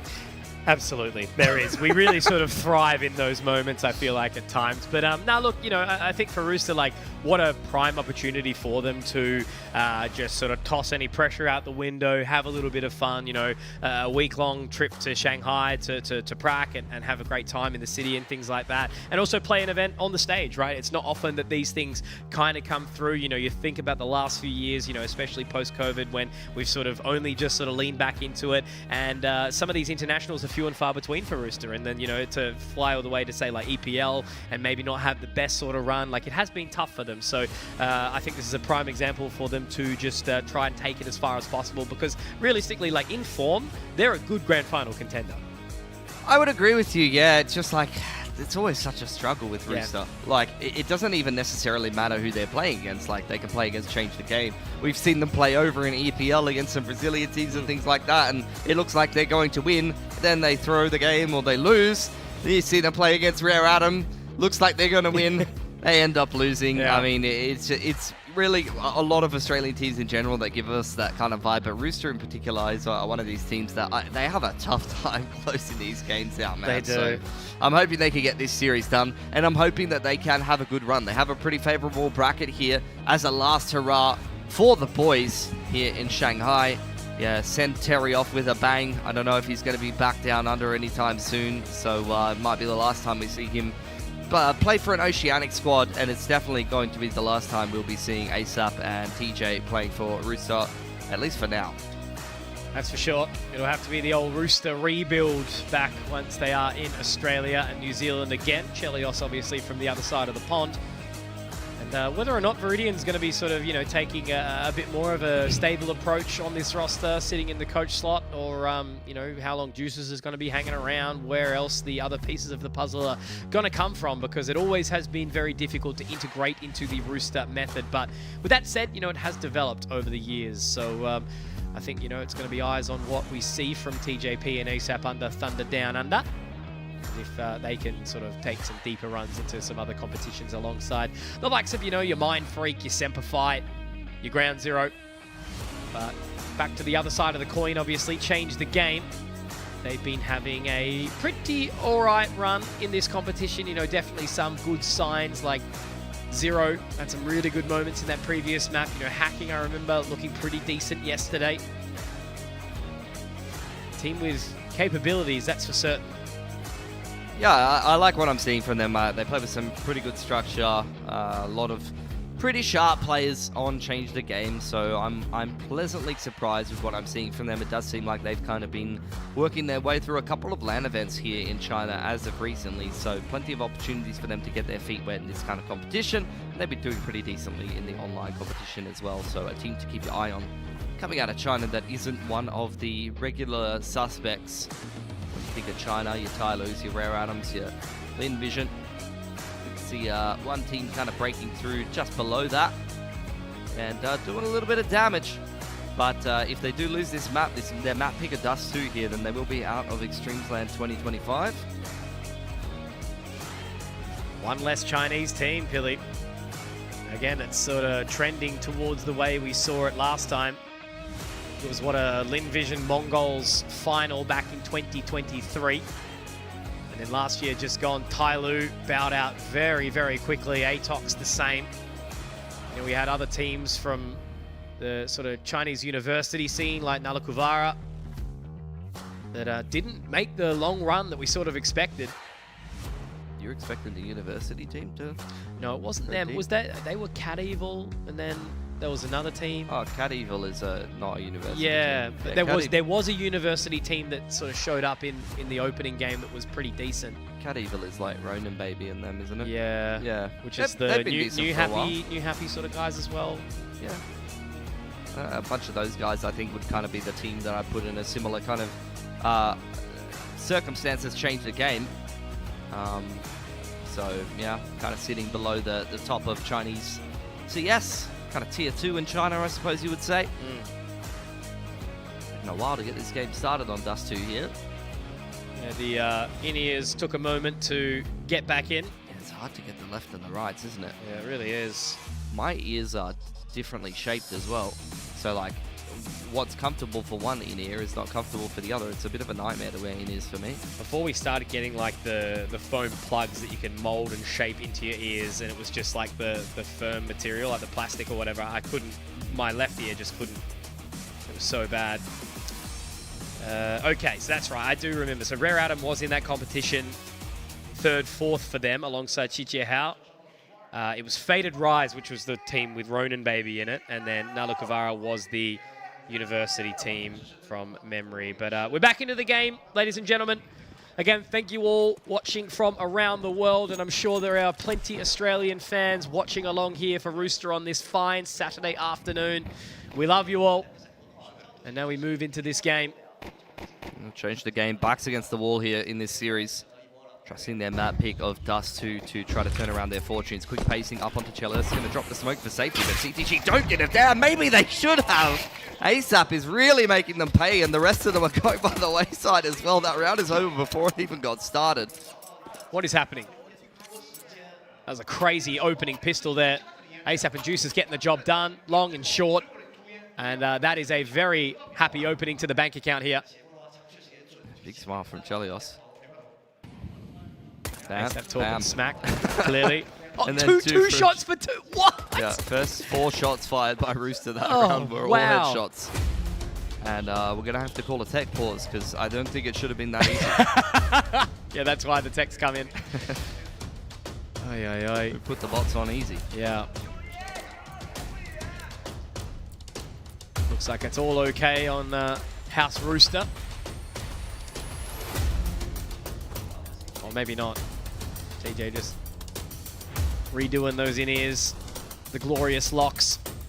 Having to be pulled back for a moment.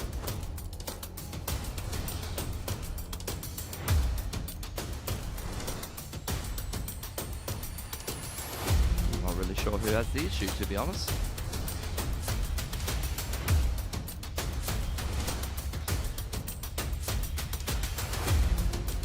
Just a quick mental reset for everyone involved.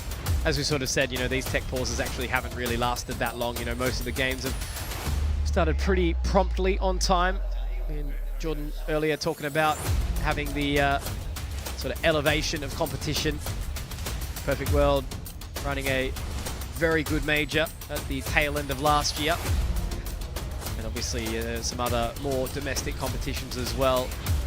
Sort of setting a standard in what we would like to expect for tournament ops and production throughout Asia and you know, the wider world too. And we're back in action. Headset back on for TJ. Another pretty easy CT pistol cleaned up by Rooster. Similar to what you saw on Overpass, it's going to allow them to get off to a good start here on the CT half. What is the response from Change the Game without a bomb plant? Do they risk the tech buy? Or will they go into round 3? They are going to buy tech armor here.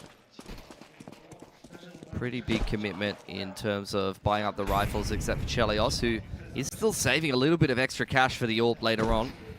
Smoke the double doors, ASAP on the jump spot. Going to throw a flash out into middle, give CTG pause for thought about making moves over there, but ultimately will fall back away. CTG mostly inside of backyard. Ooh. Oh dear, you don't want to be losing likes to that early on, that's for sure. Yeah, pretty bold duel. Obviously trying to find something with that deagle. So the utility will be swapped over. Oh no, it was a techie. Jesus, a techie. That's a bold play. Yeah, that's a... Yeah, bold is one way to put it. Bald. Yeah, because he's got no hair anymore, courtesy of Terry. Refresh on the smoke towards B tunnel. Surely you hold this. This is a pretty laid out push here from Change the Game, but they're still connecting with the Tech 9. TJP is full white.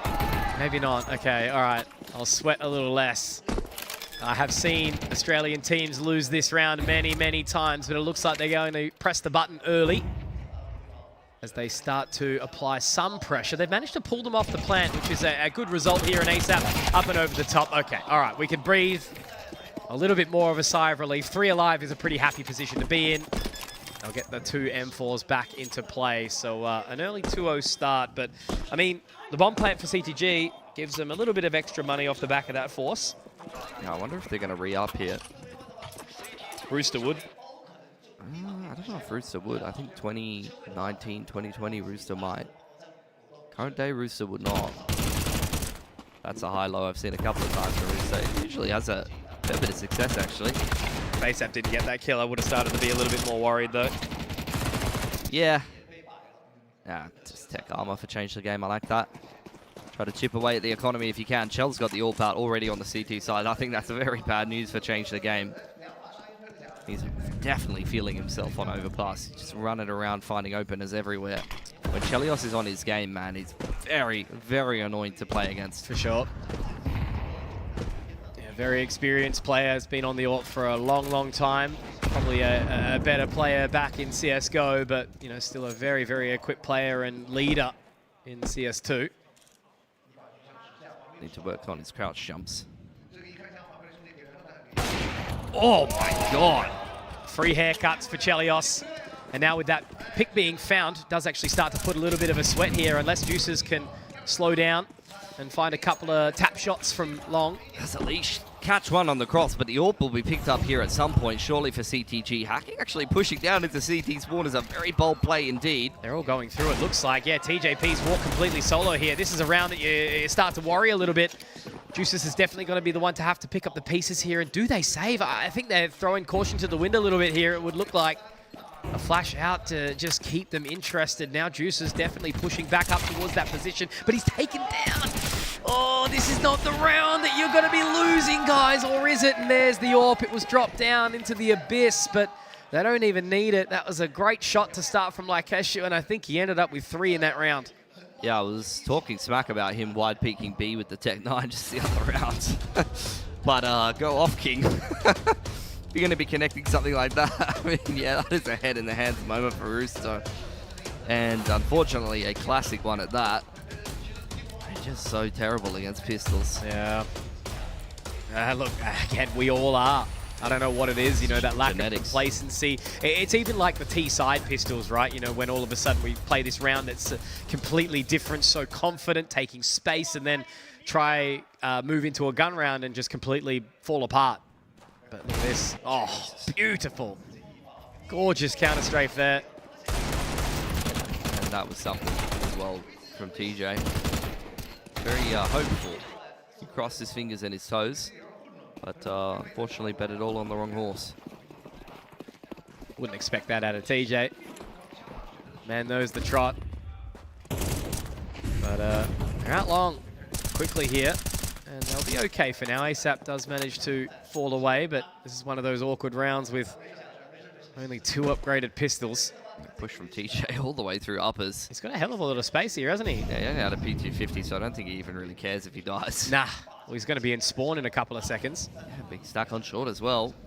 There's some promise here for Rooster, but they still have to connect some frags. Oh, Terry, he was the only guy with the deagle, so now all of a sudden it does start to fall awry. The nade is good, but Juices does connect one with the P2000, but the rest of the damage has been dealt, and unfortunately TJP's journey towards 10,000 steps is going to be all for naught, and they even Molotov him off as well, just to add salt to the wound. They're going to know that he's going to be here, and I'm sure that Vance will be taking a nice little helping hand to TJ, or maybe he'll hit the classic scroll wheel moment. But Lakeshu is stacking up nicely. 3 kills in this round. Must not be a ZOWIE mouse. Must not. Would never expect anything from ZOWIE, unless we're talking the EC1.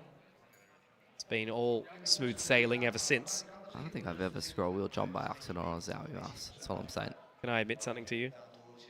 I jump with spacebar. You can take off your headset and the door's over there. I tried. I was just never able. Maybe that's why I was CGM you look trash. like you jump with spacebar. Yeah. Man, my movement is horrendous. That's why I'm a caster, Pilly, especially a play-by-play one. Yeah. I don't need to be good anymore. Here's the game. Gonna take some mid-control. Once again, investing both of those smokes out at the middle. You've seen that in rounds previous as well. Wanting to deny all information to Rooster. 957 steps into that space. Rooster changed the game. Are up catwalk. It's okay. Yeah, we're just doing this, are we? This is the most Chinese CS thing I've ever seen. I don't think anyone's going to be ready for this. No, this is just a round over. He gets traded quickly. That's probably some respite, as ASAP's still in Goose, and he's definitely not a silly one. They're able to find one. Traded out quickly by Lakeshu and dinked up as well, so at least Juice is kind of keeping them in position. Terry also doing some further damage. Bomb does go down, but Lakeshu and Vance are able to pick up a couple. All of a sudden, it's left onto TJP in a 1 versus 3, but if he does find Vance, he can pick up the speed, and TJ on for the clutch here. Has a HE grenade. This is definitely going to be finding Lakeshu. No! Just misses. Doesn't quite go the distance exactly right. The little lip has saved him just there. If he can find this shot here, but my God! It's Lakeshu again. 8 and 2. 3 kills again. Back to back to back. The man has been the savior for Change the Game. I think that breaks Rooster's economy as well. Big play being made by 957. Oh, what business does he have making his way through CT there? I mean, invested both the smokes earlier on in the game. So Rooster really didn't expect just a dry walk through the smoke. It's a big balls play, and it works out. Vance catching Chelios on the cross as well. Scout does not find its mark.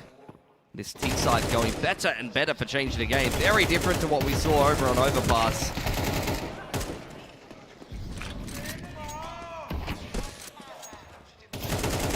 Much quicker round here as well.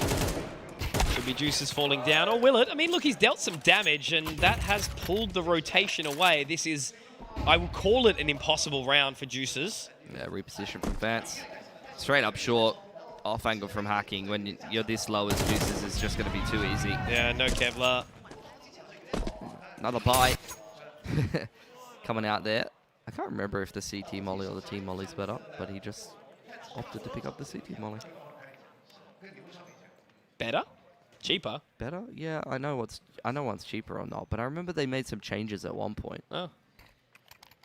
With which one, you know, did some damage and all that. I don't know what the state of it is this time. I just work here. Please roast me in the comments for my lack of awareness. Yeah. Change the game, looking for this long timing. Making their way out now. ASAP playing anti-flash, so Juices is going to be looking to get that flash in, and that actually may afford him a kill, make it a second. Nicely done. Looking for the third here too. Does get out of dodges. ASAP strikes at the lightning time. Beautiful stuff. And now it's all left on to Vance in a 1 versus 4, all in his 5, all in his lonesome up towards short. And Chelios is taking point onto the other side of that smoke here, so I think it's going to be a little bit too challenging here. Legged as well. I think he should take a look at the sticker on his gun. It's giving him a clue about what to do there, but he doesn't take the hint.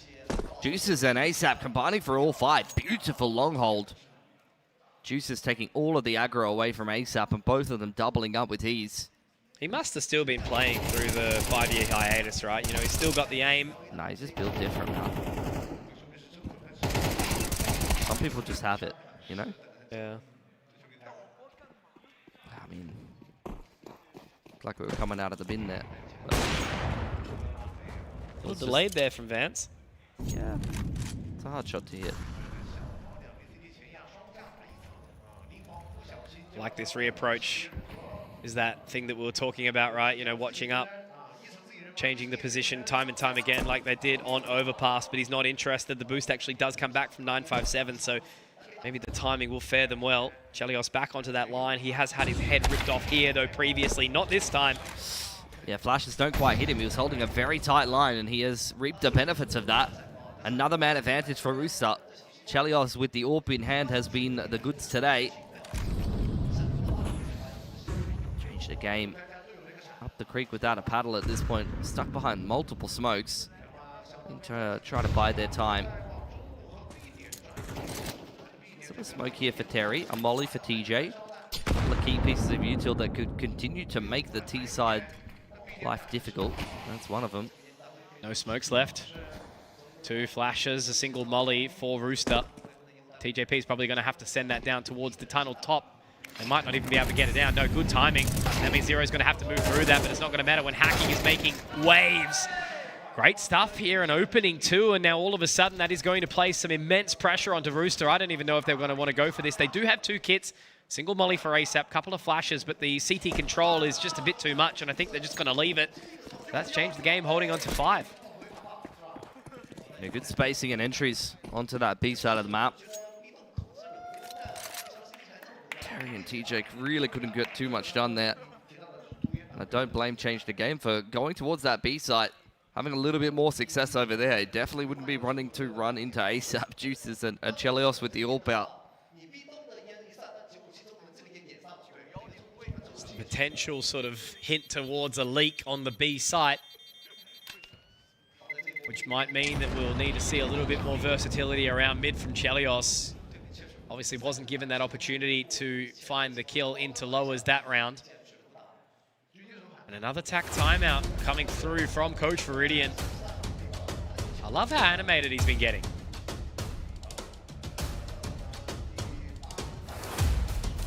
Just need to tighten up a couple of small things, particularly over towards that B hold. Although Change the Game, to be fair, have already come out with a couple of tricks. Like, you've seen them with their overpass boosts and things like that. I love the 2 progression smokes into middle and 1 player kind of sneaking into spawn. It's very clear, like, they're quite a tricky team. They have a few gimmicks that they can mix in to be able to get themselves some rounds.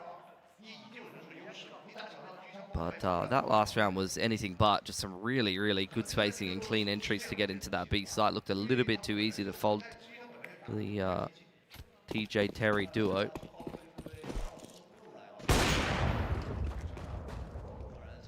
Okay, haven't seen Lowell's aggression yet. I do like this. Got a couple in there too. Chelios is going to be the first to take the line, and the aggression is going to be baited out. And unfortunately for Terry, yeah, he's had a couple of moments there, hasn't he, Bilski, where he's not been able to quite hit the mark, and 957 straight through the flames. Able to take another one, and yeah, the crowd's really sort of letting Rooster have that, and I don't blame them. TJ, in the meanwhile, has pushed all the way through upper, though. He's got a great position to continue to have some impact here. There are a few timings that need to go the way of Rooster. That's one of them. ASAP going to stay alive here and create some more space for TJ to step into later on. Yeah, this could really cause a stir, but at the same time, you know, 957's found his way out mid, and he'll make his way in towards that CT smoke too. He did this a few rounds ago, and it netted some really scary success. Oh, so low. Seems like Juices is aware. There you Done. go. I mean, you can only get away with that so many times. They have had to take some focus away from Longo for a quick moment. Now, like Esu and Vance have made their way up. But again, it's just going to be Juices to sit from CT. So now as the information starts to come out, they will have some safe passage up towards that site. The bomb will go down most likely, unless that Molotov will slow them down. Vance is holding onto it. I don't know if I like that. Down to 6 points of HP. He does have the weapon for it. Juices with Molly to potentially follow up here. Progression smoke comes out from the CT side to kind of obscure the vision of the AWP as the flash flies in. It's kind of like a re-execute from Rooster. Oh, I was going to say, I saw Vance potentially with a moment in time there where he could have done some further damage, but good rework there from the side of Rooster. A nice retake, a good response, and a defuse to boot as well. So they'll pick up the AWP for Chelios. They'll pick up their 4th round, and the economy will obviously start to stabilize here for the rest of the half too, most likely, where the same thing can't exactly be said for CDG, which will be just outside of the reach of those AK and armor buys. Terry's having another rough one here. Opened up well by Chelios. I mean, that's a kill you need to convert every day of the week if you're Terry on the off angle there. Had more than a second's drop on the player coming down the stairs. There's been a few maps where he has gone missing. Or Rooster. And a player of his potential, just not what you want to be seeing. Needs his partner in crime, Banana.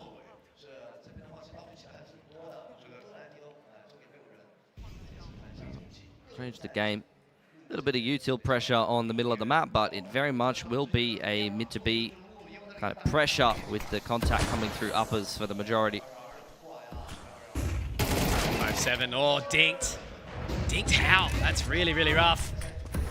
And Chelios able to find that opening, but TJP obviously very, very blind now. Chelios has to go for the shotgun AWP, but 957 has already wrapped his hands around the throat.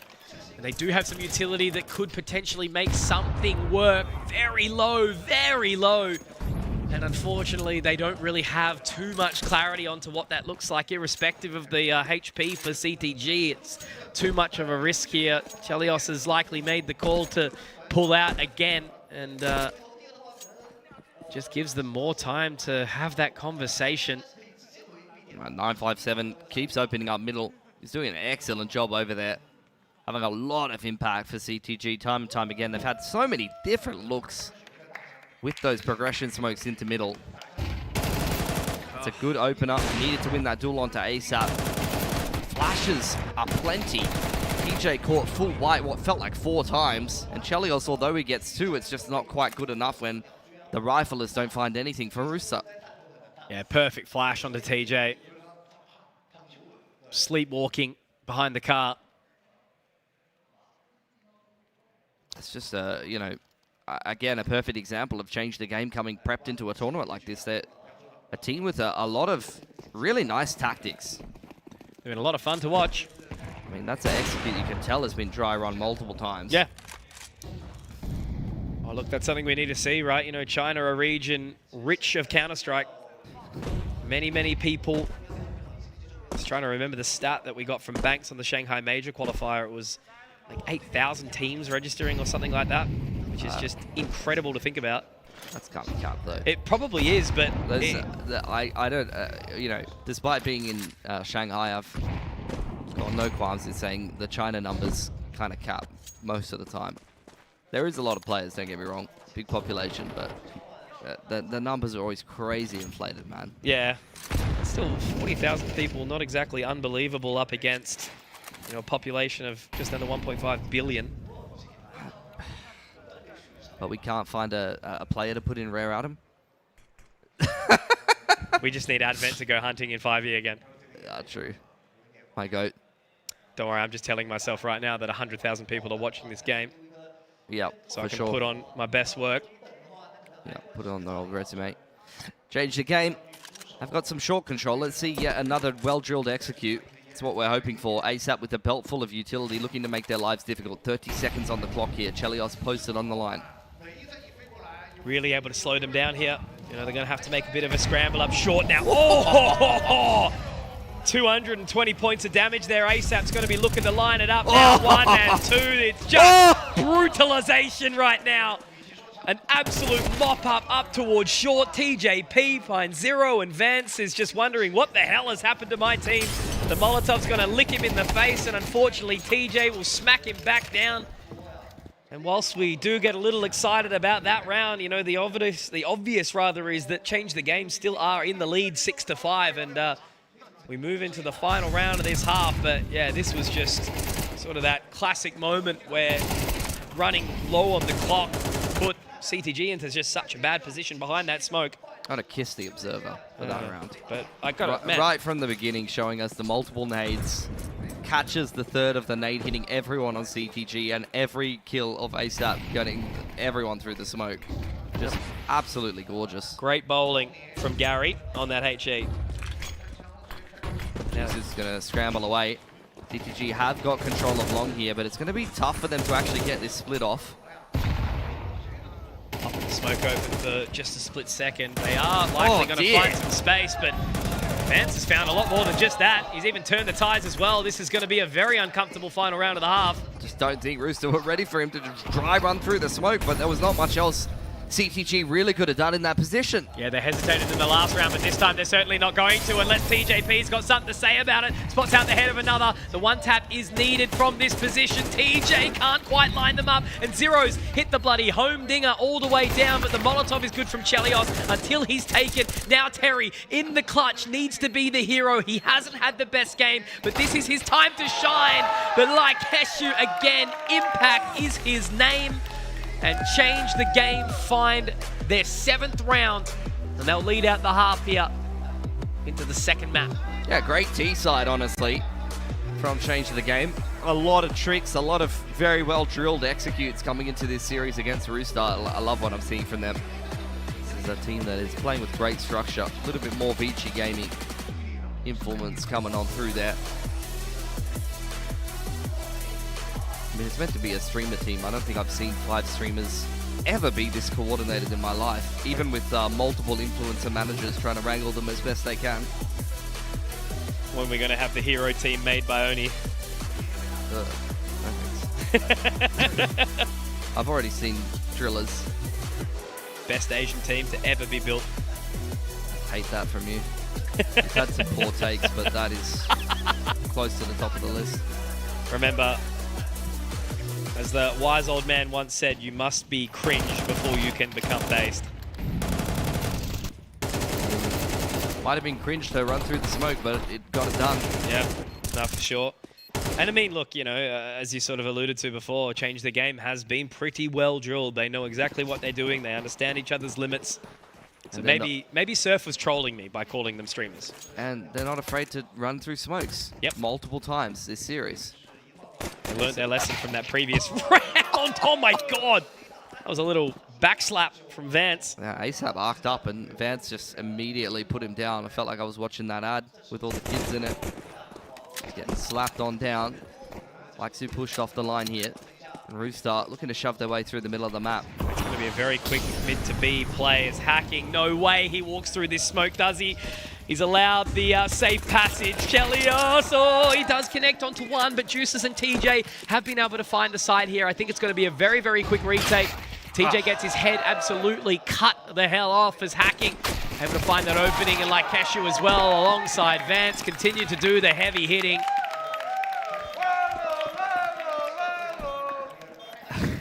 Carrigan would be so proud. It's a little bit more like it from Change the Game. Very quick flood onto that B site. The pressure just never really let up. It didn't feel like there was ever a moment for Rooster to breathe in that round. Call an ambulance, but not for me. Call an ambulance for ASAP. Bro got absolutely destroyed. All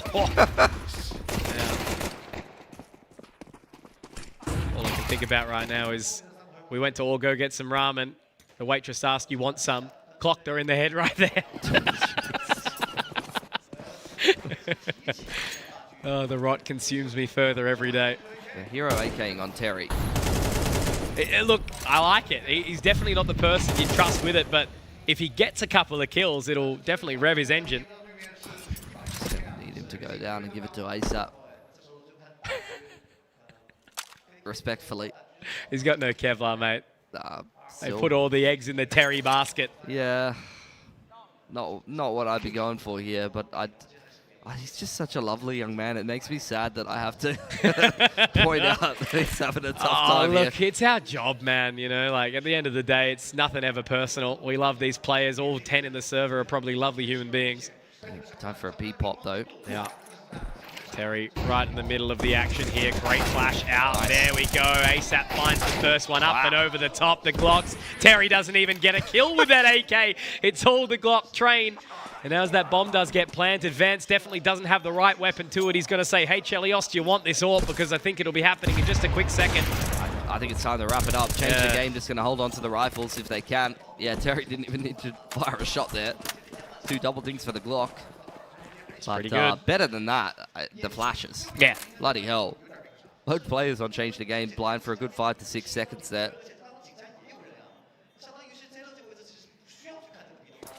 Like a 6th from Rooster. TJ to go down to the AWP, but not a big deal. He only had a Tech 9 to work with. Rooster quite happy with that one. Picked up an M4 and an MP9 in the process, so it'll at least give them, you know, a bit of extra to take into the next round. But the money's good. ASAP can drop over an AWP for Chelios if he wishes. Change the game. It's such an awkward position to be in. They are hard reset there. Minimum loss bonus. So you would definitely be expecting them to just force around these 3 rifles and give it a crack. But if they lose this round, then this is a completely different game. Because Rooster, with the 3 guns brought on through, already had like 4 to 5K across the whole team. A reset onto the CT economy here would be probably an 8-8 scoreline with really good money for the Ts. And from there, you're really looking like a good chance for Rooster to close this series in 2. Number 8 is the lucky number of China, so maybe they'll be able to push forward. But again, this has been a very competitive series. I think, you know, the weaknesses are definitely being shown. I mean, that's just par for the course for teams at this level. You see some brilliance, you see some absolute blockhead moves. Manasi fans. Makes it entertaining, though. See you later. I mean, I couldn't even tell that he hit that because the map graphic was over the top of the kill feed.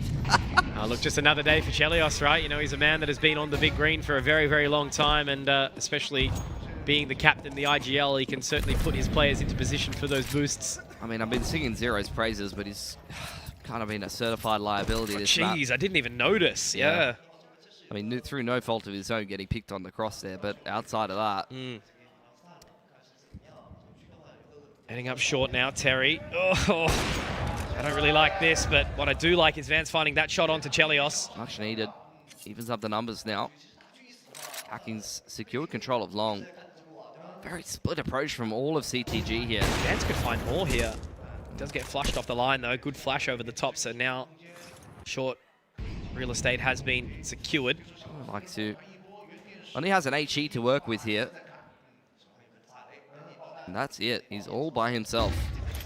Got the necessary weapons to try and deny, though, here. You know, that 5.7 of 9.57 is a long way away. He's got no Kevlar in tow either. So as they head past Gandalf, they're actually getting heads ripped off. It's dinking after dinking. Vance! What a moment to strike there, right here, right now. Juices and Terry, the only 2 left in tow. And it's going to be like, shoot to find more. That is crazy. They literally couldn't work out what the hell happened after Vance found that kill inside the smoke. That's a stroke of brilliance, because I believe that was Rooster's progression smoke to help them cross up onto the site. Need to see this again. And Vance uses it against them. It's a good opening. Vance gets another onto Shell. Look at this here. It's a T smoke. Oh, he just goes, all right, I'm jumping up into it. And then, yeah, like shoot. But it's such an educated decision too, isn't it? It doesn't feel erratic to jump into that smoke. Oh, it's great. That was a great play. You'd see that from bloody, you know, any top tier aggressive all pop. For sure. Stop. Definitely missed the boat there, but did enough damage to keep things hanging in the balance. CTG, if they pick this round up, this is their game on a silver platter. Double digits. Breaking that T-side money. We're definitely talking about this one needing to find Inferno. I feel like that's what's going to determine the pacing for the rest of this competition. Another pretty coin flip series in the next. Chingus Warriors up against Rare Atom. Suppression smoke out of B. And the mid to B smoke. Rooster very much trying to change the game, concerned about a B ending here. And the rotation definitely is leaning towards that side of the map. Vance being given full responsibility to just try to chip down the numbers on the cross here. Nicely timed molly. Oh, yeah, it is. I was going to say they have to do something to try and get Vance off the line, and running through the Molotov wasn't exactly what I had in mind, because he'll be able to connect on towards the second here. Vance is looking great right now. ASAP does find another kill, but he's trapped inside middle. Can't quite get the second. And now as the spacing does sort of slip up a little bit, Juices gets one more for his troubles. Vance actually hides inside the smoke, into the shadows, the thief in the night, as he looks for a third. God, this man is good. Vance definitely making a stance here in this map of Dust 2.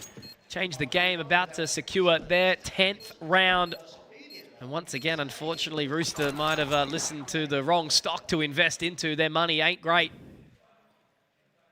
Yeah, bomb plan isn't really going to help that too much, and this is why you leave your star AWPer at car by himself. And you can lean a little bit more heavily towards that B side of the map when your AWPer's feeling it. It was just Vance and Lakshu on that A side of the map, I believe, and that's it.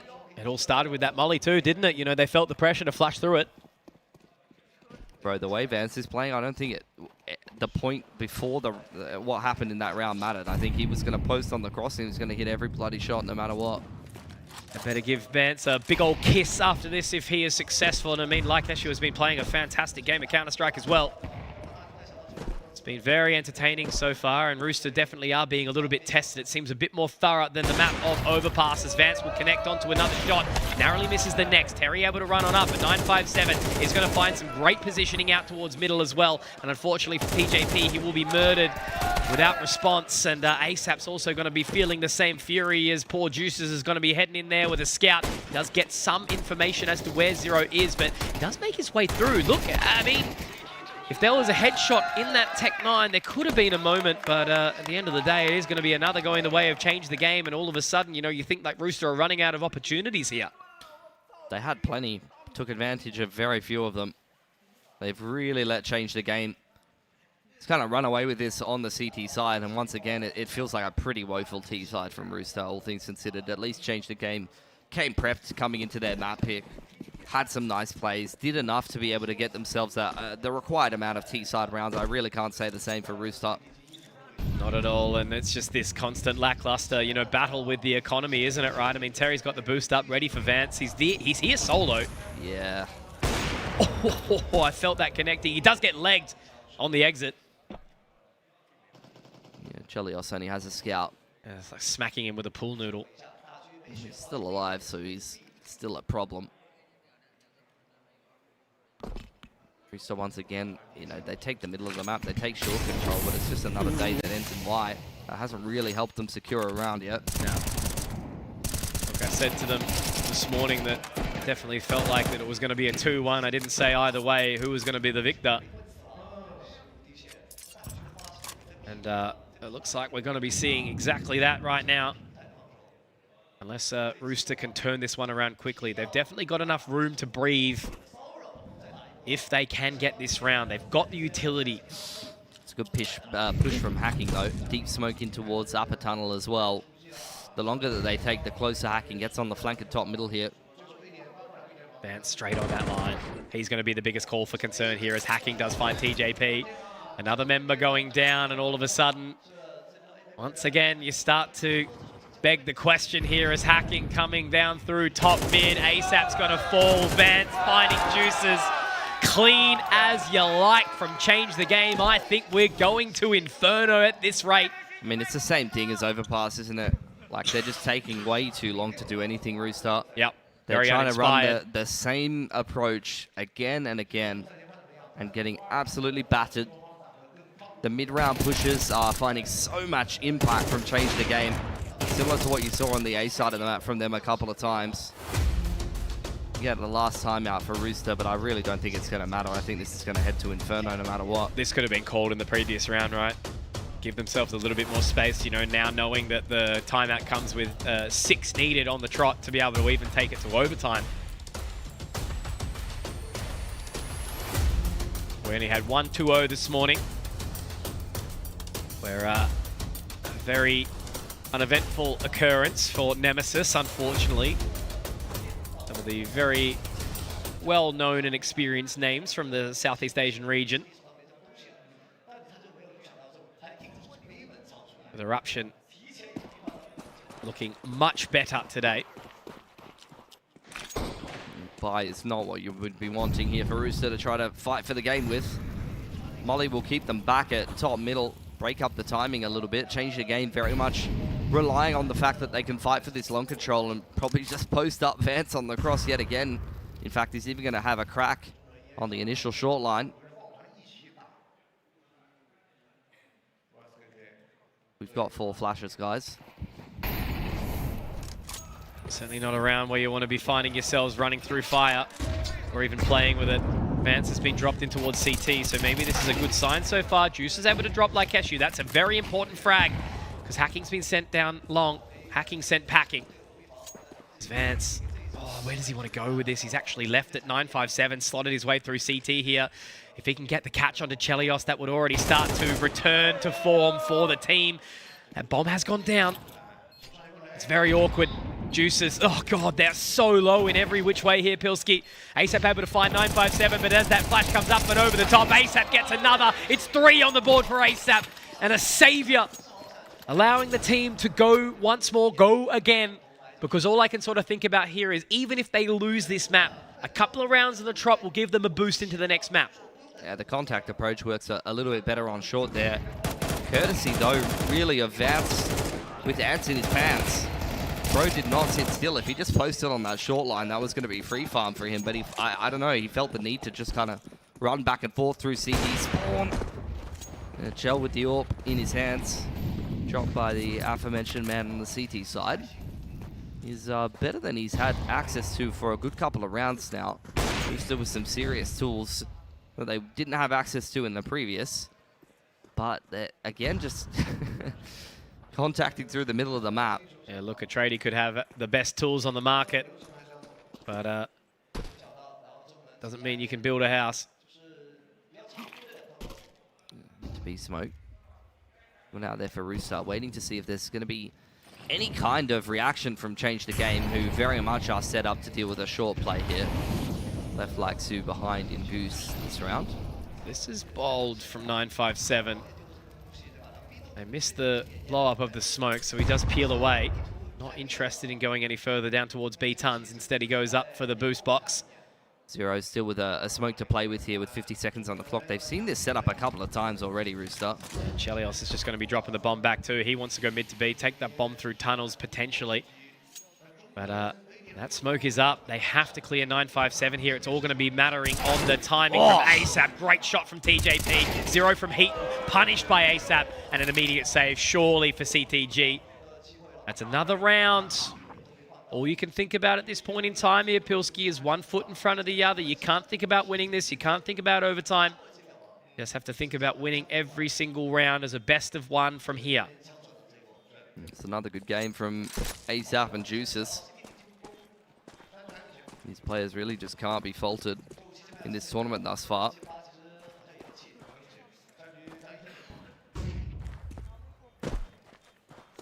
Eight will survive in the server, setting the economy of Roosters. Not going to have any issues buying whatever they could possibly want for the next 4. It's the game.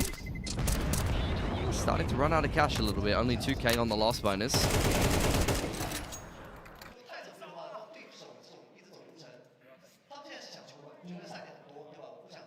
Will be 2.4 for them now, so if the guns are taken away here by Rooster in the round following, that could be another easier round to follow up.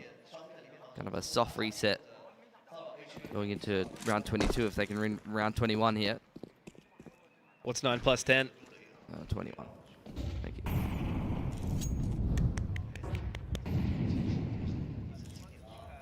So a boost up. Over towards short here from Vance, this time with the support from 957. They're not going to take the bait though.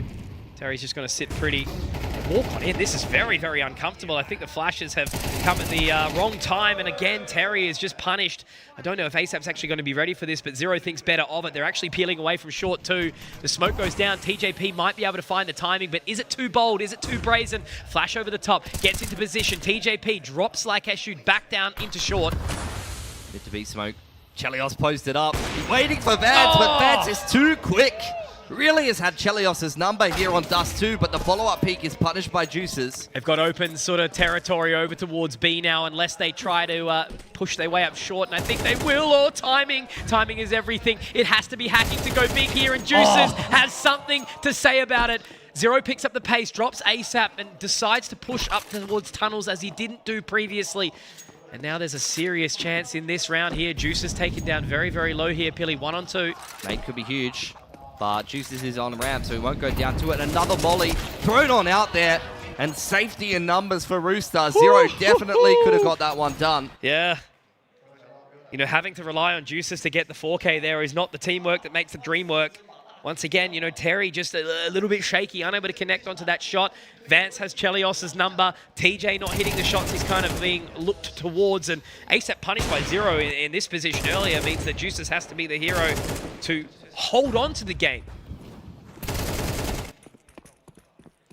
Chelios on the cross. Ooh, knows that there's a player in lower. Leg 2. I think 957 knows that his position is compromised here, so he's just going to skulk away. It's the dreaded half buy here, and Likeshoe is in a pretty dirty position top middle. Vance is all the way. No way, man. This is not how we lose these fucking rounds. I swear to God. It absolutely is. It's death, taxes, and losing to a bloody eco round. It's not even the frustration of Change the Game winning this map. They've well and truly earned it. It's just the lack of information gathering being done. It fires you up as a fan of everything, a fan of Counter-Strike, to have that fake comeback. And I guess it's why Elfish guys obviously constantly harping on about you can never be complacent. You always sort of think that the second the team hits 12, no matter the level of comeback that starts to come through, it was 12-6 here for Rooster. They put 3 on the board. It's not done just yet. You won't count them out, but we're going to have to see Chelios and TJP activate above all. Okay. There's one. Vance to take next contact, does at least clean up Chelios. Surely TJ's going to be able to get him, though. I mean, they're separated now. That's the main thing. Hacking has to slot in towards CT. This could be TJ's round. This could be TJ's moment. He likes the odds. He likes a gamble. But he has to buy some additional time. They're going to start to march their way up through this position. 20 seconds. If TJ overthinks this right now, he's going to be able to slot in, and there's the punishment. I like the effort. I like the attempt. Good shot onto 957, but it's going to be Change the Game to try and hold on to this one here. The Chinese powerhouse still looking to do damage, and they take us to the third map, which will be Inferno. Yeah, expected, honestly. Came with some really good preparation on their T side. Vance was phenomenal with the AWP. Really could not fault him. Same for Likeshoe. Had a good couple of rounds, so he's putting in the multi-frags. 957 was a real big problem in the middle of the map in both the CT and the T side, so definitely an earned win there for the Chinese squad, and I think Inferno will be a fair decider for who's going to move on here in the bracket. Absolutely, and I really like that from Change the Game. You know, they were able to restabilize very, very nicely. There was some awesome individual performances there. Massive shout out, obviously, to Vance and Likeshoe. They just seem to have their opposing players' numbers, right? You know, Vance definitely had Chelios' run, and Likeshoe was looking awesome too. You know, the players like Terry and even TJ weren't sort of able to get activated. We saw some moments from ASAP and Juices, but yeah, you just need all 5 firing, and that's the punishing factor of Dust 2. You know, a team that can maybe be a little weaker on the CT side usually thrives in the T, but yeah, Change the Game had enough of a balance that they brought it through nicely. Yeah, I liked what I saw from them on the T side, to be honest. A lot of really, really good prep, some gimmicks mixed in there, and look, good game there from Vance. The rest of the boys doing pretty well for themselves. A quiet one from Chelios after a bit of a belter there on overpass. Both Terry and Zero not really able to put too much together there either. A couple of players really lacking some consistency map to map to map, which is kind of what you get at this level at the end of the day. Yeah, for sure. But again, it can't be understated. 100% opening success from Vance in those duels with the AWP. I believe it. The second he started to get rolling, he was looking fantastic. 100 ADR in a map like this that was relatively close is really bloody nice. And it's impressive. Like, you know, we talk about this team, top 4 in ECL. They're getting some runs in some local competitions. They're clearly taking this game very, very seriously. And it doesn't seem to have that sort of erratic feel. There's not a bunch of super aimers in this team by any means. You know, it seems to be relatively structured, well thought out Counter-Strike, and that's what's allowed them to get through to this final map of Inferno. Yeah, for sure. I think Rooster, though, although that was a disappointing game, although they've been very flat on their T sides, should be feeling pretty confident going into Inferno. It's a map that they've already shown the propensity to beat Rare Atom, which by and large would be considered by pretty much everybody to be a stronger team than change the game. Yeah. So I hope that they're going to have enough confidence to try to close out this series, but it really could go either way. Yeah, no, for sure. And I suppose my only thing is the love of Extremesland, the love of these days. We had a pretty lackluster opening series, a very, very close second series, now into the third. We get all 3 maps. It's a big day. It's 4 best of 3s getting their way through these quarterfinals, and I think, you know, it's exactly what Extremesland is all about. So hoping for more reps, more time, and Inferno lines up to be what it should be. I think we should be for an absolute treat for everyone watching along at home. So we're going to take a short break, reset, refresh, and we'll be back with Inferno.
Hello everyone, it's Nico. I'm here at the ZOWIE experience room in Chengdu. Here I have 2 monitors. One is 360 Hz monitor, the one that we use mostly at events, and here is the 600 Hz monitor, the one that I use at home and that we will also use at the IM Chengdu, and the one that I prefer as well. Today I'm gonna try to see the difference. I never really tried them to have them side by side, so this is what I'm gonna do today, and I'll just check the settings first and then we will dive into it. So let me check if DIAC 2 is on. DIAC is on, premium, this is what I use, and also AMA I use on high. As you know already, I haven't used the DIAC on the old monitor, 360 Hz. I don't know, it didn't feel right for me, but on the 600 Hz monitor, I see a lot of benefits. The game is really smooth. So I definitely recommend using the DIAC on and also AMA because it helps, both are connected and both help for the motion clarity.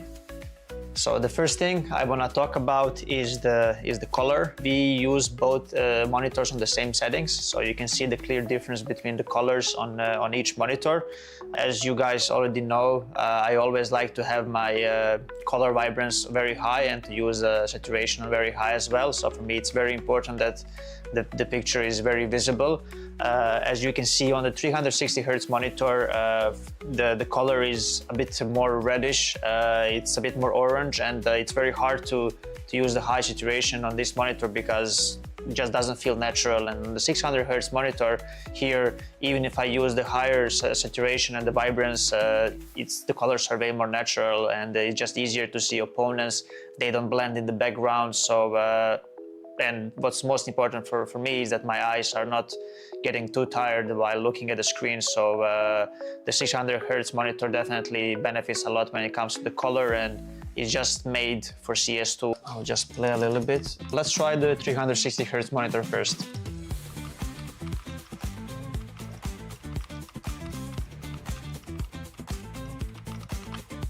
And now we will try the 600 Hz monitor, and we're going to try to notice the difference.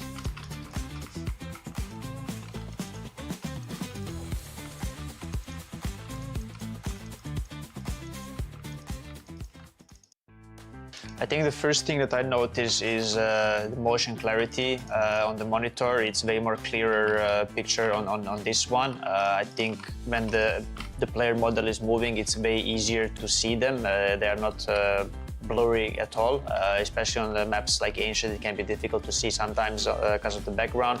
On this monitor, you shouldn't have those issues. I think for me, the clear difference is when the enemies are moving. It's way more smoother on this monitor, and it's way easier to notice the enemy when they strafe out from a certain area where you're not focused, because this monitor also helps you to see enemies easier, not just in the center of the screen, or not just on your cursor, but also on the side of the monitors as well. So for me, this is very important because it helps with your focus, and it can obviously help you in the crucial moments to just react faster to enemy. Yeah, I would say that these things are very crucial for every professional player, and these are the biggest upgrades on this one. So yeah, these are my thoughts on the 360 Hz monitor and 600 Hz monitor. The difference is very visible, especially for a professional player. The upgrade is also very visible, so it's pretty crazy because this one was already very good and I used it for a long period in my career, but this one for CS2 is just, it's amazing. Even if there is no end to the pursuit of perfection, never cease striving for perfection. ZOWIE understands without the right mouse shape, performance can be impacted, thus not unleash your full potential. Various shapes with designs validated by sports science for performance, comfort, and endurance. ZOWIE applies sports science to analyze pro player gaming performance data, researching differences in hand styles and grip styles. Apply scientific analysis to esports to ensure consistent FPS performance. Enjoy better agility and precision for long-range and secondary targeting while tracking enemies. The FK's low-profile design allows for more space and thus creates micro-adjustments between palm and mouse. Our tests show that the FK delivers faster aiming while making micro-adjustments during shooting. The ZA series provides faster and more precise long-distance flick shots. ZA's higher hump provides full palm support, balancing muscle exertion on both sides. The curvy sides enhance palm muscle activation for precision braking and greater aiming accuracy. S provides more stable and accurate tracking.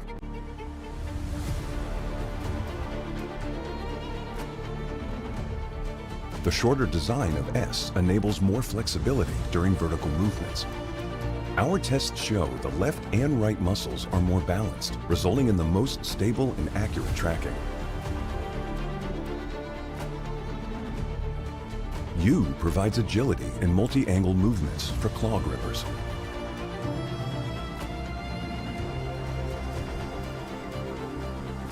The left side curve reduces the thumb placement angle for faster index finger clicking.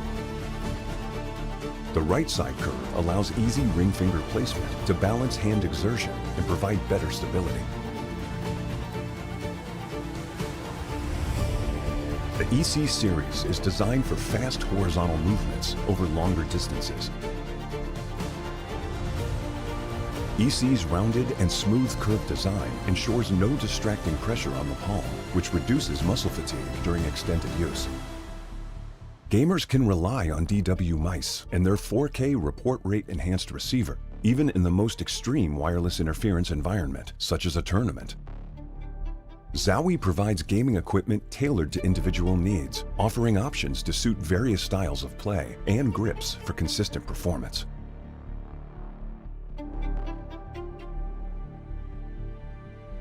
This is a brief introduction of the new wireless mice.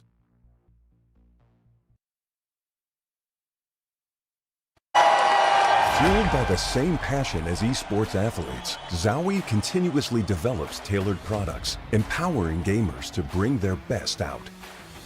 Today, we are launching the all-new XL2566X Plus, which uses the newly developed Fast TN panel and upgraded Diac2 technology. The new monitor series continue to evolve, refining details to ensure players can perform their best consistently in games.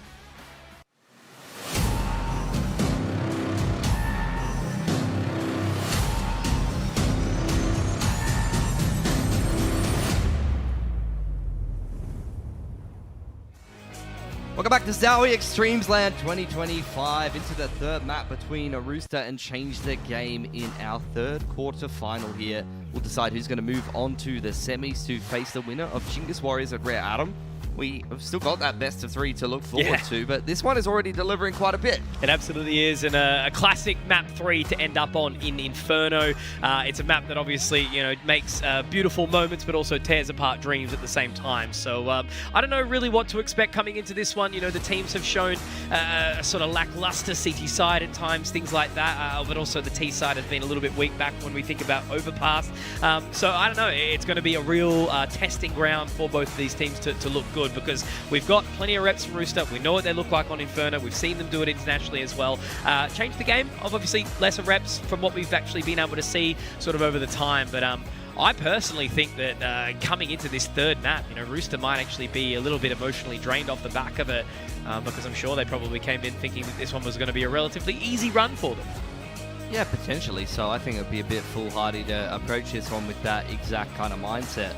And as far as I'm concerned, I think Change the Game have shown to be the more prepped team, with, you know, more tricks in the bag. They had better T-side on Dust 2 for sure. Their T-side on Overpass was woeful, but so was Roosters. Honestly, they'd be the team that I'd kind of be giving a slight edge to be closing out this series if I'd gone off the last two maps of form, but it could still really go either way. I've seen Rooster play Inferno many a time. It's a map they're very comfortable with. Did almost beat Rare Atom earlier on in this tournament, so yeah, I guess we just got to kind of wait for it to unfold and see what we get. A near win against Rare Atom was certainly a sight to behold. You know, one of those teams, again, you know, similar to LinVision, trying to sort of find their placing, where they want to sit. You know, the only real team that's, I don't know, even Tyloo sort of had some up and down moments. The most recent major in Budapest wasn't exactly the best for any of the Asian teams.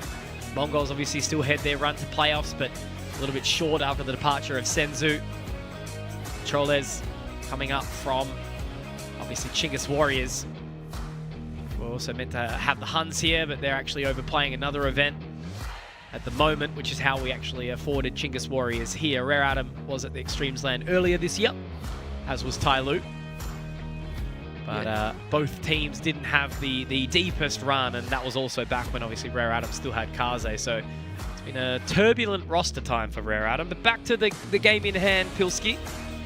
Are you thinking it goes the distance, this map? Like, are we going to get a pretty deep run into probably. The rounds? Like, not necessarily just because both of these teams are fantastic, but maybe because both of these teams are capable of fumbling the bag pretty hard. The pistol, the anti-eco and versus force spike play has been a little bit woeful today. Did see Change the Game put Chingus away pretty convincingly on this map as well, so I think they're feeling pretty good about their Inferno going to the third map. Both of these teams have showed some good play on Inferno in this tournament thus far. I think it should be a pretty safe, even ground to be closing out this one.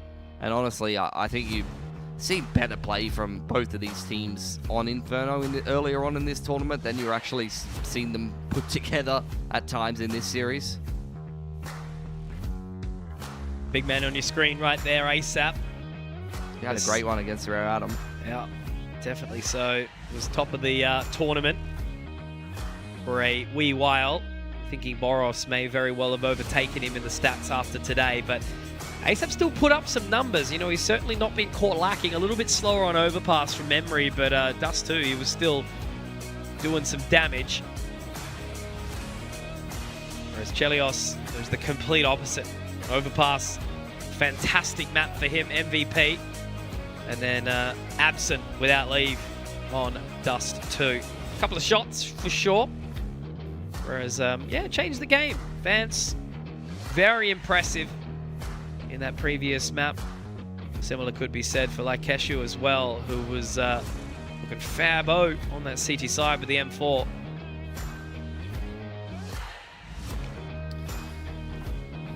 Yeah, had up and down performances for a lot of these players today. I mean, Zero was going missing a little bit on Dust 2 as well. Inferno against Chinggis, he was fantastic.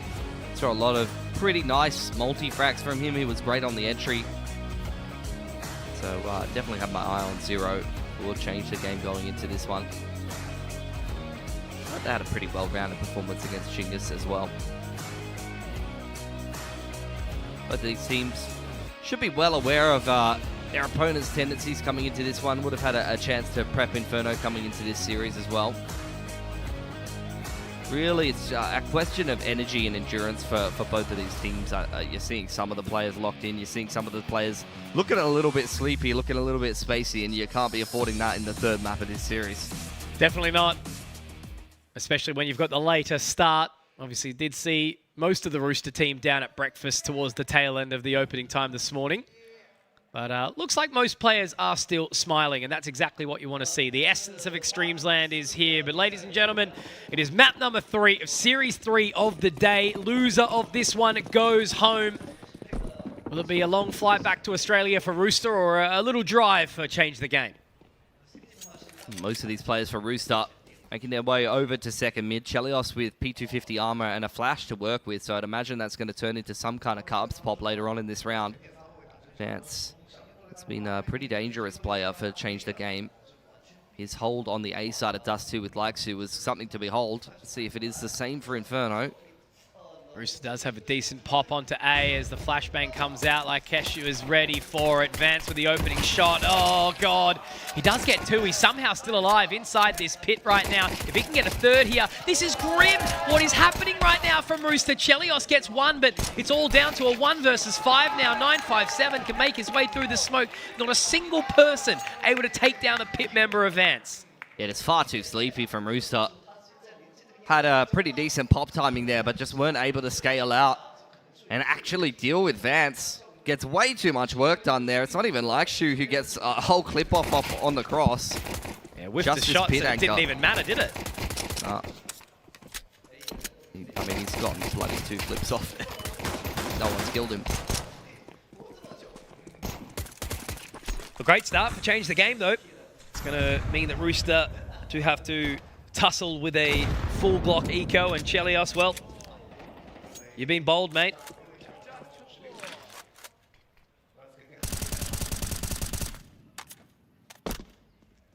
Yeah, just Glocks here for Rooster. Didn't get that plant down, so they're just going to trust the buy up into round number 3. Change the game, wanting to keep things nice and clean here. 957. Seen him already dropped off in a position like this against Chinggis Warriors, and early on playing here against Rooster is something they're going to have to keep in mind. Can't be caught by some of these close angles. I've already seen Change the Game play them a couple of times now. Ooh. Not really going to be expecting a whole lot from this round. Actually going pretty bold to flash through it, but I guess it's, yeah, again, not really going to matter when you're only facing up against the Glocks, no Kev. Wanted to give it to the M4. Actually almost did find hacking. It would have been a nice second kill for ASAP, but instead, it's 4 alive. Very happy second round for Change the Game. Yeah, very good start from them. Rooster on this T side, especially not with a good start, is already worrying me. They're 2 for 2 pretty poor T sides, both on Overpass and Dust 2. They can't afford to have that happen again here on Inferno, or this series will be over. It's too early to be sleepy as well, Pilski. Only 6:30 here in Shanghai. This is, you know, some would say real gamer hours, or maybe actually real gamer hours are closer to the other side of the clock striking 12. But that's great utility again, right? Look at the proactivity. They are punished for it. I guess they did get a little bit deep down, Banana, but Terry has picked up one onto 957. He's someone we need to see looking good this map. Still some potential here for change the game, though. Damage has been done to Terry and Chelios. Hacking looking to play on the front foot here and to clean up some of those players who have been damaged by the nades, but he's all on his lonesome, and Rooster definitely sizing him up. All 5. It's going to be a bit of a decimation. I think he's spotted a couple of heads. No whack-a-mole, though, for now. He's just going to fall back to CT. Drop that smoke. He hasn't actually been able to call for any of his teammates to try and join up, though. Instead, they're going to walk down mid. Yeah, they've cleared all of that space. The smoke going to keep Rooster at bay for the time being. This could be a huge flank from Change the Game. They're not ready. No. I thought they were going to look at the flank very, very quickly, but no. They start to make their way up. What's going to be the first strike? Who's going to do it? It's Vance.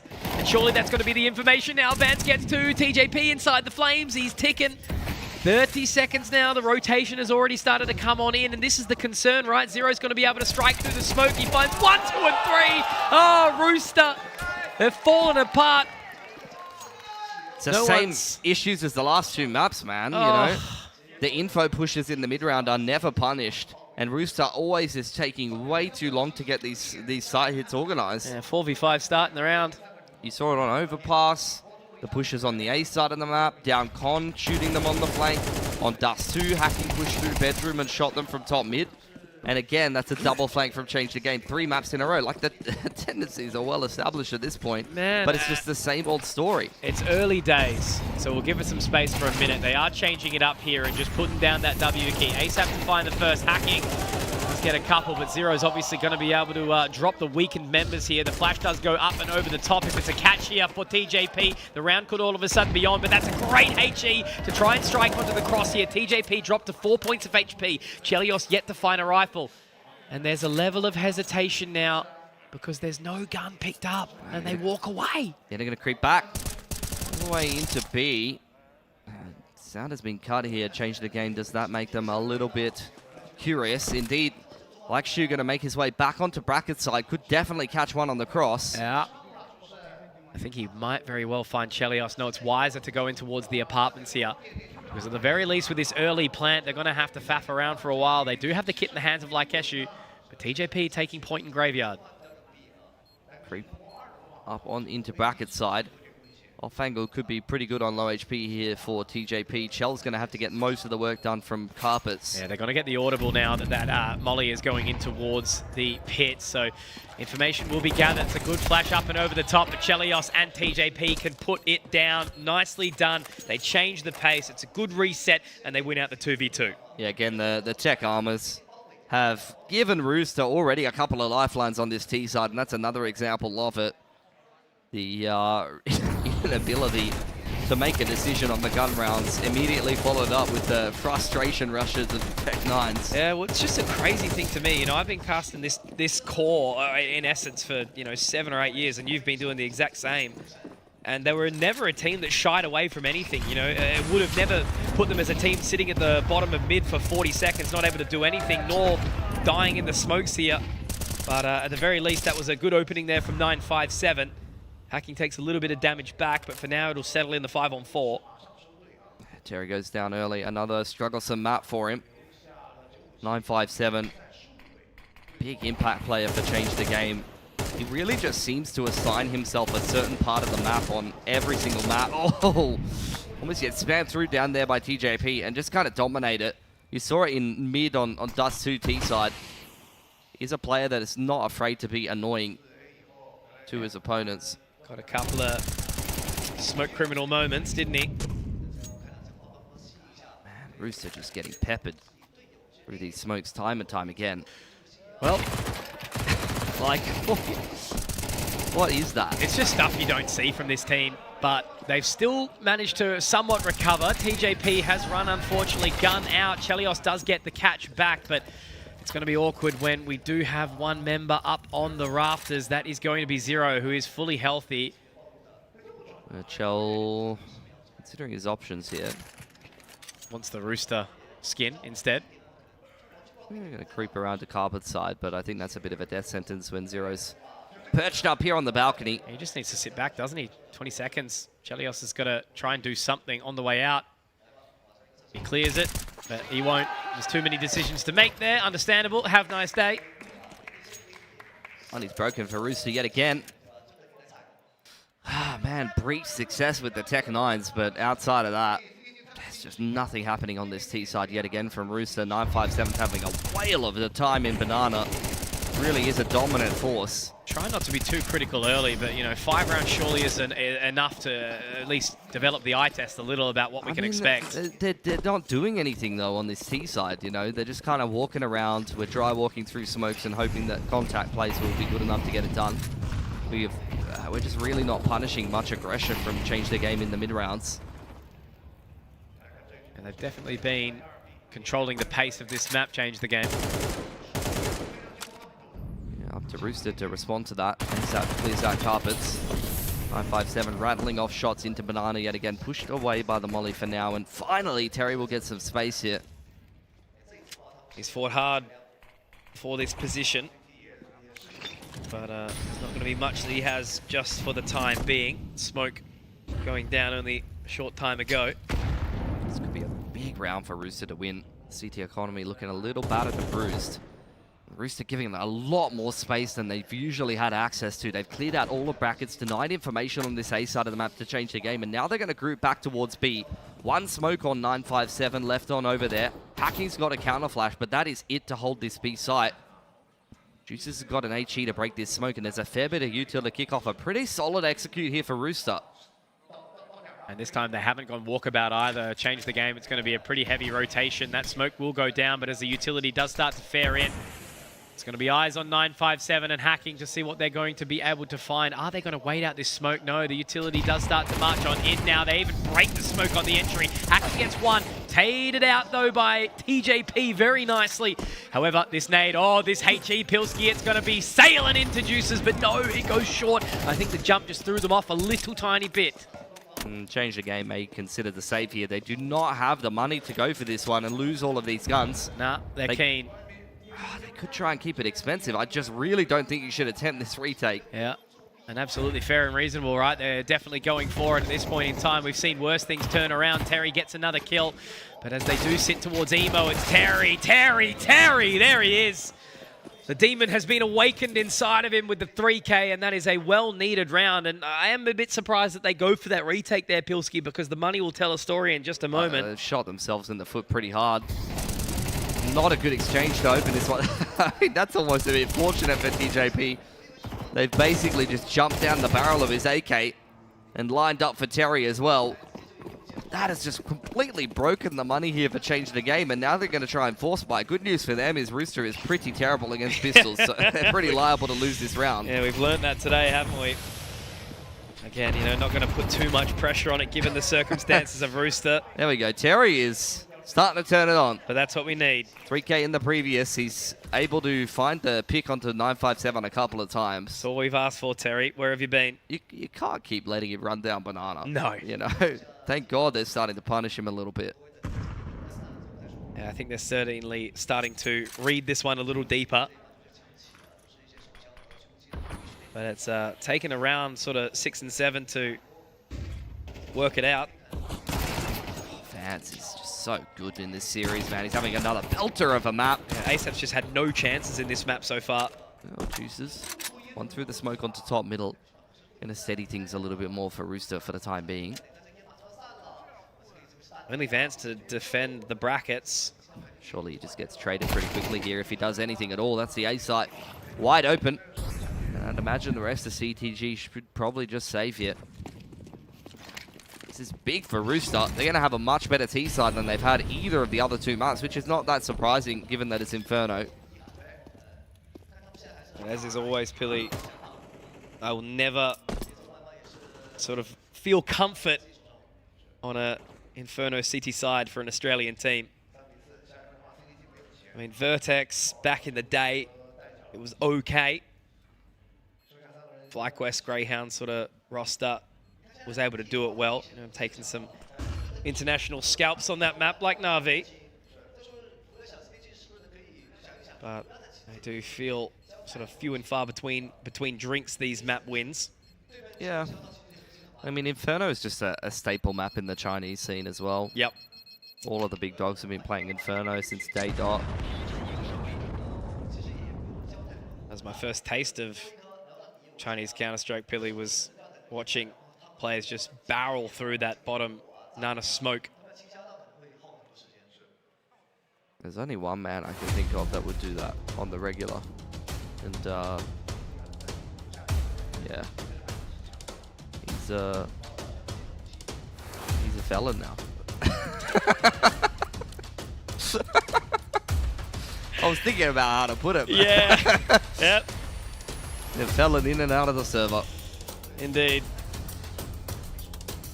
Attack timeout for change the game. An interesting year for Asian Counter-Strike. But look, with that said, when hasn't it been an interesting year for Asian Counter-Strike? Painful. More interesting this year than any other year, that's for sure. Yep. Got one team at top 2 in the major, best year ever. I mean, we're all just... And then just... riding the coattails of the Mongols. Yeah, let's be honest. massacring of the scene in other ways.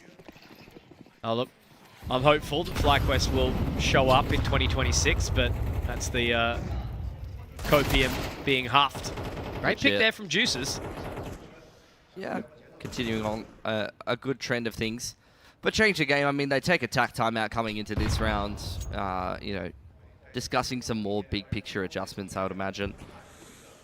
Got to kind of reserve their expectations coming into a round like this. It is yet another save. They do know that Vance will get his hands on the AWP, but he's having another better game with it. Haven't had to play against the AWP too much, have Rooster on this T side. And Vance in the form that he's in, I'd love to see them, you know, push him down Carps maybe, or get him on the Nana line. I don't want to see him just post up on Dig and, you know, play the standard angles. I think Vance in the current form that he's in, you want to get him into an active role and start to get him far and away nice and early on. It is good to see some stable grounds, though, for Rooster. I suppose that's the danger that, you know, Change the Game have got to be playing with, is the instability to the economy on this CT side of Inferno. 35 seconds, though. Classic run down the clock, Rooster. 3 players on this A side of the map as well. Oh, Zero is looking dangerous. Up there in Carps with the 5-7. If this pick goes the way of the CT side, then this could start to get dangerous for Rooster. Only 20 seconds left. Oh. They're running into the crossfire. But Lakshu surely should get cleaned up in pit here. He does.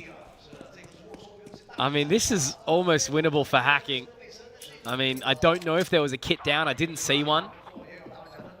But if he's able to find the 2 1v1s, I like this post-plant setup. They can both now have a little bit of a look. Shelly also get that info. And now Terry just needs to play the trade. Simple as that. Basic Counter-Strike. But Chelios doesn't like basic Counter-Strike, as we know. Instead, he's going to try and take the duel, and both players leave with a combined 32 points of HP. Not even close, baby. Wasn't worried for a second. Not even close, baby. Change the game, putting a pretty big dent in the economy of Rooster there. Good news is they've kept things pretty clean in the rounds previous, but now time to see what the Chinese boys have discussed in the attack timeout. As expected, Vance will get the AWP out here. Surprised so many of them have bought full armor and not gone for nades. Honestly, actually, that's kind of troll. Yeah, 957 bought fully down in the previous round, so that's why he's sitting on an MP9. Oh. That is gorgeous. Great shot onto Chelios, who was just trying to shoulder peek his way down toward Mexi. Not too much util behind that for change the game, though. Nah. Great shot from Vance. That's exactly why I wanted to see him get on the AWP. He's definitely been, alongside Lakeshu being the most impressive, but, you know, even then, Zero, hacking, 957, they've all had their moments. Just a consistency piece from Vance the second he gets the big green in his hands. I mean, Zero's on one this map. Yep. Which is dangerous. Refresh Will he of be the- a strong 0, perhaps? Hopefully a tall one. I've got a meeting with him later on. 9%. That's the case. Having a look now. Both smokes go down. And 45 seconds. Rooster waiting for the counter utility, but Yeah, it's they not didn't coming. buy any, guys. Didn't make the investment. Oh, God. That's rough. Great picks, though, from 957. I thought he had potentially more in the tank here, but TJP constantly being the one to be relied upon. ASAP still alive, still kicking. Bomb now going down. A 3 versus 2. The retake will be afforded. And ASAP, oh, no. It's going to have to be TJ to do it all, and Vance is just going to only give him a glimpse into what could have potentially been, as he again is the man relied upon. But got to admit, what a round there from 957. I feel like they were lost in the sauce there, Rooster. Yeah. Spaghetti all over the floor, out of the pockets. Tears in the eyes. Not for change the game. 3 guns surviving. And a lot of money farmed up with the 2 kills from the MP9s there. So quite a nice CT round post timeout. Good conversion. Don't count the ecos. Can't tell if that was angry or happy. Both, I think. Nice. Yeah. That was 9. I'm pretty sure that was 957. Double check the... I'm not familiar with the player faces just yet because it's just not really a team I've had to watch too much. Yeah, that's 957. I'm pretty sure he's... I may be frustrated with the peek out first oranges, but then happy they got it done. I mean, come on, mate. You did your job. 2 from top oranges with an MP9. Good on you. He did more than his job. More than his job. That guy's a weapon. Yep. No, I've been pleasantly surprised. Like, this is the team that I probably, you know, outside of your Sensation, VTM, Ravens, this is probably the team that I knew the least about. Yeah. I like the way 957 plays, though, because he's just a very annoying player to play against. He's always in the position that you don't want him to be in. Positionally, very, very good player to watch. Yep. Then you got Zero. I love his mechanics, honestly. Yeah, no, he's sharp. He looks like a, 2025 DD to me. And then Vance with the AWP. Great to watch as well. Everybody on CTG has had their moments. And this is a very, very close game. Chell's got the AWP out on the T side here. Nade's going back and forth, but CTG definitely winning the damage exchange early on. Vance on dig side again, won't be tested early on here. It's reset territory for Rooster. Not exactly the same set for CTG. Jill. 5-7. Committing into sandbags. Flash flying over the top, but Rooster not feeling bold enough to test him yet. Look, they've risked it a couple of times. No, not again, guys. I just feel like it's about to happen. Oh, nice. Well done from TJ. Able to get up and over the top. Hacking is also very, very low in this position, so they're going to have to wait out that Molotov if Hacking can get around and find something. But Terry, there he is. Lovely. I thought they were going to go dry. Went in with the flash. Set them up for success. It's definitely something that Rooster have done before, but I think it may very well be wise for them to try and find a round save here, Vance and Laikeshu. Going to be watching for TJ, who is definitely overstepping his bounds because their money ain't great. Money on Rooster's not great either. You can't afford to lose multiple guns here. That's what I'm saying. Crazy lack of funds here. Yeah, but it's TJP. He's never not going to do that, let's be honest. Good shout. Yeah, ASAP's actually kind of gone missing here on a map he's usually got the goods on. They've been able to punish him very, very well. That's a big pick, though. Taking the AWP away from Vance. Because ASAP was the guy who was kind of responsible for the near victory for the game against Rare Adam. His lurks into apartments allowed many impactful moments to come through, but it's just a completely different brand of game. You know, the game we were witnessing them put down up against Rare Adam was some of the really good-looking Rooster that we've seen over the years, but this is just completely different. Could be a big round for Rooster here. Breaking the CT side economy have changed the game, going into round number 12. Could give them a 7-5 lead. It will be by far and away the best T side they've had in this series thus far. Hacking, looking to get active, waiting for the flash, backed up by 957. Only 1-for-1 with Terry. TJ not able to clean him up. Great opener for the Chinese squad. Oh, man, he's just got so much It's like a bloody Sydney real estate agent 957 down Banana. He's upsold it about 4 different times in the last 6 months. That creeps out onto bracket. 957 sticking around. Wants to show you all of the appliances. There's only minimal mold in the bedroom. It's a handyman's dream, a renovation special. It's got potential. It's charming and spacious. I don't know if they can get up dig here. 3 players in the postcode. Zero's got a counter flash on Moto's side as well. It's going to be tough. Trying to enter into a very dangerous territory. The Molotov does give the information as to where Vance's location is, but he's not even going to be having a sweat down his brow because Chelios back turned. ASAP has to now be the king amongst men. He does find 2 here. It will be the 1v3 clutch for the Big Sap. And wrapping around 957, another 3 digits moving towards Speedway. And I think that smoke is not going to be too much of an issue for him. ASAP completely open, up dry in a spot, and he's looking back and forth. He knows that there's a potential chance. But 957 is going to slot into the cubby for the time being. ASAP just waiting ever so patiently here, and he strikes at the most opportune time. Getting the job done. 4 kills on the board and a lead secured for Rooster. He was 3 and 9. More than doubles his kills in a singular round to reset the economy of Change the Game. That is huge impact from ASAP right when it was needed. 957 sets up Change the Game very well for success there. The Avatar returning. Oh, lost bonus gives them a better buy than I was expecting. I didn't even think that they would get 1 M4. But outside of that, it's still not great. Penny pinching. Able to get it done. They haven't forgone too much utility. They've got enough, but lack of mollies, lack of HEs. Shocker. They're running down Banana with an MP9 and dropping a player at logs. But the only log dropping if Zero can find this kill onto ASAP. But they've made quick work of it. Hacking's also been found. ASAP is low. Ikeshu should be able to find him here if he goes for a little walkabout. He actually dinks onto Juices instead, so it's a different member being found. Juices is going to fall away. They're interested in B still, and that's going to be the smart play to head to the other postcode. I like it from Change the Game, you know.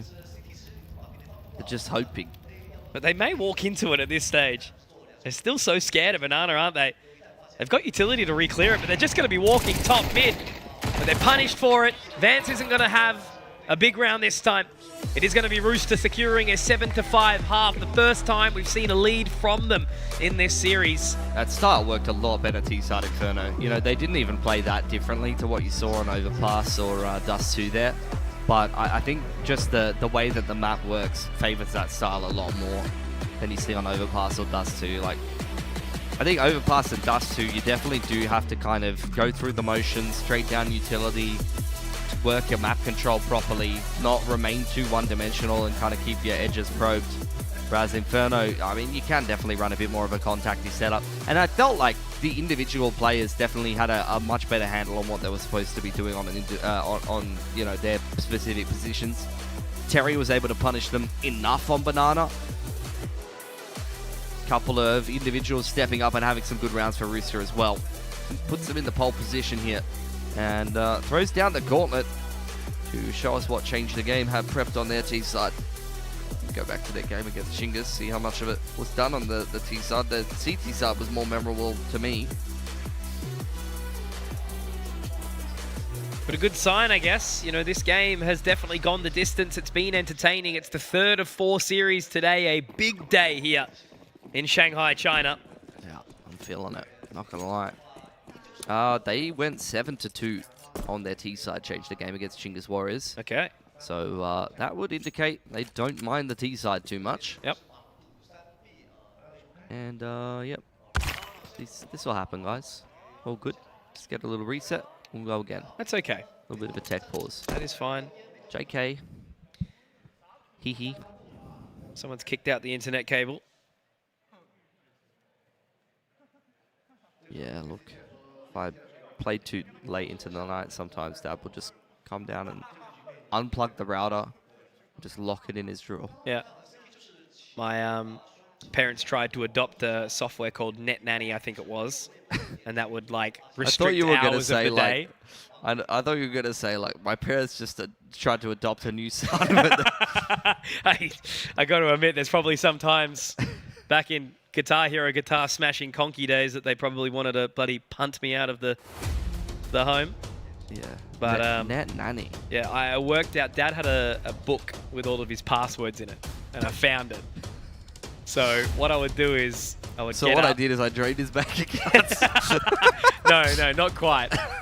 I would log on to Net Nanny, turn it off, click Willow Trees on RuneScape for about 3 hours, and then turn it back on. Nice. And he was none the wiser for about 3 months. Should have been keeping an eye on your wood cutting. Yeah. Silly bugger. Silly bugger. Us kids do dastardly things.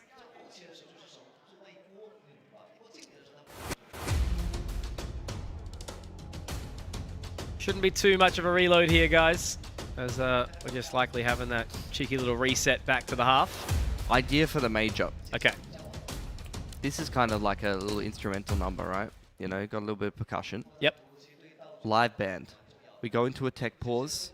The jib flies over to them, and then there's just a really passionate guy on the drum, and he's sending it. That would be the most entertaining tech pause. Yeah. They got a whole little orchestra, you know? Oh, look. Budapest obviously was met with the drummer from Sepultura. A little knowledge bomb there from our good friend Suden Wahang Bam. Oh, Suden. Barely know him. Jelios in from balcony. Tries to take the opening duel there. You've seen him hit that shot a couple of times, but pushed away early on from Change the Game. We're not in a rush to be going anywhere too quickly. Smoke goes to bracket. That will slow things down a little.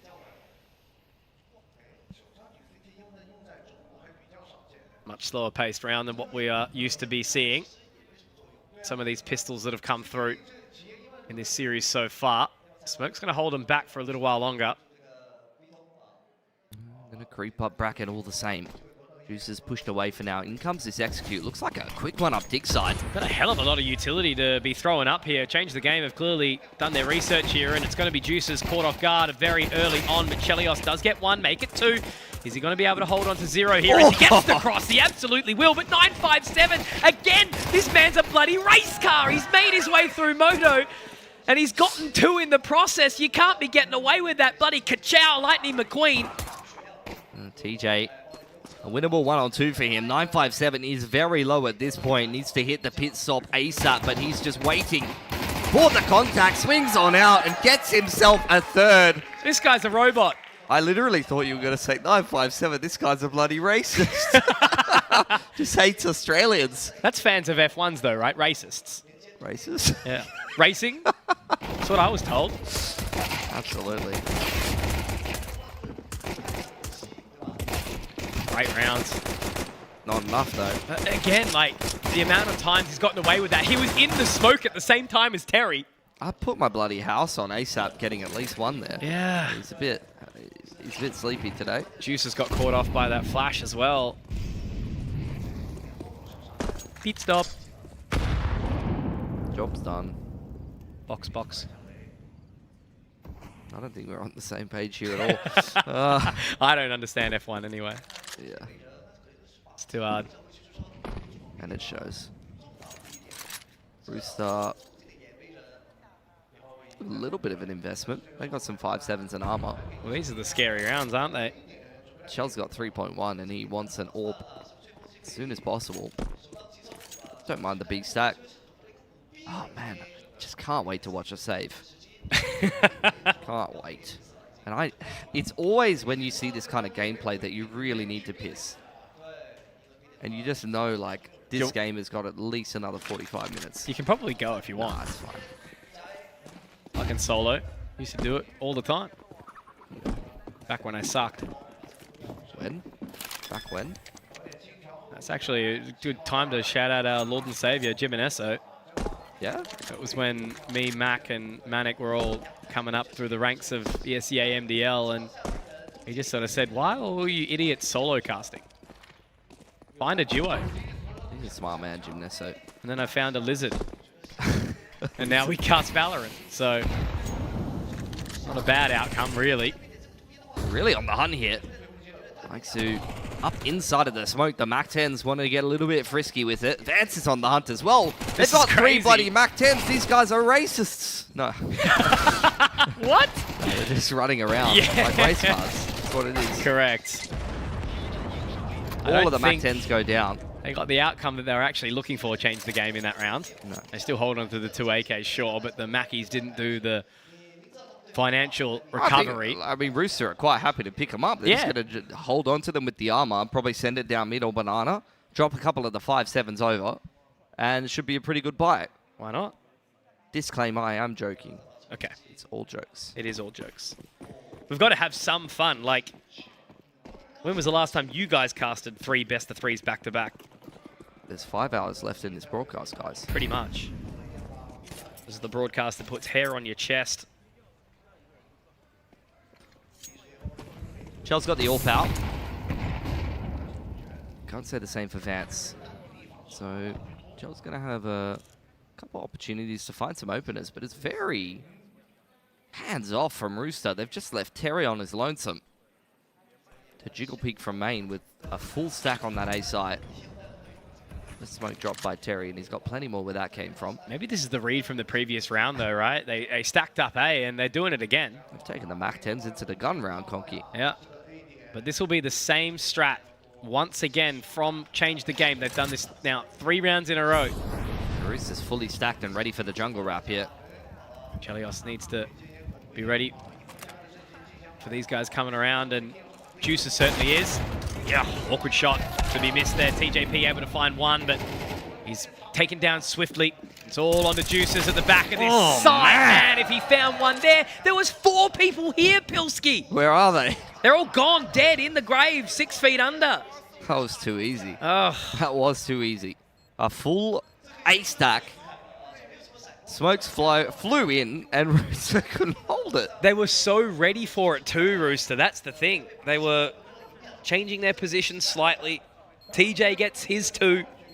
Chelios whiffs. ASAP can't get it done. But, guess, you know, if it ain't broke for Change the Game, just keep on keeping on until they start losing rounds. I think if I run into a 4-stacked A site and win the round like that, I'm thinking that there's no way we can lose. Yeah. These guys suck. Not a bad decision to put in the back pocket. That's the mental game, right? You know, you need to have some confidence. And Coach Viridian is going to have to drop the mic and ask for a generational lock-in. As Change the Game's coach, that's exactly what I would say. So guys, you just ran into a 4-stacked A site, you rolled them, like we're going to win this game. The amount of confidence that you're going to get from that is monumental. And for Rooster, like, it's got to be a tilter. Yeah. You can see head in hands, no smiles. Everyone's feeling a little flat. And they should. Like, this is how you should feel going into a game like this. Like, Rooster is a team that should be winning a series like this if they want to remain competitive. You know, when we have the question marks against them about what this core is going to be looking like, even for ASAP and TJP, yeah, they're not in this roster, but they need to be able to remain sharp individually. Thankfully, this map's TJP has been, but Juices is kind of missing. ASAP hasn't had a chance to activate. Now, Rooster going to re-up as best they can.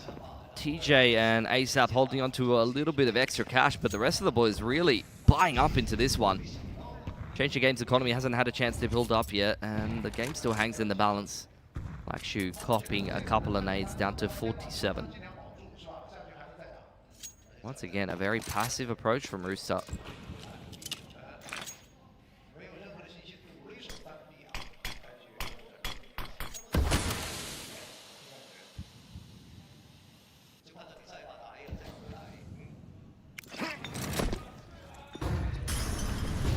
Brackets take from Change the Game. It really just feels like they're being allowed to take all of this map control, and Rooster has not looked for any information whatsoever. They're just refreshing top of main smoke. Chell on this jungle line. Hit the shot. Yeah, he does. That's good. bit more of an opening here because obviously ASAP only does have that deagle. He's the only other member joining the party. Chelios now watching that line back over towards Diggity side, and they're not going to be heading there just yet. I think ASAP is on too much of an island here, too alone. He's just got a deagle, like, yeah. He's good, but... Chelios is watching Rap right now towards the archers. And not even the golden ones. Nice. Does hit another shot onto Vance. Now like he's just going to try and go back in. There he is. That's the Chelios that you know and love. A 4 for the big man. He does get taken down by Zero. And this round is still on. Zero could make this work. 10 seconds. Will be afforded some time to get the plant down, but look how quickly they've run in. There is no way they should be going down here. Chelios does it all. The 4K right when the team needed him most. Yeah, that's why you give your orb to the New Zealander. We had many of them. It's just crazy. You Rat. know? Sicko. Yep. Oh my god, what was his name? What was his name? Describe him. Describe him to me. No.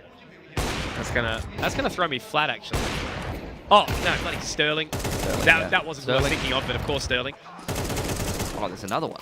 I think the only really Aussie AWPers that we had in the last little while was like Ali and PZ. Oh, yeah. Yeah. And like Havoc back in the day. Yeah. Yam. And a couple of Aussies.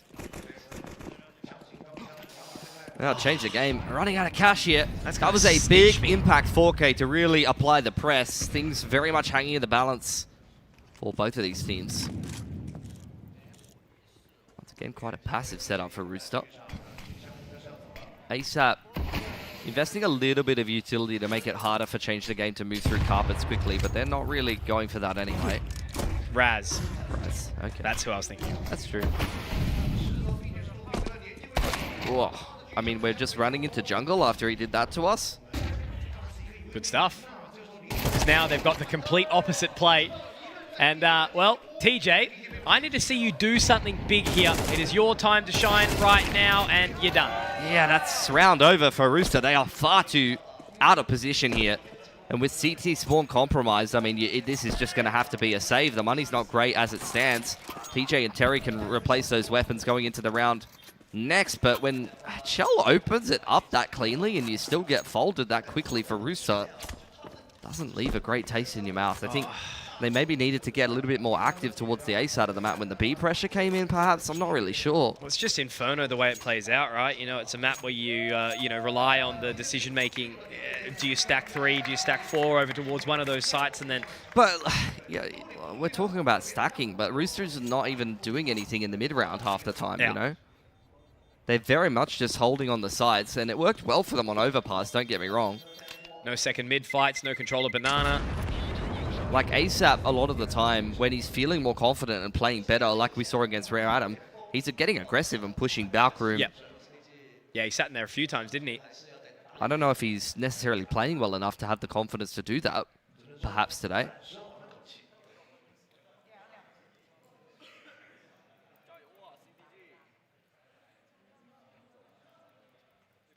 Haven't seen any banana takes in the last couple for Rooster either. So many aggressive moves that they could do to actually dictate the pace of the game a little bit more. Get a bit more info. Yeah, here it goes. Straight down. It's actually a boost here from Terry, who does get some information onto Lakeshu, but he's not going to be finding anything. The nades go a little bit too far down, and I mean, the contest is there, but they've spent a hell of a lot for it. And then they've just left it completely. They're back off. ASAP's been taken down by Zero. I think you almost have to start to rotate again if Chelios doesn't find anything through this. That's a sitter given to him by Lakeshu. Yeah. Terrible position for Rooster. They're still so far away, aren't they? They're completely isolated away. I think they probably want to save, but it's not a good decision to do so. Oh, I mean, it's fine to save here, but Rooster, I mean, they're very much just waiting to see if Chelios can get another. Throwing in some utility, but not given anything by changing the game. They're just going to go for the 4-man save here. Oh. Zero ran up apartments. No, it was a call from Change the Game. There was 2 players there. They were very much looking for that timing. Exactly. Great call. And they got it. Yeah. Just ASAP all alone in Grave. No trade potential.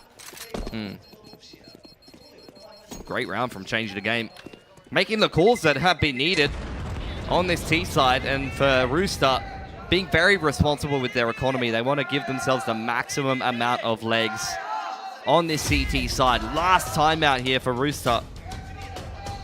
Cannot rely on Chelios to get you 4Ks to win these rounds. You're going to have to show us something else.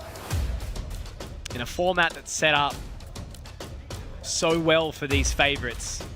You know, the outliers, the teams that are just excited to be here at Extremesland do get eliminated straight off the rip. You only need to win one map to get to these playoffs in a best-of-1 format.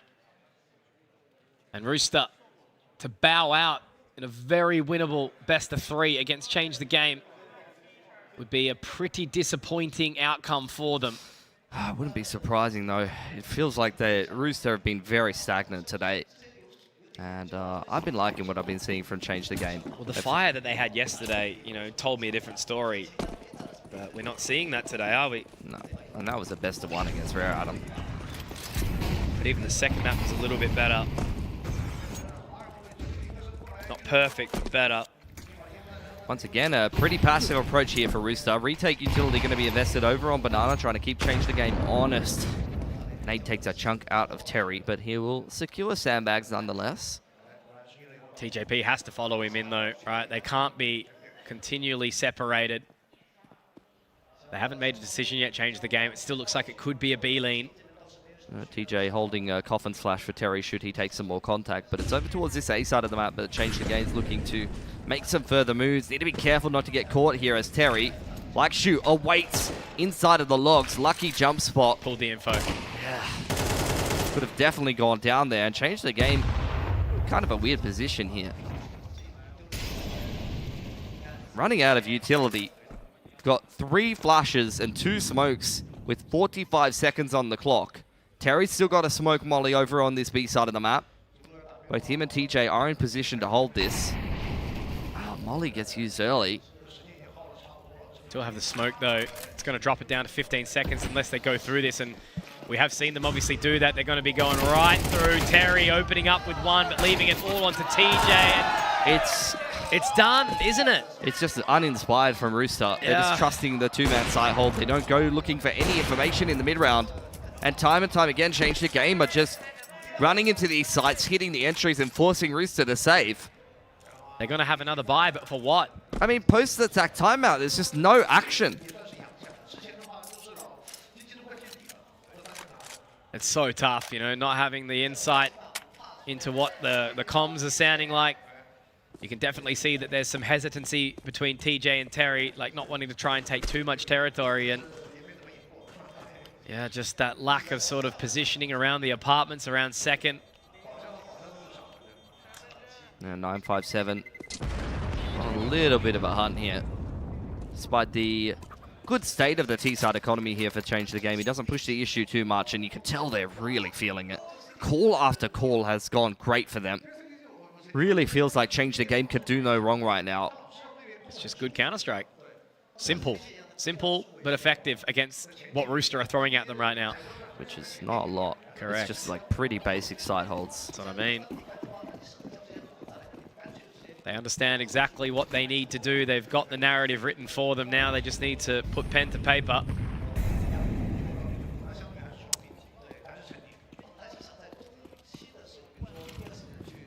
A lot of space being given to Change the Game yet again here. Retake utility held by Rooster.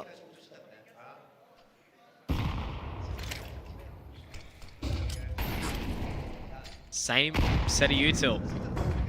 Same setup. Same super contribution. Pair the pair. Chelios needs to hit this over on boiler side. This can be a difficult shot at times. Oh, Zero's going to peek it. I'd back Zero. Man sharp. Yeah.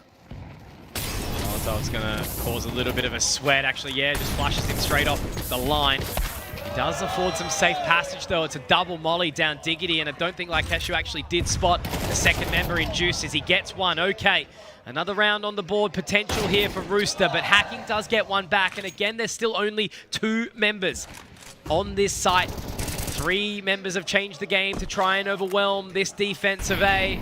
Hacking Now trying to slot up Diggity. Chelios still stuck a while away. He's just changing the position, and ASAP is on such an island by himself. He's ready for 957 though. That's his second kill in the round. Now Hacking has to try and clutch this one out in a 1 versus 4. He's taken low. Chelios gets the wall bang, and Rooster cling to dear life. It's a much better hold. Money is still excellent for Rooster. They've just saved over and over and over again. They've got more than enough CT economy. What they need is rounds, and that's a good one from them. Juices does decently enough over there on jungle side and change the game. I mean, I've been giving them a fair bit of credit for some of these calls, but that round was a classic, one at a time, running into 1v1 angles without any supportive utility or good spacing. Thank you, Juices, for the utility. He's left it all for the crew. Terry once again peppered a little bit low. Groundhog Day. This time they double up, and it's I mean, Zero does those every day of the week. Yeah. Another double entry, cracking open the A side. ASAP forced to step up. Does a lot of damage to Hacking and Zero, but his position well and truly known at this point, and all of that damage doesn't mean a damn thing. Look how low they are. And TJ wants to have a sniff, but this is the thing. You know, they've got money. They'll be able to buy, irrespective of if TJ and Terry went down. I appreciate there's no sort of drive to go for this retake in a 2 versus 4. It just feels impossible. But rounds are just so desperately needed. You know, this is going to be 12 for Change the Game. The ambulance has been called. He's not even here. He's catching strays. Wow. What a gorgeous little play. That was just as Chelios and ASAP were slotting into jungle side.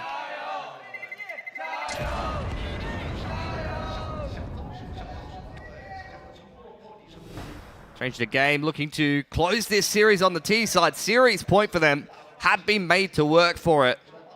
Might not necessarily be the favorites against Rooster if you look at the kind of events that Rooster have participated in previously.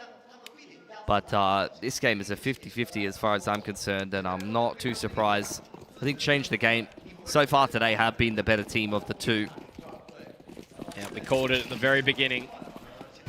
This is not a one-sided affair for either of these teams. This is a good old-fashioned bloodbath. And unfortunately, the Rooster side has been the one caught in the crossfire. Terry, again, just weathering the bloody storm, trying to get out of there. He's gonna die. Oh, Terry, you poor soul. I just want to give you a little cuddle. But you don't deserve it, almost, at this point in time.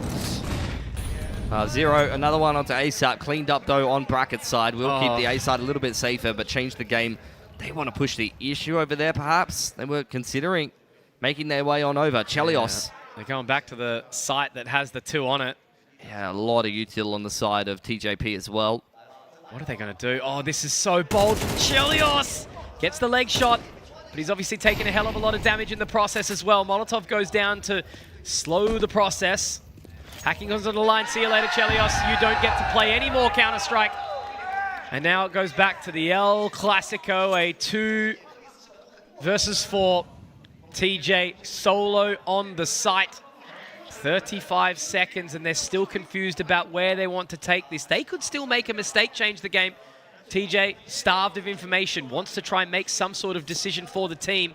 And Juices, oh, Juices, he may very well have found the timing now, Pilski. It could have been a blunder if TJ just had his head on a swivel here, but now 957's going to be looking to deny all service.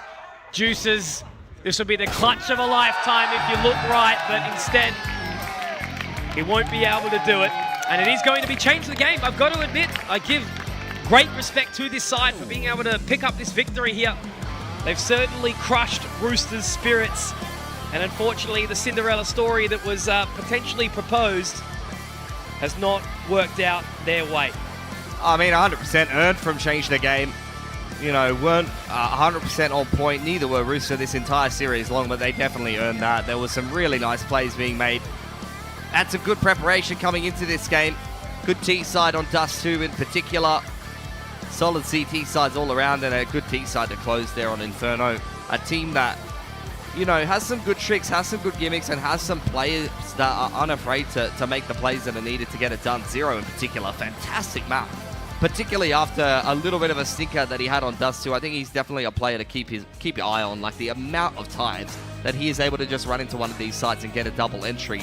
It is like watching the vintage Chinese riflers of back in the day. You know, your DDs, your Zokings, some of those guys that you could just send into the site and see them, you know, have some unreal aimers clips. Yeah, definitely.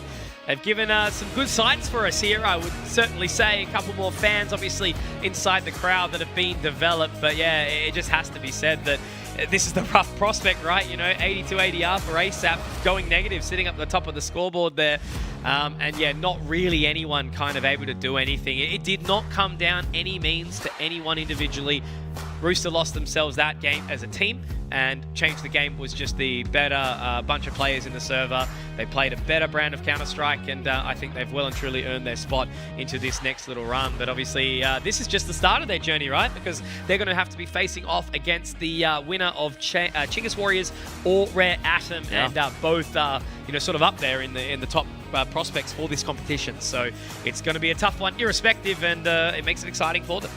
Yeah, I totally agree. I'm eager to see just how far they can kind of push this run. They've clearly hit a good purple patch of form coming into this tournament, and I think whatever opponent they take on next is going to be an even greater challenge than Rooster, but it's great to see them get that one across the line. Commiserations to Rooster. The one last fairy tale run was not to be, but I mean, watching that game, no one to blame but themselves.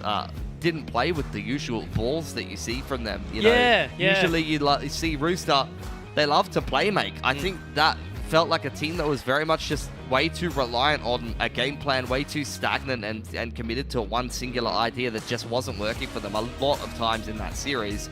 And I Changed the Game were a much more dynamic team that were quite happy to make some plays and really take hold of the game, take some risks, and you know, for that reason, they'll be the rightful winners of that. Yep, absolutely. And for Rooster, the curtains will close, and it's for this roster in full. You know, Terry's Last Dance, ASAP and TJP, they'll be joining Thunder Down Under. So we'll have to see what's happening for now, but for the time, we'll hear from them.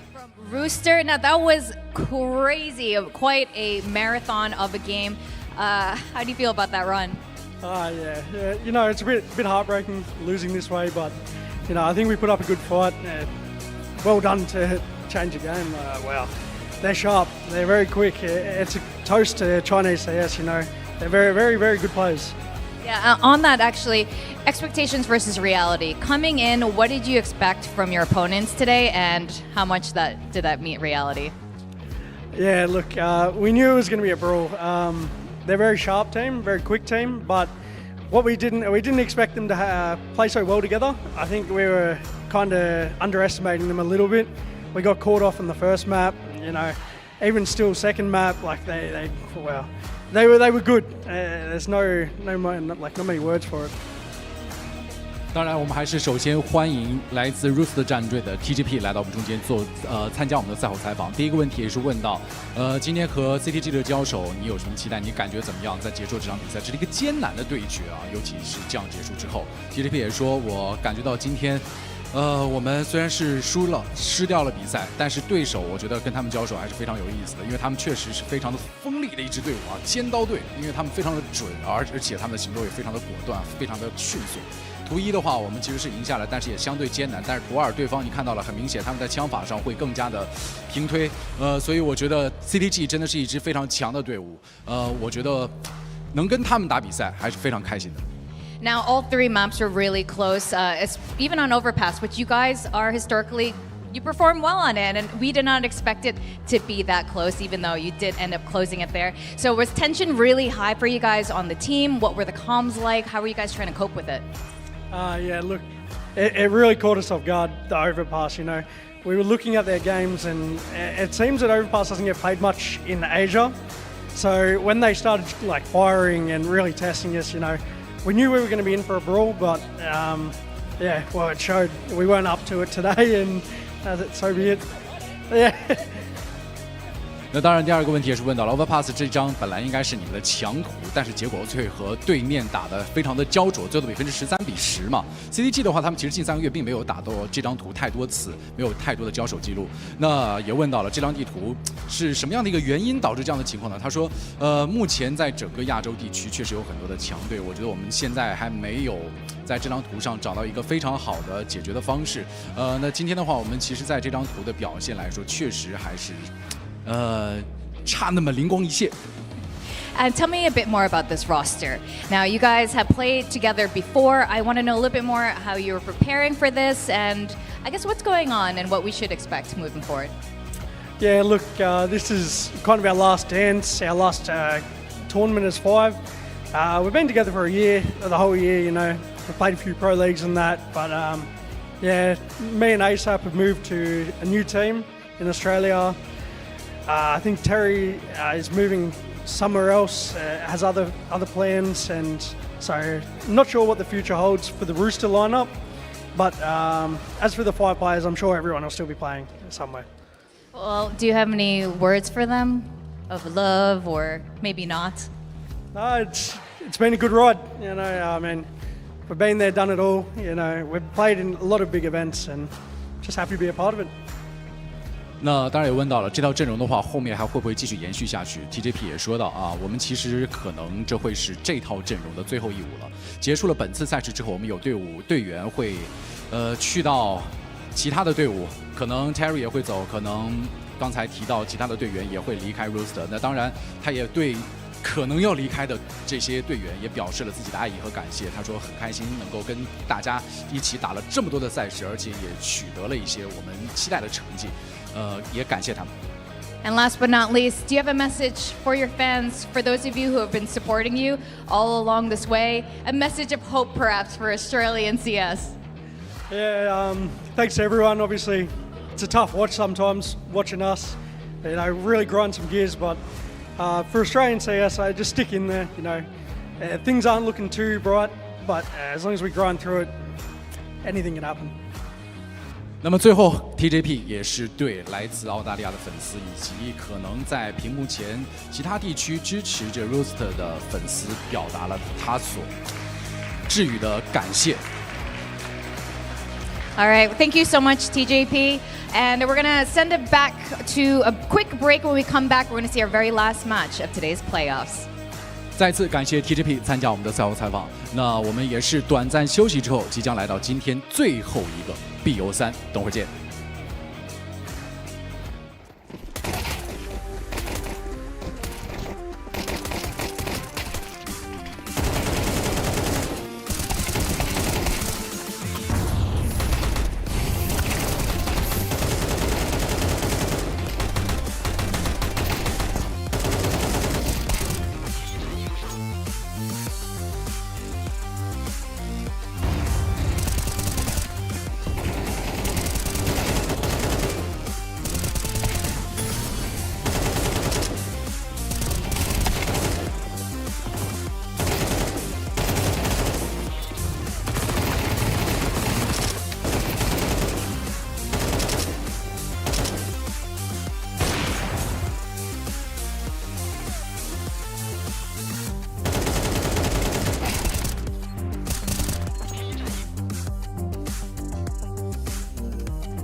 Hello everyone, it's Nico. I'm here at the ZOWIE Experience Room in Chengdu. Here I have two monitors. One is 360 Hz monitor, the one that we use mostly at events, and here is the 600 Hz monitor, the one that I use at home and that we will also use at the IEM Chengdu, and the one that I prefer as well.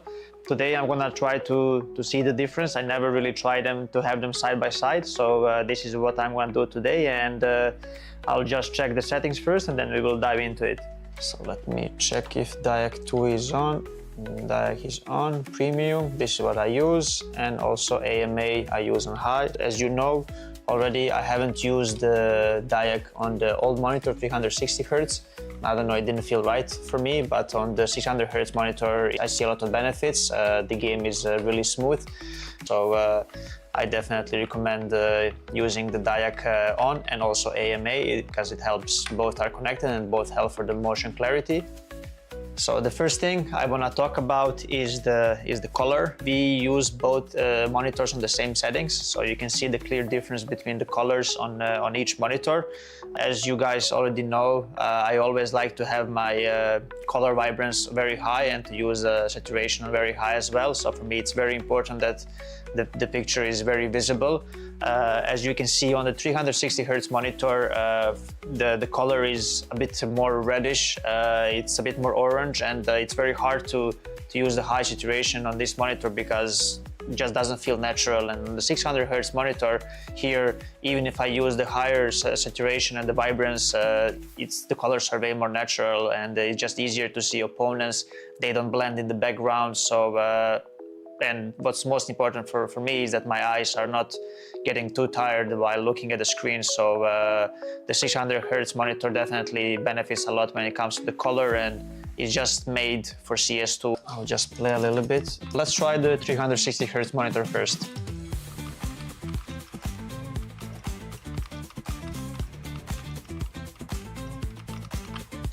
And now we will try the 600 Hz monitor, and we're going to try to notice the difference.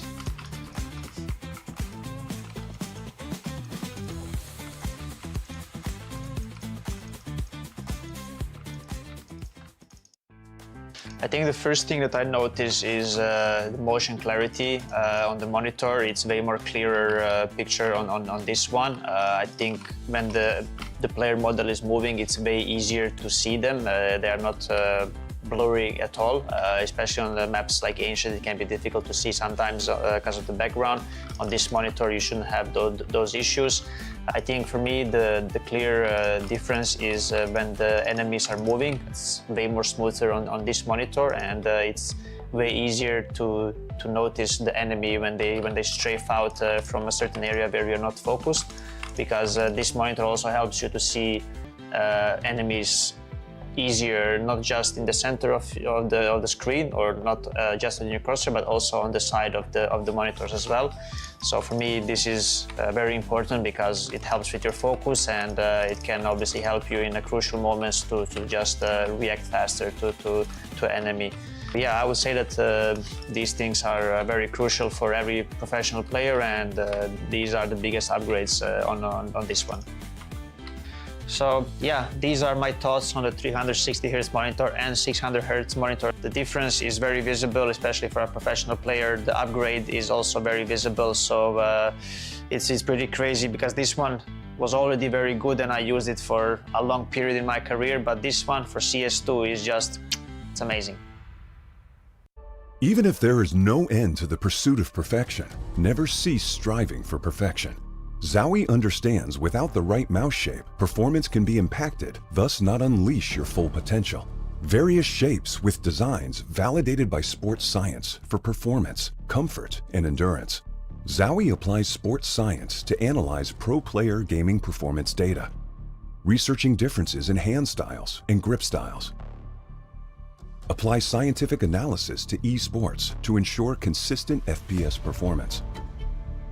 Enjoy better agility and precision for long-range and secondary targeting while tracking enemies. The FK's low-profile design allows for more space and thus creates micro-adjustments between palm and mouse. Our tests show that the FK delivers faster aiming while making micro-adjustments during shooting. The ZA series provides faster and more precise long-distance flick shots. ZA's higher hump provides full palm support, balancing muscle exertion on both sides. The curvy sides enhance palm muscle activation for precision braking and greater aiming accuracy. S provides more stable and accurate tracking.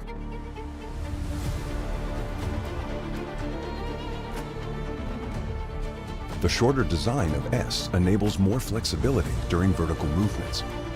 Our tests show the left and right muscles are more balanced, resulting in the most stable and accurate tracking. U provides agility and multi-angle movements for claw grippers.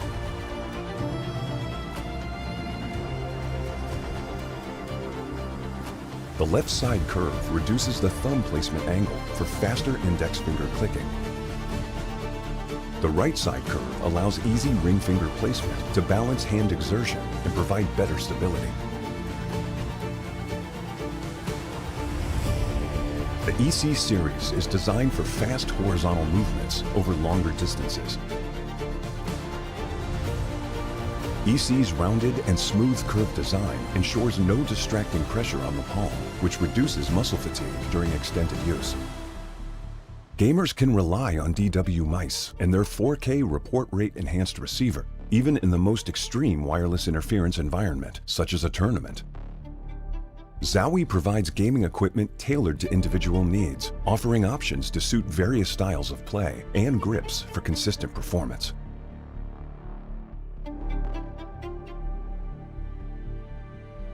This is a brief introduction of the new wireless mice.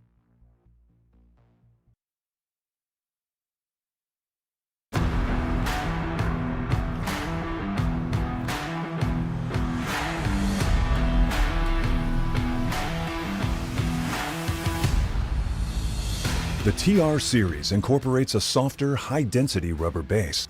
Compared to SR, the TR's softer base material makes stopping easier.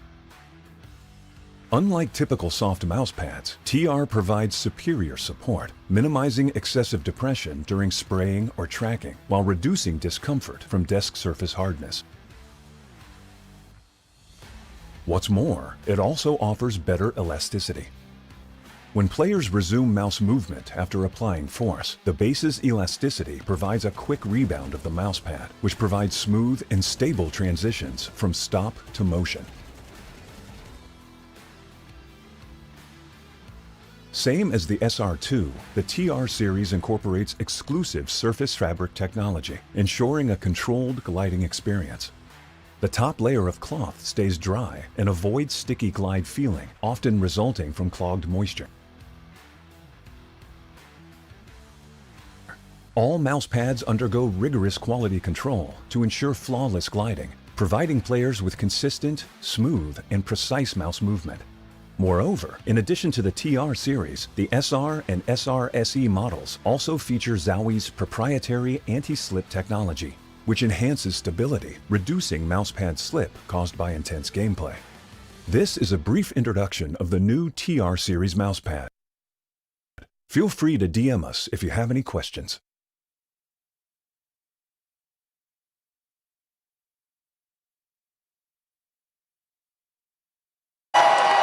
Fueled by the same passion as esports athletes, ZOWIE continuously develops tailored products, empowering gamers to bring their best out. Today, we are launching the all-new XL2566X Plus, which uses the newly developed Fast TN panel and upgraded Diac2 technology. The new monitor series continue to evolve, refining details to ensure players can perform their best consistently in games. 大家好，我是 I 的狙击手 Tiger， 就是在 I 这种一线俱乐部，然后也有更多跟强队交手的机会嘛，然后也会不断的就是提升和进步自己嘛，就是这一年我也得到了很大的进步，然后在队伍里打得也舒服，就是没有感觉到紧张吧。然后因为卡泽也是跟我风格不一样的狙击手嘛，他会给我提供很多不一样方面的一个帮助啊，在队伍里位置因为半年来也适应了，然后也在队里打得更舒服了嘛，现在也慢慢适应团队了。然后就是这半年来就不断的提升和进步也。我个人并没有什么预期吧，就是想，因为我们现在有一个小将加入嘛，我们就相当于是一个以赛代练，然后就是打好每一场比赛，打出我们自己的东西就可以了，并没有吧。在我看来，就是我们重心都会在自己这一方面，然后可能更注重一些临场啊，一些我们自己的东西吧，没有说特别去关注其他队伍，我们只要打好自己的东西就可以了。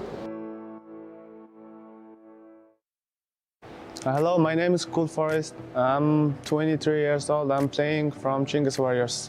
I think every Mongolian player's individual skills pretty good. Every Mongolian teams play like different. Some of them playing slow, some of them playing so fast. For me, I playing against the Mongolian team so hard because we know each other's, you know, like 4 or 5 years playing versus Mongolian teams. Yeah, that's why. When I was playing 2 years ago, playing NKT, language barrier is the problem, but I learned very good in different CS culture, you know. I played Pro CS in 18 years old. I played in so many teams. This experience gave me chance to IGL in Chinggis Warriors. I think Mongolians play more CS other Asian countries. That's why we are good in CS. I was very happy in Mongols winning EXTREMESLAND. They gave me like a motivation as I want to win in EXTREMESLAND. I'm really happy in our team because I think Tikok is Mongolian next talent guy. We are happy playing with him. That's why we're gonna win in EXTREMESLAND. Hello everyone, it's Nico. I'm here at the ZOWIE experience room in Chengdu. Here I have two monitors. One is 360 Hz monitor, the one that we use mostly at events, and here is the 600 Hz monitor, the one that I use at home and that we will also use at the IM Chengdu, and the one that I prefer as well. Today I'm gonna try to see the difference. I never really tried them to have them side by side, so this is what I'm gonna do today, and I'll just check the settings first and then we will dive into it. So let me check if DIAC 2 is on. DIAC is on, premium, this is what I use, and also AMA I use on high. As you know already, I haven't used the DIAC on the old monitor 360 Hz. I don't know, it didn't feel right for me, but on the 600 Hz monitor I see a lot of benefits. The game is really smooth, so I definitely recommend using the DIAC on and also AMA because it helps, both are connected and both help for the motion clarity. So the first thing I want to talk about is the color. We use both monitors on the same settings, so you can see the clear difference between the colors on each monitor. As you guys already know, I always like to have my color vibrance very high and to use saturation very high as well. So for me, it's very important that the picture is very visible. As you can see on the 360 Hz monitor, the color is a bit more reddish, it's a bit more orange, and it's very hard to use the high saturation on this monitor because it just doesn't feel natural. And on the 600 Hz monitor here, even if I use the higher saturation and the vibrance, the colors are way more natural and it's just easier to see opponents. They don't blend in the background. So and what's most important for me is that my eyes are not getting too tired while looking at the screen. So the 600 Hz monitor definitely benefits a lot when it comes to the color, and it's just made for CS2. I'll just play a little bit. Let's try the 360 Hz monitor first.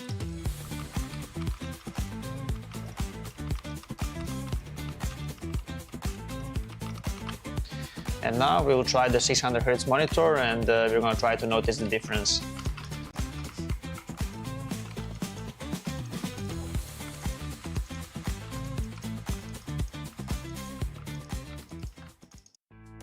I think the first thing that I notice is the motion clarity on the monitor. It's way more clearer picture on this one. I think when the player model is moving, it's way easier to see them. They are not blurry at all, especially on the maps like Ancient. It can be difficult to see sometimes because of the background.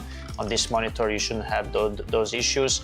I think for me, the clear difference is when the enemies are moving. It's way more smoother on this monitor, and it's way easier to notice the enemy when they strafe out from a certain area where you're not focused, because this monitor also helps you to see enemies easier, not just in the center of the screen, or not just on your cursor, but also on the side of the monitors as well. So for me, this is very important because it helps with your focus, and it can obviously help you in the crucial moments to just react faster to enemy. Yeah, I would say that these things are very crucial for every professional player, and these are the biggest upgrades on this one. So yeah, these are my thoughts on the 360Hz monitor and 600Hz monitor. The difference is very visible, especially for a professional player. The upgrade is also very visible, so it's pretty crazy because this one was already very good and I used it for a long period in my career, but this one for CS2 is just, it's amazing. Even if there is no end to the pursuit of perfection, never cease striving for perfection. ZOWIE understands without the right mouse shape, performance can be impacted, thus not unleash your full potential. Various shapes with designs validated by sports science for performance, comfort, and endurance. ZOWIE applies sports science to analyze pro player gaming performance data, researching differences in hand styles and grip styles. Apply scientific analysis to esports to ensure consistent FPS performance. Enjoy better agility and precision for long range and secondary targeting while tracking enemies. The FK's low-profile design allows for more space and thus creates micro adjustments between palm and mouse. Our tests show that the FK delivers faster aiming while making micro adjustments during shooting. The ZA series provides faster and more precise long-distance flick shots. ZA's higher hump provides full palm support, balancing muscle exertion on both sides.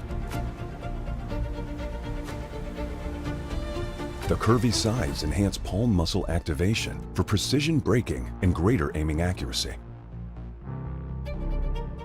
S provides more stable and accurate tracking.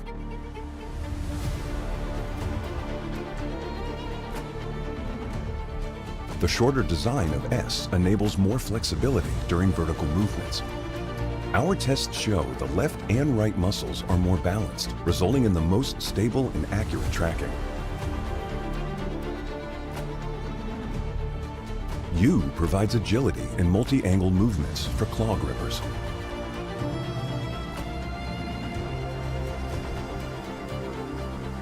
The left side curve reduces the thumb placement angle for faster index finger clicking. The right side curve allows easy ring finger placement to balance hand exertion and provide better stability. The EC series is designed for fast horizontal movements over longer distances.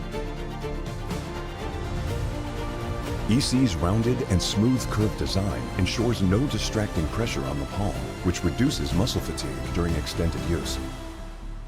Gamers can rely on DW mice and their 4K report rate enhanced receiver, even in the most extreme wireless interference environment, such as a tournament.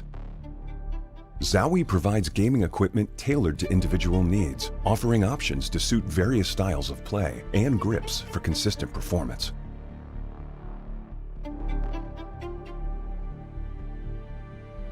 This is a brief introduction of the new wireless mice.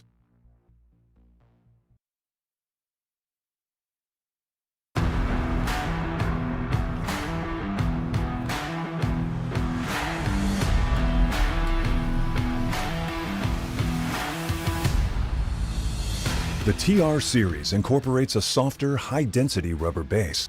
Compared to SR, the TR's softer base material makes stopping easier. Unlike typical soft mouse pads, TR provides superior support, minimizing excessive depression during spraying or tracking, while reducing discomfort from desk surface hardness. What's more, it also offers better elasticity. When players resume mouse movement after applying force, the base's elasticity provides a quick rebound of the mousepad, which provides smooth and stable transitions from stop to motion.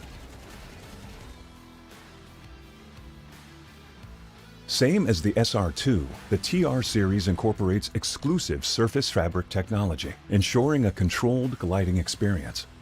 The top layer of cloth stays dry and avoids sticky glide feeling, often resulting from clogged moisture.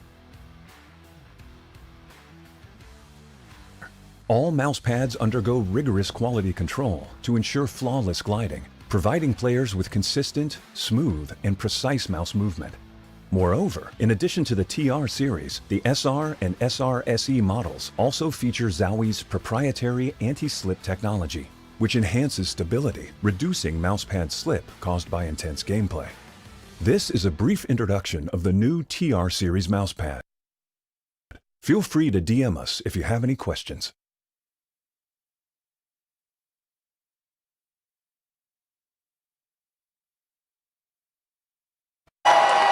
Fueled by the same passion as esports athletes, ZOWIE continuously develops tailored products, empowering gamers to bring their best out.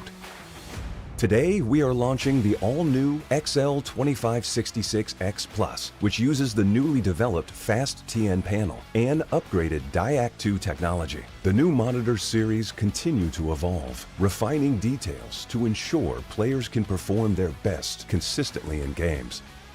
大家好，我是 I 的狙击手 Tiger， 就是在 I 这种一线俱乐部，然后也有更多跟强队交手的机会嘛，然后也会不断的就是提升和进步自己嘛，就是这一年我也得到了很大的进步，然后在队伍里打得也舒服，就是没有感觉到紧张吧。然后因为卡泽也是跟我风格不一样的狙击手嘛，他也会给我提供很多不一样方面的一个帮助啊，在队伍里位置因为半年来也适应了，然后也 在队里打得更舒服了嘛，现在也慢慢适应团队了，然后就是这半年来就不断的提升和进步也。我个人并没有什么预期吧，就是想，因为我们现在有一个小将加入嘛，我们就相当于是一个以赛代练，然后就是打好每一场比赛，打出我们自己的东西就可以了，并没有吧，在我看来就是我们重心都会在自己这一方面。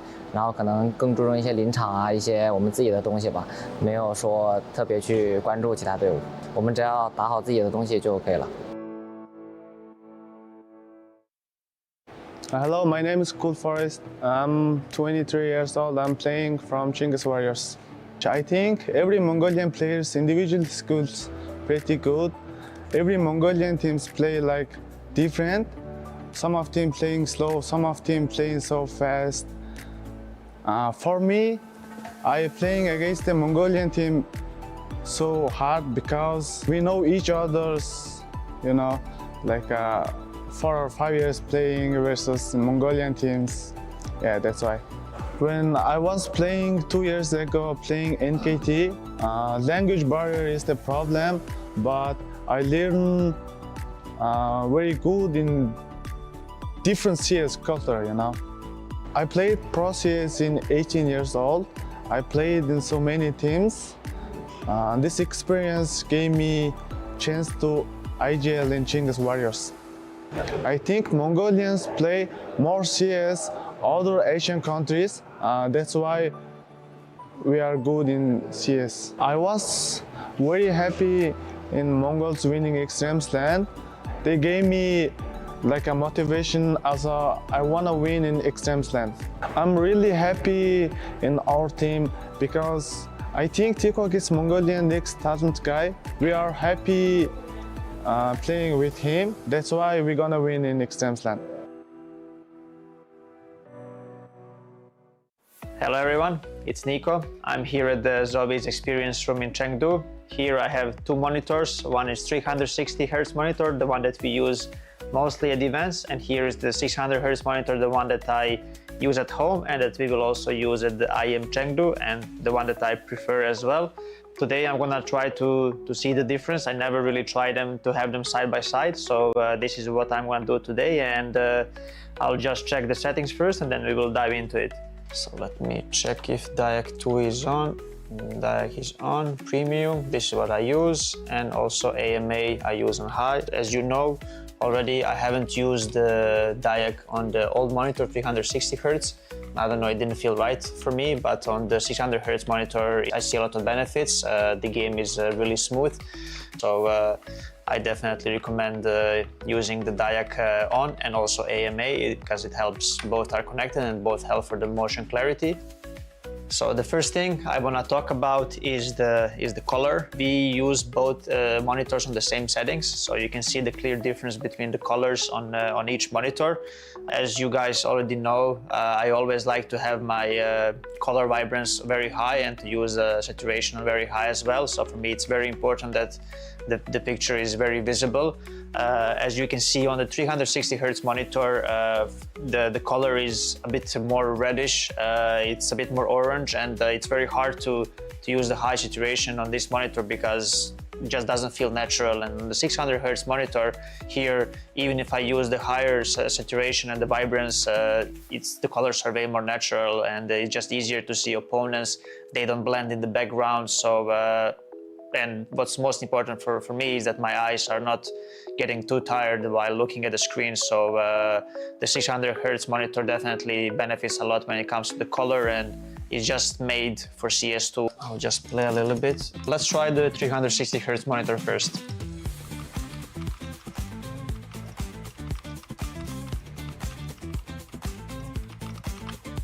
And now we will try the 600 Hz monitor, and we're going to try to notice the difference.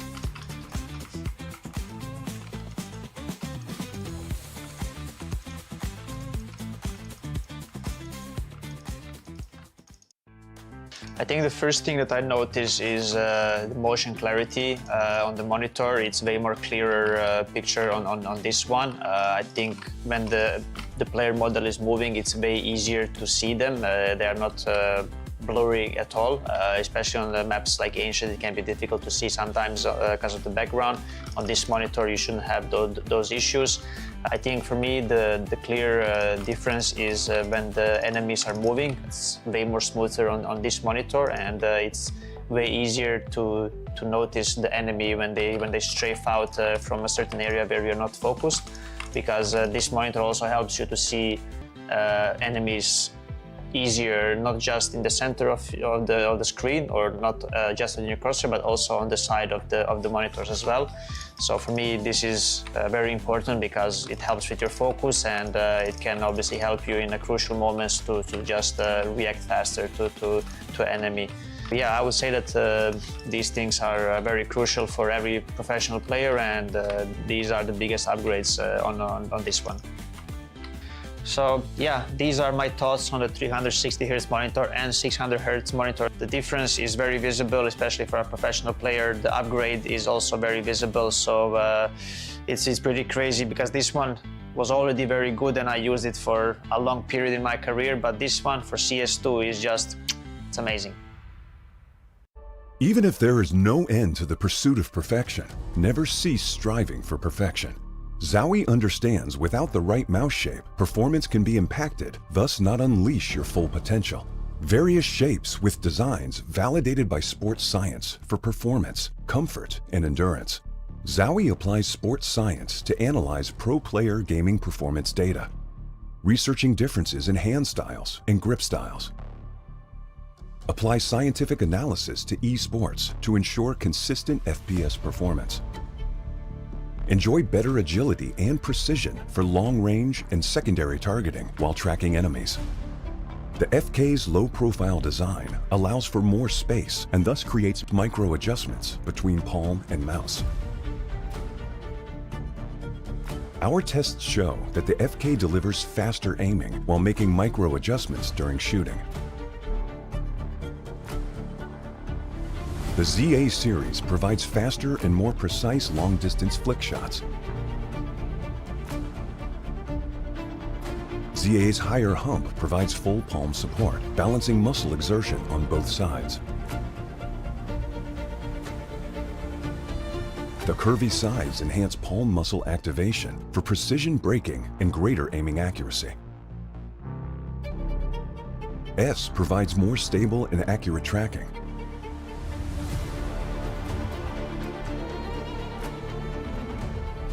The shorter design of S enables more flexibility during vertical movements. Our tests show the left and right muscles are more balanced, resulting in the most stable and accurate tracking. U provides agility and multi-angle movements for claw grippers.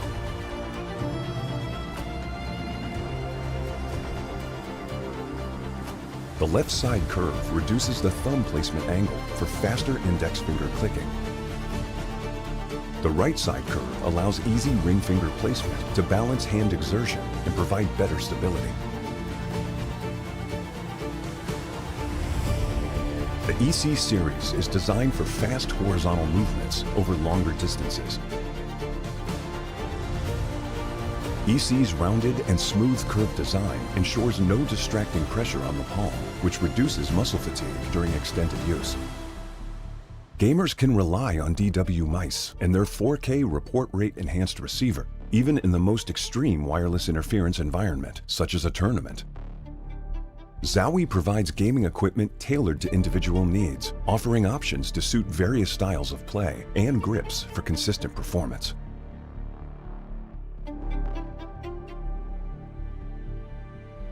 This is a brief introduction of the new wireless mice.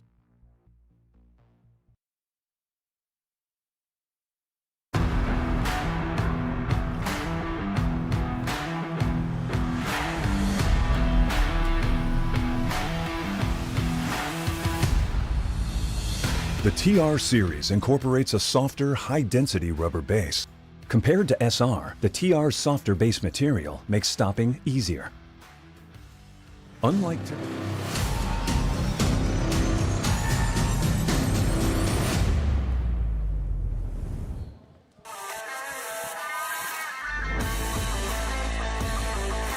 Welcome back to the Extremesland CS Asia Cup Finals 2025. This has been a very long but very exciting day of playoffs. We're live in Shanghai. I'm your host, Victoria, joined by Jacob. 欢迎各位回到2025极限之力 CS 亚洲公开赛总决赛的现场，这里是主持人江北后的搭档 Victoria。今天会是一个非常长的一天，我们已经来到第4个 BO 赛。Now we had some surprise eliminations. Team Nemesis, Lin Vision, and Rooster ended their road today. And moving on to the semis is Eruption, Jijihao, and CTG. Now we're going to find out who else will be joining them. Is it going to be Chinggis Warriors or Rare Atom? 是的，前面的 BO3 当中已经产生了3名淘汰，同时也晋级了3支队伍。晋级的队伍当中分别有 Eruption、有 CTG 以及集结号。那当然，最后一场 BO3 当中也会产生晋级和淘汰，他们分别是 Chinggis Warriors 以及 Rare Atom。接下来，让我们用掌声有请他们登场。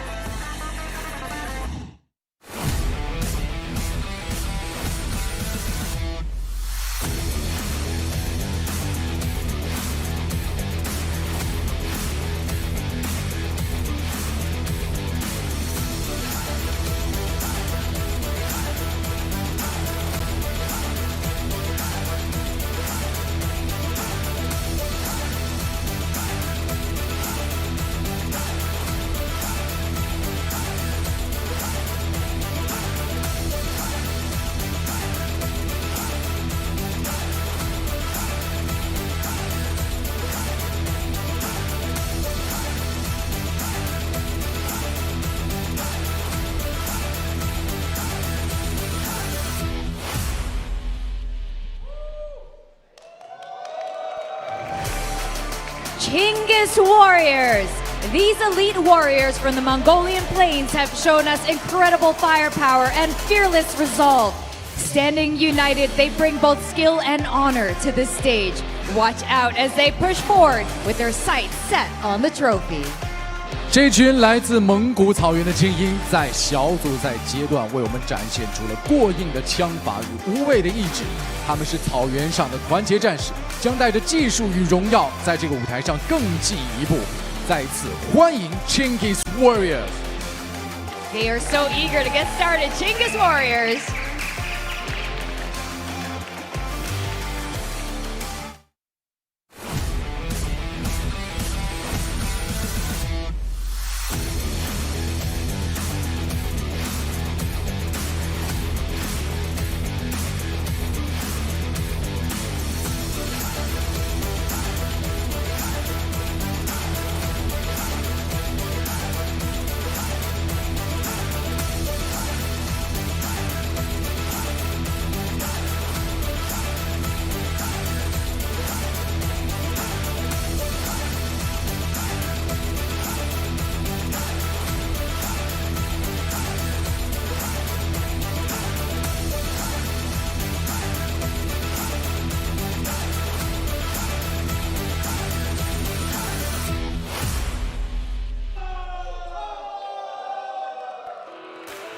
As the backbone of Chinese Counter-Strike, Rare Atom dominated the group stage with their new roster, cruising to a 2-0 advancement.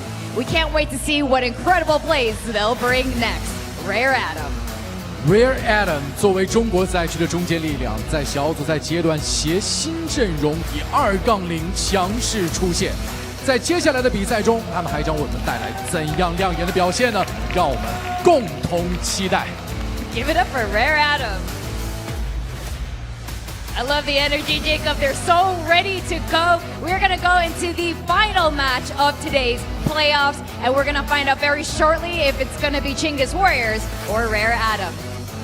最后这场 BO3 已经剑拔弩张了，双方都非常渴望这场比赛的胜利。两边已经准备就绪，接下来的时间我们交还给解说席。Thank you very much to our dapper stage host there, introducing the teams very nicely. Exactly right. One quarter-final to go here to see who will take on Change the Game in the semi-finals of Extremesland 2025. It's been a long bloody day, but I don't think that this is going to be a quick series by any stretch of the imagination. Two very well-established teams in Asia. And I'm keen to see what we're going to get here. Absolutely, and Pilski, this is what we are built for, right? You know, we've been forged by the fires of Oceanic Counter-Strike, and we're here alongside Asia's best. And I'm thinking this one is definitely going to be a 3-mapper by all stretches, right? It would feel rude not to. And I guess another coin flip, like on paper, maybe Rare Atom, but Chinggis Warriors, you know, especially if they were still playing with controls, we might have thought it'd be a different outcome potentially. But I don't know. Yeah, really, this one could go either way, and I'm very eager to see what the veto looks like. I feel like it's... I mean, yeah, I haven't quite gotten to see what we're going to get 100% from Tikkwak yet. I don't think controls necessarily moves the needle that much for me. I think Chinggis Warriors is kind of same with controls or without controls. But against Rare Atom, I feel like even current Chinggis Warriors is kind of like a 50-50. Maybe I might favor Rare Atom, but they just got Chen King into the roster. Yeah. I thought he was quite good in one of the previous maps that we watched against one of the weaker opponents here at Extremesland, but need to see him take on a couple more elite teams before I get fully convinced by him. If he comes in as a good rifler, though, for Rare Atom, you know, in combination with Li Hang and Child King, that's going to be a pretty scary rifling core if Tiger starts to get his feet under him and they're guided by the experience and leadership of Summer. That could be quite a scary team. You see it right before you here. It's an interesting prospect, Rare Atom. I like that they are continuing along the same route as when they put Li Hang and Child King in the team of picking up some of the upcoming Chinese talent from Wings Up, and Li Hang was on the New Happy, yeah, which is where a lot of the talents have come through from. Yeah. No, exactly right. It's just been an interesting year for Rare Atom. We talked about it a little bit on the podcast going on about, you know, how obviously Chen King's in for Kaze. He slotted into the second position. They had Marek playing with them at the major. You know, we've had Trash in, Trash out, things like that. So it's just so funny to still say. But it's been a very turbulent year for them. They've just not been able to sort of find some solid footing. And you'd think that when you've got the combination of Tiger, Li Hang, and Child King, they were going to be able to do some really, really good things. But it's just not yet to be so far. But overall, they are a team that can definitely do some damage. The individual powerhouses are there. And all we can sort of think about is that at the end of the day, Chinggis Warriors is a team that can fight the good fight. These teams are definitely well and truly well-versed with each other. You know, this is quite common territory for them as we move into the veto now. Trainer Nuke immediately out. It's going to be the opening pick onto Ancient, familiar territory for both of these teams. Then Dust 2. And then as we see the final bans come through, Overpass is going to be out the way alongside what's next. A bit of a slower one coming in. There we go, Inferno. Okay, so we are going to have Mirage as the final if we are to need it. We're yet to see it in this competition as of yet, unless I've missed something. But Ancient and Dust 2, we're going to need to go through before we get there. And I did say I will expect this one to go to a 3-map, just purely on the eye test. Yeah, I mean, looking at ECL at least, these two teams have played each other over there. Mirage, Ancient, Inferno. 2 times Mirage, 2 times Ancient, 1 time Inferno. So not too different of a map pool between these two teams. Looking like they just want to kind of re-up and run it back again. Gonna need to see plenty for the man on your screen here, Yami. See, Coolest, we're talking to him in the pre-game interview as well. He had a little bit to say. Good English, actually, from Coolest, which was nice to see. He called himself Cool Forest, though. Did he? He did, and I refuse. I didn't pick up on that. I flatly refuse to call him that. Like Cool Forest? As Yeah. in a nice, cool breeze through the forest? Maybe. Yeah.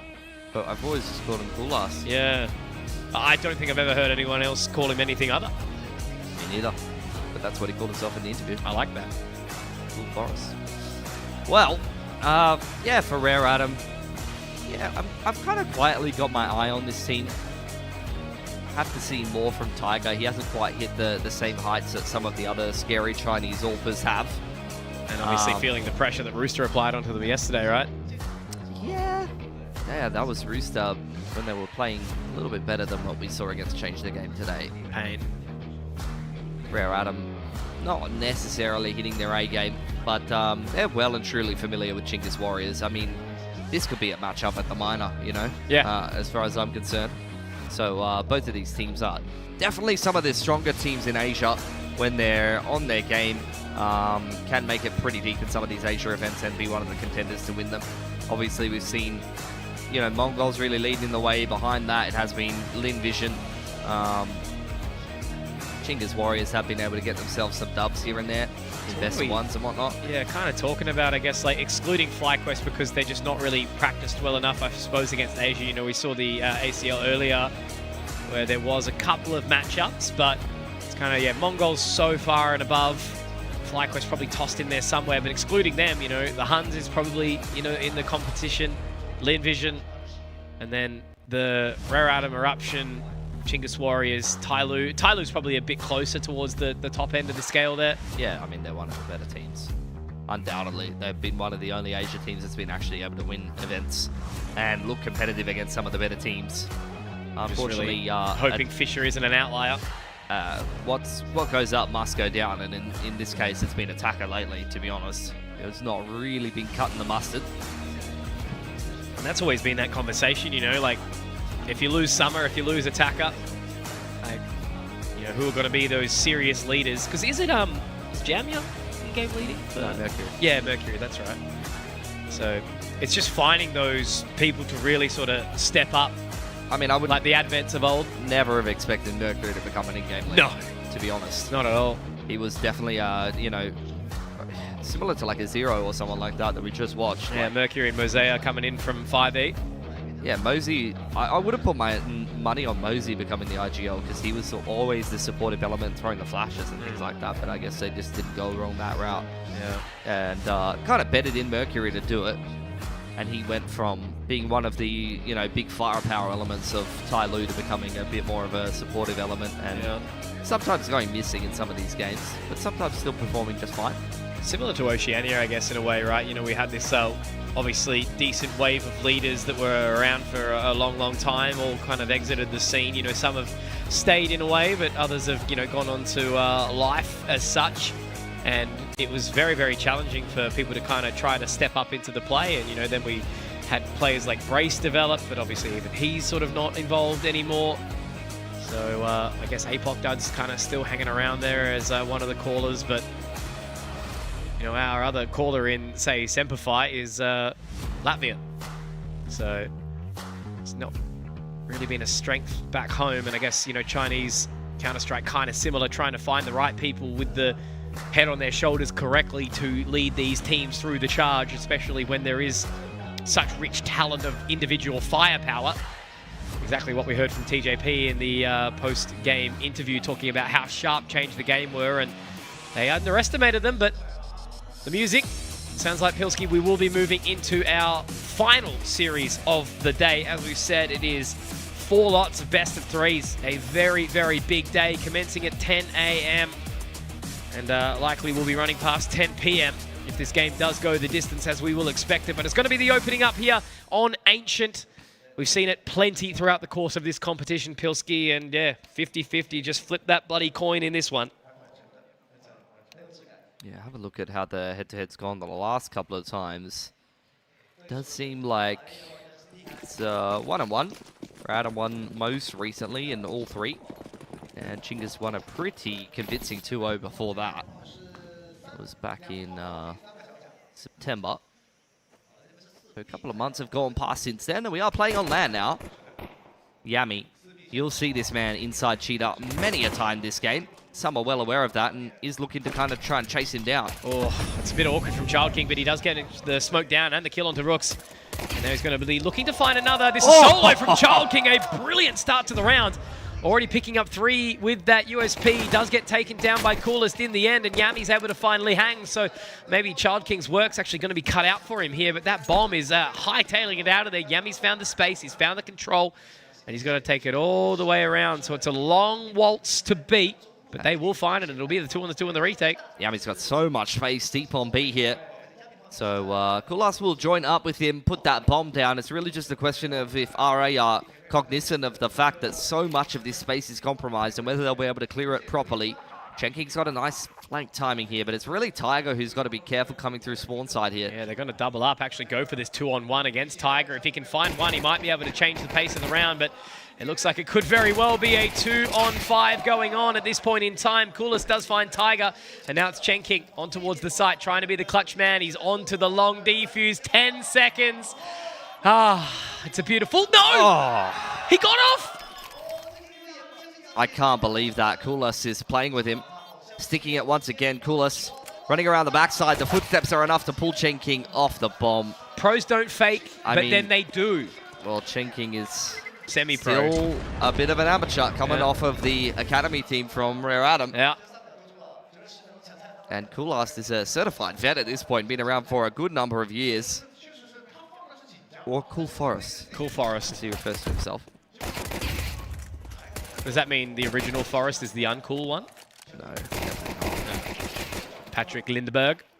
Honestly, I'd put my money on Cool Forest being a Chinese player, not a Mongolian player. Yeah. Sounds like the most, like, 5e play-coded name ever. Yeah. Cool Mountain, maybe. Cool Breeze. The icy frosts of Mongolia. I'd love to get to Ulaanbaatar one day. Yeah, boost up. And the force buy here. Chenking trying to right his wrongs from the previous round. Looking just as tentative as he did on that defuse. Going to fall away back into middle now.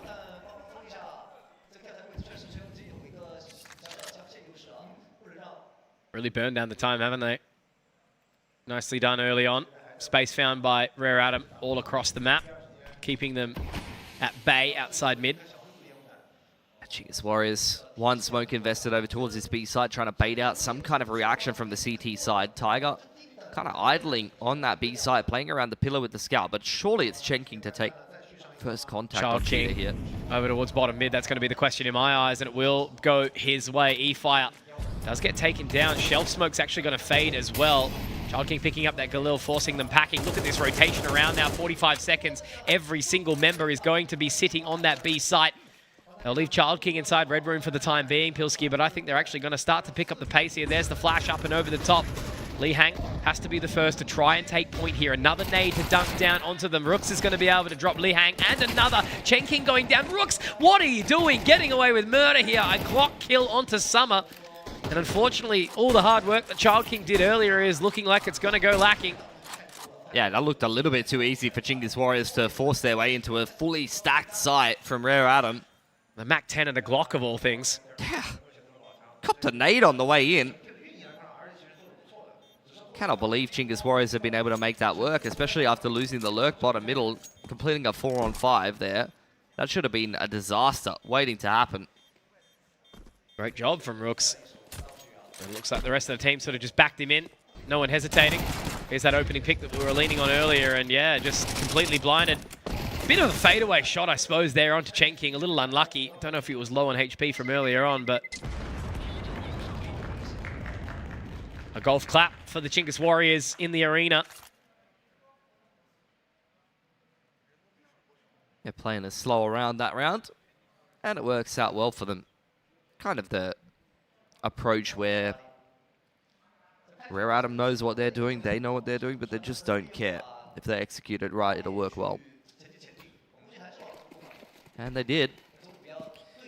Gonna get a buy around the Galil. I'd imagine Child King has dropped the 5-7 over to somebody else, and he's bought himself a full belt of utilities, so he's actually invested a fair bit in this round. But for Chingus Warriors, it's much more of the same. Fire left at bottom middle, and the rest of them are grouped up around big ramp. Lihang, challenging on the boost. Finds the burst. Yeah, absolutely. A second on the Tickleack as well here. So Lihang is doing some serious damage right now. Rooks will do some good things, but Tiger will do one better. Great headshot onto Rooks.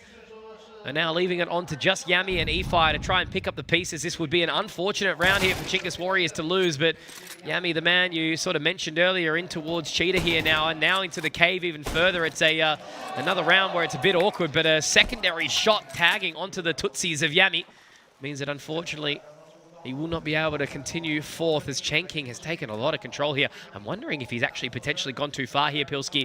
If eFire clears this... It's a pretty dirty off angle, man. I don't think you're ready for this. Tiger gonna dump a molly at his feet. That might make him a bit suspicious. Yeah, he's aware. He can't see Chen King though. And I believe Chen King's gonna hear his Tootsies burning and peeks off the contact of Tiger if that was even needed. Rare Adam don't win the force buy, but the follow-up round looked just as easy.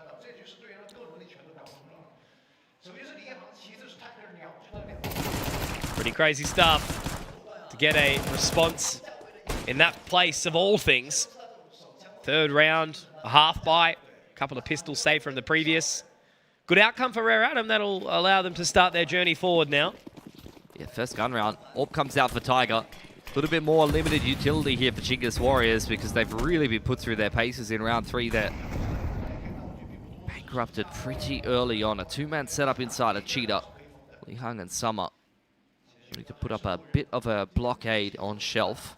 This time, Chingus Warriors, no real movements towards this part of the map. It's a much slower round for them. Do you know what I'm realizing here, Pilski? If Rare Adam get this win, it is definitely, it's going to mean a guaranteed Chinese team into the grand final here at Extremesland. Yeah. Would not be too surprised about that. They'll face off against Change the Game, the winner of this one. These Chinese teams ain't bad, man. Pretty good. Even some of the newer ones. Yeah. Lihang closes the door on Cave, so Chingus Warriors will have to look elsewhere. Child King's view obscured also over on Donut's side, but what's left for Chingus Warriors is a smoke and a flash. And a lot of rifles. So they're going to get to contacting quick, smart, and that's straight into the AWP of Tiger.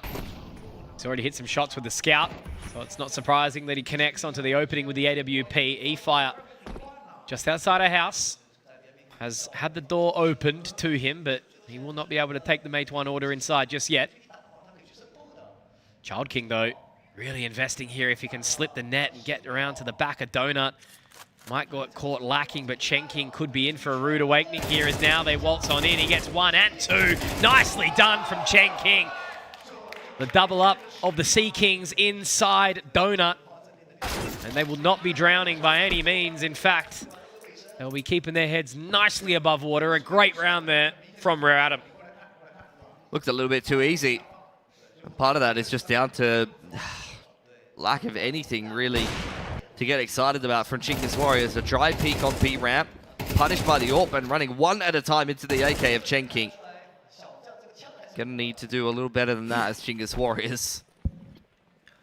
They're straight back onto the Glocks now.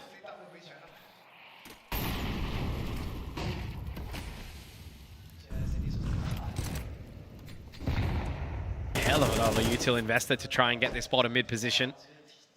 The position for Rare Adam economically is just fantastic.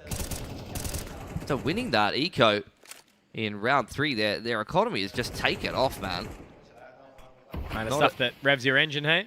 Not a single kill put together in the last round for Chingus Warriors, and with only Glocks here, I'm not sure that's going to change. Hey, Yami's got a deagle. Yami shouldn't have a deagle. They've only got 1,900 bucks. Yami's going to have a Galil or no util next round. And they already had no util in the last round, and that went very poorly. But I want a treat now. It's gone pretty poorly.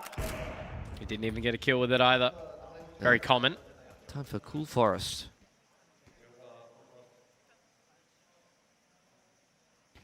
Maybe he can get a kill with his deagle.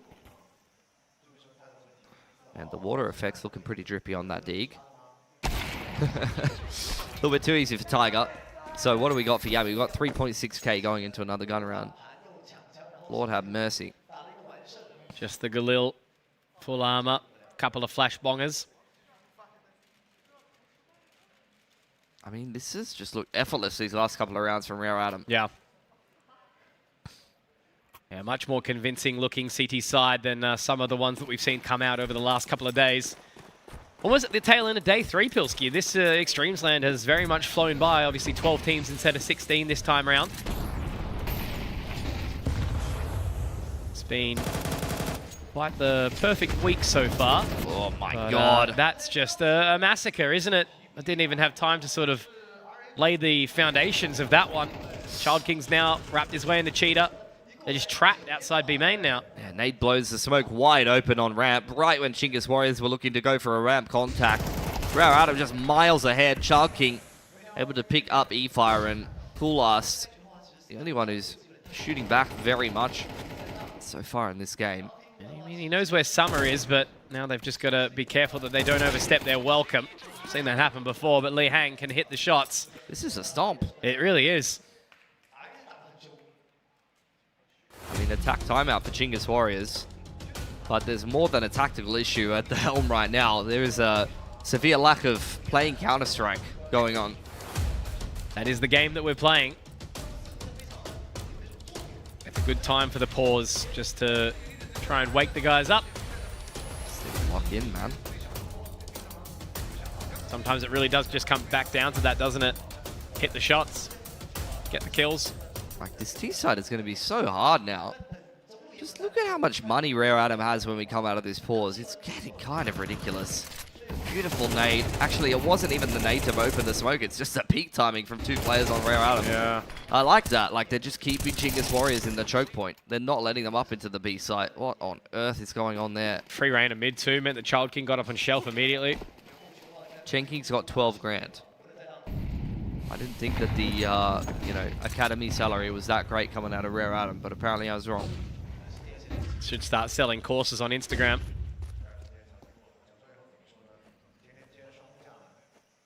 Get up at 4 a.m. Head in a bucket of ice. Meditate.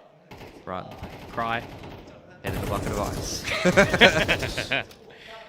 Eat a banana, rub the peel all over your face. And maybe cop an orb shot. More aggression on ramp, even up against the Tech 9s. Rare Adam are not phased. It's not even disrespectful, it's just confidence. Like, they're playing a really good defensive side. They're happy to push long, they're happy to take cave. Tiger's hitting his shots, because that was someone that we were question marking a little bit yesterday. But look, they made their way to these playoffs. Wasn't unscathed. I mean, there's just nothing fancy, really, for Rare Adam. It's just, like, pretty standard setups. They are playing a little bit more aggressive on the CT side, peeking into Chingus Warriors before they can really actually get these executes off, and it's just working perfectly. Tiger could be on for another here as well. And there it is. Now flash over the top. Tikuak, unfortunately, just has to cry. They're so excited about him hitting the most standard shots ever. Yeah.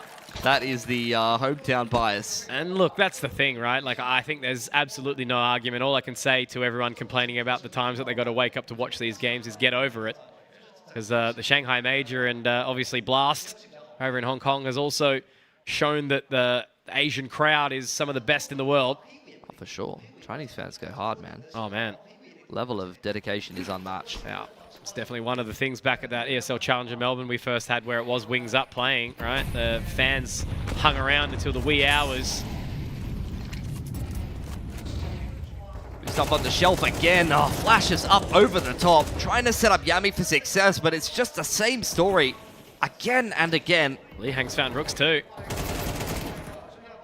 4 HP. So it is still going to be a bit of a tricky one here. That nade almost actually tickled the wrong player. But now there's an opportunity here, unless Child King's got something to say about it. Tikuak will be into the 1 versus 3 clutch. Chen King doesn't want to overstep, but it doesn't really matter when there's not enough bullets in the chamber to get the job done. So we do see Rare Adam take another one, albeit there was a handful more casualties in that round. Second timeout from Chingus Warriors in just 8 rounds, Pilski. This needs to be a kick up the arse from the coach at this point. Yeah. They've forgot that A exists outside of the pistol. They haven't contested mid. I mean, but like, this is how they usually play, and it usually works a whole lot better than this. They're just trying to like iron out a few of the issues, but they're running into the same things again and again for Rare Atom. So, I mean, you pointed out that A exists. I kind of agree that maybe it might be time to just try to get an exi off. There's got to be another story than just taking lane, right? Yeah, it's lane and B ramp. Yeah, and they're getting domed every time. I'm just a simple armchair analyst, but there has to be a different approach. I mean, even a B rush. That's what they're going to be. I was going to say going for, but I guess they still are, right? Summer is going to be in for a bit of a rude awakening here if he's not quick on his toes. And now Lihang straight through the flash. Oh my god, he gets 1.5, and now Child King from the elbow. If he gets a third, that's ridiculous from Child King. Great flash from Chen King coming from house. Yeah, and now it's all on the Rooks in a 1v3. The protocols are just so clean. Honestly, like the counter utility, underarm flash from pillar side. You only go 1-for-1, and honestly, Chinggis Warriors did a good job scaling up into the site there. They got some space, but Child King from the back of the site with Chen King just pegging flashes over the top of CT. These Ts are so blind. Look how blind they are, man. Another flash flies in. Chen King still pegging flashes up over the top of Child King, while both Tiger and Child King fight from backside. It's the first time, you know, we see them get a couple of kills, put a little bit of strain on Summer, but when the rotation is coming around so quickly and Tiger's just able to take Rooks, I mean, they change it up, they go out mid, but Tiger's just hitting the shots. It'll be another. It's looking a little bit too easy with them. He's even got Chen King there to support. There's damage dealt. Coolest goes down. E-Fire's got nothing to do. Yami, where even is he? Inside Cheetah. I mean, I recently said on the potty, like, Rare Atom is just not a team I have a strong opinion of. I just really don't care at this point. I'm starting to care. Like, this is domination. It feels like you're watching a vintage Chinese Counter-Strike team play against some domestic opposition, like, but when they're in really good form. We know Rare Atom can play good. It just happens once every blue moon. No, I think it's...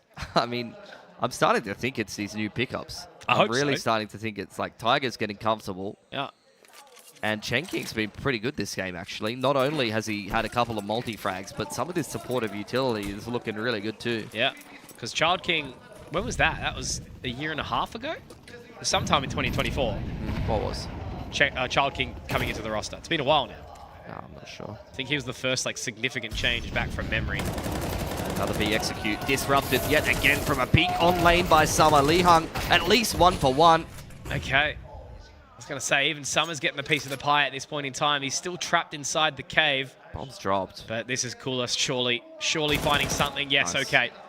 You're right, the bomb is dropped. But they've at least got some level of separation here. But I feel like Yami wants to try and make a play. It's a good flash, but obviously no one's home just yet. They do strike whilst the iron's hot. Child King goes down. Now Yami just needs to not overextend here. Tiger gets the cross. It's the leg shot. Will hit. But now he's going to try and separate these jewels, and he's not going to be ready for coolest. There we go. Second last round in the half goes the way of Chinggis Warriors. Yeah, just simplifying things down on the B hit and finally getting the trades that they were looking for. Usually it was that third player in Child King or whoever's coming in on the rotation that was a little bit too much for Chinggis Warriors to bear, but this time they finally, you know, once again go 1-for-1 with Lihang, but it's really that trade onto Chen King that starts to make things work. The late push in through K's side to pick that player in Cheetah, and finally they're able to get themselves into a winnable 2-on-2. See if they can get a fourth round for themselves here, that would be, look, a better half than it started. Undeniable that Rare Atom has been on a run here, but Chinggis Warriors are capable of so much more than this.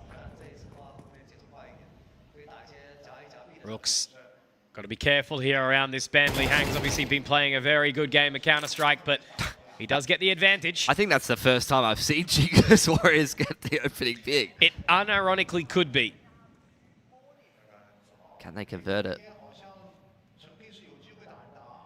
Even back to that pistol that ultimately didn't quite go their way. Child King, though, does get a response on the Rooks. He was low. Oh, Summer had an opportunity there. Cool Ass hits him with the 90-degree flick. He hit the gritty. Widowee. That's crazy. Good shot from Coolest, but... Get the camera, mother. 3 coming through Donut now. Chen King's had a great round from here, only a few ago. And I don't think they're going to clear it, are they? No, they will. Tikawak. Bit of heads-up play there. Now it's going to be all onto this matter of timing here for Child King. He's going to go into the temple, but he's going to need more than a prayer. It's a very bold 4-on-2 re-offensive attempt. Smoke goes on to spawn side. Doesn't even get blown open by Tiger, who will set up Child King with a flash. Moving in now. Definitely going for this here. E-Fire still just behind that smoke. Child King gets a bit of information, but he's taken so low. And looks like we're going to be getting a closing round in the half for Chingus Warriors, bringing the scoreline gap back to down to just 4. It was getting a little bit dicey for a minute there, and you want to give Tiger an opportunity, but he's been denied. So 4 alive. Great outcome there. Chingus Warriors have managed to turn the tides, but only just. I mean, they were getting blasted for the majority of that half, but getting 2 gun rounds back-to-back right at the end of it is a feel-good. It's going to kind of reset the momentum for them, and if they can get going on the CT side, that's when they're going to start to believe. Like, a couple of rounds ago, man, this game felt unwinnable for them. Did not feel like there was anything that they could do against Rare Atom. It was literally just the opening 2 rounds, right? You know, they managed to get the pistol up. Child King started off with a beautiful 3K. Chingus Warriors afforded themselves that. They get the second, but then immediately Rare Atom turned the tides with that kind of half buy from a couple of saved pistols, I think it was.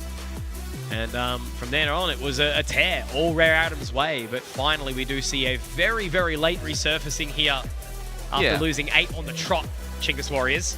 And I think, like, Chingus Warriors is just one of these teams that's really hot and cold, to be perfectly honest with you. If they start getting going here, then they could get on a run just like we saw from Rare Atom. Just really a question if they can lock in and start to get some better reads off. Game definitely changes up a little bit more now that they go onto the CT side. Rare Atom onto the T side for themselves. We'll get a little bit more of a look at Chen King in this roster and what kind of a role he's going to be serving. Coming in for, you know, Marek, somebody, like a lot of these players were more supportive elements, lurkers and things like that for Rare Atom. I like this aggressive nature from Rooks, but he doesn't.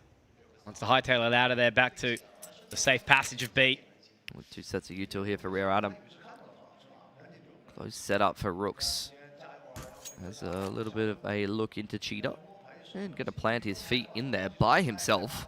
Rotation coming through from Coolast. They are 4 strong on B here, Chingus. This is crazy, yeah. They're going to be absolutely ready for this if Rooks can find one, but Chen King will deny. Yami now has a moment to try and deny if they don't clear the cubby. Great opening shot here, but he's got too many angles to contest with. Li Hang does get another, but E-Fire through the smoke. Dropping down Li Hang. It's a 2-on-2 on the retake here, and they're going to be rapid in there. No util left over here. Tiger's got no armor on pillar side, so he could go down to a couple of bodies. No kit either for the side of Chingus Warriors. So if Rare Atom can continue to buy their time, look at this slow walk up from Tikawak. He's actually going to try and clear in towards Cave. E-Fire does drop Tiger. It's a 1-for-1 exchange here, and now Chen King, all he needs to do is just buy some additional time. E-Fire getting onto the kit, there it is. I don't know if Chen King's actually going to be ready for this here. He knows he's got off of it. He can't see the barrel. He can't see the little cables on the diffusal. Oh, God! Oh, my word! Asian Counter-Strike clip of the week. Perfect movement from Chen King, though, it has to be said. He really couldn't have played that 1v1 better outside of maybe drawing a perfect outline around the CT's head. Someone get Blair on the phone.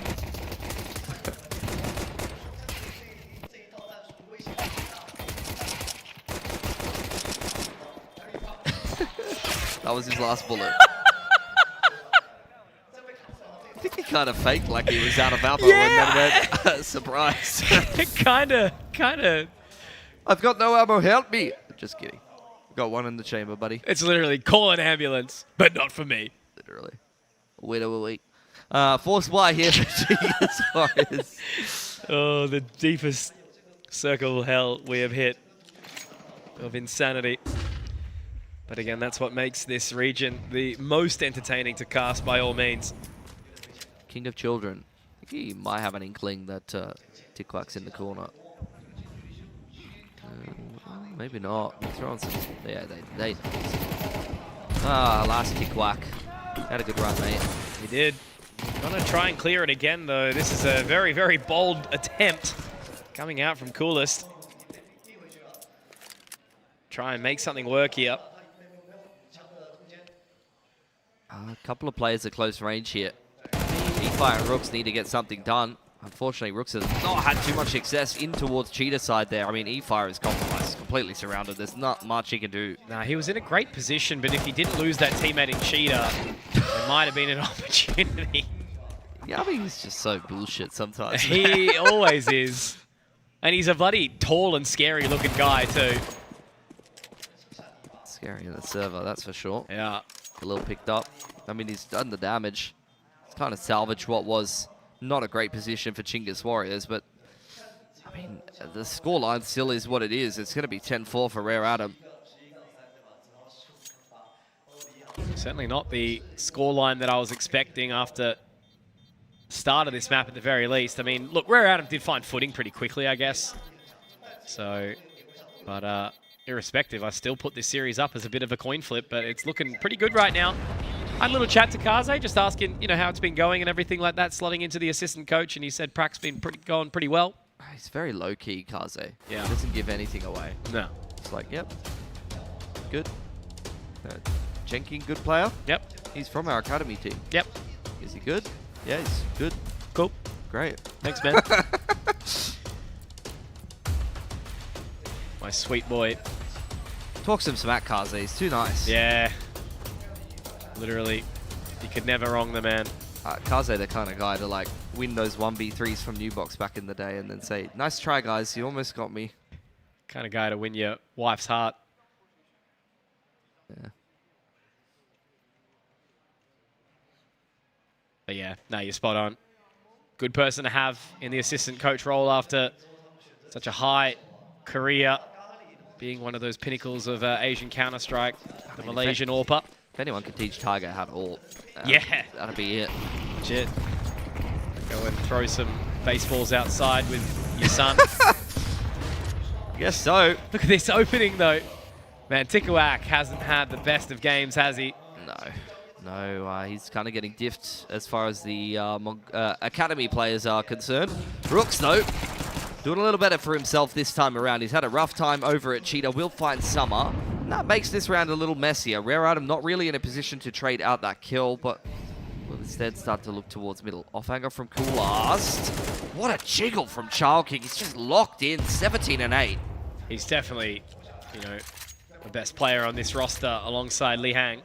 But yeah, all three of them are performing out of their skin, really. You know, even Chen King's 11 and 3. This is a scary team. Really is. For all of firing on all cylinders. You know, Summer doesn't need to do much. He just needs to, you know, mosh the guys around. Still never forget. I'll talk about that later. This might actually still be a bit of a spicy moment. All three here are to defend from Chingus Warriors. A lot of SMGs at close range. No kits. Having a look. Slow waltz out, Child King. Give him the ace. No, denied. They're not even looking at him. What am I worried about? That was the topic I was going to say, though. I still will never forget hearing Machine say, so wait, his name is Child King. Yep. Like, I've always pictured Child King walking up over the hill and there's just like 200 orphans that slowly come over the hill after him. You know what I mean? That's the vibes. Yeah. This guy in the player photo, and then a second later, you know, the sun is like rising over the mountains, and it's orphans, a ton of orphans. That's the vibe Child King gives me. They're heading out on towards the side of A this time round, and Coolest and Tikuak are going to be able to deny completely. Chen King, Li Hang both down. Tiger's given them a couple of warning shots. They are getting pretty bold and brazen up towards the A main position. A boost up for Tikuak. Yeah, I mean, Rare Adam, after a couple of favorable exchanges towards middle and some rounds that, you know, go quite well starting out on shelf and maybe tickling mid going towards B, I can see why they would want to change things up, but they got destroyed on that A hit. Dear lordy. And it's good to see Tikuak to be the one to do it because he's kind of had a bit of a slow start here. Good 2K from him. Some Definitely recycling being conducted on this A side of the map. Chinggis Warriors coming into this round with some FAMASs, some MP9s. They want to get their hands on those AKs if they can, I'd imagine.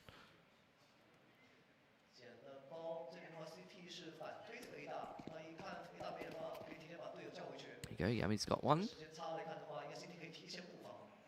I don't think Tikwak found his.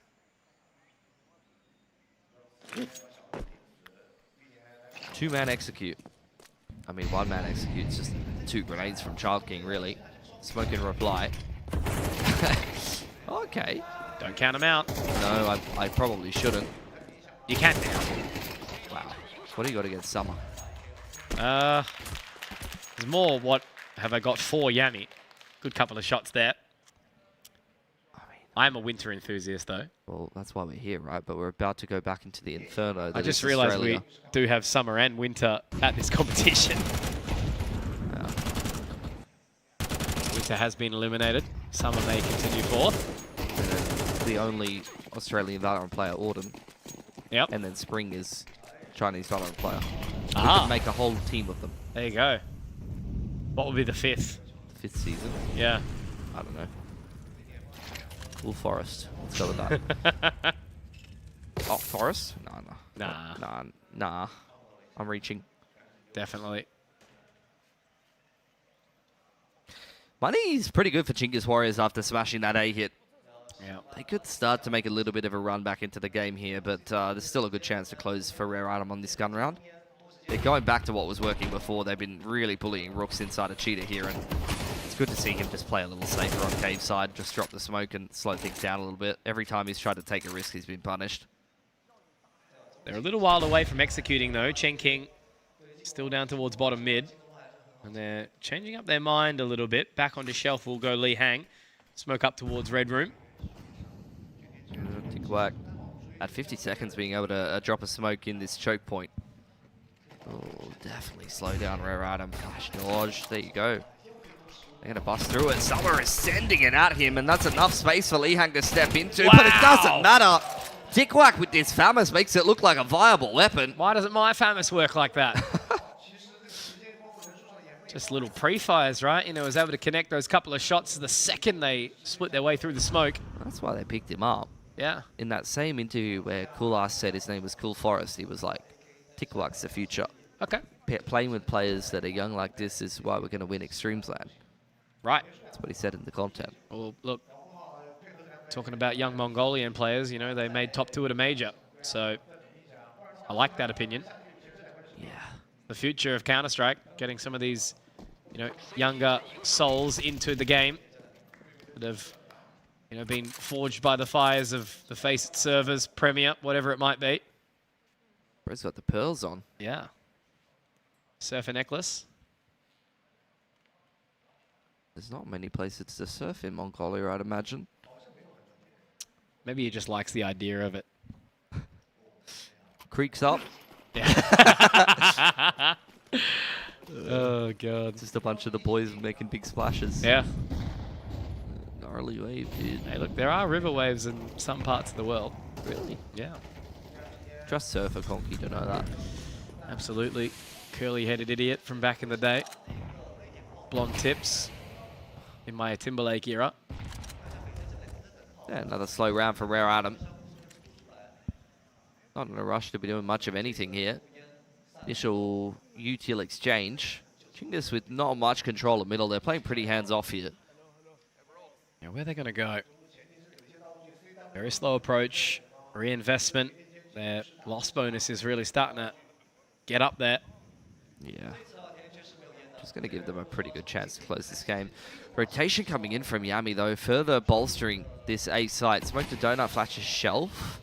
They're going to try pressure Tikwak again, potentially. Well, they might go through this Donut smoke. I like this. Yeah, look, they've pulled the rotation away over towards House. This is going to be a bloodbath. The whole bloody family's here in Red Room, though. They're all going to swing on through into the pistols, and honestly, that's gone okay for Rare Item, but they need this one more kill here, and I'm not sure that they're going to get it. Oh, Rare Item was supposed to bring the chicken, but instead they just brought a potato salad.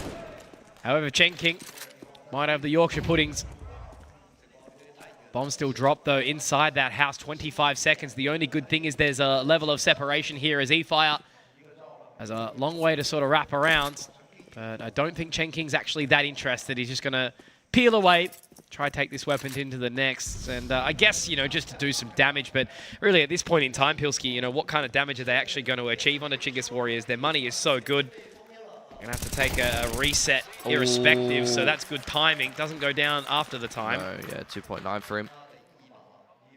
Yeah, I mean, Rare Adam, they wanted to force their way up Red Room. I don't think they were ready for Chinggis Warriors to be mid-crunching there. No. Like, Chinggis Warriors were looking for info. You see 2 players here, and you're like, all right, fair enough. And then E-Fire swings out. You're like, bloody hell, they brought all the boys. This guy is interesting. Man, there's a couple of names here in Extremesland that I'm starting to make note of. Yeah, and exactly. Like, I've harped on it so many times that this is exactly what Extremesland is about. It's not about some of the more powerful teams coming in to, you know, stomp downwards. It's about bringing up the youthful talent and Tiger finding an opening. Yami getting the shot back.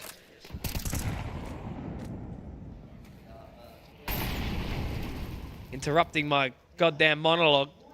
Where's Winnie the Pooh? Because that's a bit sad there for Tiger. Or Piglet. Piglet's so wholesome, man. Yeah, I love Piglet. I feel like I'm a bit of an Eeyore, personally. Yep. Sleepy. Depressed.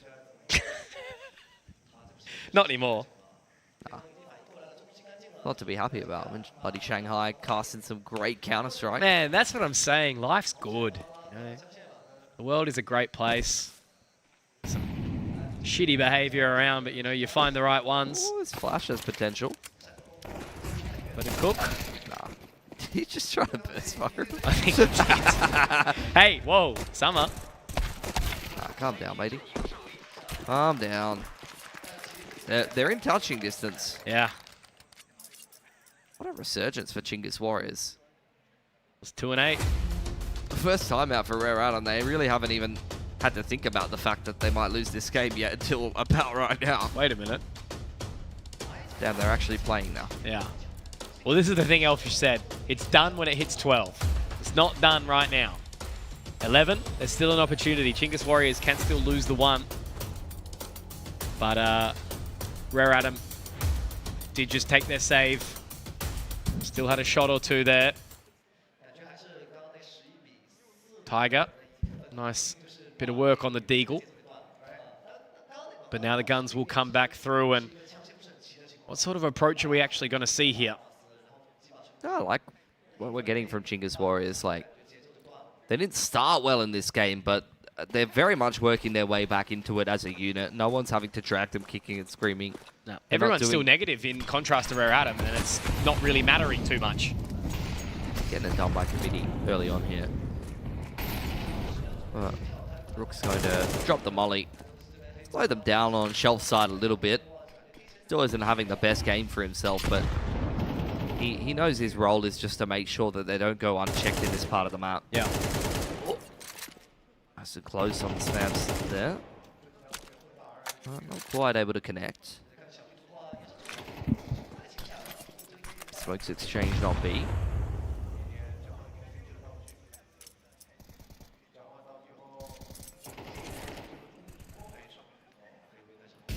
Wave of util there from Rare Adam. Clearing out Cubby and denying information to Donut.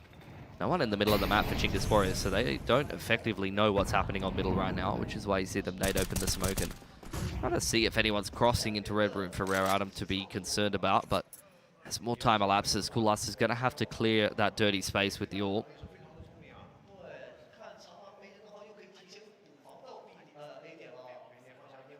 A lot of space found by Rare Adam, and once again, it's only Tikawak sitting inside this donut. Rotation to now come around from Coolest, but it looks like they're still interested in this Red Room position as they start to try to wrap around. E-Fire is going to just miss the timing on Child King, but Tikawak finding the opening 2. Child King gets 1, Chen King another, but again, Tikawak is still alive until Summer puts him down. Only 13 seconds though, Pilski. The bomb being dropped by Tikawak earlier means that Rooks can deny this game. It is on. Check your hands. You got a game on him. Rare Adam just same pacing time and time again, really running down the clock. similar to the other round, forcing their way through Red Room, and it was not effective. Another timeout for them. Oi, oi, oi. 9-1-1 on the scoreboard. That's exactly what we're Adam need to ring right now. They are having some serious issues. I'm definitely not hearing any wee-woos in the crowd this time. Oh, but there is an emergency. Make no mistake. We've got a robbery, or rather a missing T-side at the moment.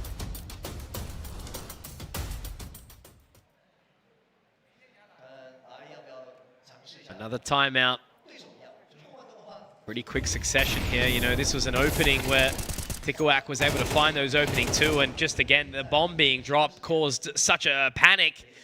He's been phenomenal. Like, he had a terrible game to start. It's great to see some of these less experienced players to start so poorly in a game like this and just pick themselves up and really start just putting together impact multi-frags. Summer lucky to only cop that much damage to the double nade. Rook's getting active again. Big moment here for him. Great flash. Chen King able to do some damage, but Rooks is going to be able to find 3 clean. Once again, bomb dropped inside the cheetah. But where did Rare Adam go? Like, they can't even trade a single kill at the moment. Disappeared. They're completely absent without leave these last couple of rounds. Child King still alive, but has been tagged in the bootay. Tiger doesn't have a weapon, might be able to find one. The flash was good, but a blind shot from Tikuak. Able to connect, just sitting in the back, and now as they're going to run on in, Rooks wants more, but Tiger is able to hit a couple of nice ones. Tikuak, again, another. He's the first to go positive here, and he has not been the sole proprietor, but his impact has really changed the pace of this game. Yeah, Rook's getting some big ups from the coach, as is deserved. These close range engagements been very, very annoying. He was another guy that didn't have the best start to this map. Oh, they're getting it done by committee. Everyone's within 5 kills of each other on Chinggis, 5 or 6. I can't believe we're sitting here at 10 to 11.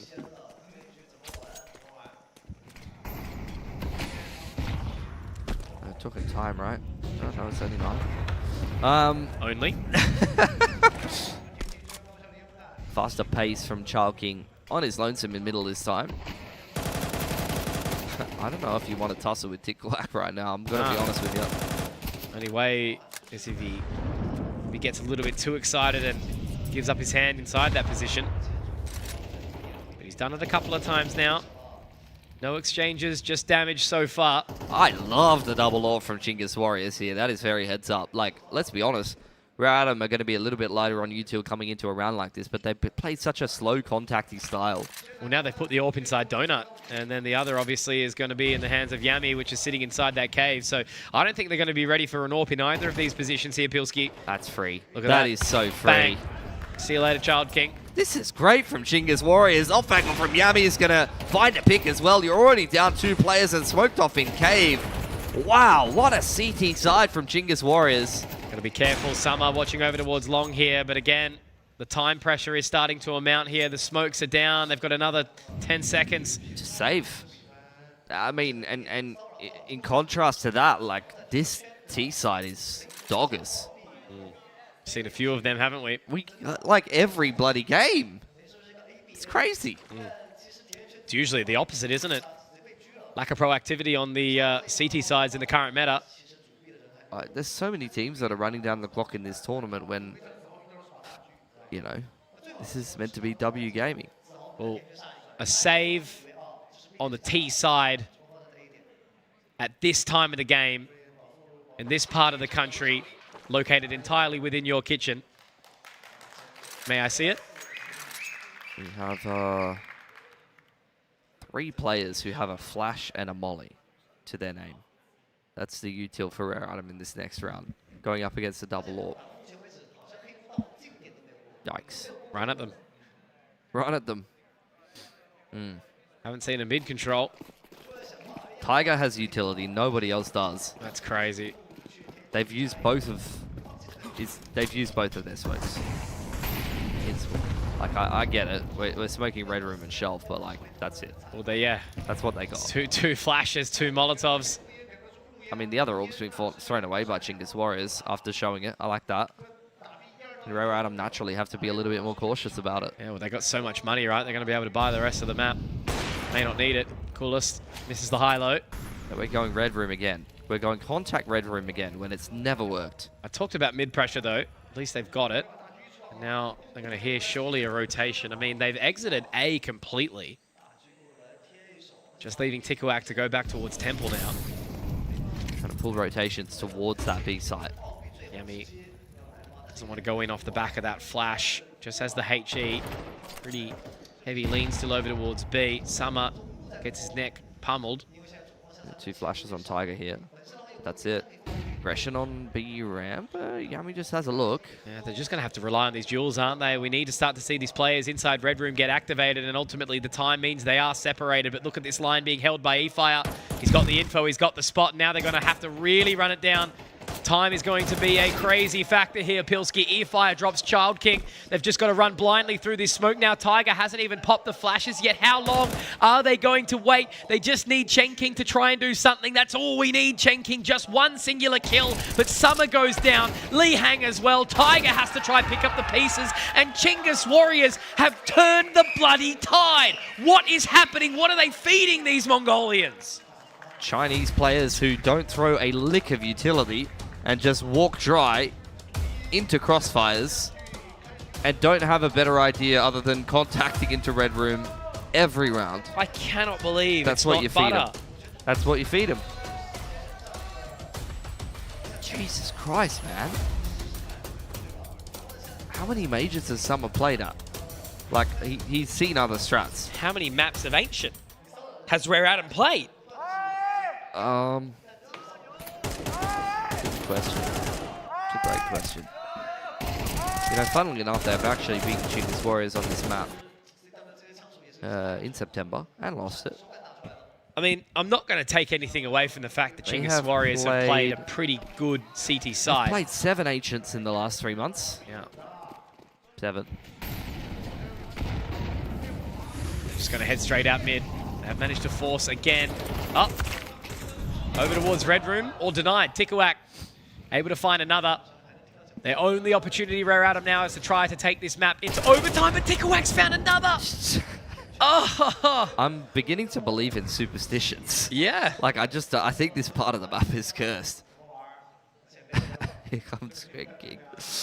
Here comes Chen King. He's got to clear left. No, he's not going to clear left, because Red Room is cursed.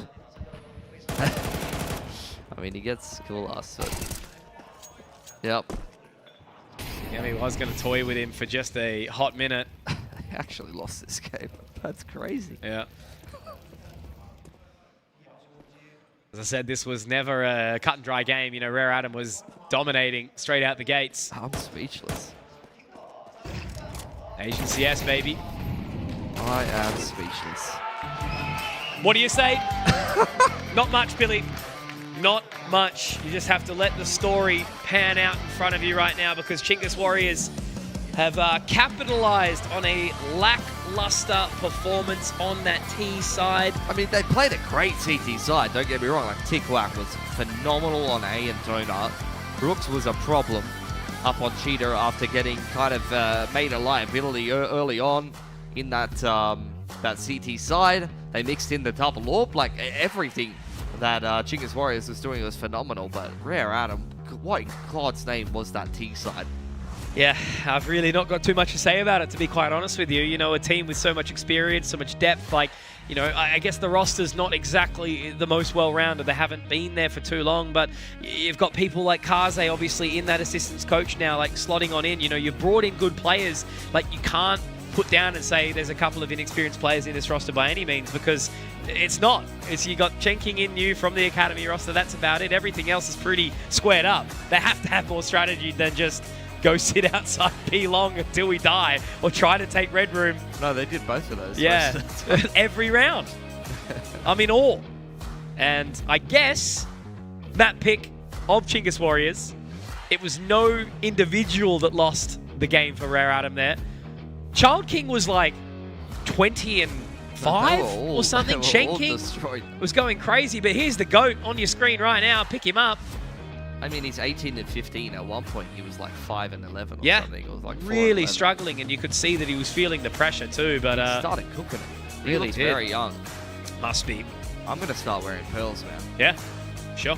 Yeah, I'm stealing them from my nan. Yep, totally fair and reasonable after a game like that. But I love seeing things like this. You know, I keep harping on it. I'm such a storyteller in that regard. The method, the message of Extremesland is seeing players like this obviously come through and do big things. But it's only the start, only the beginning of this journey towards some semblance of a victory here.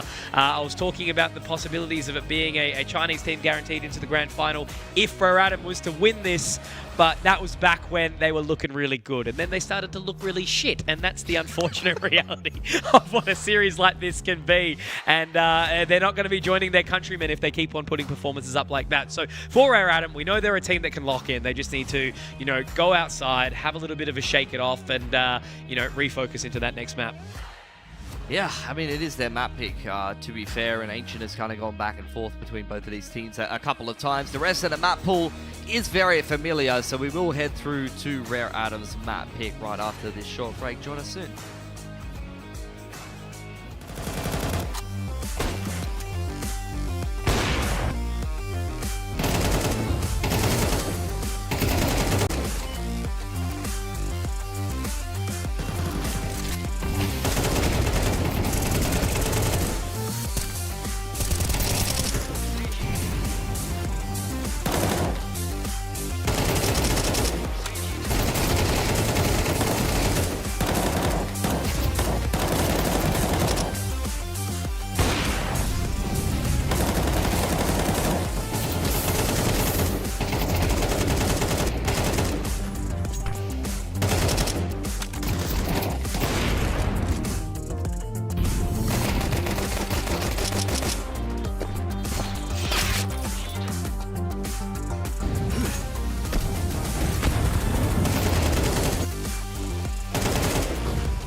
Hello everyone, it's Nico. I'm here at the ZOWIE experience room in Chengdu. Here I have two monitors. One is 360 Hz monitor, the one that we use mostly at events, and here is the 600 Hz monitor, the one that I use at home and that we will also use at the IEM Chengdu, and the one that I prefer as well. Today I'm gonna try to see the difference. I never really tried them to have them side by side, so this is what I'm gonna do today, and I'll just check the settings first and then we will dive into it. So let me check if DIAC 2 is on.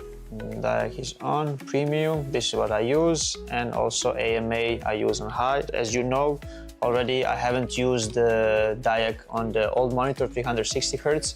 I don't know, it didn't feel right for me, but on the 600 Hz monitor I see a lot of benefits. The game is really smooth, so I definitely recommend using the DIAC on and also AMA because it helps, both are connected and both help for the motion clarity. So the first thing I want to talk about is the color. We use both monitors on the same settings, so you can see the clear difference between the colors on each monitor. As you guys already know, I always like to have my color vibrance very high and to use saturation very high as well. So for me it's very important that the picture is very visible.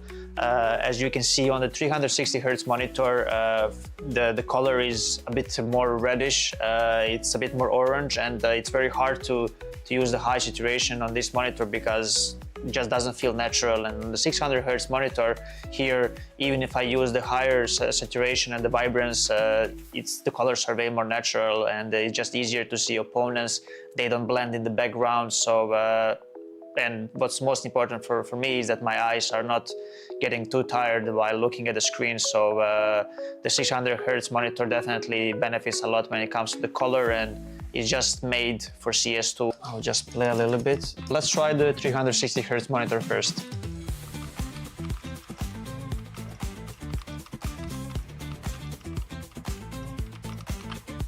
And now we'll try the 600 Hz monitor, and we're going to try to notice the difference.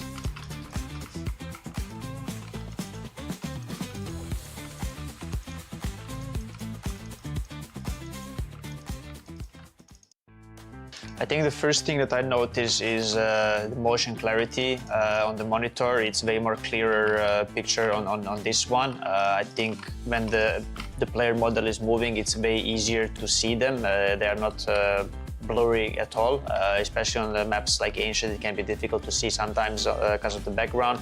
On this monitor, you shouldn't have those issues.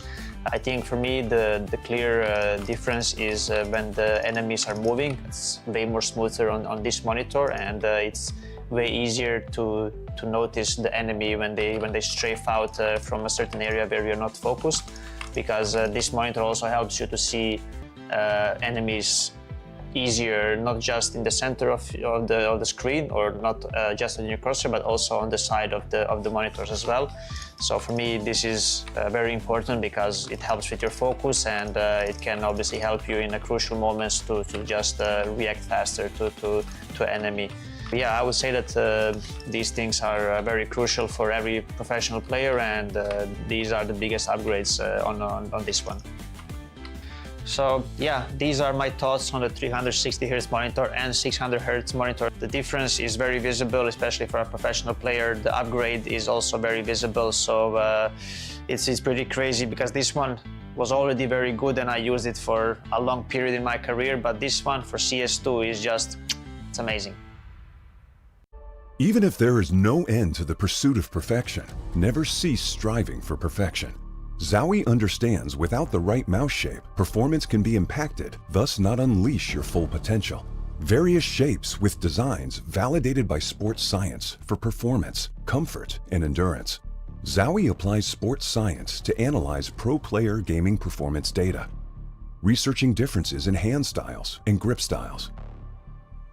Apply scientific analysis to esports to ensure consistent FPS performance. Enjoy better agility and precision for long range and secondary targeting while tracking enemies. The FK's low-profile design allows for more space and thus creates micro adjustments between palm and mouse.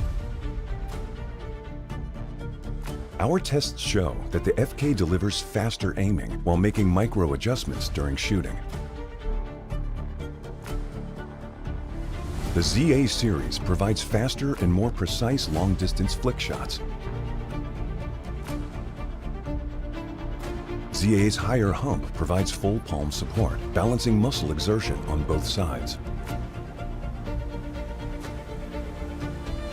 The curvy sides enhance palm muscle activation for precision braking and greater aiming accuracy. S provides more stable and accurate tracking.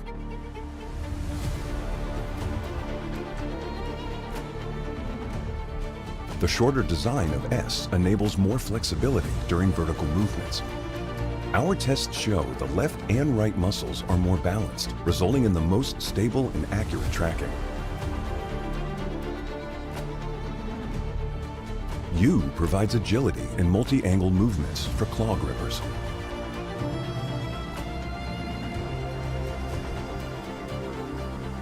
The left side curve reduces the thumb placement angle for faster index finger clicking. The right side curve allows easy ring finger placement to balance hand exertion and provide better stability. The EC series is designed for fast horizontal movements over longer distances. EC's rounded and smooth curve design ensures no distracting pressure on the palm, which reduces muscle fatigue during extended use. Gamers can rely on DW mice and their 4K report rate enhanced receiver, even in the most extreme wireless interference environment, such as a tournament. ZOWIE provides gaming equipment tailored to individual needs, offering options to suit various styles of play and grips for consistent performance.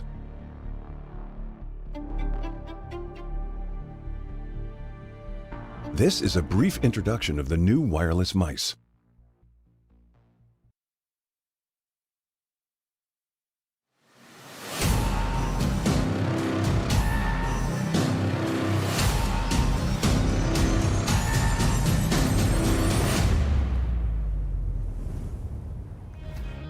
Welcome back to Extremesland Asia 2025. We just saw Chinggis Warriors clinch a massive comeback against Rare Atom to go up 1-0 in the series on their map pick, but it's not done just yet. Tough position to be in though, when you're up that good and then you go down that bad. I can say I was here for the downfall of Rare Atom. From a 4-11 to a 13-11 loss is pretty painful when there was nothing really that they kind of had to throw at them. Yeah. You know, nothing to take away from Chinggis Warriors. They obviously played some pretty lights out Counter-Strike, but it was just the basics. They're hitting their shots. They had control of their positions. You know, Tikawak played fantastically, which is brilliant to see. But yeah, Rare Atom just had nothing to throw at them, and I'm hoping that they've been able to reset before they go into Dust 2. Yeah, you would hope so. It isn't a map that's been played as much between these two teams as of late. It's more so been your Ancients and Mirages as well as an Inferno. So a little bit of a different flavor, I guess. Will be an interesting one to be keeping an eye on. It will be Rare Atom's pick. I think it could definitely suit their style. So let's see if they can keep their heads screwed on tight and just kind of embody a little bit more of what we saw from them in the opening part of Ancient rather than whatever kind of run that was in the last 10 rounds or something like that for Chinggis Warriors. Time will tell. But overall, I do need to see a good resurgence for them. I feel like this series, you know, kind of deserves that 3-map. And as we're sort of alluding to, right, you know, obviously Chinese representation inside China from a team perspective here for the fans, trying to give the grand final day a little bit more excitement. At the very least, we will have changed the game, who put in a good performance over and above Rooster earlier on. We already have one Mongolian team in the mix, Eruption, a very easy win over Nemesis, Southeast Asia earlier this morning. And obviously the last piece to the puzzle for that yet to be determined, but outside of that, Zhao, who was looking also ripper, knocking out, you know, arguably the favorite of this competition in Lin Vision. Yeah, and it wasn't close on that last map at all. Nah. That little golden glisten out of the corner of Yami's eye, not exactly far away from reach. Tomorrow afternoon we'll understand who will be the champion crowned and taking home most of that kitty of $100,000 for the 10 years of Extremesland. But as we hear that audible, we are raring up for the game, ladies and gentlemen. Again, I thank you for joining us from all around the globe to watch the world's best region. Asian Counter-Strike coming back to you hot and fresh as we move into now Dust 2. See if we get some bounce back from Rare Atom. Should be full momentum here with Chinggis Warriors. Able to bring it all the way back to win their map pick of Ancient. Wouldn't be surprised if you see them start things off on the T side here, but in fact they will opt to start CT. Rare Atom on their map pick here, going to get to set the tempo a little. Aggression into lower here from Rooks, as the smoke does fly out onto Xbox.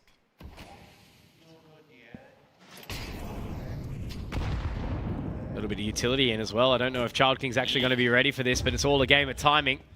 Does turn his head quickly. Rooks gets it ripped off the shoulders. Great opening there from Child King. But Tikawak trying to take a little bit of advantage on that position. Same with E-Fire. He drops Li Hang. And he's happy to hightail it out of there as well. Now Coolest getting a lot of information off the back of those footsteps. Tikawak! Tikawak! My word! This guy is a monster right now. Dropping everyone from Rare Atom alongside Cool Forest. Opening round for Chinggis Warriors now secured and smiles all around, but we know that Rare Atom were able to turn in the round of 3 in the previous off the back of an eco before they put 8 on the trot. Man, it's a round that started really well. They cleared out Rooks in lowers. These are some shots, man. Yeah, he is something. don't think he had a great opening map when we first got our eyes on him, but he's starting to make me a believer. And maybe just getting those LAN jitters out. Like, I suppose a player of his, youth, like how much LAN has he played? I know that obviously Mesa does, put some tournaments on, but... Yeah, there are some LANs to be played domestically in Mongolia, which is great. Yeah, it kind of reminds me of Oceania back in the day. Hey, man. Defrag. Putting in good work nowadays. Yeah, they are. That's true. But I get what you mean. Gone are the days of where we used to pay our own way to head to Tier 1 Nationals for a PLE gift card. I mean, I was more so thinking ANZ champs, personally. Yeah. But, just quietly, Chingus Warriors just ran at them in spawn from every angle. I don't even think it was quietly, to be quite honest with you. It's starting to send a message here. More and more confidence for Chingus Warriors as this series goes on longer. Tiger's only got a deagle coming into the gun round. Not ideal when Kulas is about to peek you with the AWP.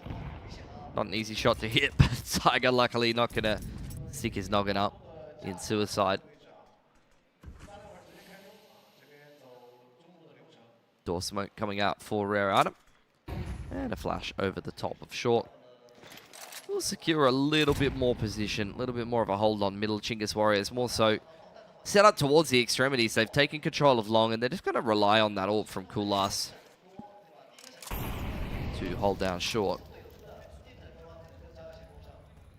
Tikuak is 16. Damn, man. Where do these guys keep coming from? And how many of them are related to Mizinho and Bartak and all those guys? He's just fighting them in the open there on mid. Doing a lot of damage and continually harassing Rare Adam. More and more util is left over here for Chingus Warriors. They're doing a good job of holding it in towards the mid to late round as Tikuak gets themselves comfy in ramp. Having a look now. Chen King able to open up the bank account nicely onto Yami, who I think did overstep trying to make his way through that smoke. So it's going to be onto Kulas to see if he can hold the line. Finds the opening shot there onto Child King, slowing down this approach. Tikuak onto the line. He does get traded, but it's not for zero, as now they are looking for a very awkward sort of fight here. Tiger getting another one, but Rooks straight through the smoke. Quick denial of anything coming their way from Rare Adam as Chen King. Oh, look, he only has 10 seconds and 10 HP to work with, so he's just going to hightail it back towards B. Towel between his legs. And Chingus Warriors have, continued out strong, not losing that third round here. I love how much they committed to that flood as well. Like, Kulas just pulls the USP out and starts dancing around to create more space for the other guys. Quite selfless play with the AWP. And that's even after, the opening there attempt from Yami. Like, he's wasted all of Tiger's bullets there, which allows the Rooks to jump up with the MP9. We've seen a couple of plays from that position now, haven't we? AWP of Vance in that previous series up against Rooster. But back to the topic at hand, Rare Adam. Only the singular AK in the hands of Chen King. Should be a late long take here. A little bit of util exchange on short first. And yeah, he's just shouldering over here. I wonder what he's going to do with that smoke. I think he's just going to drop it in the choke point when he sees them coming out long, huh? I'd put my money on it. Mid to B utility now starting to fare through. Has pulled the third person over towards B. Yeah, he's got that information now, but he's not actually going to pull the pin on the grenade. So it's just up short now here for Summer. Lee Hang does drop Yami in the process, and He5's got a little bit of a tough task here. He's got to wait for these additional two members to come through from CT. Now Rooks is there, but I don't know how much he's actually going to want to do heading through this smoke. Well, apparently absolutely everything. Crazy spray transfer from Rooks. Even he doesn't know what's happened there. That was just dry through the smoke. I don't even know if there was a flash. Don't know if the one was needed, really. Yeah. Felt like Rare Adam was scrambling up ramp there.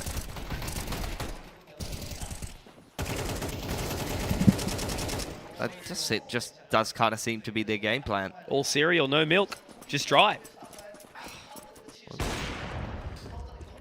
Created a bit of friction there, undoubtedly. Ripper start, though, from Chingus Warriors. I haven't seen enough to say that this is a bad T-side from Rare Adam yet. Maybe a couple more rounds and I'll start to lean into that narrative, but I guess that has been the trend of this day. Just all one pace is my issue. Even from Ancient continuing to dust here. And you're seeing, like, Chingus Warriors is very much adapted to that. Like, they often have so much util kept over into the mid to late round. This time it does seem like they're going to slot Cool Last onto this bedroom line. Commit to holding both B and long. Just leave the middle of the map open because they've ripped apart this short play a couple of times. So I think Chingus Warriors feel Rare Adam won't attempt that again, and they'll be correct about that, which means that this 3-stack on B is about to be really great for them. Like, look how much util they have, man. Tikwak's still got a full belt of util. Just going to be someone to try and find this space out mid, but Rook's obviously already onto that line. And look at Tikwak's position as well. Hiding just outside the door. It's only going to be the one-man show. Utility heads up. Summer, though, not overly interested here. That's the utility starting to fang out, but obviously with 3 people sitting here, Pilski again, they've got still utility. They've got the spacing. E-Fire inside the flames. Able to drop the 1. Lee Hang good for the trade, but here's Tikwak. Rook's also here as well, and they just dropping them like flies, man. I'll answer your question. Yeah, the T side is bad. Yeah. Again. Summer's walked out mid-dry, and then they've just tried to run out B with 30 seconds to go, with no good util at all. Like, Tikwak even had a full belt of util that wasn't even needed. He could have just dropped a molly in that choke point and ended the round. So you're telling me... He gave them a chance to take some duels net. Put 4 in tunnels, 1 walk out mid, throw a nade at window, walk back, dry walk out tunnels. No, they didn't dry walk. They threw a smoke to the doors first to let Chingus Warriors know they're hitting B. No flash. I mean, I'm in. I'm investing. Okay. You are broke. You've lost all your money. Hey, man, I had a wedding instead of buying a house. What a moron. Great day, though. Just do both, man. I can't cast that much.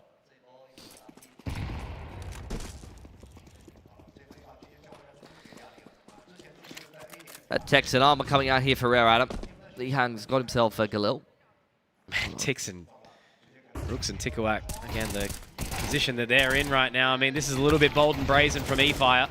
And now Rooks is going to have to try and do more. I was just literally singing their high praises. Rooks is now 11-1. It's just like he's in aim training. He's done all the training. That's why his aim is like that. It's his post-time chamber.